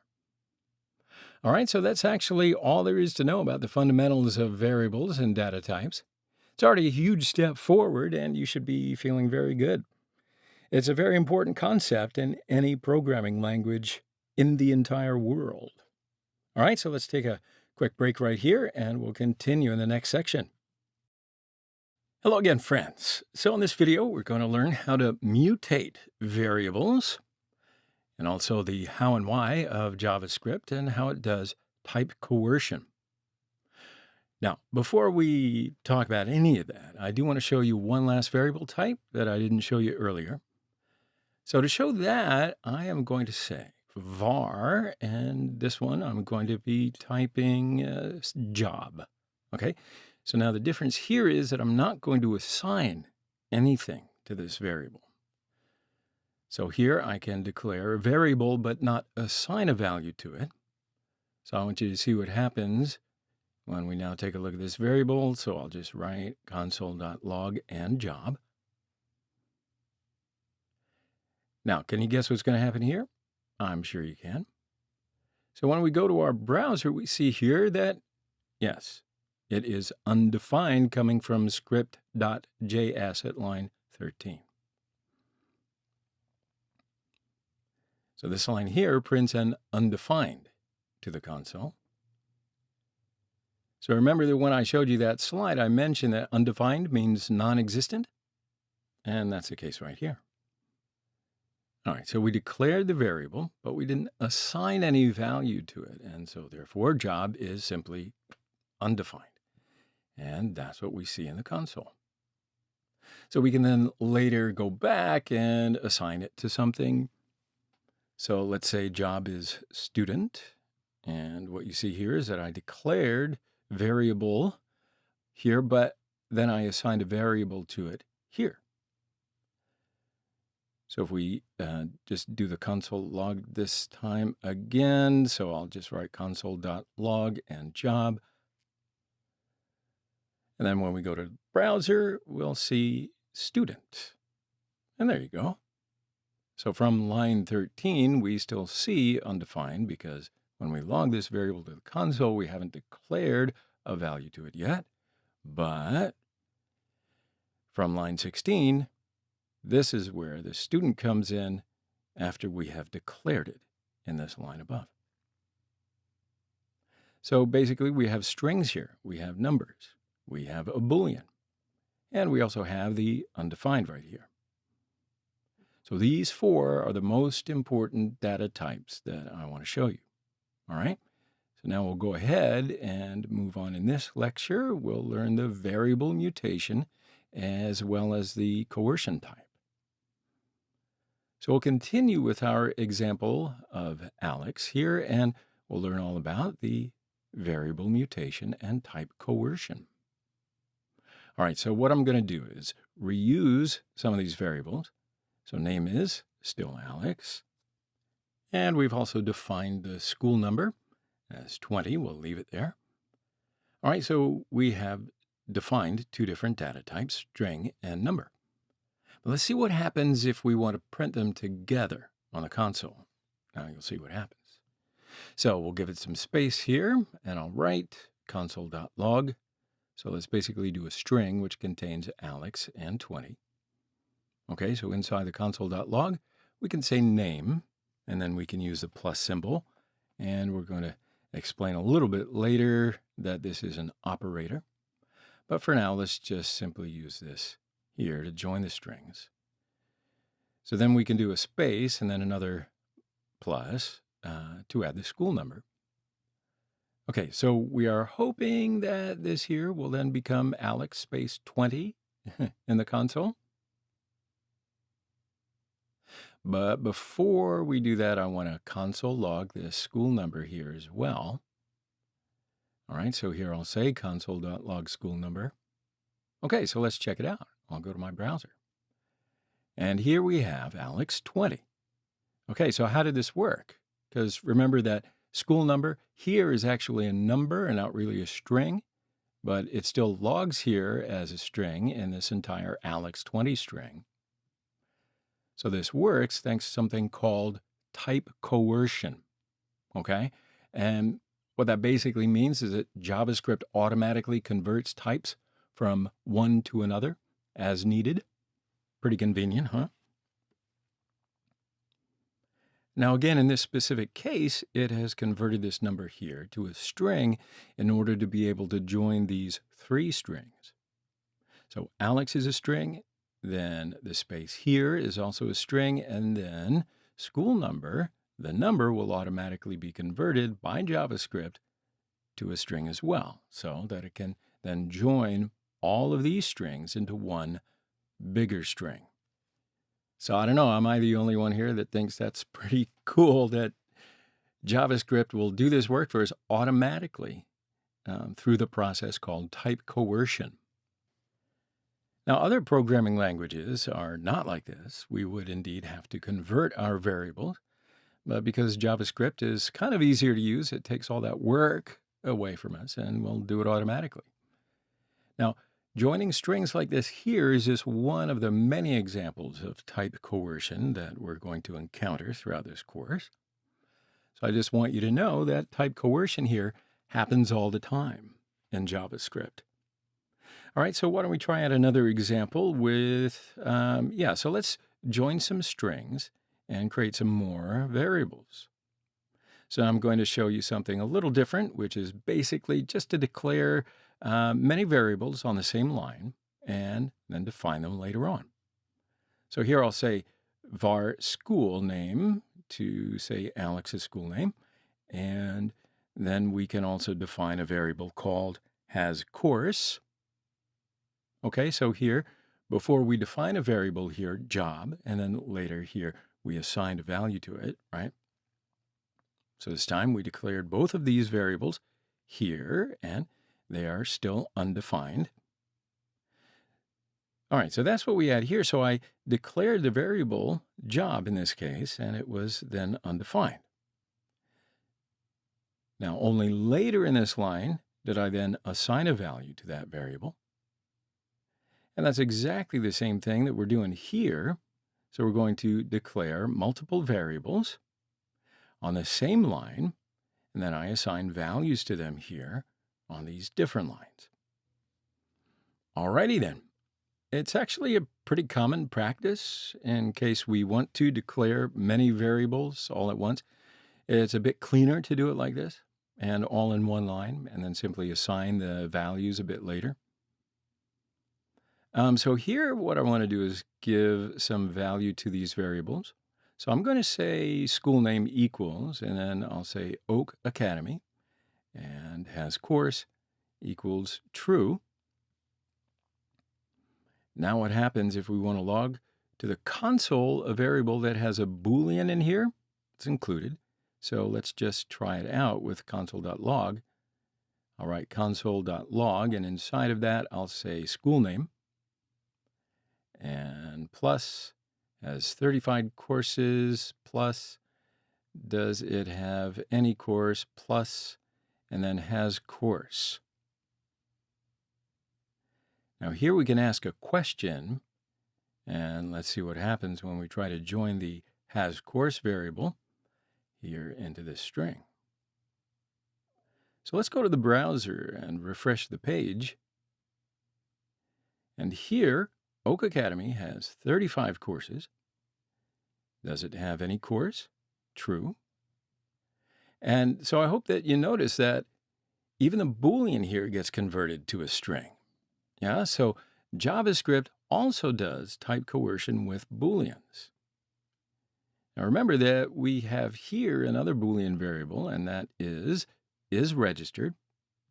And here in the console, its color is going to be different because it's a Boolean, but it does get converted anyway. So now let's just delete it out here. And let's see, it should say undefined. Okay, so you see how even the undefined is coerced into a string. All right, so basically it's converted automatically into a string. So now let's take the has course again. And ta-da, I suppose. So sure enough, that is basically what the type coercion does. Something else that I pointed out to you and that hopefully you learned is how to declare multi-variables on one line. And then later on, in this line, we assigned values to these variables. So now if I take this school name, put it into quotes, what do you think we're going to see in the console? Can you predict? So I'll just go to my browser, and here I'll refresh my page, and now instead of Oak Academy, I just see school name, right? Because this school name is not a variable, it's just a string. You got it. All right, so that's pretty much all you need to know about type coercion. So we are going to, let's just pause right here, and we're going to pick it up in the next video. So I'll see you in the next section. Hello again, friends. Now, in the previous lecture, we saw the type coercion in JavaScript. Besides all that, we also learned how to declare many variables on the same line. So then we can just assign those values later on to the variables. Okay, so in this video, we're going to learn how to mutate variables. Now, before you go jumping to conclusions, I want to show you that there is something else that we also have in this programming language, and that is comments. So with comments, we can really comment. It's like a piece of code and then describe what they do. Okay, so let's try it out in JavaScript. And pretty much there are two types of comments. Of course, there are single-line comments, But there are also multi-line comments. So I'm going to show you in a second how and why they work. But I want to show you right now that with single lines, we just write / like this. And then we can do any text that we want to after that. So here I'm just simply going to put / before this console. So with that, we made this line a comment. So if we want to, we can comment out these 3 lines like this. So I'll put / before all these lines. And the languages, we typically say comment out to describe this operation, right? Because after we make these lines comment or comment out, these lines will no longer be executed, right? So it just gets kind of diverted into a comment. So we made these lines passive like this. Now, if I save all this and go to my browser, and if I refresh the page, you see how we don't see that console log anymore? Cool. So let's go back to our code editor again. All right, so now let me show you how to do a multi-line comment, and that is /* and then /* again. And then everything we put here will be a comment. So if I cut these lines and put them in here, you see that this code block is a comment now. All right, so let's take our code back. And here we are going to use these comments throughout the course. At the moment, don't really need it because we still have enough space in our console. But in the upcoming lectures, we are going to use this method to comment out our code blocks, and then we can clear our console to be able to work. Okay, so let's now actually look at our variable mutation. So variable mutation basically means to just change the value of a variable. So that's something that we didn't really do up until this point. But of course, we are progressing, and this is one of the things that you can do with JavaScript variables. So it makes sense to learn it now. All right, so here we defined school number. So let's change its value. All right, so now let's say 22. Now this time, we won't use the var keyword. So this part is not necessary because the variable was already defined before it. It's already declared here in this space with a var keyword. So when we want to change it, we no longer need the var keyword. So all we need to say is school number and then the new value. So in this case, here is 22 as a string this time. And as you may remember from the last lecture, JavaScript automatically figures out the data type and then can change it on the fly. So knowing that, we can use that to our advantage. Before it was a number, and now its new value is a string. All right, so that is the magic, if you will, of the JavaScript dynamic typing. Now, normally you can't do this thing in other programming languages. It's what kind of makes JavaScript special. In other languages, if you define a variable as a number, you can't change it into a string or basically any other data type. Okay, so now if we console log this variable, I'll just say console.log, and inside of it, I'll say school number. Now I'll go to my browser and refresh. So here we can see 22 as a string. All right, so let's go back to our code editor. Okay, so let's change the string to something else. We'll change the school team here. So school team, and we defined it here as basketball, but now I just want to change it to be tennis. All right, so let's log it again to the console. For that, I just console.log and school team inside of it. So when we look at this in our console, we see tennis as expected. Cool. So now I want to show you something else. So we've been logging these values to the console all the time, but now I want to use alert. So I just want to show you what alert is going to do. So we get a pop-up window is basically what happens. So to use this method here, I'll just say alert and then my parenthesis, just like we did in console.log here. So inside of it, I'll say school team again. Now I'll go to my browser and refresh the page. So as you can see this time, we got a pop-up window, and inside of it, our tennis, which is the value of school team variable, is now visible. So you can see that basically the page here keeps loading until we actually hit OK right here and make this pop-up disappear. Okay, so the page is loading, and it can't really finish its work until we hit OK.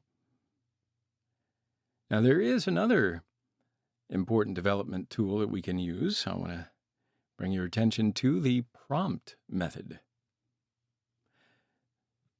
So with this method, we can enter a value from the browser and then save it into a variable.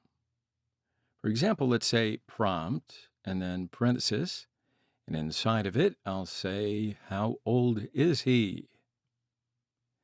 So after we enter a value into this, we're going to save that answer.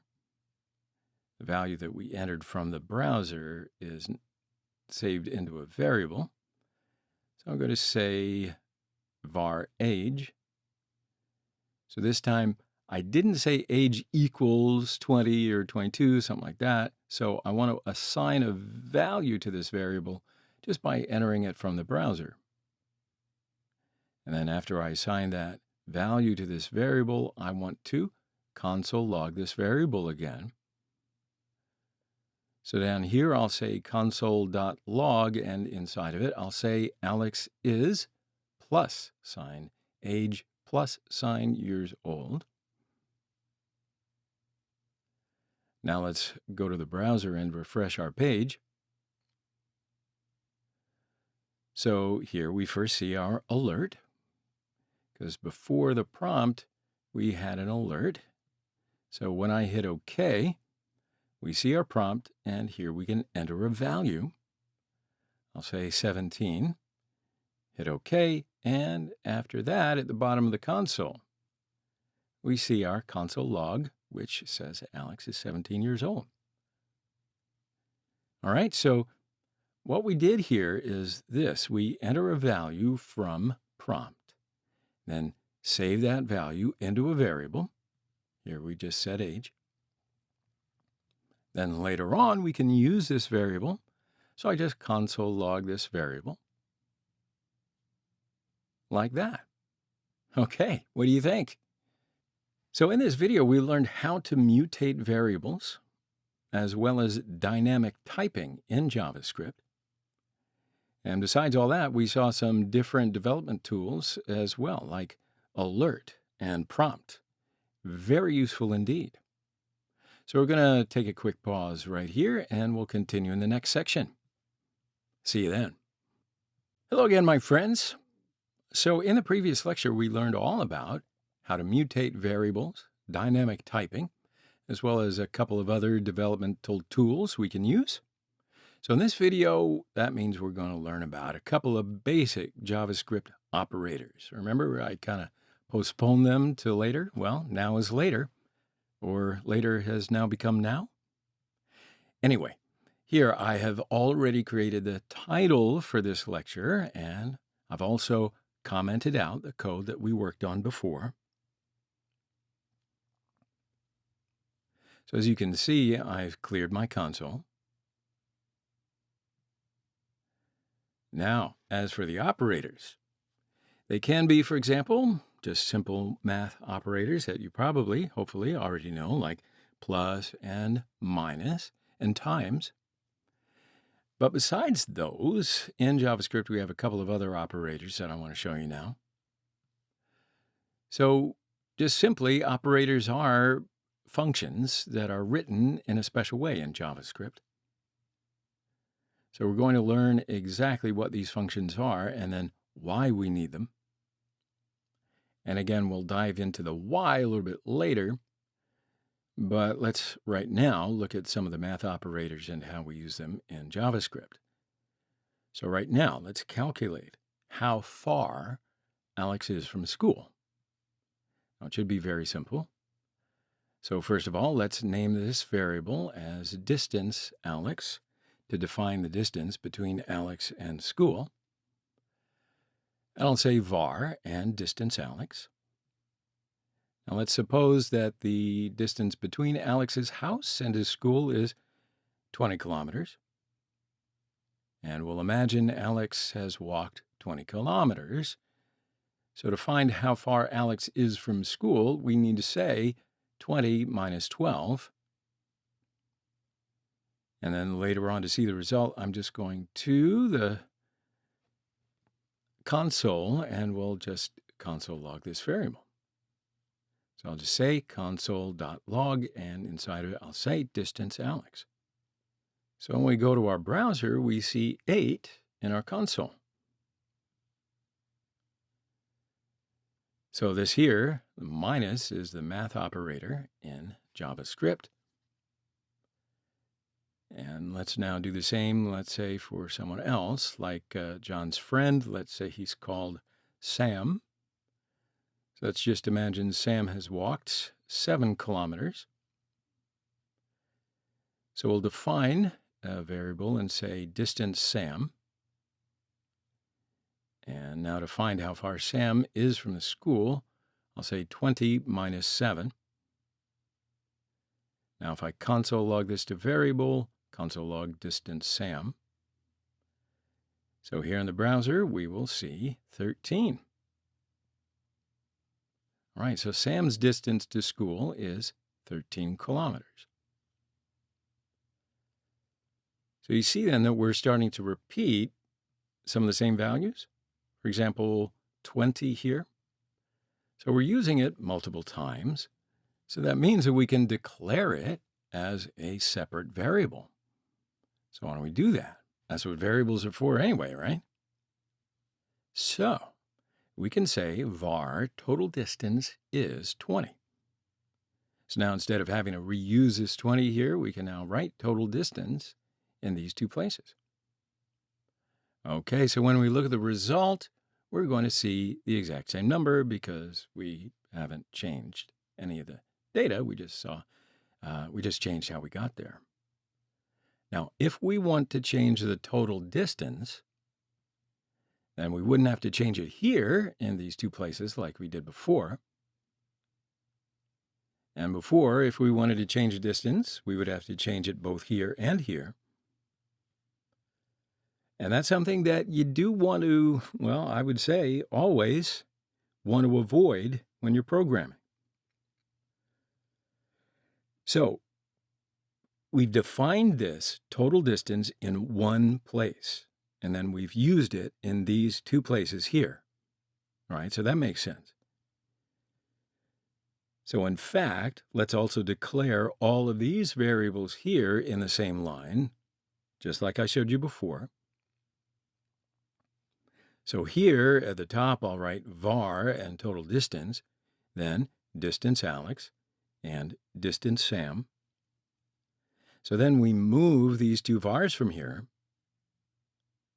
So this just looks a bit cleaner, a little bit better. It's a lot more understandable, right? Now, of course, nothing's changed at the moment. When we look at our console again, we see the same result. All right, so that's just the minus operator here. Of course, we can do all kinds of math here. For example, we can multiply. Now, to see the result directly in our console,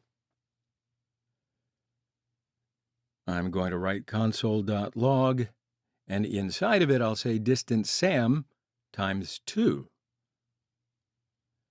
Then when we go to the browser here, we'll see 26. Okay, so back in our code editor again. Here we made multiplication. And we can, of course, divide as well. So let's divide this distance Sam by 2 here. All right. Logging it all to the console. And now we can see that this is 13 divided by 2. All right, so we've ended up with a decimal number here. All right, so that's cool. So these are the math operators. So why don't we add a comment here saying that? All right, so now I'm going to show you some logical operators, as if math isn't logical. All right, so we'll write it down here as logical operators for our comment. So now let's say that we want to compare the distance of Alex between home and school. So to do that, we'll declare different variables. I'll say var distance to school and distance to home. And now we want to compare these two variables. So first let's give some values to these variables. So I can say distance to home and 14. And distance to school, 6. All right, so now let's say I want to compare these values. So for that, we can use a logical operator. So I'll say distance to home is less than distance to school. Now let's create a new variable here and store the results in this variable. So I'll say var is closer and equals. At the moment, distance to home is 14, and distance to school is 6. So it'll say here is 14 is less than 6. Is that true? Of course it isn't. So this is going to be false. So do you see what I'm getting at here is, I mean that my is closer variable is going to be Boolean. All right, so let's console log this variable. I'll say console.log and is closer. Cool, so now let's take a closer look at what happens now. So we see that our result is this Boolean and it's false. All right. So basically here we have asked the question, is distance to home less than distance to school? And the result of that is false. You follow? Okay. And so our is closer variable here turns out to be false. Okay. So now, what if it was the other way around? If we asked distance to home is greater than distance to school. Well, it should be the other way around. So let's see. And yeah, there you go. Indeed, it is now true. All right.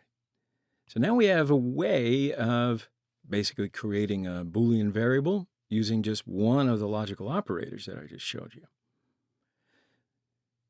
Now, there are many more that we can explore a little bit later on when you're more familiar and more comfortable with this. Practice around in case you are a little bit shaky.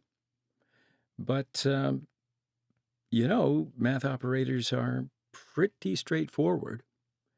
These logical operators, although they may seem straightforward, they are also very important. And I want you to get comfortable with them because we are going to be using them throughout the course. So go back and review if you need to. Otherwise, we're going to continue in the next section. All right? See you there. Hello again, my friends. So in our previous videos, we've seen data type and basic operations. We've covered addition, subtraction, multiplication, division, and so forth. So the next few videos, I want to cover a really important topic, which is how do we make decisions with our JavaScript code? So that means in this video, I want to go into the Boolean logic, which is, of course, very important for the functions that we're going to create in the rest of our course. So I'll ask the question again in case you don't actually know. What is Boolean logic? Now, previously I showed you what Boolean is, right? For example, we created a variable here. It was called hasCourse, and we took the value to be true or false. So Boolean is a data type that takes a value to be either true or false. So that means that Boolean logic is simply writing statements that evaluate whether something is true or false. Now, this is a process that checks whether an expression is true or not, but what kind of process can it be? Now, that is indeed the deeper question, so I'll show you. Let's say that we've built an application and we have many users. So we will have a variable, okay? We'll call it isLoggedIn. Now, its value will be true, and we can say that if our isLoggedIn value is true, then do the following. For example, show them a page. Now, let's say the isLoggedIn value is false, show this page instead. So it's a very simple example, but of course there might be such logic as that. But eventually we'll be using these statements to actually run certain parts of our code if something is true, and then some other parts of our code if something else is false. You follow? So since we're going to be doing similar applications, I do want you to understand the Boolean logic structure thoroughly. So the first thing that we have to do here is we start with comparison operators. All right. So comparison operators are things that most of us use all the time in our day-to-day life, I'm sure. It's how we compare two values against one another, and it's basically how JavaScript does the same thing. All right. So this chart here goes over all of the different comparison operators, and it assumes that x equals 10. So that means that you can plug in 10 wherever you see x. So when we start here with the simplest one, greater than, so x is greater than 15. So is 10 greater than 15? No. So it evaluates to be false.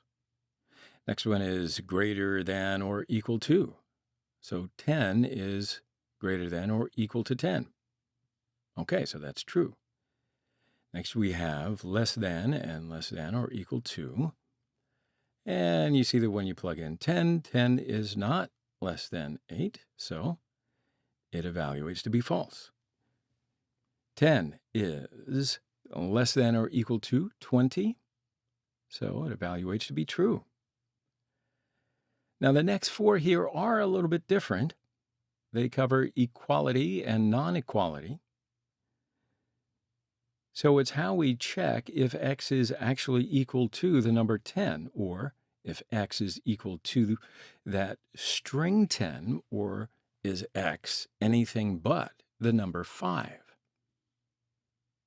Okay, so this is basically how we check for equality.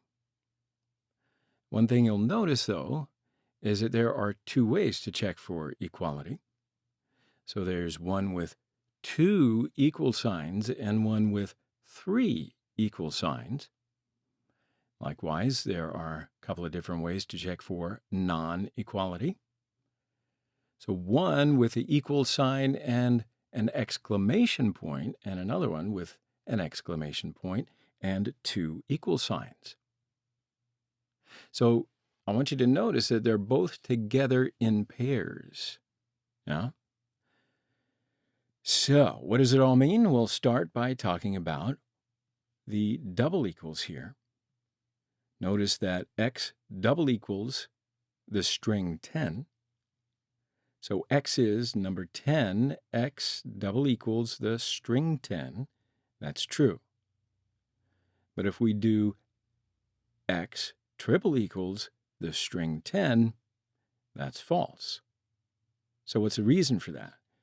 Well, it's on my next slide here, and it's about type coercion. So when we use double equals, it performs a type coercion. So what that means is it takes the two numbers or the two strings or the two variables, whatever they are, and it tries to turn them into a similar type so that it can then compare them, right? So in this example, x is in number 20.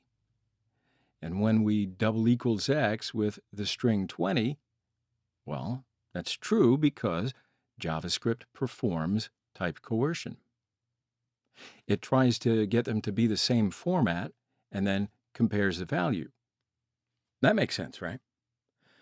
But now triple equals does not perform type coercion because it doesn't only care about the value.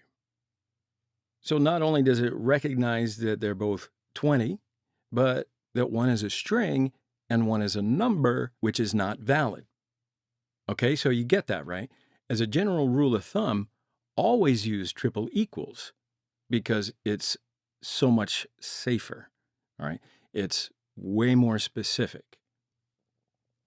Wow, so what do you think? It's a lot. We started to learn Boolean logic, so we're going to get a lot of practice. Don't worry about it. We'll pause quickly right here, and then we'll pick it up in the next section. All right, see you then. All right, welcome back. So in the previous lecture, if I didn't scare you, we saw Boolean logic and then a table which contains the different comparison signs. So that means we're going to pick up right where we left off, and we're going to see how we can chain together simpler Boolean statements, like the one that we just saw, into more complicated statements that have multiple components. So they're still all going to evaluate to be true or false at the end of the day, but there might be some multiple pieces that individually evaluate to be true or false before the entire thing becomes true or false. You follow? So there are three logical operators, and like I said, this is basically a way to chain together the logic. But don't worry, because these two are very useful. So these three logical operators are called and, or, and not. All right, so let's first talk about using and. So let's have a look at the way that and works. First of all, you write it with two ampersands. And you can see right here that we're using it in an example where x is equal to 10 and y is equal to 8. All right, so the and operator takes two sides. There's a left side and a right side, and then the and operator goes in the middle. So the way that you would read this is x greater than 7 and x triple equal to string 10. All right, so we'll evaluate both sides. X is greater than 10. You know that to be true. X triple equal to string 10, and that is false. So we end up with true on the left-hand side and false on the right-hand side. And then the way that the and operator works is that it requires both sides to be true. So it requires both of them to be true, the left and the right. And, well, it's not true in this case. Only the left side is true. So that renders the entire thing to be false. Make sense? So let's have a look at the way that the or operator works, because it's slightly different. It takes both sides as well, but it only requires that one of these sides are true. All right, so the left or the right will be true in order for the whole thing to be true. So two of these signs is how you write the or operator in JavaScript. So the left side x is greater than y. That is true because x is 10 and y is 8. Or y is less than 5, which is false because y is 8. So we end up with the true or false, which evaluates to be true overall. All right? Because the or only requires one side to be true. All right, so lastly, we have the not operator. And the way that the not operator works is, again, just a little bit different, but you'll follow me. It doesn't take a left or a right side. It just negates or flips the value of whatever we apply it to. So if something was true and we put a not operator in front of it, then it becomes false. So if something was false and we put a not operator in front of it, what does it do? It then becomes true. So in this case, we see a little bit of a complicated statement, perhaps. We have a statement inside the brackets, and then outside of it, we use a not operator. All right, so y is not equal to string 8. But as you can see here, we used an exclamation mark and a double equals, which means this is going to evaluate not only the value, but also the data types, right? I'll repeat that. It's going to evaluate not only the value, but also these data types. All right, so in this case, it's true because our y variable is a number, and this is a string. So I mean, inside of the brackets, this is true, but then there's a not operator here. So outside the brackets, that's going to change this true value to be false. All right, so let's go ahead and give it a shot with a quick exercise. Let's go to our console. And here I'm going to create a variable. So I'll say var a equals to 15 in our console. And we'll say var b is 11.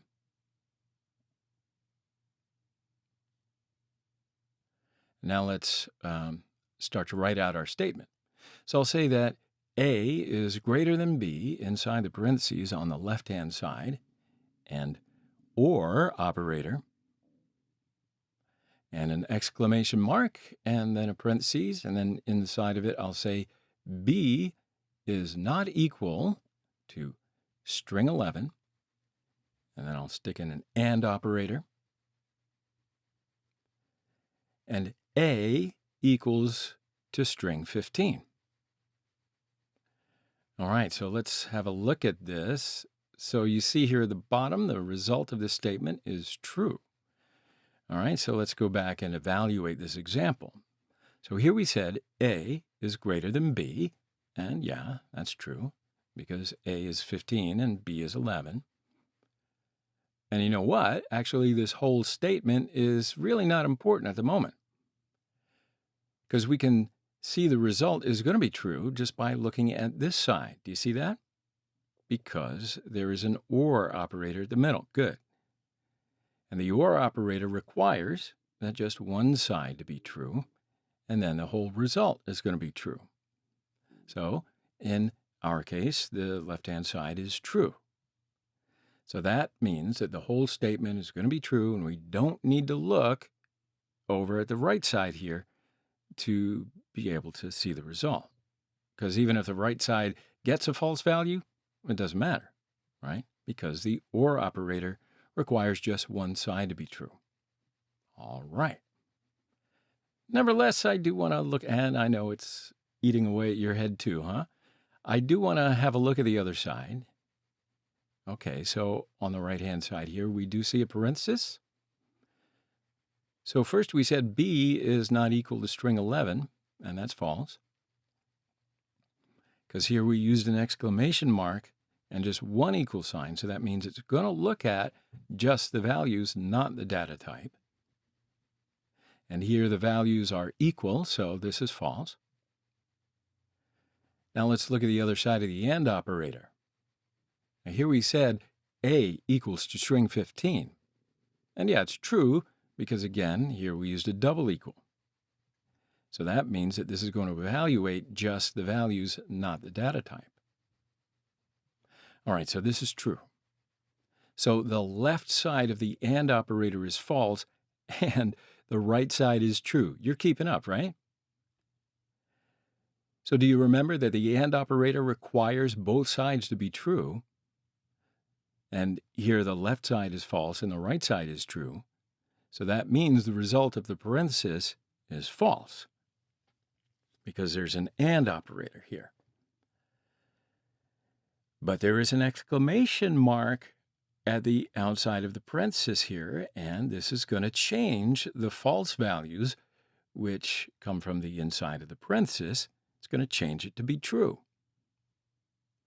So when we look at the whole statement, the left side of the OR statement is true, and the right side is true as well.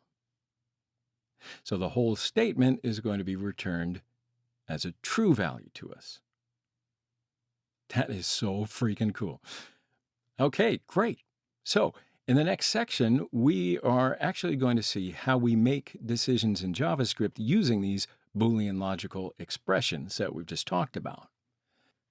We're going to get into how do we run some code if something is false, and how do we run some other code if something is true. All right, so we're going to take a pause right here and then continue in the next section. I'll see you there. All right, so welcome back. In my previous lecture, we saw the logical operators and how to make more complicated logical statements with these operators. So in this lesson, that means that we're going to learn one of the most important concepts in all of programming languages. You ready? Well, okay, so the reason that I say conditionals are so important is that with these statements, you can add decisions to your code. So it's how you add logic to your programming, all right? So here, I'm going to give you a few examples of real-world uses for conditionals. Well, let's take an example of user login, for instance. So when you go to log in on a website, you type in a password in that form, and the background there is a code block, right, that checks that password that you typed against the password in the database. So if they match, you get to log into the site and you get redirected to another page. If they don't match, you usually get an error message. So there's a couple of different pathways given by the same exact code block, right? You can either go one path or on the other. So another example would be when you buy something from an app, when you type in your credit card information. So if you type in the right information, you might get a confirmation email and you'll see a yay success screen. And if there's a problem, then you're going to get an error message. So again, in the background, there's a code block which controls these different situations and then gives you different answers. Now you can add this logic with conditional statements. So let's start to learn about conditional statements, and you'll see why, if you haven't seen why already. All right, so there are 3 key words I need you to remember throughout this lecture, which are if, else if, and else. Yeah, so these are the 3 basic JavaScript conditional keywords. But of course, there are some other conditional statements in JavaScript. We're going to see them as well a little bit later in the course. But for now, let's create an example. Okay, so the example that we're going to use to illustrate conditionals is about a student and their grade. So the idea here is that we're going to have a grade variable, and if that grade is greater than an absolute score, you can go to the next class. And if not, well, you can't. So before we move on, we are going to do a quick little recap of the Boolean logic operators from the last video. The reason that we're going to do this is that we actually use our 3 keywords that I mentioned at the beginning, if, else if, and else. You might have recognized that. But these are now in conjunction with these Boolean operators to make our decisions to add the logic. So to recap, we've got less than, greater than, less than or equal to greater than or equal to. Now, a quick question here. So what's the difference between these two? So what's the difference between triple equals and double equals? Yeah, so the difference is that double equals performs type coercion, while triple equals, well, that's just strict equals. So the difference is type coercion, and the same, this is for not equals as well. All right, so let's start there. Double equals means that the number 10 is actually going to be equal to the string 10. Because JavaScript doesn't care about type, right, when we're using the double equals. However, when we do triple equals, that, of course, is strict equal. It does care about type and value, both at the same time. So, number 10 is triple equal only to the number 10, not equal to string 10. All right, so then we've got these operators here. These three are and, or, and not. So remember that and is only true if both sides are true. However, or is true if one of the sides evaluates to true. Okay, so let's write our example. So the first thing we're going to see here is if the keyword if takes a single expression inside of a parenthesis, which it will evaluate to be true or false. So if it evaluates to be true, whatever code we provide inside the curly braces will be executed. So first of all, I'm going to declare a variable called grade. So I'll say var grade.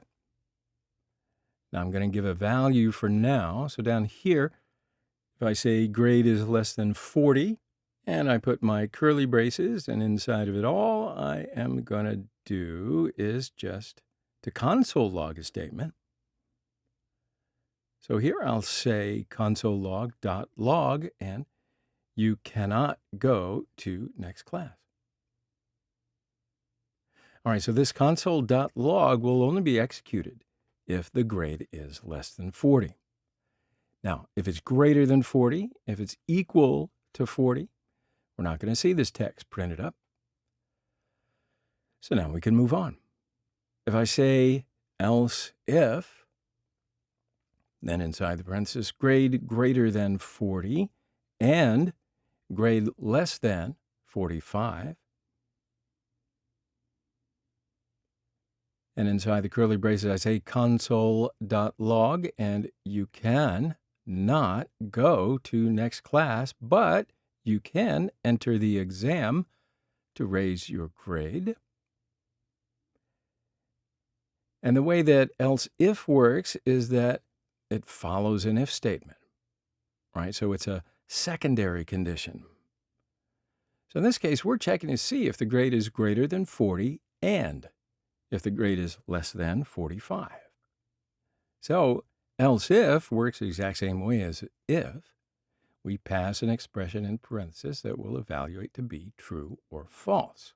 If it's true, the code inside the curly braces will be executed. If it is not true, so if it's false, nothing happens. So this is an important point here. The only way that this code is going to run is if this first if statement is false, right? Okay, so what that means is this code here will only run if the grade is greater than 40. So if your grade is greater than or equal to 40 and less than 45, you cannot go to the next class, but you can take the exam to raise your score, right? Okay, so the last step is the otherwise section, right? Which is else. So else allows us to just have something else happen any other time. So in this case, if your grade is not less than 40 and not between 40 and 45, yeah, that means you can go to the next class. So here I'll just say else and curly braces, and inside of it, console else.log, and you can go to next class. So else does not take an expression in parentheses, right? So it's different in that way. We just write else, and then whatever we put inside the curly braces will only be run as a last option. So this will be run first, and if nothing is printed out, if this is not true, then we'll move on to this. If this is not true, then we'll move on to this. But remember, if along the way either of these is true, then everything stops and this else will not run. Yeah? So if this is true, this code is done. If this is false, then we're going to evaluate this. And if this is not true, then else runs. Cool. So remember, these are the 3 different paths for one decision here. Okay, so now we can have a look at the results. So here I'm going to give a value to the grade variable. I'll say grade is 38. Okay, so now before we go to the console, I want to think a moment here. So as its first step, we come to this if statement. And here our grade is 38, and it is less than 40, right? All right, so that means that this is true. This statement is true, so this code block will run, and the rest of the code will not be executed, right? Because we're going to look at to see if the statement was false. That's all. All right, so now let's go to the console.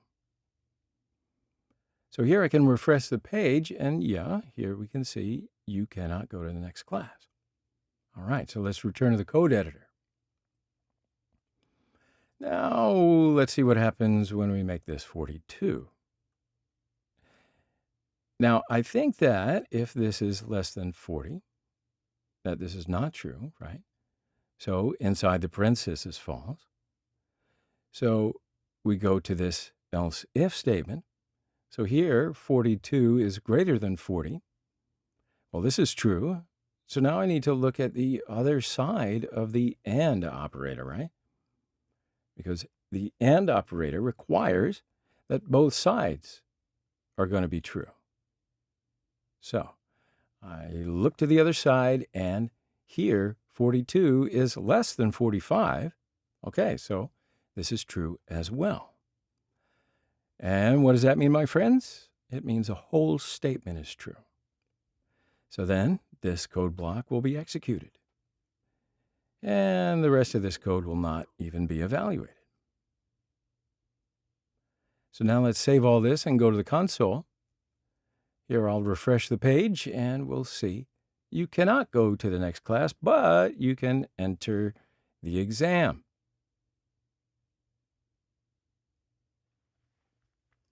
Okay, so what do you say we return to the code editor? And let's say that my grade is now 55. So then what happens? So this first statement is false, right? Because 55 is not less than 40. So let's look at this statement. First of all, 55 is greater than 40. This is true. Now let's look at the other side of the AND operator, and 55 is less than 45. Is that true? Of course not. So this side is false. So that means that this whole statement inside the parenthesis is false. You follow? So that means we're going to go to the next statement, which is else.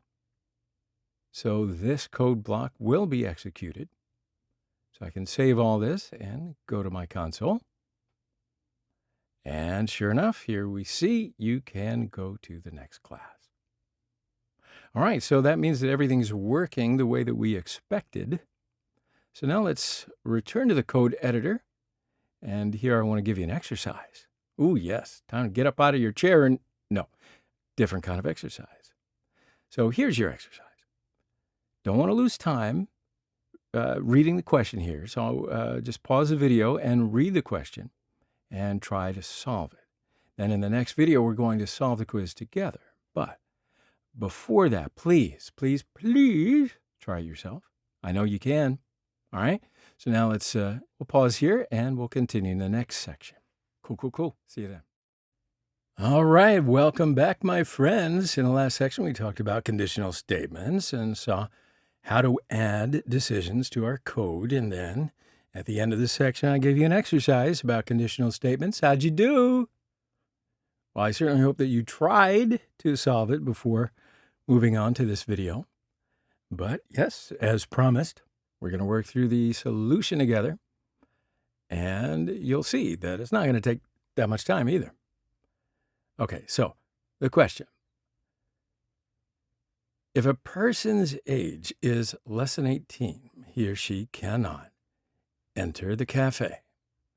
If the age is between 18 and 23, they can enter the cafe but cannot consume alcohol. If they're greater than 23, then they can go in and consume alcohol. Okay? So what's the solution? I'll say var age, and I'm not going to give a value to this. And down here, I'll say if age is less than 18, in the parenthesis, and inside of the parenthesis is our condition, right? Okay, so now inside the curly braces, we are going to write the code that'll be executed if the condition returns true. So inside the curly braces, I say console.log, you cannot enter cafe. Okay, so this is our first condition. So then we're going to say else if, which means if the first condition is not true, if the age is not less than 18, then JavaScript now will look to this block. Now, I'll say else if, and as a condition, all I'm going to say is age is less than 23.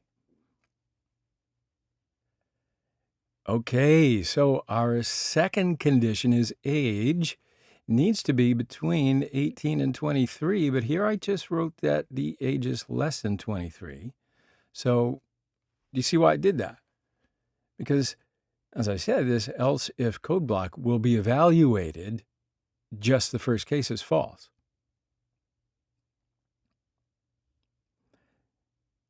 So in the first case, we control that the age is less than 18 or not. If the age is greater or equal to 18, then this is going to be false. And we're going to evaluate the second condition. So inside the else if, we don't have to control if the age is greater than 18. But of course, if you want to, you can add that as well. But it's not going to be a problem. It's just not necessary. Our code will be executed just the same way. But not going to be, let's say best practice, or at this point, even a good practice. All right, just throwing that out there. Got to be as efficient as possible. Okay, so now inside the curly braces, I'll say console log dot. You can enter the cafe, but you cannot buy a drink. Of course, drink means alcohol.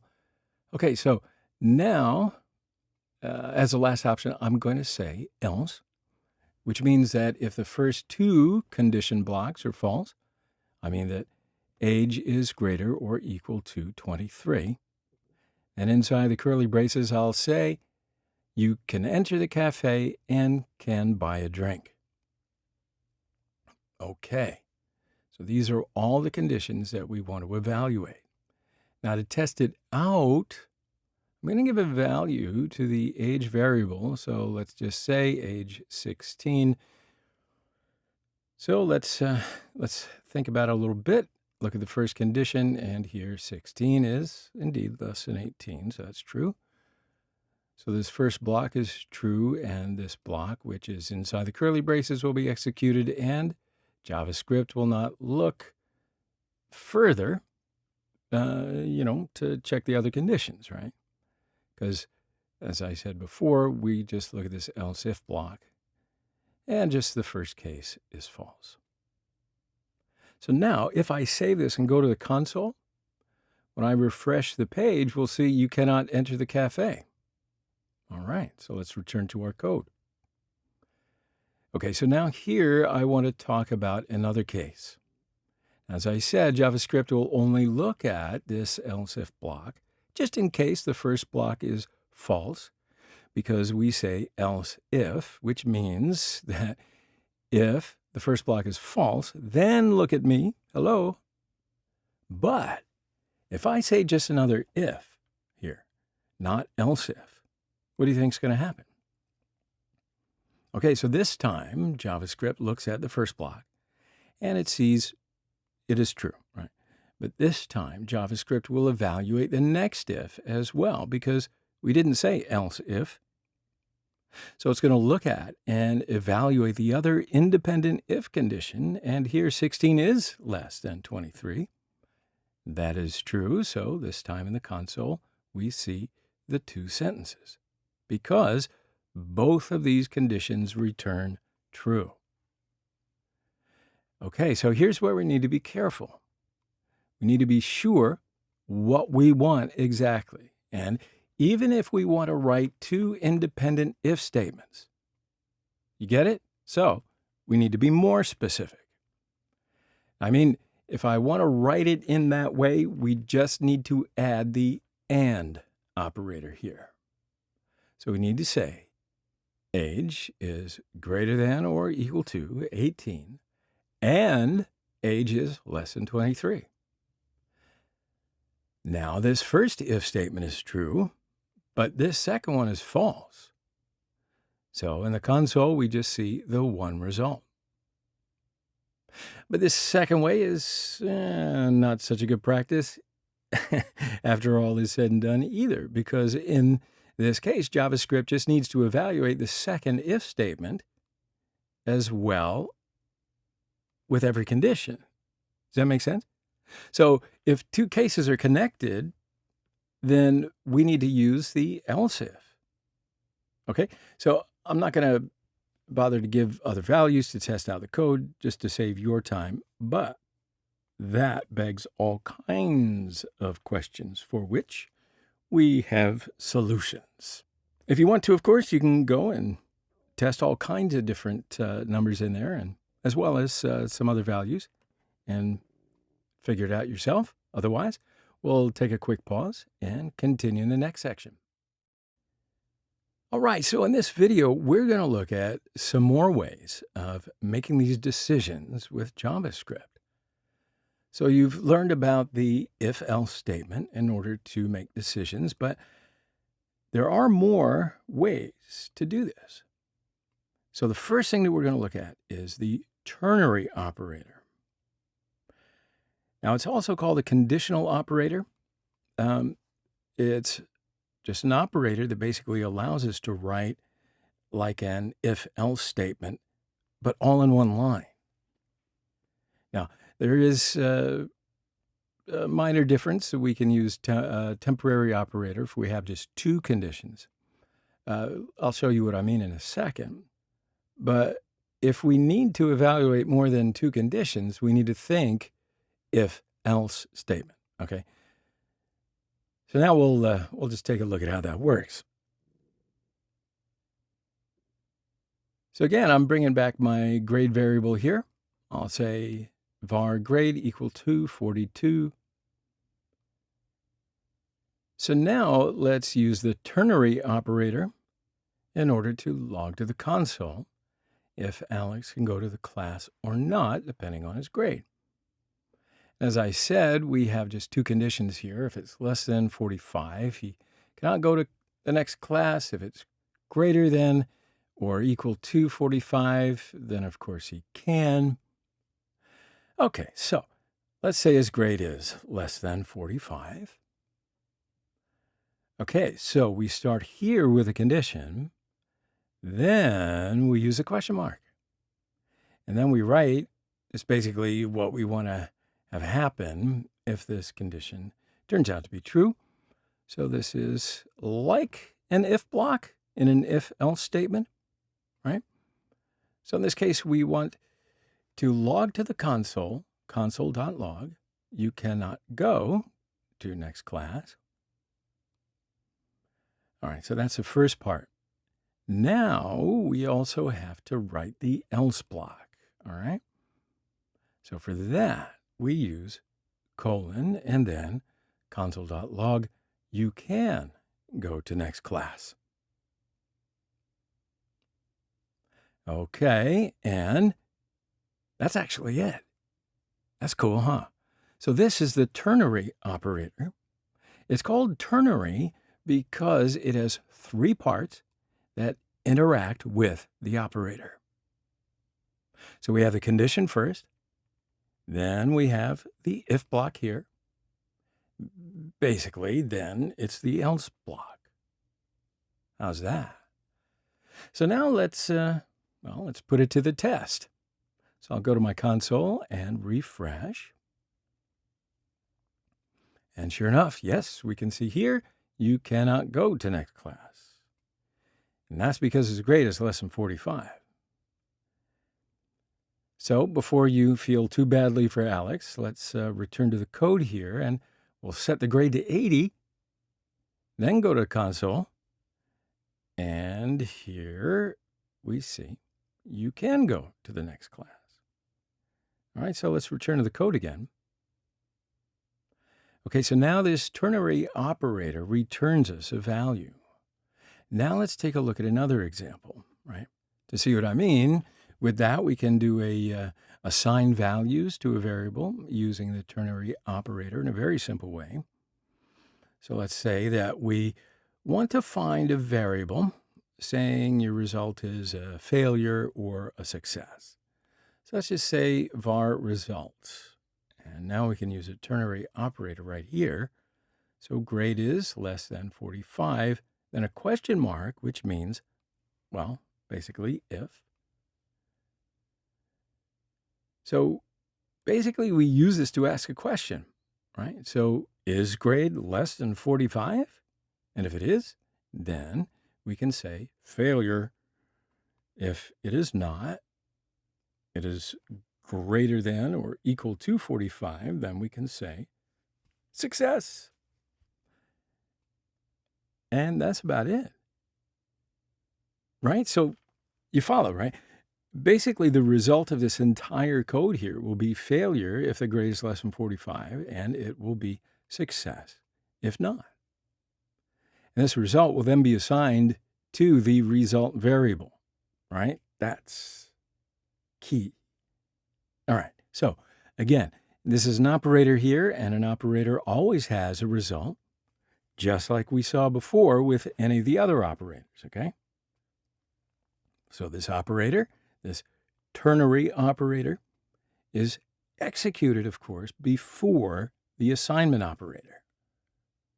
So remember, this one is also called an operator. So first, we execute this part, which as a result will have either failure or success. And then that result will be assigned to the result variable. So let's log it to the console now, just to make sure that everything's working again. So I'll say console.log and result and go to the console and refresh. And sure enough, what do we see here? Success, because our grade is 80 at the moment. Now, just to compare what we would have to do without the ternary operator, let's write out the same thing with an if-else statement. So we would have to write if grade is less than 45, then curly braces, and here result is failure. Else, and curly braces, and inside of it, result is success. Okay, so what you see here is this ternary operator. It looks a whole lot cleaner. Now, in case we need to assign a value to a variable based on a simple condition like this, just use a ternary operator. I highly recommend it. So, of course, you're not going to be using a ternary operator for I would say a rather complex decision. But in cases like this, when we have something simple, well, there you go. You don't have to use the if-else statement. All right, so in this video, we talked about the ternary operator as an alternative way of writing conditionals, but there's actually even more. That's the switch statement. But I'm going to postpone that switch statement to the next video. So why don't you take a break right here and we'll continue in the next section. Welcome back, friends. So in the previous lessons, we started to learn conditional statements. We saw, first of all, that the most basic one, the if-else statement, works well. Then we saw ternary operators, which we prefer to use if our conditions are fairly simple. But I did promise you that there is another conditional. I mentioned that at the last lecture. Remember what it is? Yeah, it's called the switch case statement. So it's basically like a huge if-else statement where we have multiple else-if blocks. So we can employ perhaps an easier to understand syntax, okay? And in point of fact, I think it's just a better syntax. You'll see what I mean in a minute, but basically, it's important to know the switch statement. So we'll start with an example to see how that works. All right, so let's define a variable here first and say var day. And I'm not going to assign a variable to this variable first, so now we can just use a switch statement. So let's start to write our switch statement. So we say switch, and in here between these parentheses, we put what we want to ask and what we basically want to evaluate. Okay, and this will make a lot of sense when you see the entire switch statement. So for now, let's just write the day here, and you'll then understand why it works like this. Okay, so we switch the day. Basically, we're going to evaluate the day variable. And then we can add a couple of case blocks. So we say case, and then here we can say, for example, Saturday, then colon, and then in the next line, we'll say what we want to have happen. So in this case, I want to console log that I like Saturday. So again, if the day is equal to Saturday, then this code here will be executed. All right, you follow? Cool. So let's add a couple more. So case Monday, I say console.log, I do not like Monday. All right, so this is the basic functionality of the switch statement. You get it. So let's add one more, and I'll say case Friday. And then again, our console.log, let's say I really like Friday. All right, so what we're doing here is, again, we're comparing the day to each of these different cases. So if the day is Saturday, then do this. If the day is Monday, then do this. If the day is Friday, well, do this. Now, if none of these here applies, then we can add a default.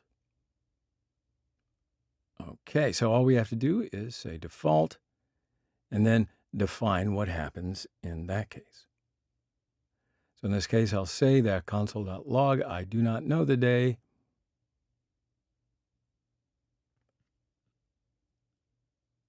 Okay, so if none of these apply, so these are basically like the else if and the if else statement. So in an if else statement, this would be if day equals Saturday, then do this, right? Else if Monday, then do this. Else if Friday, then do this. And then else do this, right? Okay, so this default right here is basically our last else in an if-else statement. All right, so just to prove a point, let's try it out. So I say day equal to Monday. And here there's an important point which I want to make here, which you got to be careful when you use switch case statements. Actually, this is kind of my one pet peeve about the switch case statements. So it's a break statement. So what we've got to do here is to add a break statement. All right, so just follow along. So here we've got to say break, because otherwise it will keep evaluating these next cases. Okay, so even if the day is Monday, it will keep evaluating these other cases, because it'll be basically looking at them and, yeah, it sees it as true. Yeah, they're true. Yes, it's true. Yes, it's true. So it's not going to just evaluate the cases. It's also going to execute these codes as well, even if they are not true. So what I mean to say is, if we do not use break, then after the first case, it evaluates as true, then it executes that case, and then the rest of the cases as well. So let's see what I mean in console. All right, so here I said day is Monday. So JavaScript starts to evaluate the cases. The first case is not true. The day is not Saturday. So it goes to the next case. And yeah, here it is true, because our day is Monday, right? So what we expect here to see, just as console log in our console, but if we don't use break here, we're going to see all these console logs. So let's go back to our console and refresh. And here, as I said, we see all three console logs. The one which is evaluating the first true, and then the rest of the codes that come after the first true case. Okay, so let's return to our code. Yeah, and obviously this is not something that we want to have happen. So we've got to use that break keyword at the end of this block that we want to execute. So break, and here, break also. Now let's go to our console and see what happens. So I'll refresh the page, and yep, sure enough, this is the result that we expected, right? All right, great. Now, if you want to, you can test other cases as well, but I'm going to return to the code. Here we can use return instead of break statements. I'll show you how. So if there is a return statement, then we don't have to use the break statement. Okay, so this is here again, a simple way of replacing a huge if-else statement. And actually, in the background, there's code something like if day triple equals to Monday. Okay, so now let's turn an if-else statement that we created before into a switch case statement.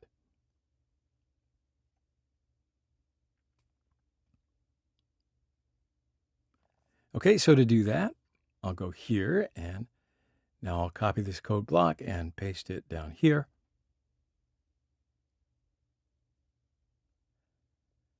So now let's comment out this again. Okay, now let's turn this into a switch case statement. But as you can see, here there is a less than operator, which is different than a triple equal operator. So normally we can't do this with a switch case statement. So this first switch case that I showed you here basically simply switches a variable and compares all of these cases to that variable with triple equal.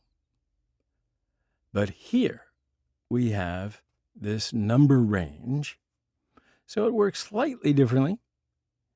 So it's actually a great thing to learn, and well, we can do it here, and it'll be a great exercise for you. So to be able to do that, I'm going to show you a little trick. No, not that kind of trick. Just turn it into a switch statement. So in order to turn it into a switch statement, in this case, what we want to switch is true. Okay, so we basically want to compare each of the expressions below that we're going to put to true. And this is a trick to simply make the switch work as an if-else statement with ranges. But of course, we'll first create our variable. So say var grade and 38. So our first case will be case grade less than 40. And in that case, console log this sentence to the console. And then, of course, we need to write our break. And actually, in the background, our switch statement will look at this. True, triple equal, and then in parenthesis, this statement grade less than 40. Okay, then the next case is, let's actually go ahead and copy it because we already know how it works at this point. And then log this in here to the console. And then the break statement. And then our next and final case, I'll say default, and we want to console log this statement again. So I copy and paste it in here as well. Okay. So we turned this into the switch statement. So now we have all these conditions here, basically not as strings as we had before. And actually, this first one here is the more usual case of using the switch statement. So you see this, you see how it works. So where we have like a string that we want to compare with some variable, and like I said, here in the first example, in the background, we actually say if day triple equals Saturday. And in the second example in the background, we'll say if true triple equal to this statement, then if this result is true, then execute this code block. Okay, now let's save all this and go to console. So here we see you cannot go to class. Okay, again, if you want, you can test some other cases as well. But in this lesson, we've just learned the switch case statement and how and when to use it. So we'll just pause right here and we'll continue in the next section. Welcome back, friends. So in the last few lectures, we've learned all about conditionals. So now it's time for a little code quiz. All right, you ready? I think you are. So let's just say Alex, Sarah, and Nancy are in the same class. And in this math class, Alex's grades are 90, 80, 95. Sarah's grades are 89, 76, and 98. Nancy's grades are 42, 98, and 83. So what I want you to do is first calculate the average score for each student. Then keep that value in a variable. Then I want you to find the highest average and then console log the student who has that highest average. And again, an important point that I want you to be careful with is that averages may be the same. All right? Okay. So if you cannot solve this one, then absolutely it's not a problem. It might just be a little deceptive how easy or difficult it appears. But you can just watch the solution and see how I do it. All right? So why don't you take a few minutes here, maybe, I don't know, half an hour, and just try to really complete the challenge. Figure out where that logic is. All right? So we'll pause it right here, and in the next video, that's where we make the solution happen. Cool? All right. All right, my friends. So in the last section, I gave you a code quiz. So in this section, we're going to see the solution. So we'll start by calculating the average scores and then assign the results to variables. So var grade Alex is equal to, and we have the point, so inside parenthesis 80 plus 90 plus 95 divided by 3. Then var grade Sarah is equal to 89 plus 76 plus 98 divided by 3 again. And for last one, we'll say var grade Nancy is equal to 42 plus 98 plus 83 divided by 3. Now, let's simply log these to the console. So here I'm going to say console.log Alex average grade, and then a comma and grade Alex. And here we see a new thing in the console.log. There's a string statement and then our variable. You follow? So in the console, we're going to see first a string and then a comma and our variable's value. Cool. So we use this method so that we can, it's just easier to read our variable's values in the console, to be honest. Okay, so to see the results, let's save this and go to our console. Here I can refresh the page, and yeah, as you see, first is our string statement and then the value of our variable. Okay, so now let's return to our code. So down here, I'm going to make the same thing happen as well. I'll say console.log and Sarah average grade, comma, grade Sarah. Save this, go to console. Here we see Sarah's average grade in the console as well. And lastly, I'll say console.log Nancy average grade, grade Nancy, back in console. So as you can see, here we see all the averages, and we see here that Alex has the highest average, all right? So going back to the code. Now, what we're going to do here is, of course, an if-else statement.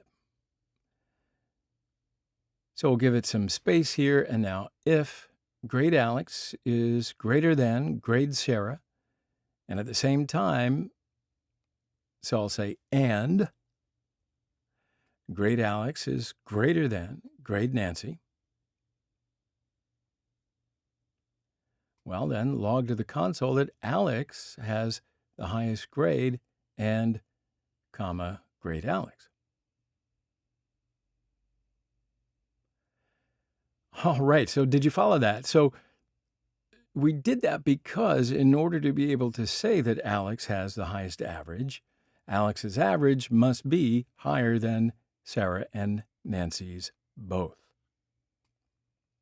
All right, and else if it's the other way around, basically. So grade Sarah is greater than grade Alex, and grade Sarah is greater than grade Nancy. Then console.log, and here I just copy this statement and paste it here, and I can change this. Sarah has the highest average and average Sarah. All right, you with me? Okay, then we're going to say the same thing for Nancy as well. So I'll say grade Nancy is greater than grade Alex, and grade Nancy is greater than grade Sarah.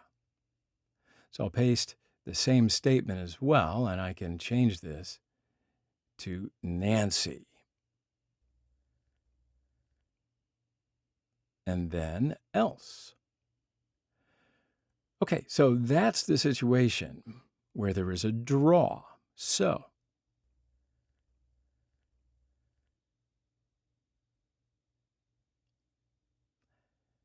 let's test it out. Save this and go to console. And yeah, Alex has the highest grade, and then after that we see grade Alex variable's value. You get it? You follow? You with me? All right.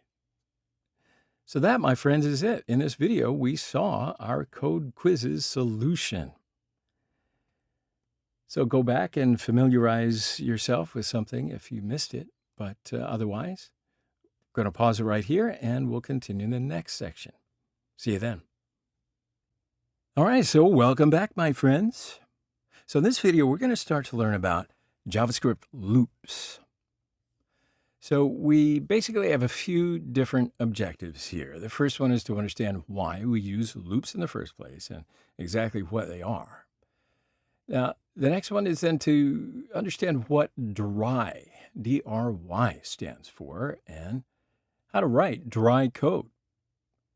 And then lastly, we'll be writing some simple while loops to start.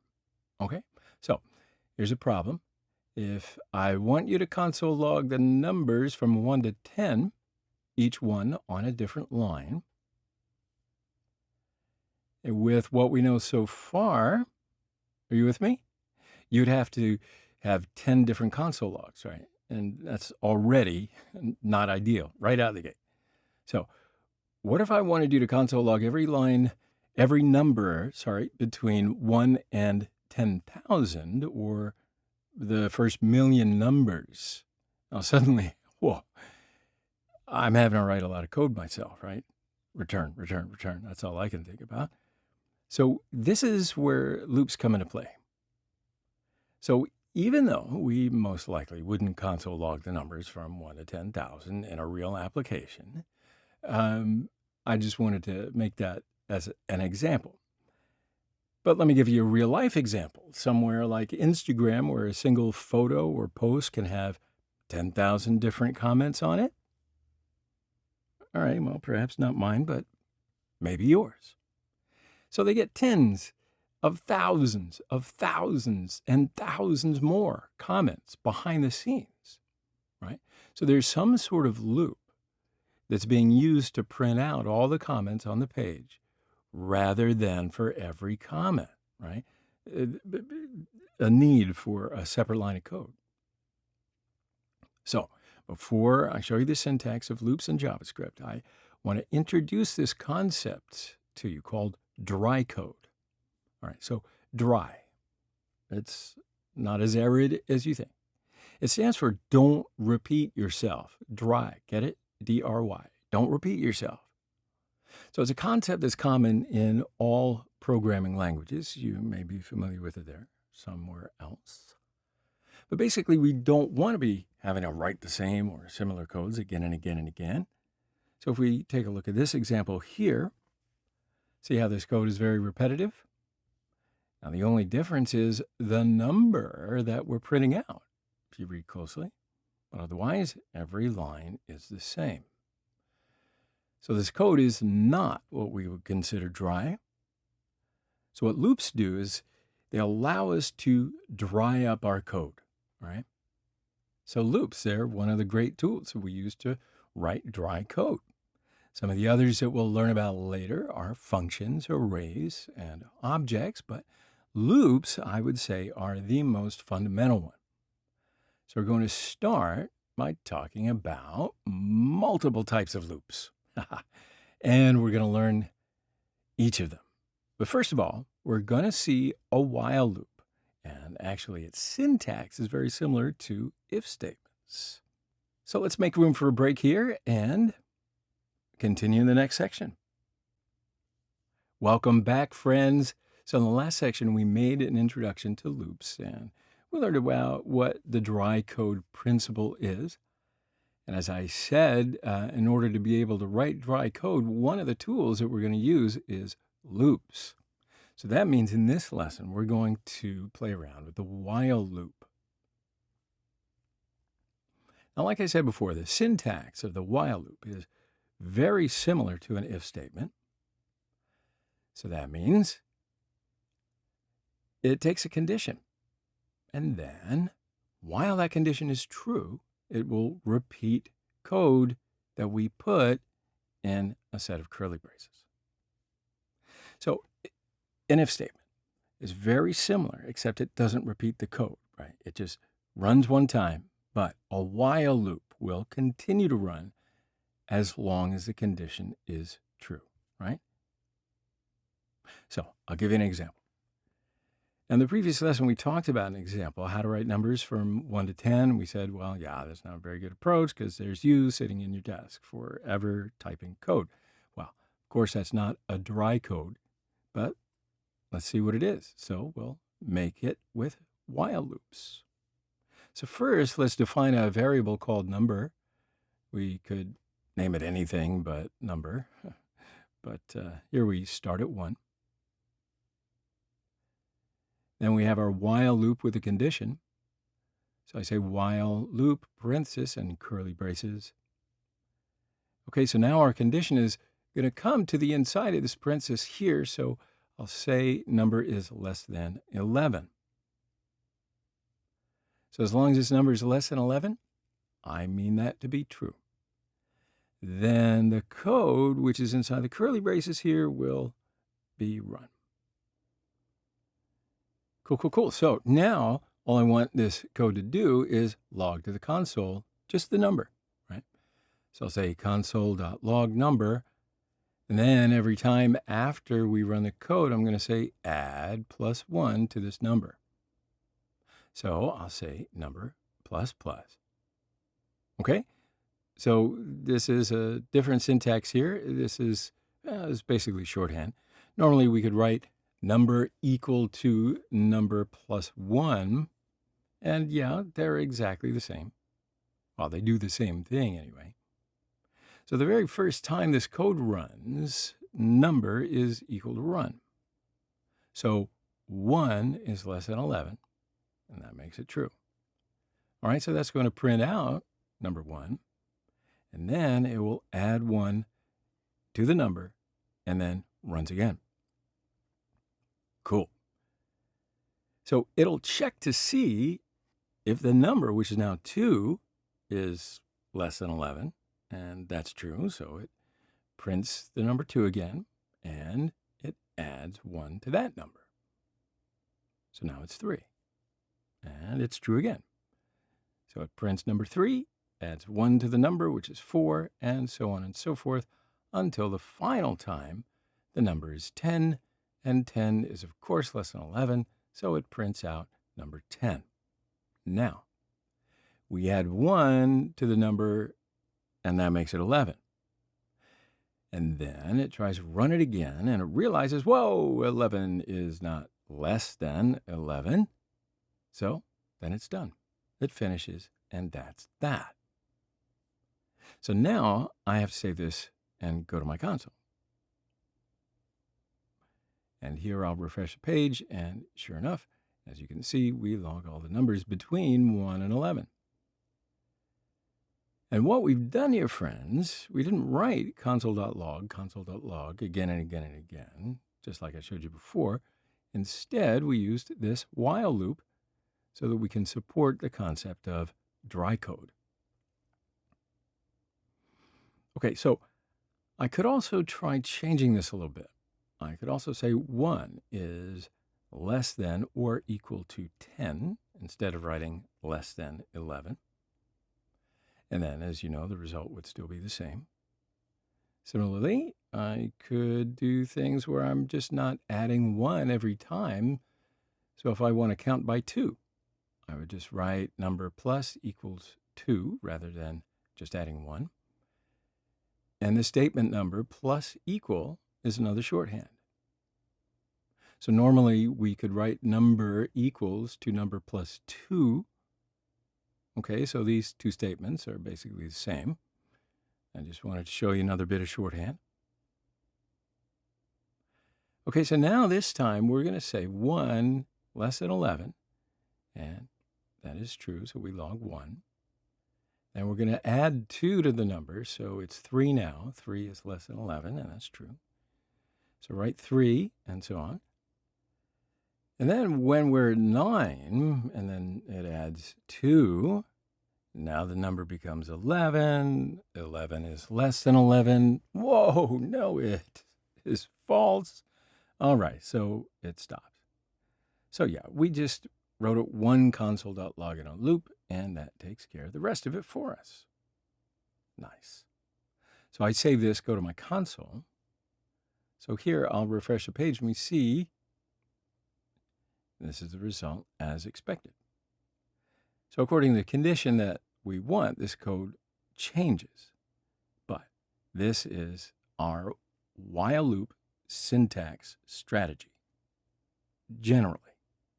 So an important point about loops is that our condition should return a false value at some point. For example, if we don't write this number plus equal 2 statement here, then the number never changes value, and this condition is going to be true always and forever, right? Because 1 is always going to be less than 11. So then we see an endless loop here, right? So we see console log 1 endless times. That's why we call them infinite loops. So in order to avoid this situation, we do need to be sure that this condition is going to be false at some point. So if I save all this, go to my console. When I refresh the page, you'll see that we console log 1 again and again and again and again. So, well, I say infinite or, endlessly or from now until the end of time, but basically it can crash a browser. So you don't want to do it, right? You don't want to cause anybody any more crashes than they're already doing. So why does it cause a crash? Well, it takes up all the memory in JavaScript, something that you don't ever want to do. And let's say rather than running infinite loops, most browsers will nowadays actually stop it and then alert you that there is some bad code written. There's some infinite loop that's running, and whoa, I don't want to do that. So it throws up an error. So that means that we've got to make a condition false at some point. If we don't, it just keeps running on and on and on and on. Okay? So I think you get the point.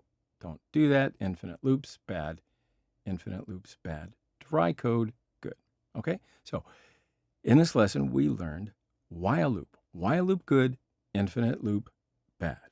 Okay? So on the other side of this break, we are going to continue in the next section. Welcome back, my friends.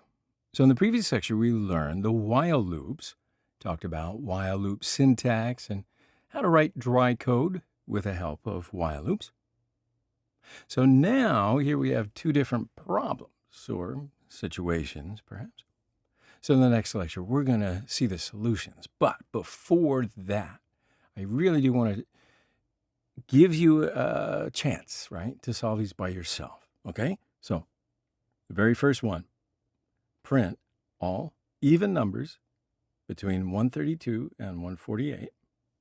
Okay? And then the next question, print all numbers divisible by 7 between 25 and 100. Okay? That's it. Yeah, so you can always go to your friend Google and, search for how to find a number divisible by 7. But, I think I actually want you to search Google because Googling something you don't know is actually an important skill for a front-end developer, right? So try it, and if you can't find anything helpful, in the next video, we're going to see some solutions, all right? So all these are going to be done with while loops. I'll give you that hint. It's the only requirement here.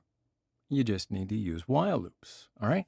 So I'm going to pause here, and we'll continue in the next lecture with the quiz solutions. Good luck. Welcome back, friends. How'd you do? In this video, we're going to see some solutions of that while loop quiz. All right? So why don't we start with the very first one here.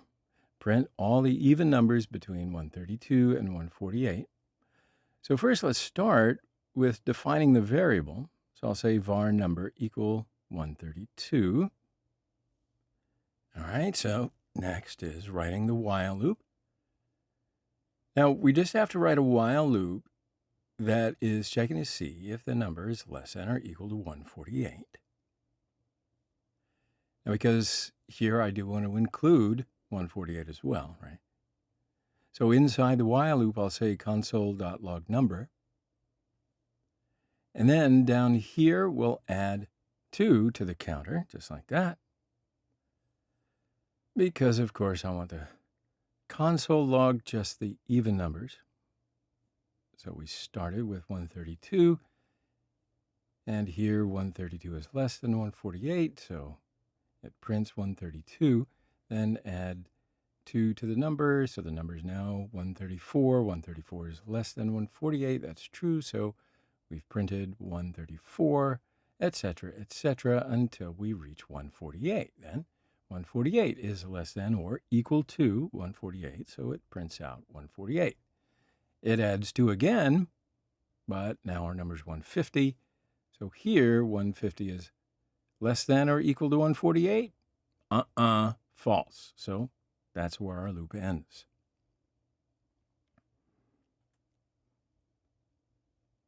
So now let's save all this and go to the console. Here, when I refresh the page, we'll see the even numbers between 132 and 148. Okay, so let's go to our code again. All right, so this is one method, and another method could be like this. So first I want to comment out this first method, okay? So now let's say the variable number equal to 132 again. I'll write the while loop, and I'll say while, and again I'll say number is less than or equal to 148. Okay, so this time we're going to look at all the numbers in between 132 and 148, but we're going to print it out only if it's even, right? So this time we're going to look at all the numbers in between 132 and 148, but we're only going to print it out if it's even. So we will loop through for every number, but we don't want to count by twos. And then we're going to have an if statement right in here, and that'll check to see if a number is even or not. So how do we check to see if a number is even or not? Well, at this point, we do need to think a little bit back to math class. So we learned that if a number is divided by 2, then that number is even, right? If it's divisible by 2. So to be able to control to see that our number is divided by 2 exactly, we need to use a mod, right? In the previous lesson, I said you need to do a little bit of research about this, especially about our second challenge, which we ask you to print out the numbers which are divisible by 7, right? Same principle. So you need to remember mod for math. And that looks like if number mod 2 is 0 in JavaScript, this sign here, this is what we use for mod in JavaScript. Okay? All right, cool. So that's how you examine for numbers if they're even. If it's evenly divisible by 2, then we'll print it out and we'll just add 1. So I say console log number inside the if statement. Now inside of it, inside the while loop, we're going to just add 1. Okay, so that's it. So first let's save all this and go to the console. So here I'll refresh the page, and yeah, here we see the same result. Okay, so now let's return to our code. We'll walk through again what we've done here. So first our number is 132. 132 is less than 148, so that's true. Then here we look to see the if statement 132 mod 2 equal to 0. Yeah, that's right, because the remainder of 132 divided by 2 is 0, right? So that's what we look at mod. So remember that. Okay, so when we print out the 132 and then we add 1, our number is 133 now. So 133 is still less than 148, so that's true. Then in the if, we say 133 mod equal to 0. Is that right? No, that is false. So it's not going to print out the 133. So you see how that continues until 148. Okay, so this is the other method to solve the first challenge. So of course this way is shorter and it's a little more efficient because this loop here is only going to run half as many times as this one because we're counting by twos. But the second method is way more precise.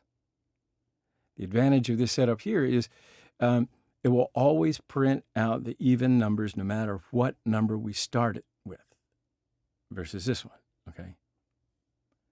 So after seeing the second method, you will definitely be able to solve the second question a lot more easily. So the second challenge is to print all the numbers divisible by 7 that are between 25 and 100. First, I just want to add a console log here to separate the two results in the console. So I'll say console.log numbers divisible by 7 between 25 and 100. Okay, now down here, I can start my solution. So I'll say var count equal to 25. Okay, so here I'll write my while loop while count is less than or equal to 100. So now here again, we're going to loop through all these numbers and then print out just the ones that are divisible by 7. So I'll say if count mod 7 equal to 0, then inside the if statement console.log count. After that, I'm going to add 1 to the count. Okay, so that's all we need to do. Let's go ahead and refresh our browser. And you can see we get all the numbers that are divisible by 7 that are between 25 and 100. Pretty cool, huh? So that's it for while loops. Well, for this problem set, right? So in this video, we saw the solutions to the quiz that we gave you earlier. Your method can be a little bit different than ours. That's okay. If you reach the right result, good for you. But the second method here that I showed you is much more general for a solution. So we'll take a quick break right here and we'll continue in the next section. Yes, there's more to learn. Okay, welcome my friends. In the previous sections, we've learned the while loops. So in this section, we're going to learn another type of loop in JavaScript called the for loop. So the for loop is similar to the while loop. They both let us repeat code and write that dry code that I told you about. They're a little different in their syntax, however. So it makes our objective here very clear. We need to understand the purpose of for loops. Why do we use one of those versus a while loop? And of course, we do want to write valid for loops. So here, let me show you the syntax of the for loops. We write the word for, and that's the keyword, and then in parentheses, there are 3 parts. These 3 parts are initialize, the condition, and the step. So it can seem a little different at first look, but I'll clarify this, don't worry. So the key here is that we write the word for. And we have the parentheses.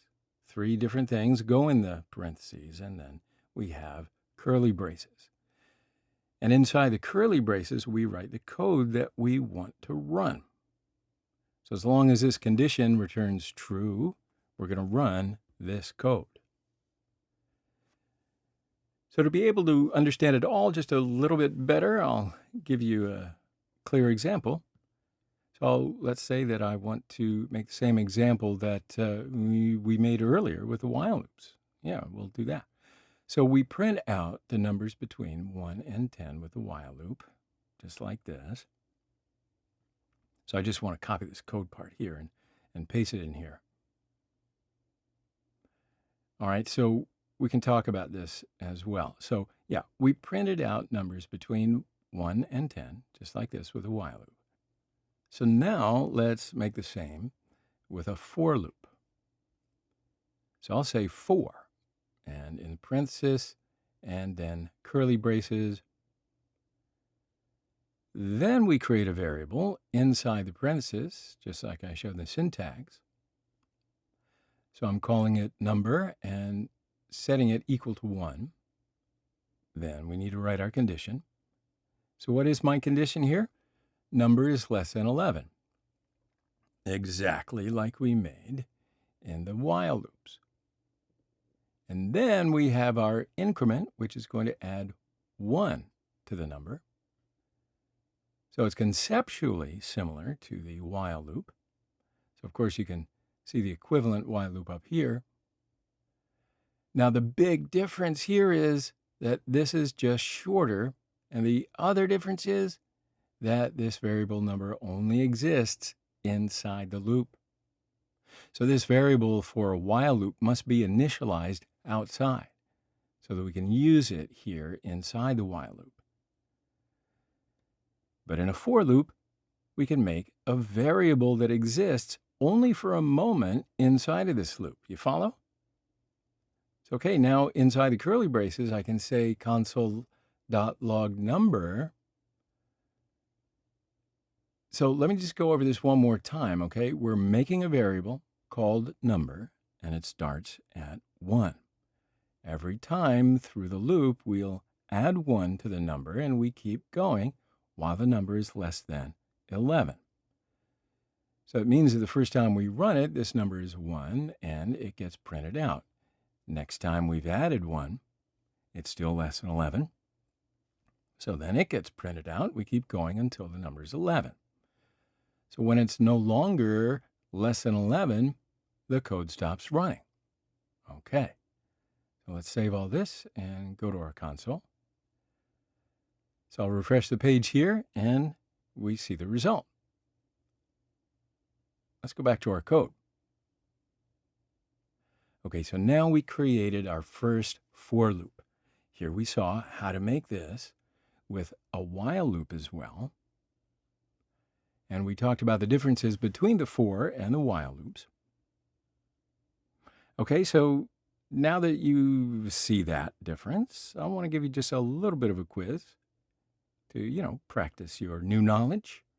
Actually, I'm going to use the questions that we used earlier in the while loops. So I'll just copy these questions here and paste them here. All right, so let's make a refactor on questions. This time, I want you to print out odd numbers between 132 and 148 instead of even numbers. And the second question, this time I want you to print out the numbers that are divisible by 7 and 5 at the same time. Okay, so this is your code quiz for for loops. And of course, take your time, solve it on your own, or at least try. Okay, then we're going to go on in the next video, and you're going to see our solutions. Okay, so we'll pause right here and continue with the solutions in the next section. Good luck. Hi, friends. So in this video, we're going to see the solutions of that for loops quiz. I certainly hope that you had fun doing it, or at least that you gave it your best shot. All right, so I'm going to just go ahead and write the solutions for these questions. So the very first problem is to print all the numbers, all the odd numbers, that is, between 132 and 148. So I'll say 4 and then parenthesis and curly braces. And now inside the parenthesis, I'll say var I instead of number because this is a pretty usual convention in JavaScript. The I stands for initialize. All right, so I'll say var I equal to 132, and now I'm going to write the condition. So here I'll say I is less than or equal to 148. So we're going to keep running while the I is less than 148. And then we're going to add 1 every time through the loop. And then inside the curly braces, we just need to check, see if every number is odd or not. So in order to be able to do that, I'll say if I mod 2 is not equal to 0, of course we can check to see if a number is an odd number just like that, not equal to 0. Cool. So now inside the if statement, I'll say console.log I. Okay, so now I save all this and go to the console. And here we see our result, and that is correct. All right, so let's go back to the code. And here, as you can see, we don't have to define a variable outside of our loop. And the syntax is a little shorter than the while loop as well. Okay, so let's have a look at our second question. So the very last one, printing all the numbers divisible by 7 and 5 that are between 25 and 100. So we need to create another for loop. I'll say for, and inside the parenthesis, start our variable I equal to 25. Actually, this brings up a really nice point that I want to just highlight here for a second. So in a while loop here, we define a variable named number, right? Then for our second while loop, we had to define another variable named count. But with the for loop, we don't have to worry about our initializer variable because we define that variable inside our for loop, right? So here in this for loop again, we can say var I. Okay, so here I'll say var I equal to 25. And we keep going while it's less than or equal to 100. And we add 1 at the end of every loop. So see, then what we're going to do here is have an if statement check to see if I is divisible by 7. Then we're going to check to see if it's also divisible by 5. So to do that, I just say I mod 7 equal to 0. And I just want to take these inside the parenthesis to read easier. And also inside the parenthesis, I mod 5 equal to 0. All right, so to be able to print a number to the console, that number needs to be divisible by both 7 and 5. Then we console.log, and that's it. What do you think? We're done. All right, so let's check it out. So I'll save this, go to the console, refresh, and you can see the result. Okay, friends, so in this video, I showed you some solutions for this for loop quiz that I gave you, and I hope that you were able to not only follow along, but you learned a thing or two as well.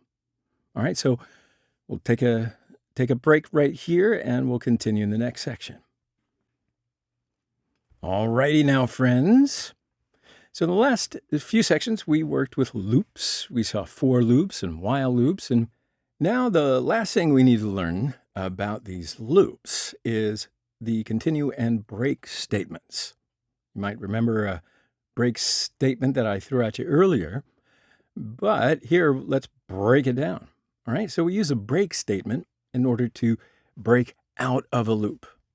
And we use the continue statement in order to quit the current iteration of the loop and then continue with the next one. All right, so why don't we just have a look at a couple of quick examples so that I can show you the continue and the break statements. All right, so our questions are here. And the first one is check all the numbers between 1 and 10 and print out the numbers that are divisible by 2. So actually, we saw this question ready. We know how to solve it, but now we're going to solve this by using the continue statement. So again, the continue statement, we use it in order to quit just the current iteration of the loop and then continue to the next one. How's that? Okay, cool. So let's solve the example. Now, if we try to solve this again with what we've learned so far, I say for var I equal to 1, and 1 is less than or equal to 10, and then add 1 to I every time. All right, cool. So now we look at all the numbers between 1 and 10, and we'll check to see if the number is even or not. So I'll say if I mod 2 equal to 0, then inside that, console.log I. Okay. So that's how we solved it before. Now we're going to solve this by using a continue statement. Like I said before, continue is used to quit the current iteration of the loop and then continue to the next one. So here we want to print out just the even numbers. All right. So we can implement the logic that'll do it. So that if it's not an even number, it will quit the current iteration and continue with the next one. Isn't that correct? Yes. So here we check to see if a number is an even number or not. But we need to say that if a number is not an even number, then quit the current iteration and continue with the next one. To do that, I'm just going to change this to not equal and then put an exclamation mark and then equal equal. Cool. So obviously you see the difference. This here means it is going to be a different result. So what we want to do here is at each time that the number is not an even number, well, we just want to continue, okay? And I think this is also something new here. I think that up until this point, we've always done the if like this. So we had this block and then kind of the text here and there, just like this, right? But if it's only one line and just a simple if statement like this, we can actually do it one line without the curly braces and just write it like this. So if this, then continue. That looks pretty clean, huh? So this will then break out of the loop and will continue to the next one, all right? And again, down here, I'll say console.log I. So for example, when we hit 2, 2 is an even number, and 2 mod 2 is 0. So this statement is going to be false, right? So that means that it's not going to continue. Instead, we will go straight to this line. But in the next iteration, when it's 3, well, then 3 mod 2 is not equal to 0. So this statement is going to be true, right? So therefore, we will enter the if part here, and we will then continue. How's that? You follow? So this line here will not even get executed, right? That's pretty cool. So to see the result, I'll just save all this, go to my console. And what do you know? Here we have only even numbers. Skipped all the odd numbers. That's clean stuff, huh? Remember dry? Here it is. So let's go back to our code. And now, just to separate our results in the console, I'm going to write console.log continue statement. And down in here, I'll say console.log break statement.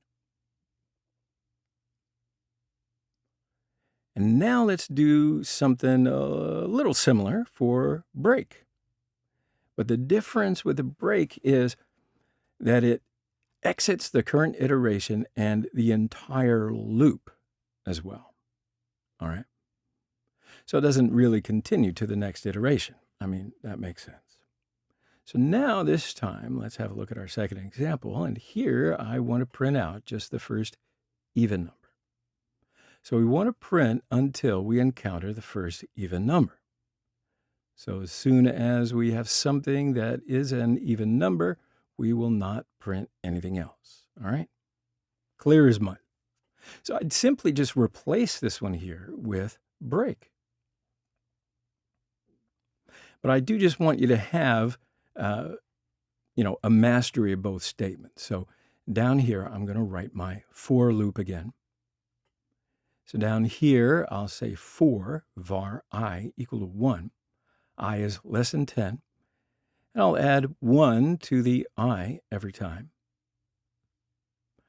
Okay, so now inside the loop, again, I'm going to check the numbers. So I'll say if I mod 2 equal to 0. Then inside here, I say console.log I, and then right here, I say break. Because what we want to print out is the first even number. Then we want to quit from the loop. So here is the first I is going to be 1, all right? 1 mod 2 equal to 0, that's false, so we move on. Then I is going to be 2. 2 mod 2 equal to 0. That is true. So we enter the if statement. And here we print out the 2 and then break. So this break statement is going to quit from the loop, so we will not continue to the next loop. So let's save all this, go to our console. And yes, here we just see the 2, and that's exactly what we're looking for. So it prints the first even number, then it breaks out of the loop and doesn't change anything else from there. All right? Cool. So that is how continue and break statements work. I hope it makes sense to you. Okay, go back and review it if you're a little shaky on something, because we're going to use them coming up soon. Right now, we'll have a little break. I'll see you on the other side in the next section. Welcome back, my friends. So in this section, we're going to learn all about JavaScript functions. And this is another important topic that we're going to use for the rest of the course. So it's going to be a whole lot of fun, I guarantee it. In fact, maybe it's the most important part of JavaScript. So you tell me at the end. Now, in order to be able to work with JavaScript, we need to understand how functions work precisely.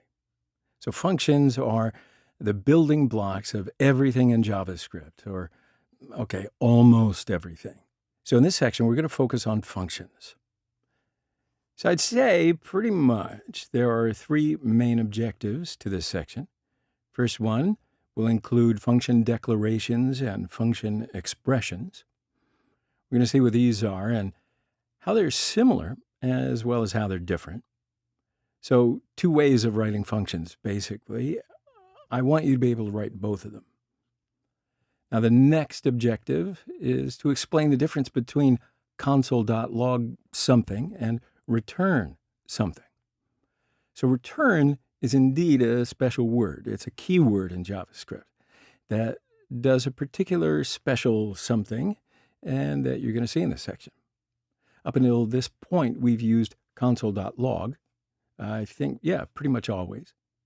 But we're going to see the return statement as well, all right? And then the third objective is I'd like you to be able to define your own functions, whether they're function declarations or function expressions. Don't worry, that'll become a whole lot clearer once you know. Because then we're going to see how to pass arguments to a function. All right? So this is the video where we sort of outlined and gave an overview perhaps about what we're going to learn going forward about functions. We can take a break here and continue in the next section. Hello again. So in the last video, we started one of the most important aspects of JavaScript, functions. So now we're going to spend a good amount of time learning them. So in this video, we are going to declare our first function. So remember in the previous video, I talked about function declarations and expressions. First of all, we're going to see the function declaration. Okay, so here we want to be able to define a function without arguments, define a function with arguments, and define a function that returns a value. All right, so what exactly are functions? Well, functions are like a variable for lines of code. So for instance, in a normal variable called name, we store a string like Sarah or a number or a Boolean. So I say var name and Sarah. Okay, so yeah, that's how we defined a variable earlier. But in a function, we can store 20 lines of code. And then we can recall that function, and those 20 lines of code can be run again. So we can say that we use functions to be able to write reusable codes. Now, of course, it's definitely more complicated than that explanation, but I want to just break it down as simply as possible to introduce you to the fact that functions are just reusable bits of code. All right. Now, I know I could have said that earlier, but now I broke it down for you. Okay, so the next thing we're going to talk about, the next thing that we need to know about functions is that we must declare them first. So we define a block of code, and we give it a name. That makes the function. And then we've got to be able to run it later, right? So it's a two-step process. Declare a function, and then call it so you can see the result. Okay, so let's write our first function declaration. I'll say function, and this is a keyword, then name of our function. So say hello, and then parenthesis and curly braces. So yeah, this is actually the syntax to declare a function. So function, you can think of as a keyword, just like var or if or while. So function anything that we want here, this is our function name. So this one is called say hello, parenthesis, and then curly braces. And then we put as many lines of code as we want to inside the curly braces. Then we can call the function later by referencing its name with parentheses at the end. So to see that first, inside the curly braces, I am going to say console.log and hello world. So when I declare a function like this, JavaScript was going to see this code, but it's not actually going to run the console.log. I'm just registering a function called say hello, but it doesn't actually execute the code. You follow? Yeah, because remember, I said this is a two-step process. So first we declare a function just like we did here. Then we need to call it. So now if I want to call that function, I refer to its name, say hello, and I add parentheses so it runs whatever's inside of say hello. Okay, so now to see our result, I'll save all this, go to the console. And here I refresh the page, and sure enough, here we see hello world. So go back to our code, and yes, this parenthesis is really important right here as you see it. So to execute a function, we need to call that, okay? So I want to show you another example to see how functions help us to write dry code. You remember what dry means, right? Don't repeat yourself. So first, I'm going to comment out this function. Okay, now, let's say we want to print out multiple lines to the console. So I say console.log hello world. Down here, console.log goodbye world. And console.log how are you? Okay, so now let's think that I want to print out these three lines constantly to my console. So of course, without a function, we need to rewrite all that code again and again, right? Every time that I want to console log these three lines, I've got to run those three lines of code individually, which is not obviously very dry. Yeah, it's a lot of repeated code. We don't like doing that. So using a function, I can just write those console logs one time in a function. Then I call that function whenever I need that function. So how to do that? Here I'm going to declare a function. I say function, do something, and then inside the function, I'll just cut these lines and paste them here. Now all I have to do is write, do something with parentheses. Now down here, I call this function 4 times. I say do something with parentheses 4 times. So what we've done here is instead of writing these 3 lines of code again and again, I've created a function to call these lines. Now I can save this and go to my console. And yeah, what do you think? Here we see the result. We called that 3 lines console log 4 times. And we made that in a very dry way. Okay, obviously it's a very simple example, but you definitely see how you can use functions. So let's take a quick break right here and we'll continue in the next section. Welcome back, friends. So in the previous video, we saw function declarations. And we made 2 function declarations called say hello and do something. Then we call these functions. So in this video, we are going to continue with JavaScript functions. And that means that the next thing that we are ready to do is, well, we're going to talk about arguments. Now, up until this point, the functions that we created, well, they pretty much do the same thing every time, right? When we call them, they always do a static action, which prints out the same sentences to the console. For instance, this say hello function, when we call this function, it always prints out hello world to the console. But what if I wanted to have a function say hello that could say a different hello? So maybe it could say hello John, but it could also say hello Sarah, or hello whatever name we put in here. So to do that, we're going to need to talk about arguments. So arguments are how we can write functions that take inputs. Functions that we declare so far haven't taken any inputs. All right, so let's just do up an example. I'll create another function here called say hi. So I write the function say hi and my parenthesis, okay. So what this function will do is that it's going to take a name, any name, and then it will console.log that say and whatever name that we give as an argument to this function, right? So here I'll say console.log and hi plus an empty string here to put a space between the words, then plus and name. So my function is going to take this name as an argument when we call this function. So I say name right in here, okay? So the syntax to say that function is expecting something to be passed in.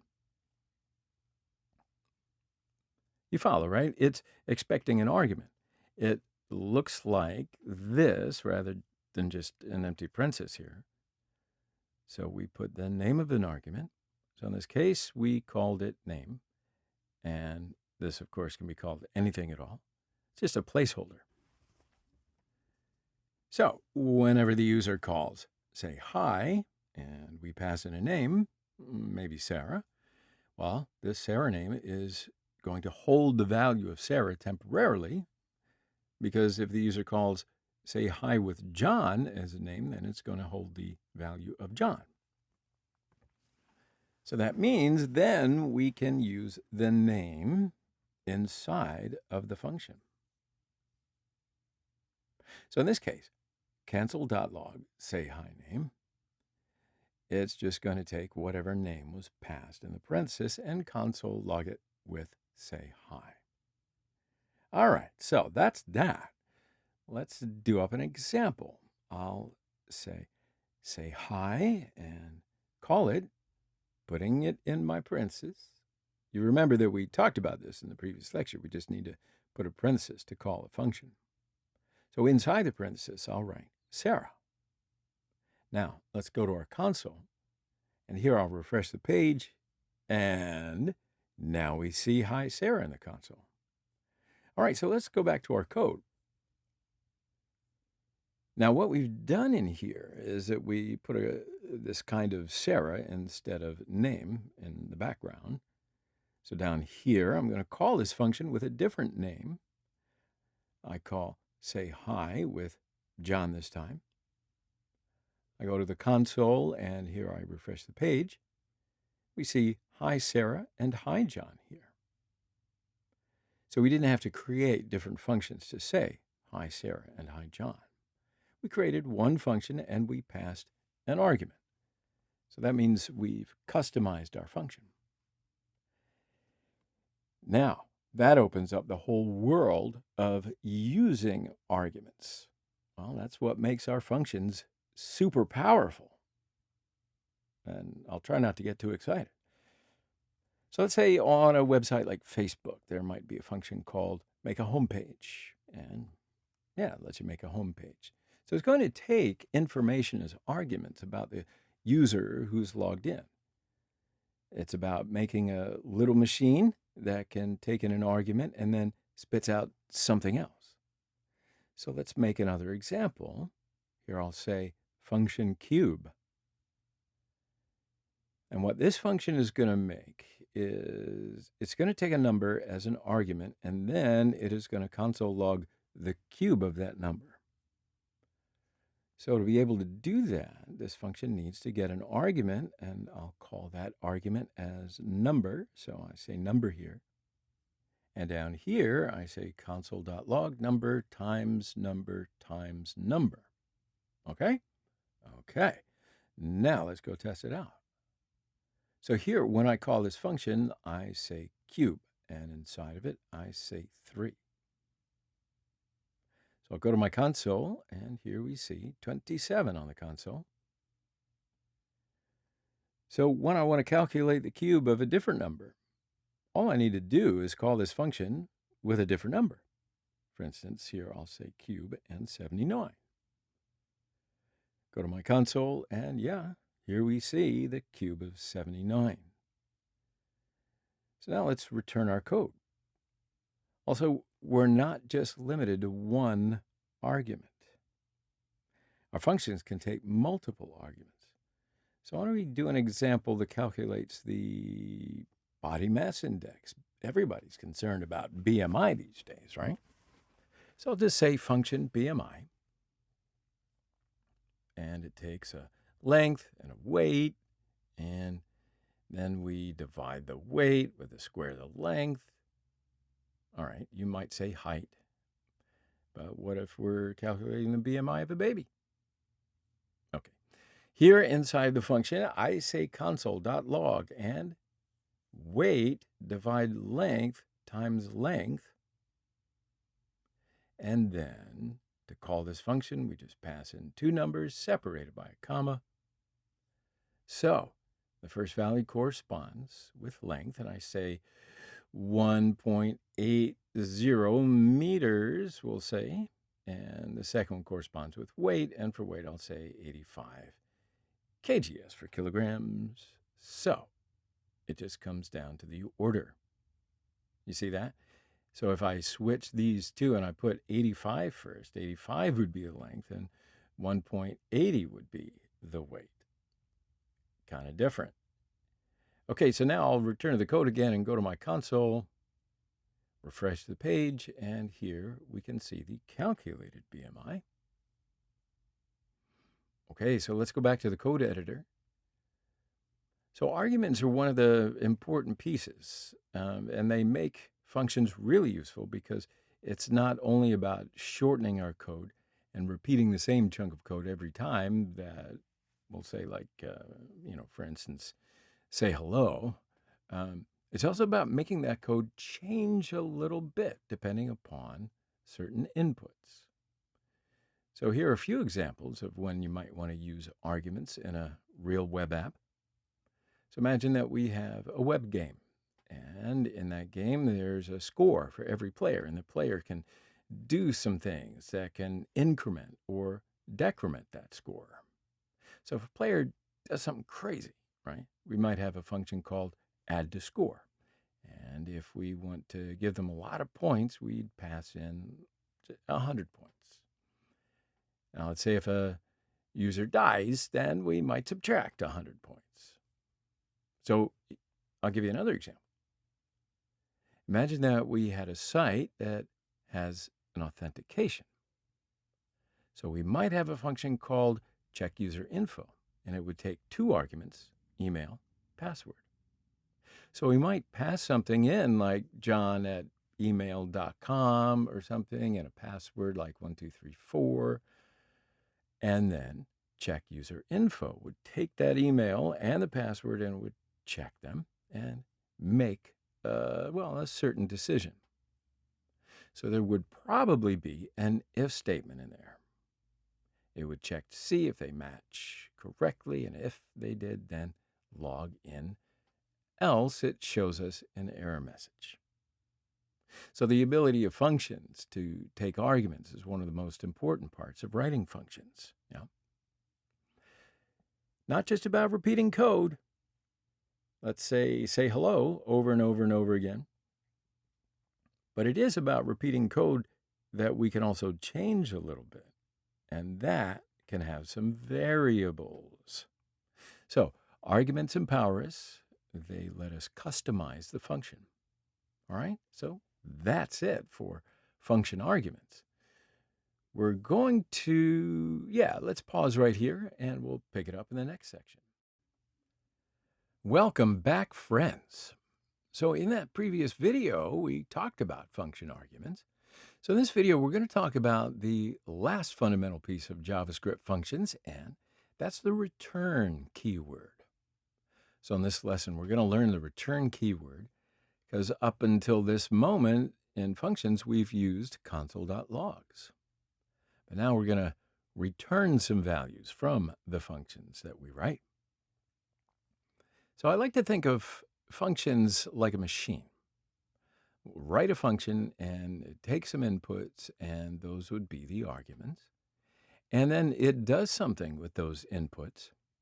It checks to see if a user is logged in. It calculates BMI, and then it returns something in the end, right? As a result, it returns an output. So far, functions have only taken inputs in the experience of this course, and they actually haven't sent anything back. So I'll show you what I mean. So I'm going to write my cube function again. This function takes an argument. I'll say number as an argument. And so what we did inside this function was console log the number times number times number. Now I'll call this function and we'll just put in 4. So when we look at the console, we see that the number 64 is here. So it looks like I do have an output. But what I actually have is something being printed to the console, right? You get my drift. With console.log, that's what happens. That's what you do. That's the way it is. But I don't actually have something that's being returned, do I?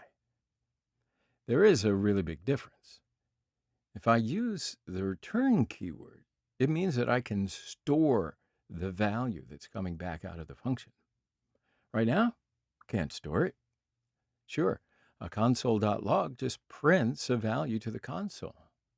I won't be able to use that in any other part of my code. So to be able to use the values that come from a function, we need to use the return keyword. And to use that, all we need to do is write return instead of console.log. Why couldn't I have just said that from the beginning? Now you get the process, though. So the return keyword is going to return one output for a function. Now, theoretically, we could have multiple return statements, but only the first one is actually going to run, unless we had some sort of if statement. But still, only one of these is ever going to actually return. So that means in this case, we're returning the number times number times number. Now I run this cube of 4 and go to the console. And here we see nothing. Why? Well, we didn't console log the result of the function. So let's return to our code. And here I'll say console.log, and then inside of it, I'll say cube 4. Now we're going to console log the result of this function. So I go to the console, refresh the page, and now we can see our result here. Okay, so now let's have a look to see things more clearly about what we're doing. I'm going to store the result, right? Because that's what I said the purpose of this is. So I'm going to store the result of this function in a variable. And then I'm going to console log that variable. So I'll say var num, and then I'll call the cube function with 5. And then here, before the return keyword, we wouldn't be able to save it in a variable like this, right? Just be printing it. So now down here, I'll say console.log, and inside of it, I'll say this is num variable, comma, and num. Now I go to my console and refresh the page, and here we see this is num variable 125. So I'll go back to my code editor.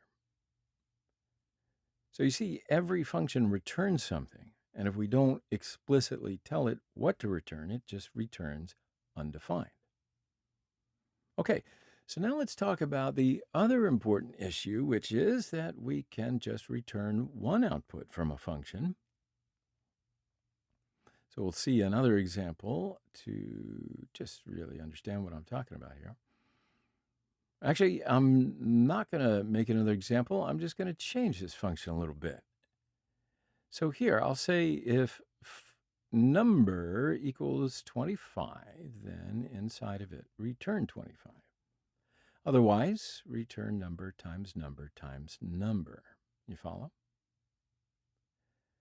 See, so now if I call this function with 25, then it's going to return just 25. And then it's going to quit from the function. It's not going to move on to the next line. So I call cube with 25. Now our code starts to run. We look at the if statement, and here we check to see if the number's 25. Sure enough, it is. We're going to return 25. And like I said, it's not going to move on to the next line. Now, after we run our first return statement, we quit the function immediately. So to see the result here, I'll say console.log. This is another console, and then num. And I go to the console, refresh the page, and yeah, we see just 25 in our console. So let's have a look at the code again. So we didn't run this code here after we ran the first return. So if I don't return anything here, if I delete 25, then when we look at the console, here we see the undefined. So if we don't return a value, then our function returns undefined. Okay, so let's return to our code. And now, why don't we make another example? So I'll say function calculate age. So in this function, we're going to calculate the age, and this function is going to take an argument while we call it, and I'll say birth year. Okay, so what we're going to make here in this function is we're going to return 2020 minus the birth year. Okay, so after that, I'm going to want to store that value that gets returned from our function in a variable. So I'll say var age, and I'm going to call the calculate age function with 1992. Now to see our result, I'm going to say console.log. This is the age and comma and age. And now I go to the console, and sure enough, here we see the age. So now I'll go back to my editor. Why don't we do another example? I'll say function enter cafe. And this function is going to take an argument called age with capital A. And inside of it, I'll say if age is less than 18, then return you cannot enter the cafe. Otherwise, return you can enter the cafe. So here, we're not going to console log anything. We just return a string. So just so that we're clear here, these statements are string. So now let's call enter cafe with 17. So when we run our code, we look at this if statement, and 17 is less than 18. So we're going to return this string, and then our function stops after the first return statement. Now let's store the output of this function in a variable called cafe. Now let's console log this variable. So say console.log cafe, and when we look at the console, here we see you cannot enter the cafe. So like I said, the return keyword stops the execution of a function. So as soon as we return something, the function is done. So that means that the whole point of a function is that it takes some sort of input and then it returns to us something. So as soon as it returns, well, that's the end of the function's execution. Okay? Great. So why don't we take a quick pause, digest all that, and we'll continue in the next section. Welcome back, friends. So in the last section, we saw how the return statement in JavaScript works. So in this video, we're going to look at the differences between function declarations and function expressions. What's the difference? Yeah, well, that's what we're going to talk about. So basically, there are two different syntaxes for declaring a function. And the first one is, well, what we've been using is called a function declaration. So we write function and then the name of our function. All right, pretty straightforward. And we pass in the arguments and rewrite our function body inside of the two brackets.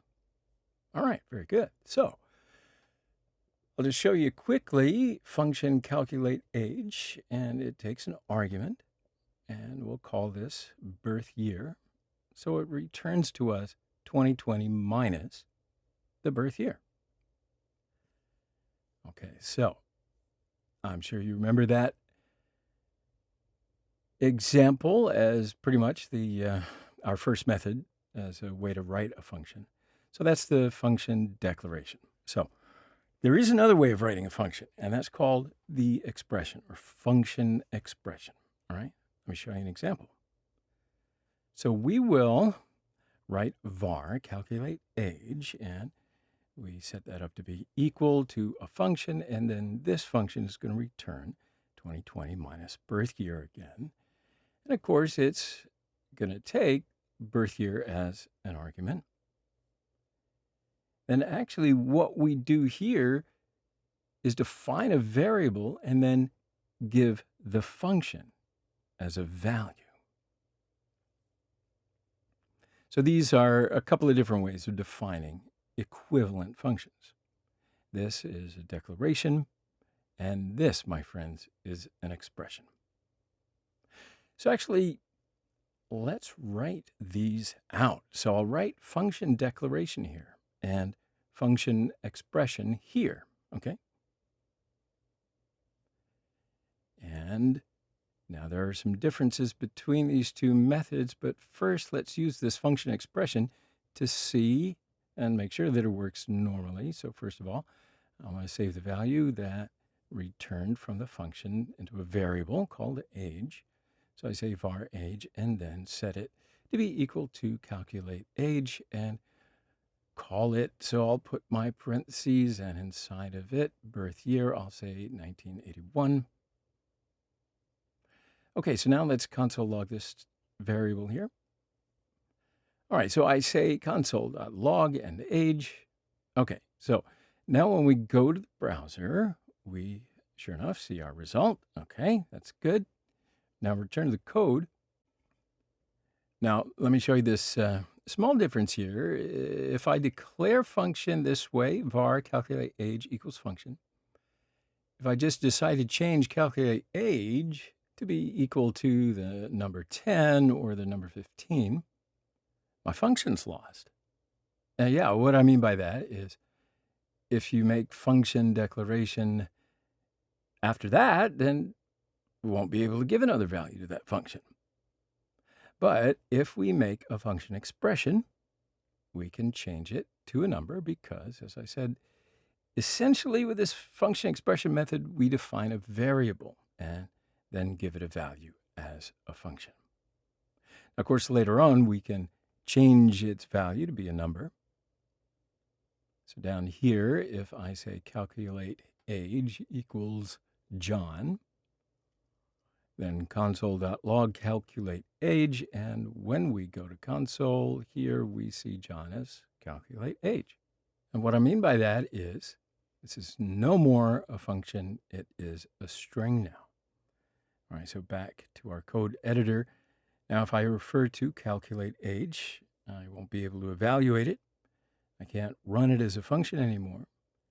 And in fact, if I try it down here, I'll say var age, this time with capital A, and then calculate age and call it, let me just put in 1990. Now go to my console, and here when I refresh, there's an error which says calculate age isn't a function, dude. Okay, why is that? Because we changed it to be a string. So we are going to use declarations and expressions when they are fit to purpose. All right, so we're going to pause right here, have a little review or refresh if you need to. Otherwise, we'll continue in the next one. Welcome back, friends.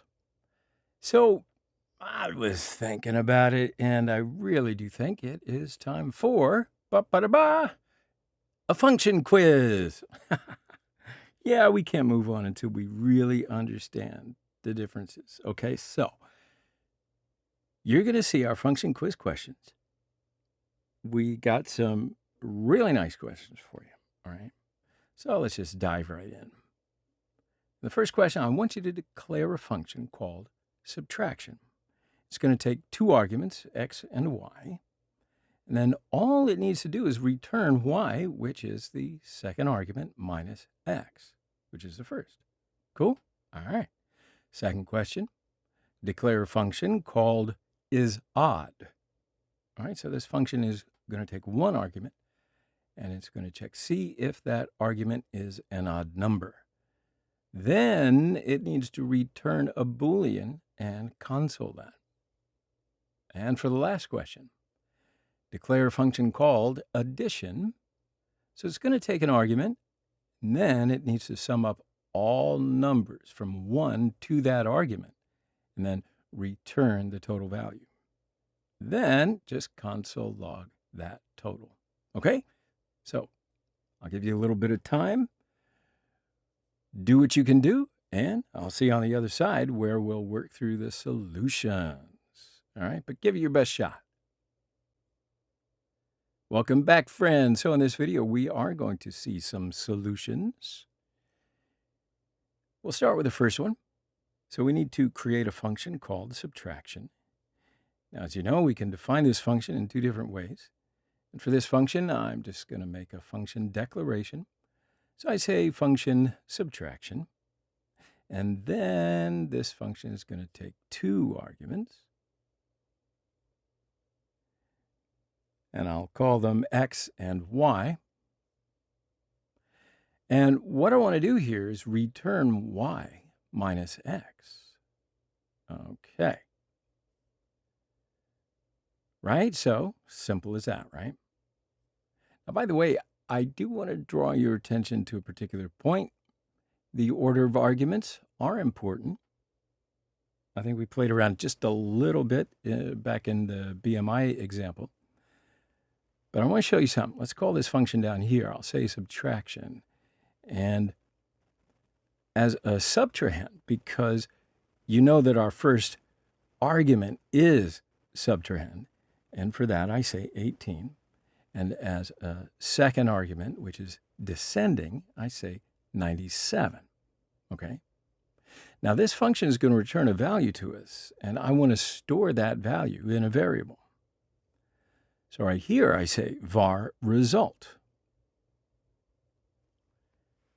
And then later on we'll need to console log this result, so down here I say console.log and result. So I can save all that and go back to the console and refresh this, and yeah, so we see our result in the console. Now, here's where I want to show you something different. So here in the console, we can reach out to our subtraction function. And why is that? Well, because we load our script.js file to this HTML file. So when I open console in this HTML page, I can reach out to the whole functions in this very specific console. So let me show you what I mean. Give it a try with me. I'll say subtraction in the console, and as the first argument, which is subtrahend, because we set it like that in our function, I'll say 834. As a second argument, I'll say 9012. And when we call this function, we see a result immediately in the console. All right, so let's go back to the code. And here we're going to look at our second question. So first up, we are going to create a function called isOdd. Now this time I'm going to make a function expression. So I say var isOdd, and this is going to be a function. So I say function. And this function is going to take one argument, and I'll call that number. And then we want to return true if the number is odd, return false otherwise. So of course, there's a few different ways of doing this. The first one is to just do it explicitly as possible, right? So we're going to say if number mod 2 is not equal to 0, remember that's how we tell if something's even or odd. So if the remainder of dividing 2 into that number is 0, if there is no remainder, that means that it's even, and if the remainder is not 0, then our number is odd. So if that's the case, then we can return true, else return false. All right, so far so good, just like that. Now down in here, I want to call this function, so I say isOdd, and parenthesis and 5. And I want to console log what this function returns to us, right? So I'll say console.log, and inside of it, copy and paste this function call. So I save this and go to my console, and sure enough, here we see our true value. And yes, 5 is an odd number, isn't that right? And let's make another example here in the console. So I call isOdd with 4, and yeah, it returns to us false. Okay, so that's working. Now, again, I'll call isOdd with 87, and sure enough, we see it to be true. So next up, we have a SumUp operation. And I'm going to make another function expression. I say var, and we need to call this function addition, and this is going to be a function. So we know we need to take a number as an argument. And I call that argument as a number, okay? Then whatever number I write here, I want to sum up all numbers from 1 to that number, which is given as an argument to this function. Okay, so great concept, but how do I do that? Now, in order to be able to do that, I'm going to define a variable inside the function. So I say var res and set it to be equal to 0. Now, I'm going to look at all the numbers from 1 to that argument and add them to the res. You know, that's result, right? And to do that, I'm going to write a for loop. So I say for var I equal to 1. And now here comes our condition. I want this for loop to continue this until I is less than or equal to the number, which is our argument. And then we're going to add 1 every time to the I. All right? All right, cool. So let's, right now, look at all the numbers from 1 to that argument. Okay. Now what I want to do is add all the numbers to the res variable. So inside the for loop, I'll say res equal to res plus I. So now what we're doing here is adding all numbers to the res inside the for loop. And after that, after our loop is done, right, out of the loop, inside the function, we're going to return the res variable. So if we take this step by step, if we did it for 4, result starts 0 right here, then we're creating I, start says 1, and we sum up result by I. So that's just 0 plus 1. So the first time through, we just add 1 to res, so we get 1. Next time through, I is now 2 because we added 1. So that is still less than the number, which is 4. So we add it again, res equals the res, which is 1 at the moment. Then we add 2. So then we've got 3. And it continues so on, just like that. So that's really all we need to do there. Now, in order to test this out, I'm just going to call this function with 3. And I'll create a variable to store the result, say var add result addition 3. Okay, so now when we sum up 1, 2, 3, we need to see 6, right? Now, to see that, I'll say console.log and add result. I'll save this, go to the browser, and yeah, here we see our result. And in our console, I want to show you another example. I'll call addition with 4, and we see 10. And sure enough, that is correct. So now let's call an addition with a bigger number. Let's say 200, and down here we see our result. Okay. So those are the solutions. I hope you got there on your own. Otherwise, you probably learned or picked up a couple of tricks right here in the solutions. Very cool. So we are going to pause right here, and then we're going to continue in the next section. Welcome back, friends. So in this video, we're going to talk about scoping chain. All right, so what does that even mean? Well, scoping basically answers the question, where can we access a certain variable or function? In JavaScript, each function creates a scope, which is a space or an environment in which the variables that it defines are accessible. So in many other programming languages, a scope is also created by if blocks, for blocks, or while blocks, but not in JavaScript. So here in JavaScript, the only way that we have to create a new scope is to write a new function. And this is something very, very important to keep in mind when you're writing in JavaScript. Also, in JavaScript, we have lexical scoping.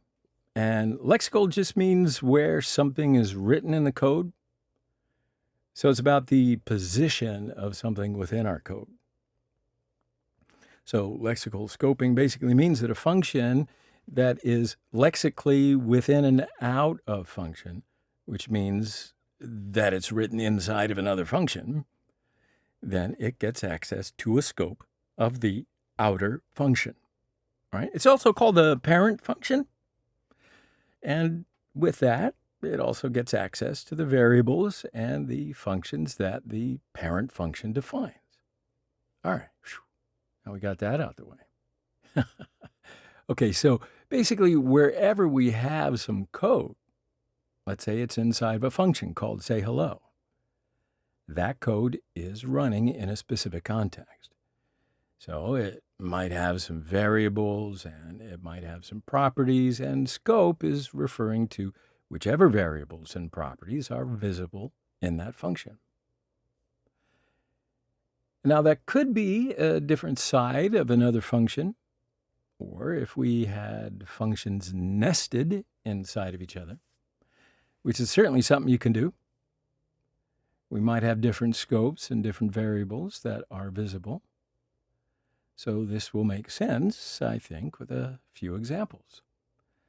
So I want to start with something simple here. So I'll declare a function here. I say function say name. And inside of this function, we'll declare a variable name equal to Sheldon. And it's going to console log that name. So let's call say name and save this and go to the console. And here we see Sheldon. So inside of this function, in this scope, we would call it name is equal to Sheldon. All right, so let's return to our code.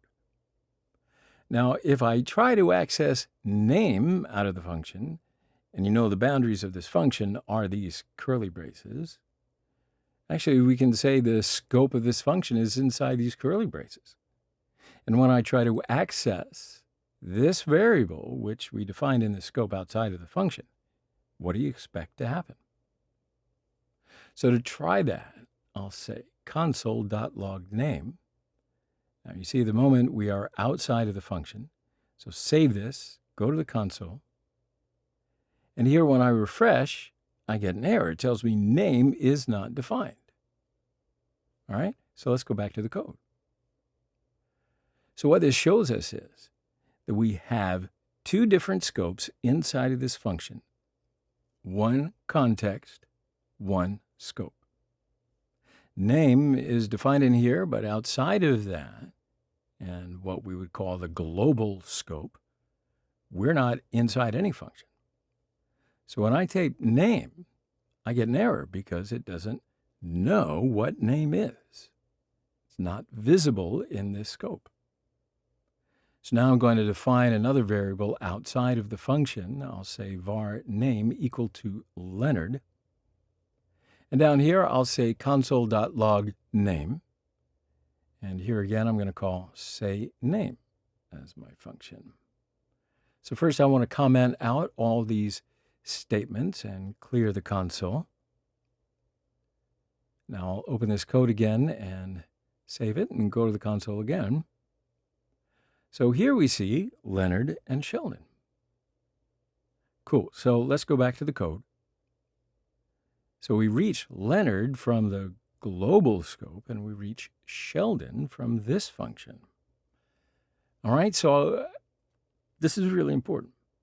When we create a function, it has its own scope, its own set of variables, right? That doesn't mean, though, that instead of a function, we can't access variables that are defined outside of the function. So just to show you an example, I'm going to comment out all these. And this time, let's use a variable count. Variable count is equal to 18. So in the global scope, I can access count, right? So I say console.log count. Now, if I declare a function, let's call this write count. I say function write count. And inside of this function, I say console.log count. All right, so let's try it out. I call write count with parentheses and save this and go to console. And we see two 18s in our console. So see what that shows? Here is when we define something outside of a function, we still have to access it inside of that function. So when we go back to the code again, here you got to think of this as a child scope. So this is more specific. It's about drilling down into a deeper level, and child scopes have access to things to find in the parent scope. So if that analogy helps you, go ahead, run with it. But basically, to sum it up, if we define a variable outside of a function, we can use it inside the function. But the opposite is not true. So we can't reach to the child scope from a parent scope. We can say that child can take a variable from the parent, but a parent can't take a variable from a child. All right, that's clear, I hope. But just remember, in JavaScript, we can create a scope just by using functions. And this point as well is very important. You don't create a scope with an if block or a for block. All right, so let's comment out all of this and save it and go to the console. So we'll clear here and go back to our code again. So let's do another example. We can write a function inside of another function. All right, for instance, I'll say function say hi, and inside of it, I declare a variable called my word, and it's going to be equal to hi there. So then down in here, I'll say console.log my word. And now inside this function, I'm going to create another function. So I say function say bye. And here inside this function, I'll write console.log my word again. And now, at the same time, when I call this first function, say hi, I want this function to call this inside function. So I'll say bye and call it with parentheses. Okay? So now down here, I call say hi. And you see what we did here? We created a scope with this say hi function. And inside of it, we created another scope with this say bye function. Now we can reach to this my word variable from inside the function, right? Because this say bye function is a child scope. And we said that child scope can reach to the parent scope, which is say hi in our situation this time. So we can reach to the variables of the outside function from the inside function. Okay, so now let's save all this and go to the console. And here when I refresh, we see two hi there's in the console. One from our say hi function and the other from our say bye function. Okay. So now let's go back to our code. Now right in here, if I make something like this, inside the say bye function, which is our child scope, I say declare another variable called this time your word, and it is equal to just bye. Now if I try to access this variable from say hi, which is our outside or parent scope, I change this my word to be your word inside the say hi function. I'll save this, go to the console. So now when I refresh the page, boom, I see an error. It says your word is not defined. All right, so that's as expected, of course. So let's go back to the code and you'll see why I said what I said. So here we couldn't reach to this your word variable, right? Because we defined it in a child scope and then we tried to access it from a parent scope. Not possible. So let's comment out these lines and make another example. So here in the global scope, I'll declare another variable. This time I'll say var sentence equal to hello world. Then down in here, I create a function. I say function say sentence. And inside the say sentence, I declare another variable. And again, I'm going to call this variable as a sentence again. This time, it's equal to bye-bye. All right, so the important point is I defined this variable again. I used the var keyword. And now, inside the function console.log sentence, and here I call say sentence, and I save this, go to console, and here, refresh the page, we see bye-bye. All right, so go back to the code. This time, our function reaches its own scope, although we have two sentence variables. And here in the global scope, let's console log sentence and save this and go to the console. And this time, our bye-bye from our function and hello world from our global scope are here. So as you can see, we get the bye-bye and we get the hello world here. That's because these two variables are not the same variables. We use the var keyword here again, and that created a different variable. So now if I delete this var keyword, what we do here is we've defined a variable in the global scope, and inside the function, we manipulated that variable. And why is that? Why can we do that? Because, as you may know, we can reach this variable inside this function. All right, don't lose track of that. So I'll save all this, go to the console. So here, when I refresh the page, this time I see bye-bye and bye-bye. Go back to the code. And this time we defined a variable here and manipulated that variable down here. We didn't create a different variable, okay? All right, so let's make another example. So here I'll say function right number, and inside of it, I declare a variable called x.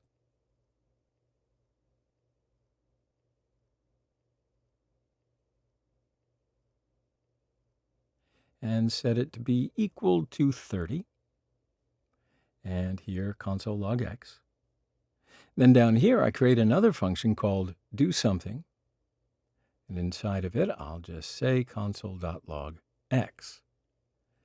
And now I comment out these other lines. And actually, I want to change these x variables to be my x. And now I'll call right number here and call do something here. And save this and go to the console. So when I refresh the page, we see 30 here and an error. It says my x is not defined. And go to the code again. So why is that? Because my x is not defined in this function or a parent of this function. A function can reach only its own variables or its parent's variables. And in this situation, right number is not a parent of do something. So these two functions are totally different functions. So we won't be able to reach my x inside the do something function. All right? I know it makes sense on some level. Review it if you need to. Because function scope in JavaScript is something that you cannot take for granted. But I know you get it. So it took a little while, but we've got a lot of examples in there for you. And why don't we take a quick pause here and we'll continue in the next section. See you on the other side. Welcome back, my friends. So in that last section, it was kind of tough, but we talked about functions in JavaScript. So that means that in this section, we're going to talk about JavaScript arrays. So arrays are going to be our first data structure, and data structures are just ways of storing data using JavaScript.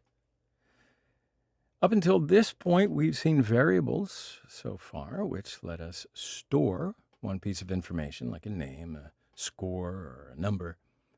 But what if we wanted to have all of the names of our lessons, for instance?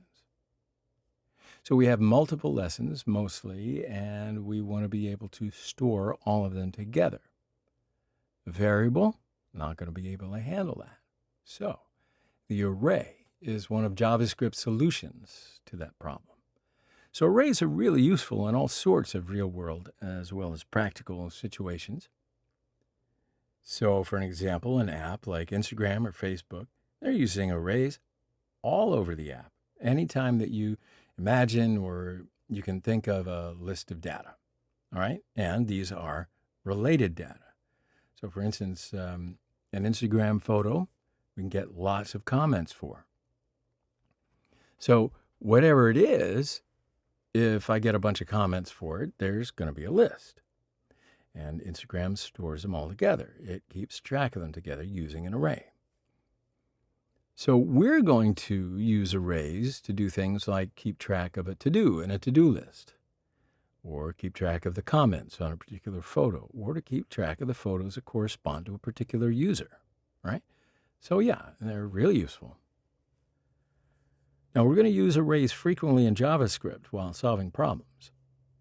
We're also going to need JavaScript data structures, and an array is only one of them, okay? So in this section, first of all, we're going to learn how to define an array and how to add elements to an array. Then we're going to see built-in array methods to add and remove elements from an array and manipulate an array.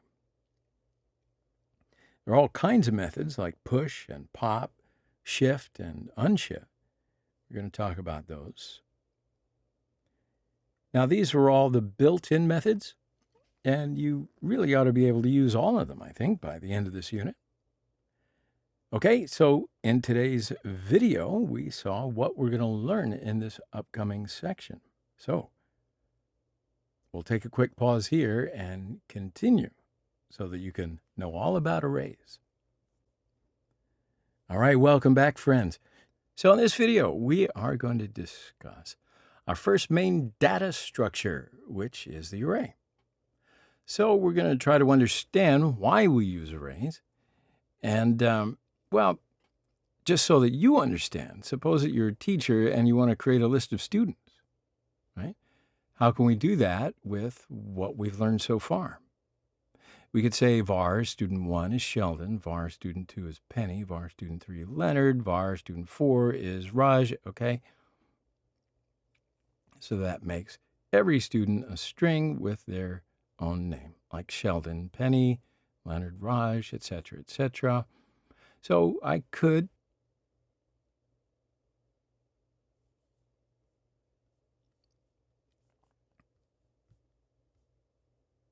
make a string for student variables, and each one is a separate variable. And if I wanted to add another one, I would just need to save our student 5 is equal to some other name.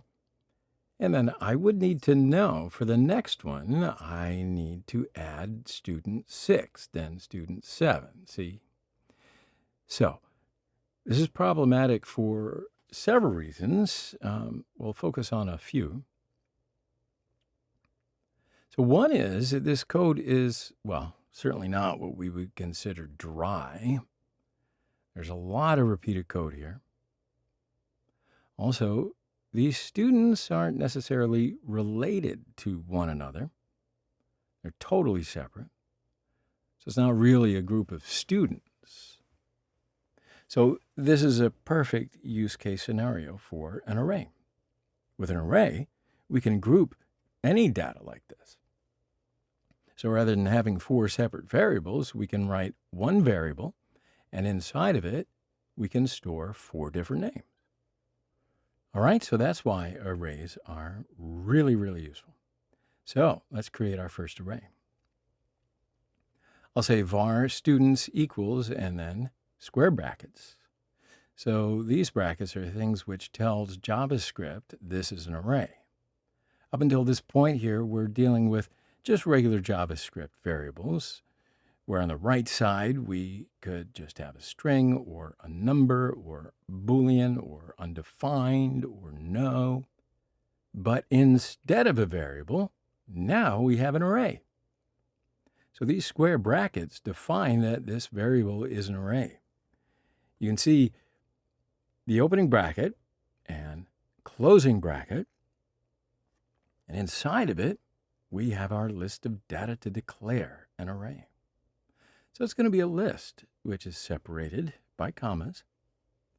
So this is just one method to create an array. Cool. And we're going to see a second method as well.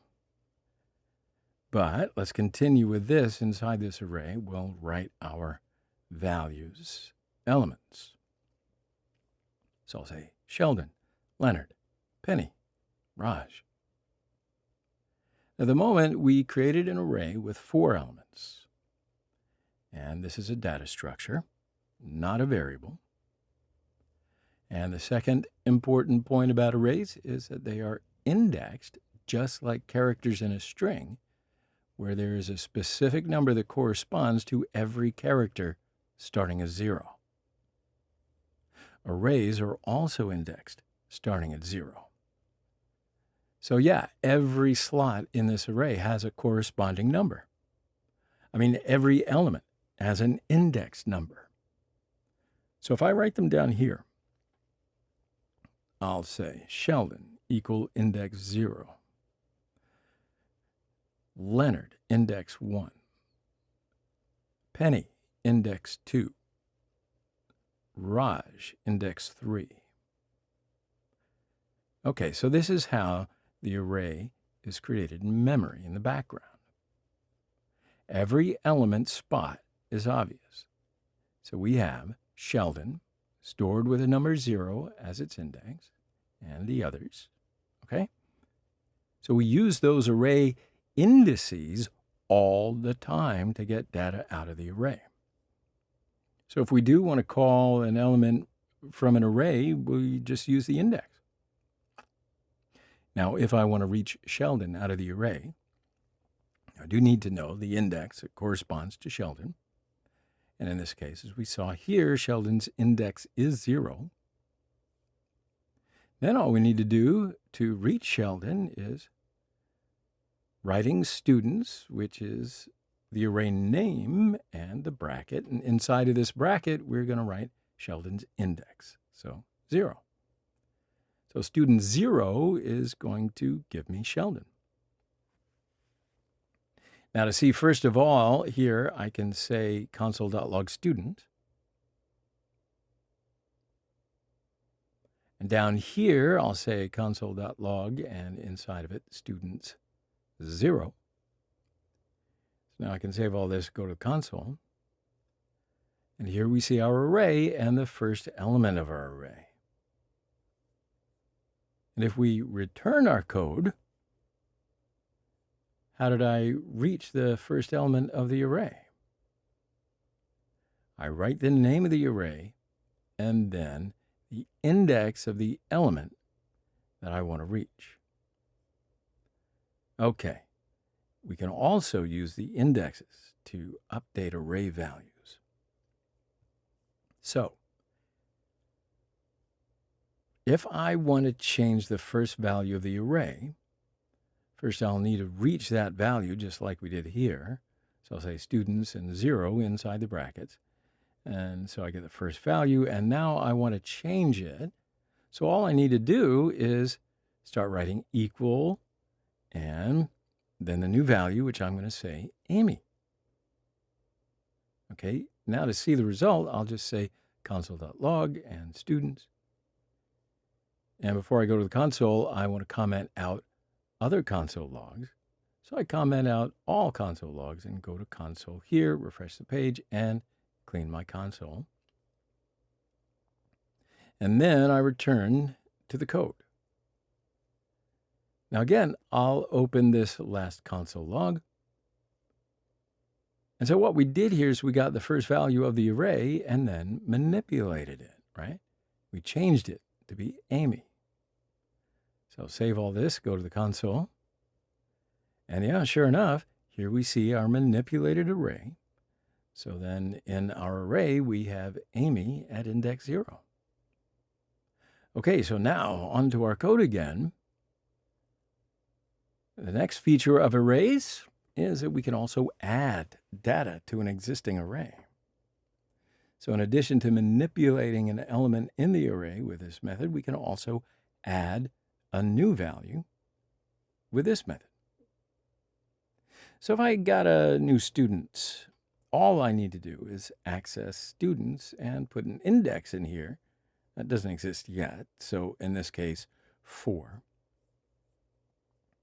So if I say students 4 equals Howard, and at the moment we add Howard to be index 4. So now down here again, I'll write console.log students. And in our console, we're going to see our two arrays. So I'll save all this, go to the console, refresh the page, and there it is. We see our two arrays, and in our last array, we added a new value, Howard. Okay, so now let's return to the code. One quick note, if I do something like students of 7 is equal to John, and down here I say console.log students again. Save this, go to the console. And now let's take a look at what students looks like. So now you can see that I get Amy, Leonard, Penny, Raj, Howard, and then it shows empty times 2 and then John. So what do you suppose happened here? Well, I added John as an index of 7. And that leaves us with a lot of blank space between index 4 and index 7.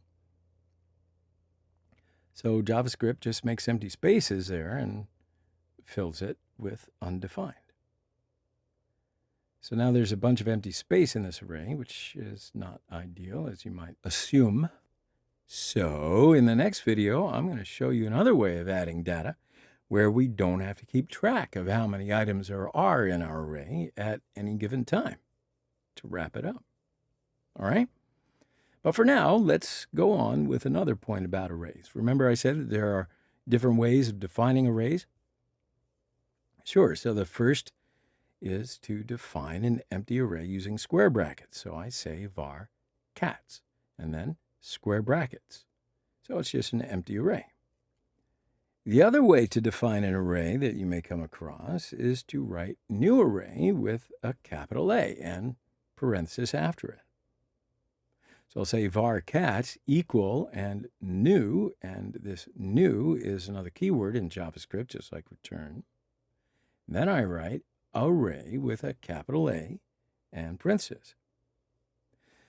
So I'm not going to get into too much detail about what this is right now, but just think of it as a function. I mean, it is a function, right? We're calling it with parentheses. That makes us a new array, just like this one does. All right, so I'd say that these are equivalent in both cases. So now I'll just comment out these, okay? So up until this point, we store only strings in our array, but arrays can hold any type of data. So you've only seen them so far with strings like Amy and Penny, but we can fill them with numbers, with booleans, with no, undefined, with strings, with other arrays. Okay, we're going to look at that a little bit later. In other words, we can fill arrays with all sorts of data, and they don't have to all be of one type. For instance, let's create an array. So I'll say var common data and then square brackets. Now inside of it, I'll say John, which is a string, is its first element, and the second element can be a number, so I'll say 25. Third element is Boolean, true, and fourth is null. Okay, so what I mean is that we can store all sorts of data in one array at the same time. And we can reach all the elements, just like we saw. So I'll say common data and 1, so I reach 25. Okay, another feature of an array is that the arrays have a length property. All right, so I'm going to make another array here. I'll say var cars, and the first element is Mercedes, then Audi, then BMW, and the last element is Volvo. So we've defined an array with 4 elements. Now we can reach the length of this array. And I want to store that in a variable, so down here I'll say var cars length and equal cars.length. Okay? Now we can reach the length of our array just like this. So now I'll say console.log and cars length. I'll save this, go to my console. And here, when I refresh the page, we see 4, which is the length of our array. And remember that the highest index in this array is always 1 less than the length. I want you to remember that. That's an important point. Okay? So we're going to take a quick break right here and continue in the next section. Welcome back, friends. So in the last video, of course, we talked about the features of the array. So you know what that means. In this video, we're going to learn about a few built-in array methods that every single array comes with. And these methods are going to make arrays even more useful for us, and you'll see why. So if we create an array, var dogs and square brackets. So now, as soon as I create this array, it is going to have some built-in methods. So first of all, we're going to learn the most basic and necessary method. Then we'll build from there. Now, there are 6 methods that we're going to cover here. 2 of them are paired together. So we're going to first talk about these push and pop methods, and then shift and unshift, which of course also make a pair. And then we'll get into the index of. And the last method that we're going to cover here in this video is slice. So before we actually dive into methods, I want to show you a couple of really nice websites. The first one is MDN. And you can find all kinds of things about built-in array methods here, because we're only going to cover 6. But like I said, these are the 6 most important.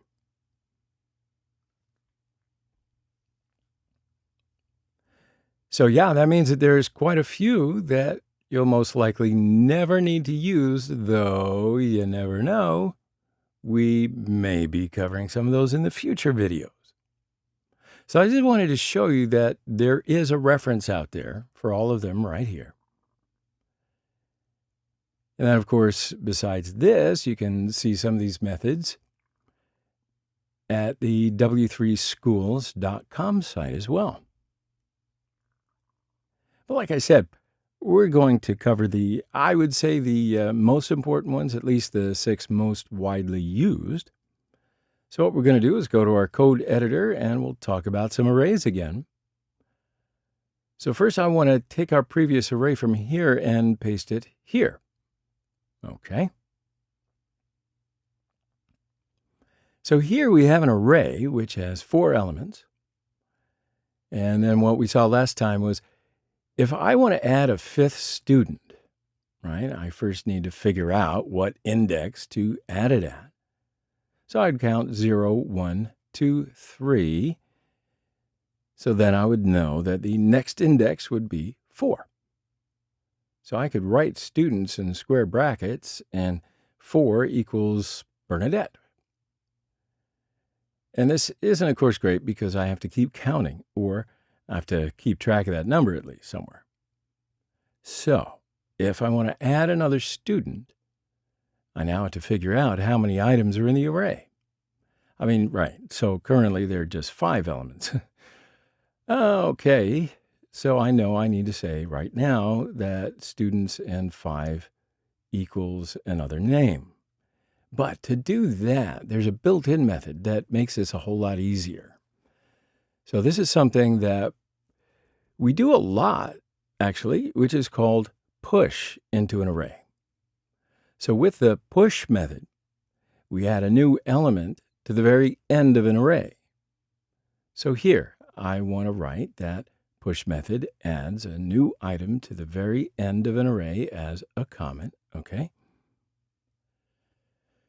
Now let's see how to use it. So I say students.push. And why can't I say something like this? Because every array comes with these methods, and we can reach those methods just by saying array.method. So in this case, students.push. And now put my parentheses, just like we called our functions. We call these methods with these parentheses because these methods, well, they're functions as well. So inside of it, I can say Bernadette. And now let's see the student array. So I say console.log and students.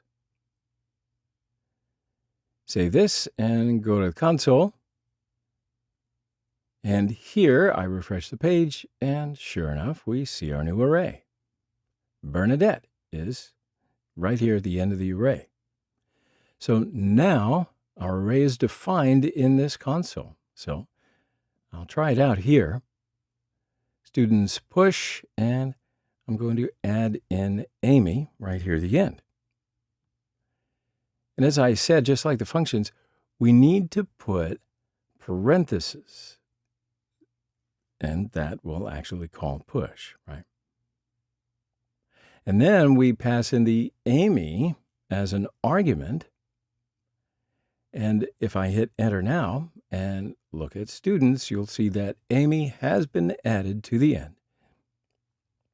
And I didn't even have to specify which index to add it to. Did you notice that?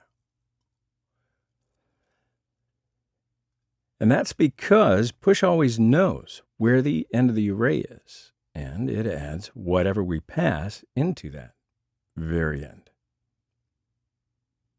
So push also returns the length of the array after your new element has been added in. So you can see this returns 6, and now we have 1, 2, 3, 4, 5, 6 items. And if we want to, we can always use this value because we can store it into a variable. All right, so let's go back to our code editor again. And here I can say var student length equal to this statement. And so now I want to see the result here. So instead of console logging the students, I'll say student length and go to console. And here I'll clear the console and refresh, and we'll see 5 here, which is our array's length after Bernadette has been added to it. If I say students here, we see Bernadette right here at the end of the array. All right, so let's go back to the code. Now I'll show you another usage, but we don't actually use it that often. So I just comment out this line and change this console log to students again. Okay? Cool. So our next method is just the opposite of the push method, which is pop. So pop, yeah, does the opposite. It removes the last element in an array. All right, so let's see how to use it. It doesn't take any arguments. We just write students.pop. And if I say console.log students, save it and go to console. So here, if I refresh the page, you'll see our new array, and we've removed Raj from it. So I want to try it here again. So in console, I'll say students.pop and call it. And when I hit enter, it returns to me the very last item of the array, which is Penny in this case. And if I look at students, it now doesn't have Penny. So we use pop a lot, basically, to remove things from an array and then, well, do something with them. So I'll take you back to the code again. So if I want to use the last item of the array, I can say var last student equals to this statement. And now instead of students, I'll say last student and go to console. So here, first I clean the console and then refresh the page. And yeah, sure enough, here we see the last item of the array, which is Raj. And if we look at the students again here, we see that we've removed the Raj. All right. So push takes one argument, and it will add that to the end of an array and return the length of that array. And pop takes no argument at all, and it returns the last item in the array and removes it. So the next couple of methods that we're going to learn are shift and unshift. And of course, it sounds like a pair because they are, just like push and pop. They kind of work similarly, except that rather than adding and removing the end of an array, they add and remove from the beginning of the array. So in other words, we can use unshift to add to the front of an array. Yeah, I think it's kind of confusing that it's called unshift when you're actually adding something, but that's just how it is. Makes sense to somebody out there.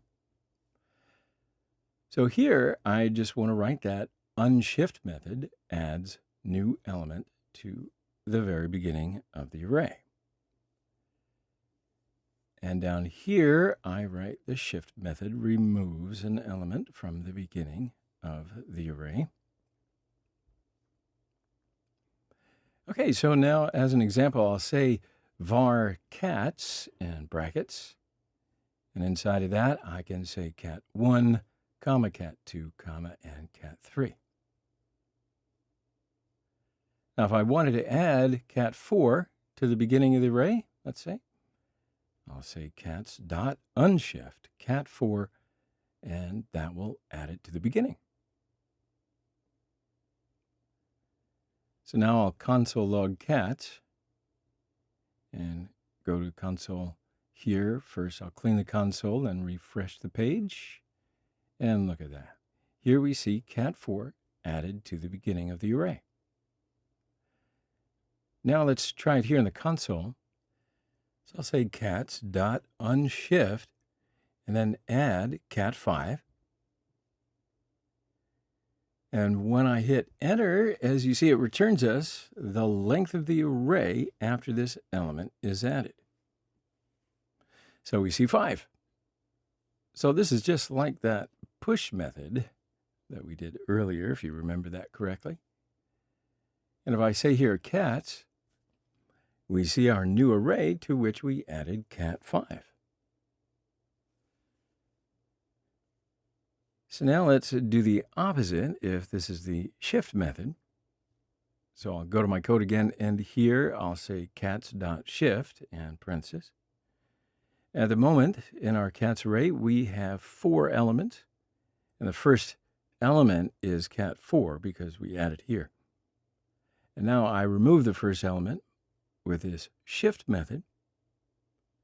Now if I write console.logcats and go to console, here when I refresh the page, we see our cat4 is removed from the very beginning of the array.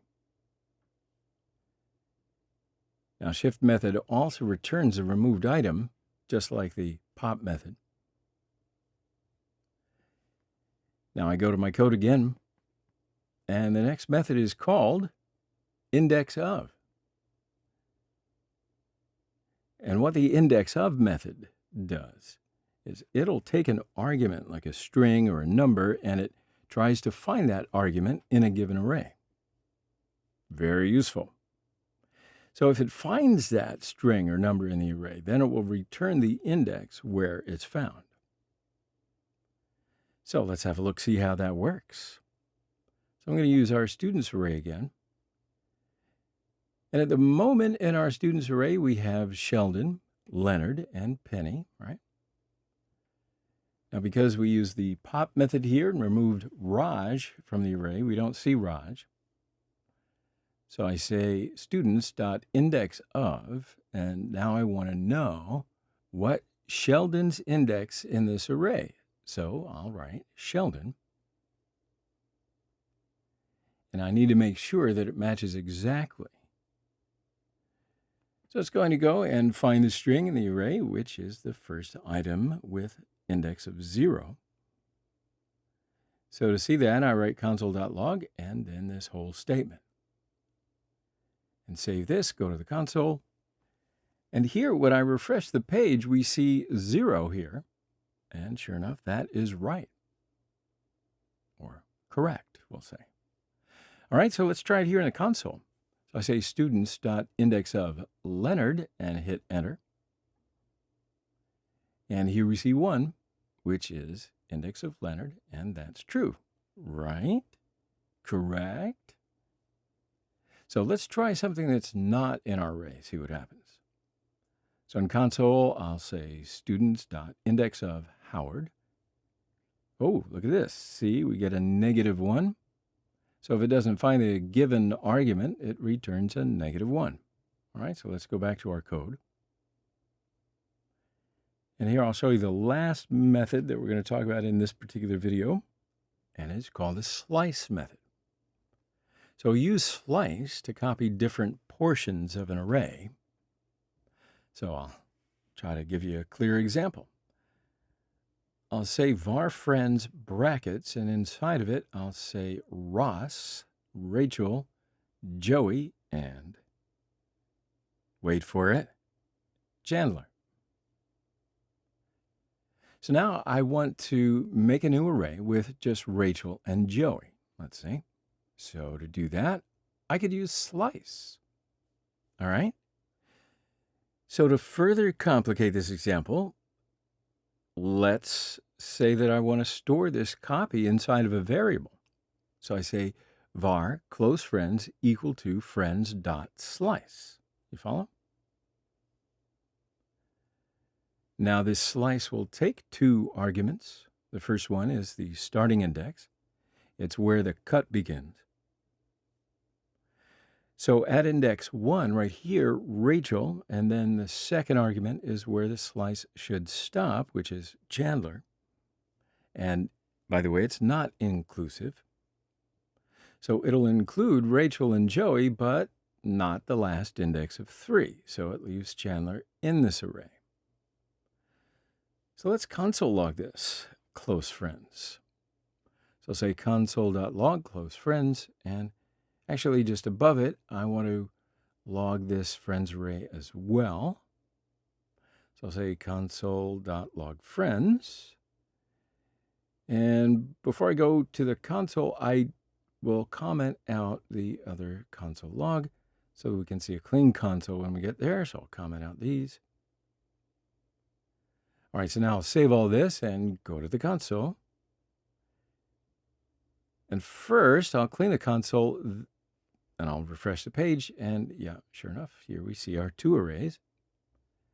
The first one is our original array, and the second one is our copy array, which includes Rachel and Joey. And we can also use slice to copy an entire array to do just that. We just don't pass in any starting and end points. So I'll show you what that looks like. I'll say var other friends equal friends.slice, and I won't pass any arguments at this time. So to see that result, I'll say console.log other friends. Save this, go to console. And here, when I refresh the page, we'll see our third array is exactly the same array as the first one. But the important point here is, with the slice method, we don't change the original array. We just create a new array out of it. How's that? Cool. So in this video, we talked about some array methods. I gave you the top 6. So we'll take a quick break right here and continue in the next section. Welcome back, friends. So in the last video, we talked about the 6 most used or most popular different array methods. But you know what? What's the fun in learning something without a test? So yeah, it's a pop quiz. Oops, I just gave away one of the answers, but it is time to test our knowledge. So it's not going to be so bad. Here I've got a couple of questions for you. First question, we've got a books array with a few items, which are Harry Potter, Hobbit, Hunger Games, Little Prince. So I want you to console log the last element of the array by using array length. And in the second question, we've got nested arrays. So this outer array is called films, and it has 3 items, and each one is actually an array. So this is what we call nested arrays, or a 2-dimensional array, because what we're doing here is nesting an array in an array instead of just making another array. So each one is 3 strings long, 3 different film groups. What I want you to do is console log the Godfather 3 movie. Okay, so this is our quiz. I do want you to spend a little bit of time on these, and in the next video we're going to rush to the solution. But see what you can work out. All right, see you in the next video. All right, so welcome back, friends. How'd you do? Last video we set up the quiz questions, so in this video we are going to see some of these solutions. Yeah, so in the first question, I wanted you to console log the last element of the array by using the array length. So I am going to copy this array and paste it here. Now, to reach an element of an array, we use square brackets. I hope you remember learning that before. Now I'll write console.log, and inside of it I'll say books, and then square brackets. Normally we could do it this way, and I would count the indexes of the items and then write the index of the element that I want to reach. However, in our case, the index of the last element is 3, so I could just write 3 here. Don't want to do that though, huh? Because we can't count the indexes of items every time, right? Sure, our brains are good for something, but certainly not that. So that's why I want to use length of the array. To do that, inside of the square bracket, I'll say books.length. But here we need to be careful because our array's length is 4. But the index of the last element is 3. So when we use the length, we'll need to be careful because indexes will start with 0. So to reach the last element, we'll need to say books.length minus 1, which is now 3. So we've reached our last element. Now I'll save this and go to console. And here when I refresh the page, yes, we will see little prints in our console. And if you haven't seen or read the book or seen the movie, please do. All right, so let's go to our code again. Look at our second question. Again, I'll copy this films array and paste it here. All right, so here I wanted you to console log the Godfather 3 film. And no, it's not going to magically transform it into the best of the trilogy, but I'll show you what we can do with it. Of course, we're going to use square brackets. And here we have a nested array. So first we need to reach the third element of the first array, and then we need to reach the third element of this array, which is Godfather 3, coincidentally. So I'll say console.log, and inside of it write films and square brackets, and then the index of the third element, so I'll say 2. All right, so, we reach the third element of the films array, which is this array. And I want to reach the third element of this array. So I'll put square brackets again and reach the third element. I'll say 2 again because the index of Godfather 3 is 2. Now let's save all this and go to the console. So when I refresh the page in the console, there appears right before you Godfather 3. Okay, so I hope you were able to work those out on your own. Otherwise, now you know, because these are the solutions. So I'll pause right here, and then we'll continue learning in the next section. All right, welcome back, friends. So in this video, we're going to continue to talk about arrays. So up until this point, we've seen how we can create an array. An array is just a list of data, and we can store whatever we want in it. So we can store numbers and strings and Boolean values. We can also store other arrays. So the idea is that we have stored things in arrays, and we've taken things out, we've accessed information, evaluated it. For instance, if we want to reach the first item of an array, right? We also talked about array methods such as push and pop and shift and unshift. But what I started to say earlier, up until this point, we haven't seen how we could access every piece of an array or do something to every item in an array. And that's what an array iteration refers to, right? So it's iterating over a list, iterating over an array. Basically looping through that array and doing something to each item or with each item. So I'll give you a couple of real-world examples and their applications of array iteration.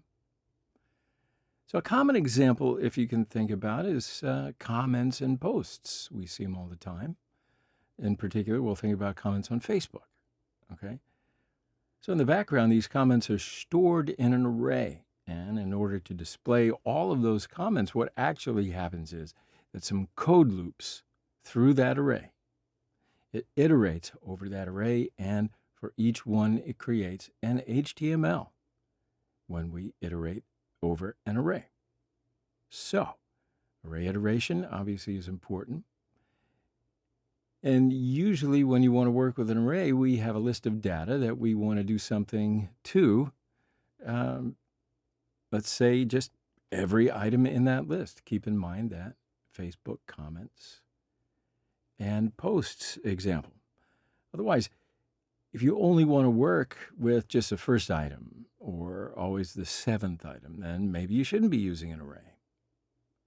Maybe you should just store that item in a variable. All right, so let's talk about what we're going to develop and then see in this video. First thing we're going to learn is how to use a for loop to iterate over an array.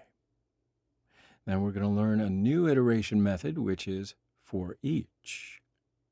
Okay, so we've seen for loops in action and we've seen while loops before. So in this video, we're going to see the for each, and I find it very helpful, so will you. After that, we're going to talk about the pros and cons of the for each. So why don't I give you a concrete example? So first I'm going to copy this books array and paste it here. So we're going to work with this array. So we have an array of books that has 4 items, 4 strings: Harry Potter, Hobbit, Hunger Games, Little Prince. And now I want to print out every item of this array. So to do that, we're going to use a loop to help automate this process. Okay, now let's write our for loop. So I'll say for, and inside of it, I'll say var I equals 0. Now we're going to write our condition. So up until this point, we've written something like I is less than 20, or I is bigger than or equal to 10. But now I want to reach every item of the array. So I'm going to work with the array's length. So say I is less than books.length. And then each time we're just going to be adding 1. So in our for loop, var I starts at 0. Because that's always the first index in the array. And then we add 1 each time through the loop, and we keep going. Var I is less than the length of the books array. So you got to remember the length of this array is 4. So var I is less than 4. That should never equal 4 because books 4 isn't defined. So this type of for loop is really common. All right, so now I'll open my curly braces, and inside of it I'll say console.log. Now here I want to write every item of our array. So how do you do that? How do you reach items of an array, basically? We use square brackets, and inside of it we write the index of the item in the array, as hopefully you know. And to reach every index of the array, I'll say books, square brackets, and I. All right, so you get it. This is very common usage. So let's save all this and go to our console. So here, when we refresh the page in the console, we see our 4 books. All right, so going back to our example, this is what we'd actually do with something like comments. You would do for var I equal to 0, and then I is less and comments.length. Rather than console.logging something, we might have a function called create comment HTML or something like that. And that would be responsible for making all HTML for one comment. All right. And now we're going to do it to every item in the comments array. So that translates. Okay, so that's how we can use a for loop. So I'm going to comment out these lines, and I'm going to do the same operation with the for each method this time. And I think the for each method is much easier, and it's certainly a shorter method. And as I said before, this is an array method. It's something new. It's a little intimidating where we're actually passing a function into another function. All right, so we'll talk a little bit about it. So it's a method that's called for each, and that's defined on every single array. So it's part of something called the array prototype, which is where all of those methods like push and pop and shift and unshift, that's where they all live. And before that, remember how we reached these array methods, right? For instance, here we reach the slice method by saying friends.slice. So array name.slice, and we're going to reach to the for each method the same way, just by saying array.forEach. So down in here, I can say books.forEach and then my parentheses. Now we're going to read this statement like that. For each item in the books array, we're going to call a function. We are going to, we're going to make something. For now, I'll say some func, and now we're going to create a function here. And actually, what this does is it takes a function as an argument. Perhaps you're a step ahead of me. Generally, we can create an anonymous function, and to do that, I'll just say function in parentheses and then curly braces. But at the moment, I want this function just to console log my books. Okay? So what have I done here? I've called this function for every single element in the books array. And the only thing this function does is console logging the my book string. Okay, so let's save all this and go to the console. Now here I'll refresh the page, and here we can see that my books is written 4 times here. Now let's return to the code. So here what we've done is we write my books to the console 4 times because we have 4 elements in our array, and for every single element in the array, we console log my books. Okay, so that's pretty straightforward. But I want to reach every element inside this function.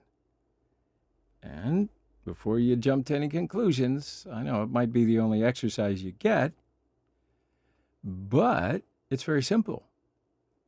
This anonymous function's first argument is every item of the books array. And this argument can be called, well, anything that we want, just like any other function that we can define. So for now, every item of this array is actually a book name. So I'll say book, just to make sense. And here, instead of console log my books, I want to console log this book. So this book is every single element of this book's array. Right? Okay. Now, as I said before, we can call this argument whatever we want. I'll save this, go to my console. So here, when I refresh the page, we'll see all the book names in the console, just like we saw with for loop. All right, so let's return to the code. Now here, as I said, we can call this argument however we want. So I can change these to ASD. So this time I'll say ASD in every item of the array. I'll save all this, go to the console. So here, when I refresh the page, as you see, nothing's changed. Okay, so let's return to our code again. And here I'm going to change these to be book again, just so that it can remain clear, memorable, and sensical. All right, so my dear friends, you now know the for each method. As you see, it's shorter than the for loop.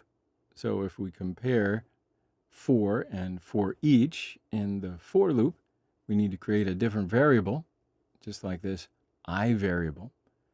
But with the for each method, we don't have to do something like that because the for each method is a built-in array method.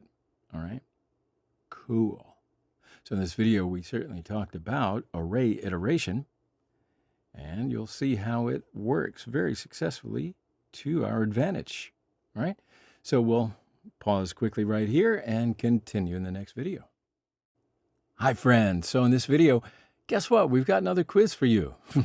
So our first question is, create an array which includes numbers between 0 and 20 by using the push method. Now, to give you a hint, you could use the for loop here. All right? So our second question is, by using this array that you've just created in the first question, you will print the numbers that can be divided by 5 to the console using the for each method. All right? That's it. Those are the quiz questions. I know you can solve it on your own, but it shouldn't take you much time at all. And then in the next video, we're going to go over the solutions. So I'll see you in the next video. Hi, friends. So in this video, we're going to see the solutions of that quiz from the last video. Hopefully you were able to, well, at least take a crack at it. I'm sure you were able to work it out. So first, let's create an array including numbers from 0 to 20 by using the push method. And of course, you remember with the push method, we can add an element to the end of the array. So to be able to use the push method, we need to have an array. And I'll create this array. I'll say var numbers, and this is going to be equal to an empty array for now. And later on, I'm going to fill this array with the push method and for loop. First, I'll write my for loop, so var I equal to 0, and then our condition, so I is less than or equal to 20. And then we're going to add 1 to the I every time, okay? Now, inside the for loop, I want to push every I to the numbers array. So I'll say numbers.push, and inside of it, I. So what do you think? That's it. Yeah, it is as simple as that. So now to see the result down here, I'll say console.log numbers. I'll save this, go to the console. Now in the console, I refresh the page, and yeah, as you can see, we've created an array that contains all numbers from 0 to 20. All right, so go back to the code. Now our second question is to print the numbers in this array, which can be divided by 5 to the console, okay? Now this numbers array has a method called forEach. Remember, all arrays have it. It's a built-in array method. So I'll just say numbers.forEach, and then parenthesis, and inside of it, we're going to write an anonymous function. And what does it mean? Well, it means that we're going to run this function for each item inside the numbers array. And inside this function, we can reach every item of the array as the first argument of this function. And remember, I can name this argument however I want. But just to make sense, be clear, and well, something that I can remember, I'll say number because each element of this array is a number. Then I want to look at all these numbers, and then I wanted to console log just the numbers which can be divided by 5, right? So to control that, I'm going to make an if control. So I'll say if number mod 5 equal to 0. Then enter the if, and here console log that number, so console.log number, okay? What do you think? Yeah, that's it. Now, I have to save all this and go to the console. And here when I refresh the page, I'll see 0, 5, 10, 15, and 20. So there you go. It's correct. In this video, well, we could just call this a solutions video, huh? Now, we'll take a quick break, and I'll see you in the next video.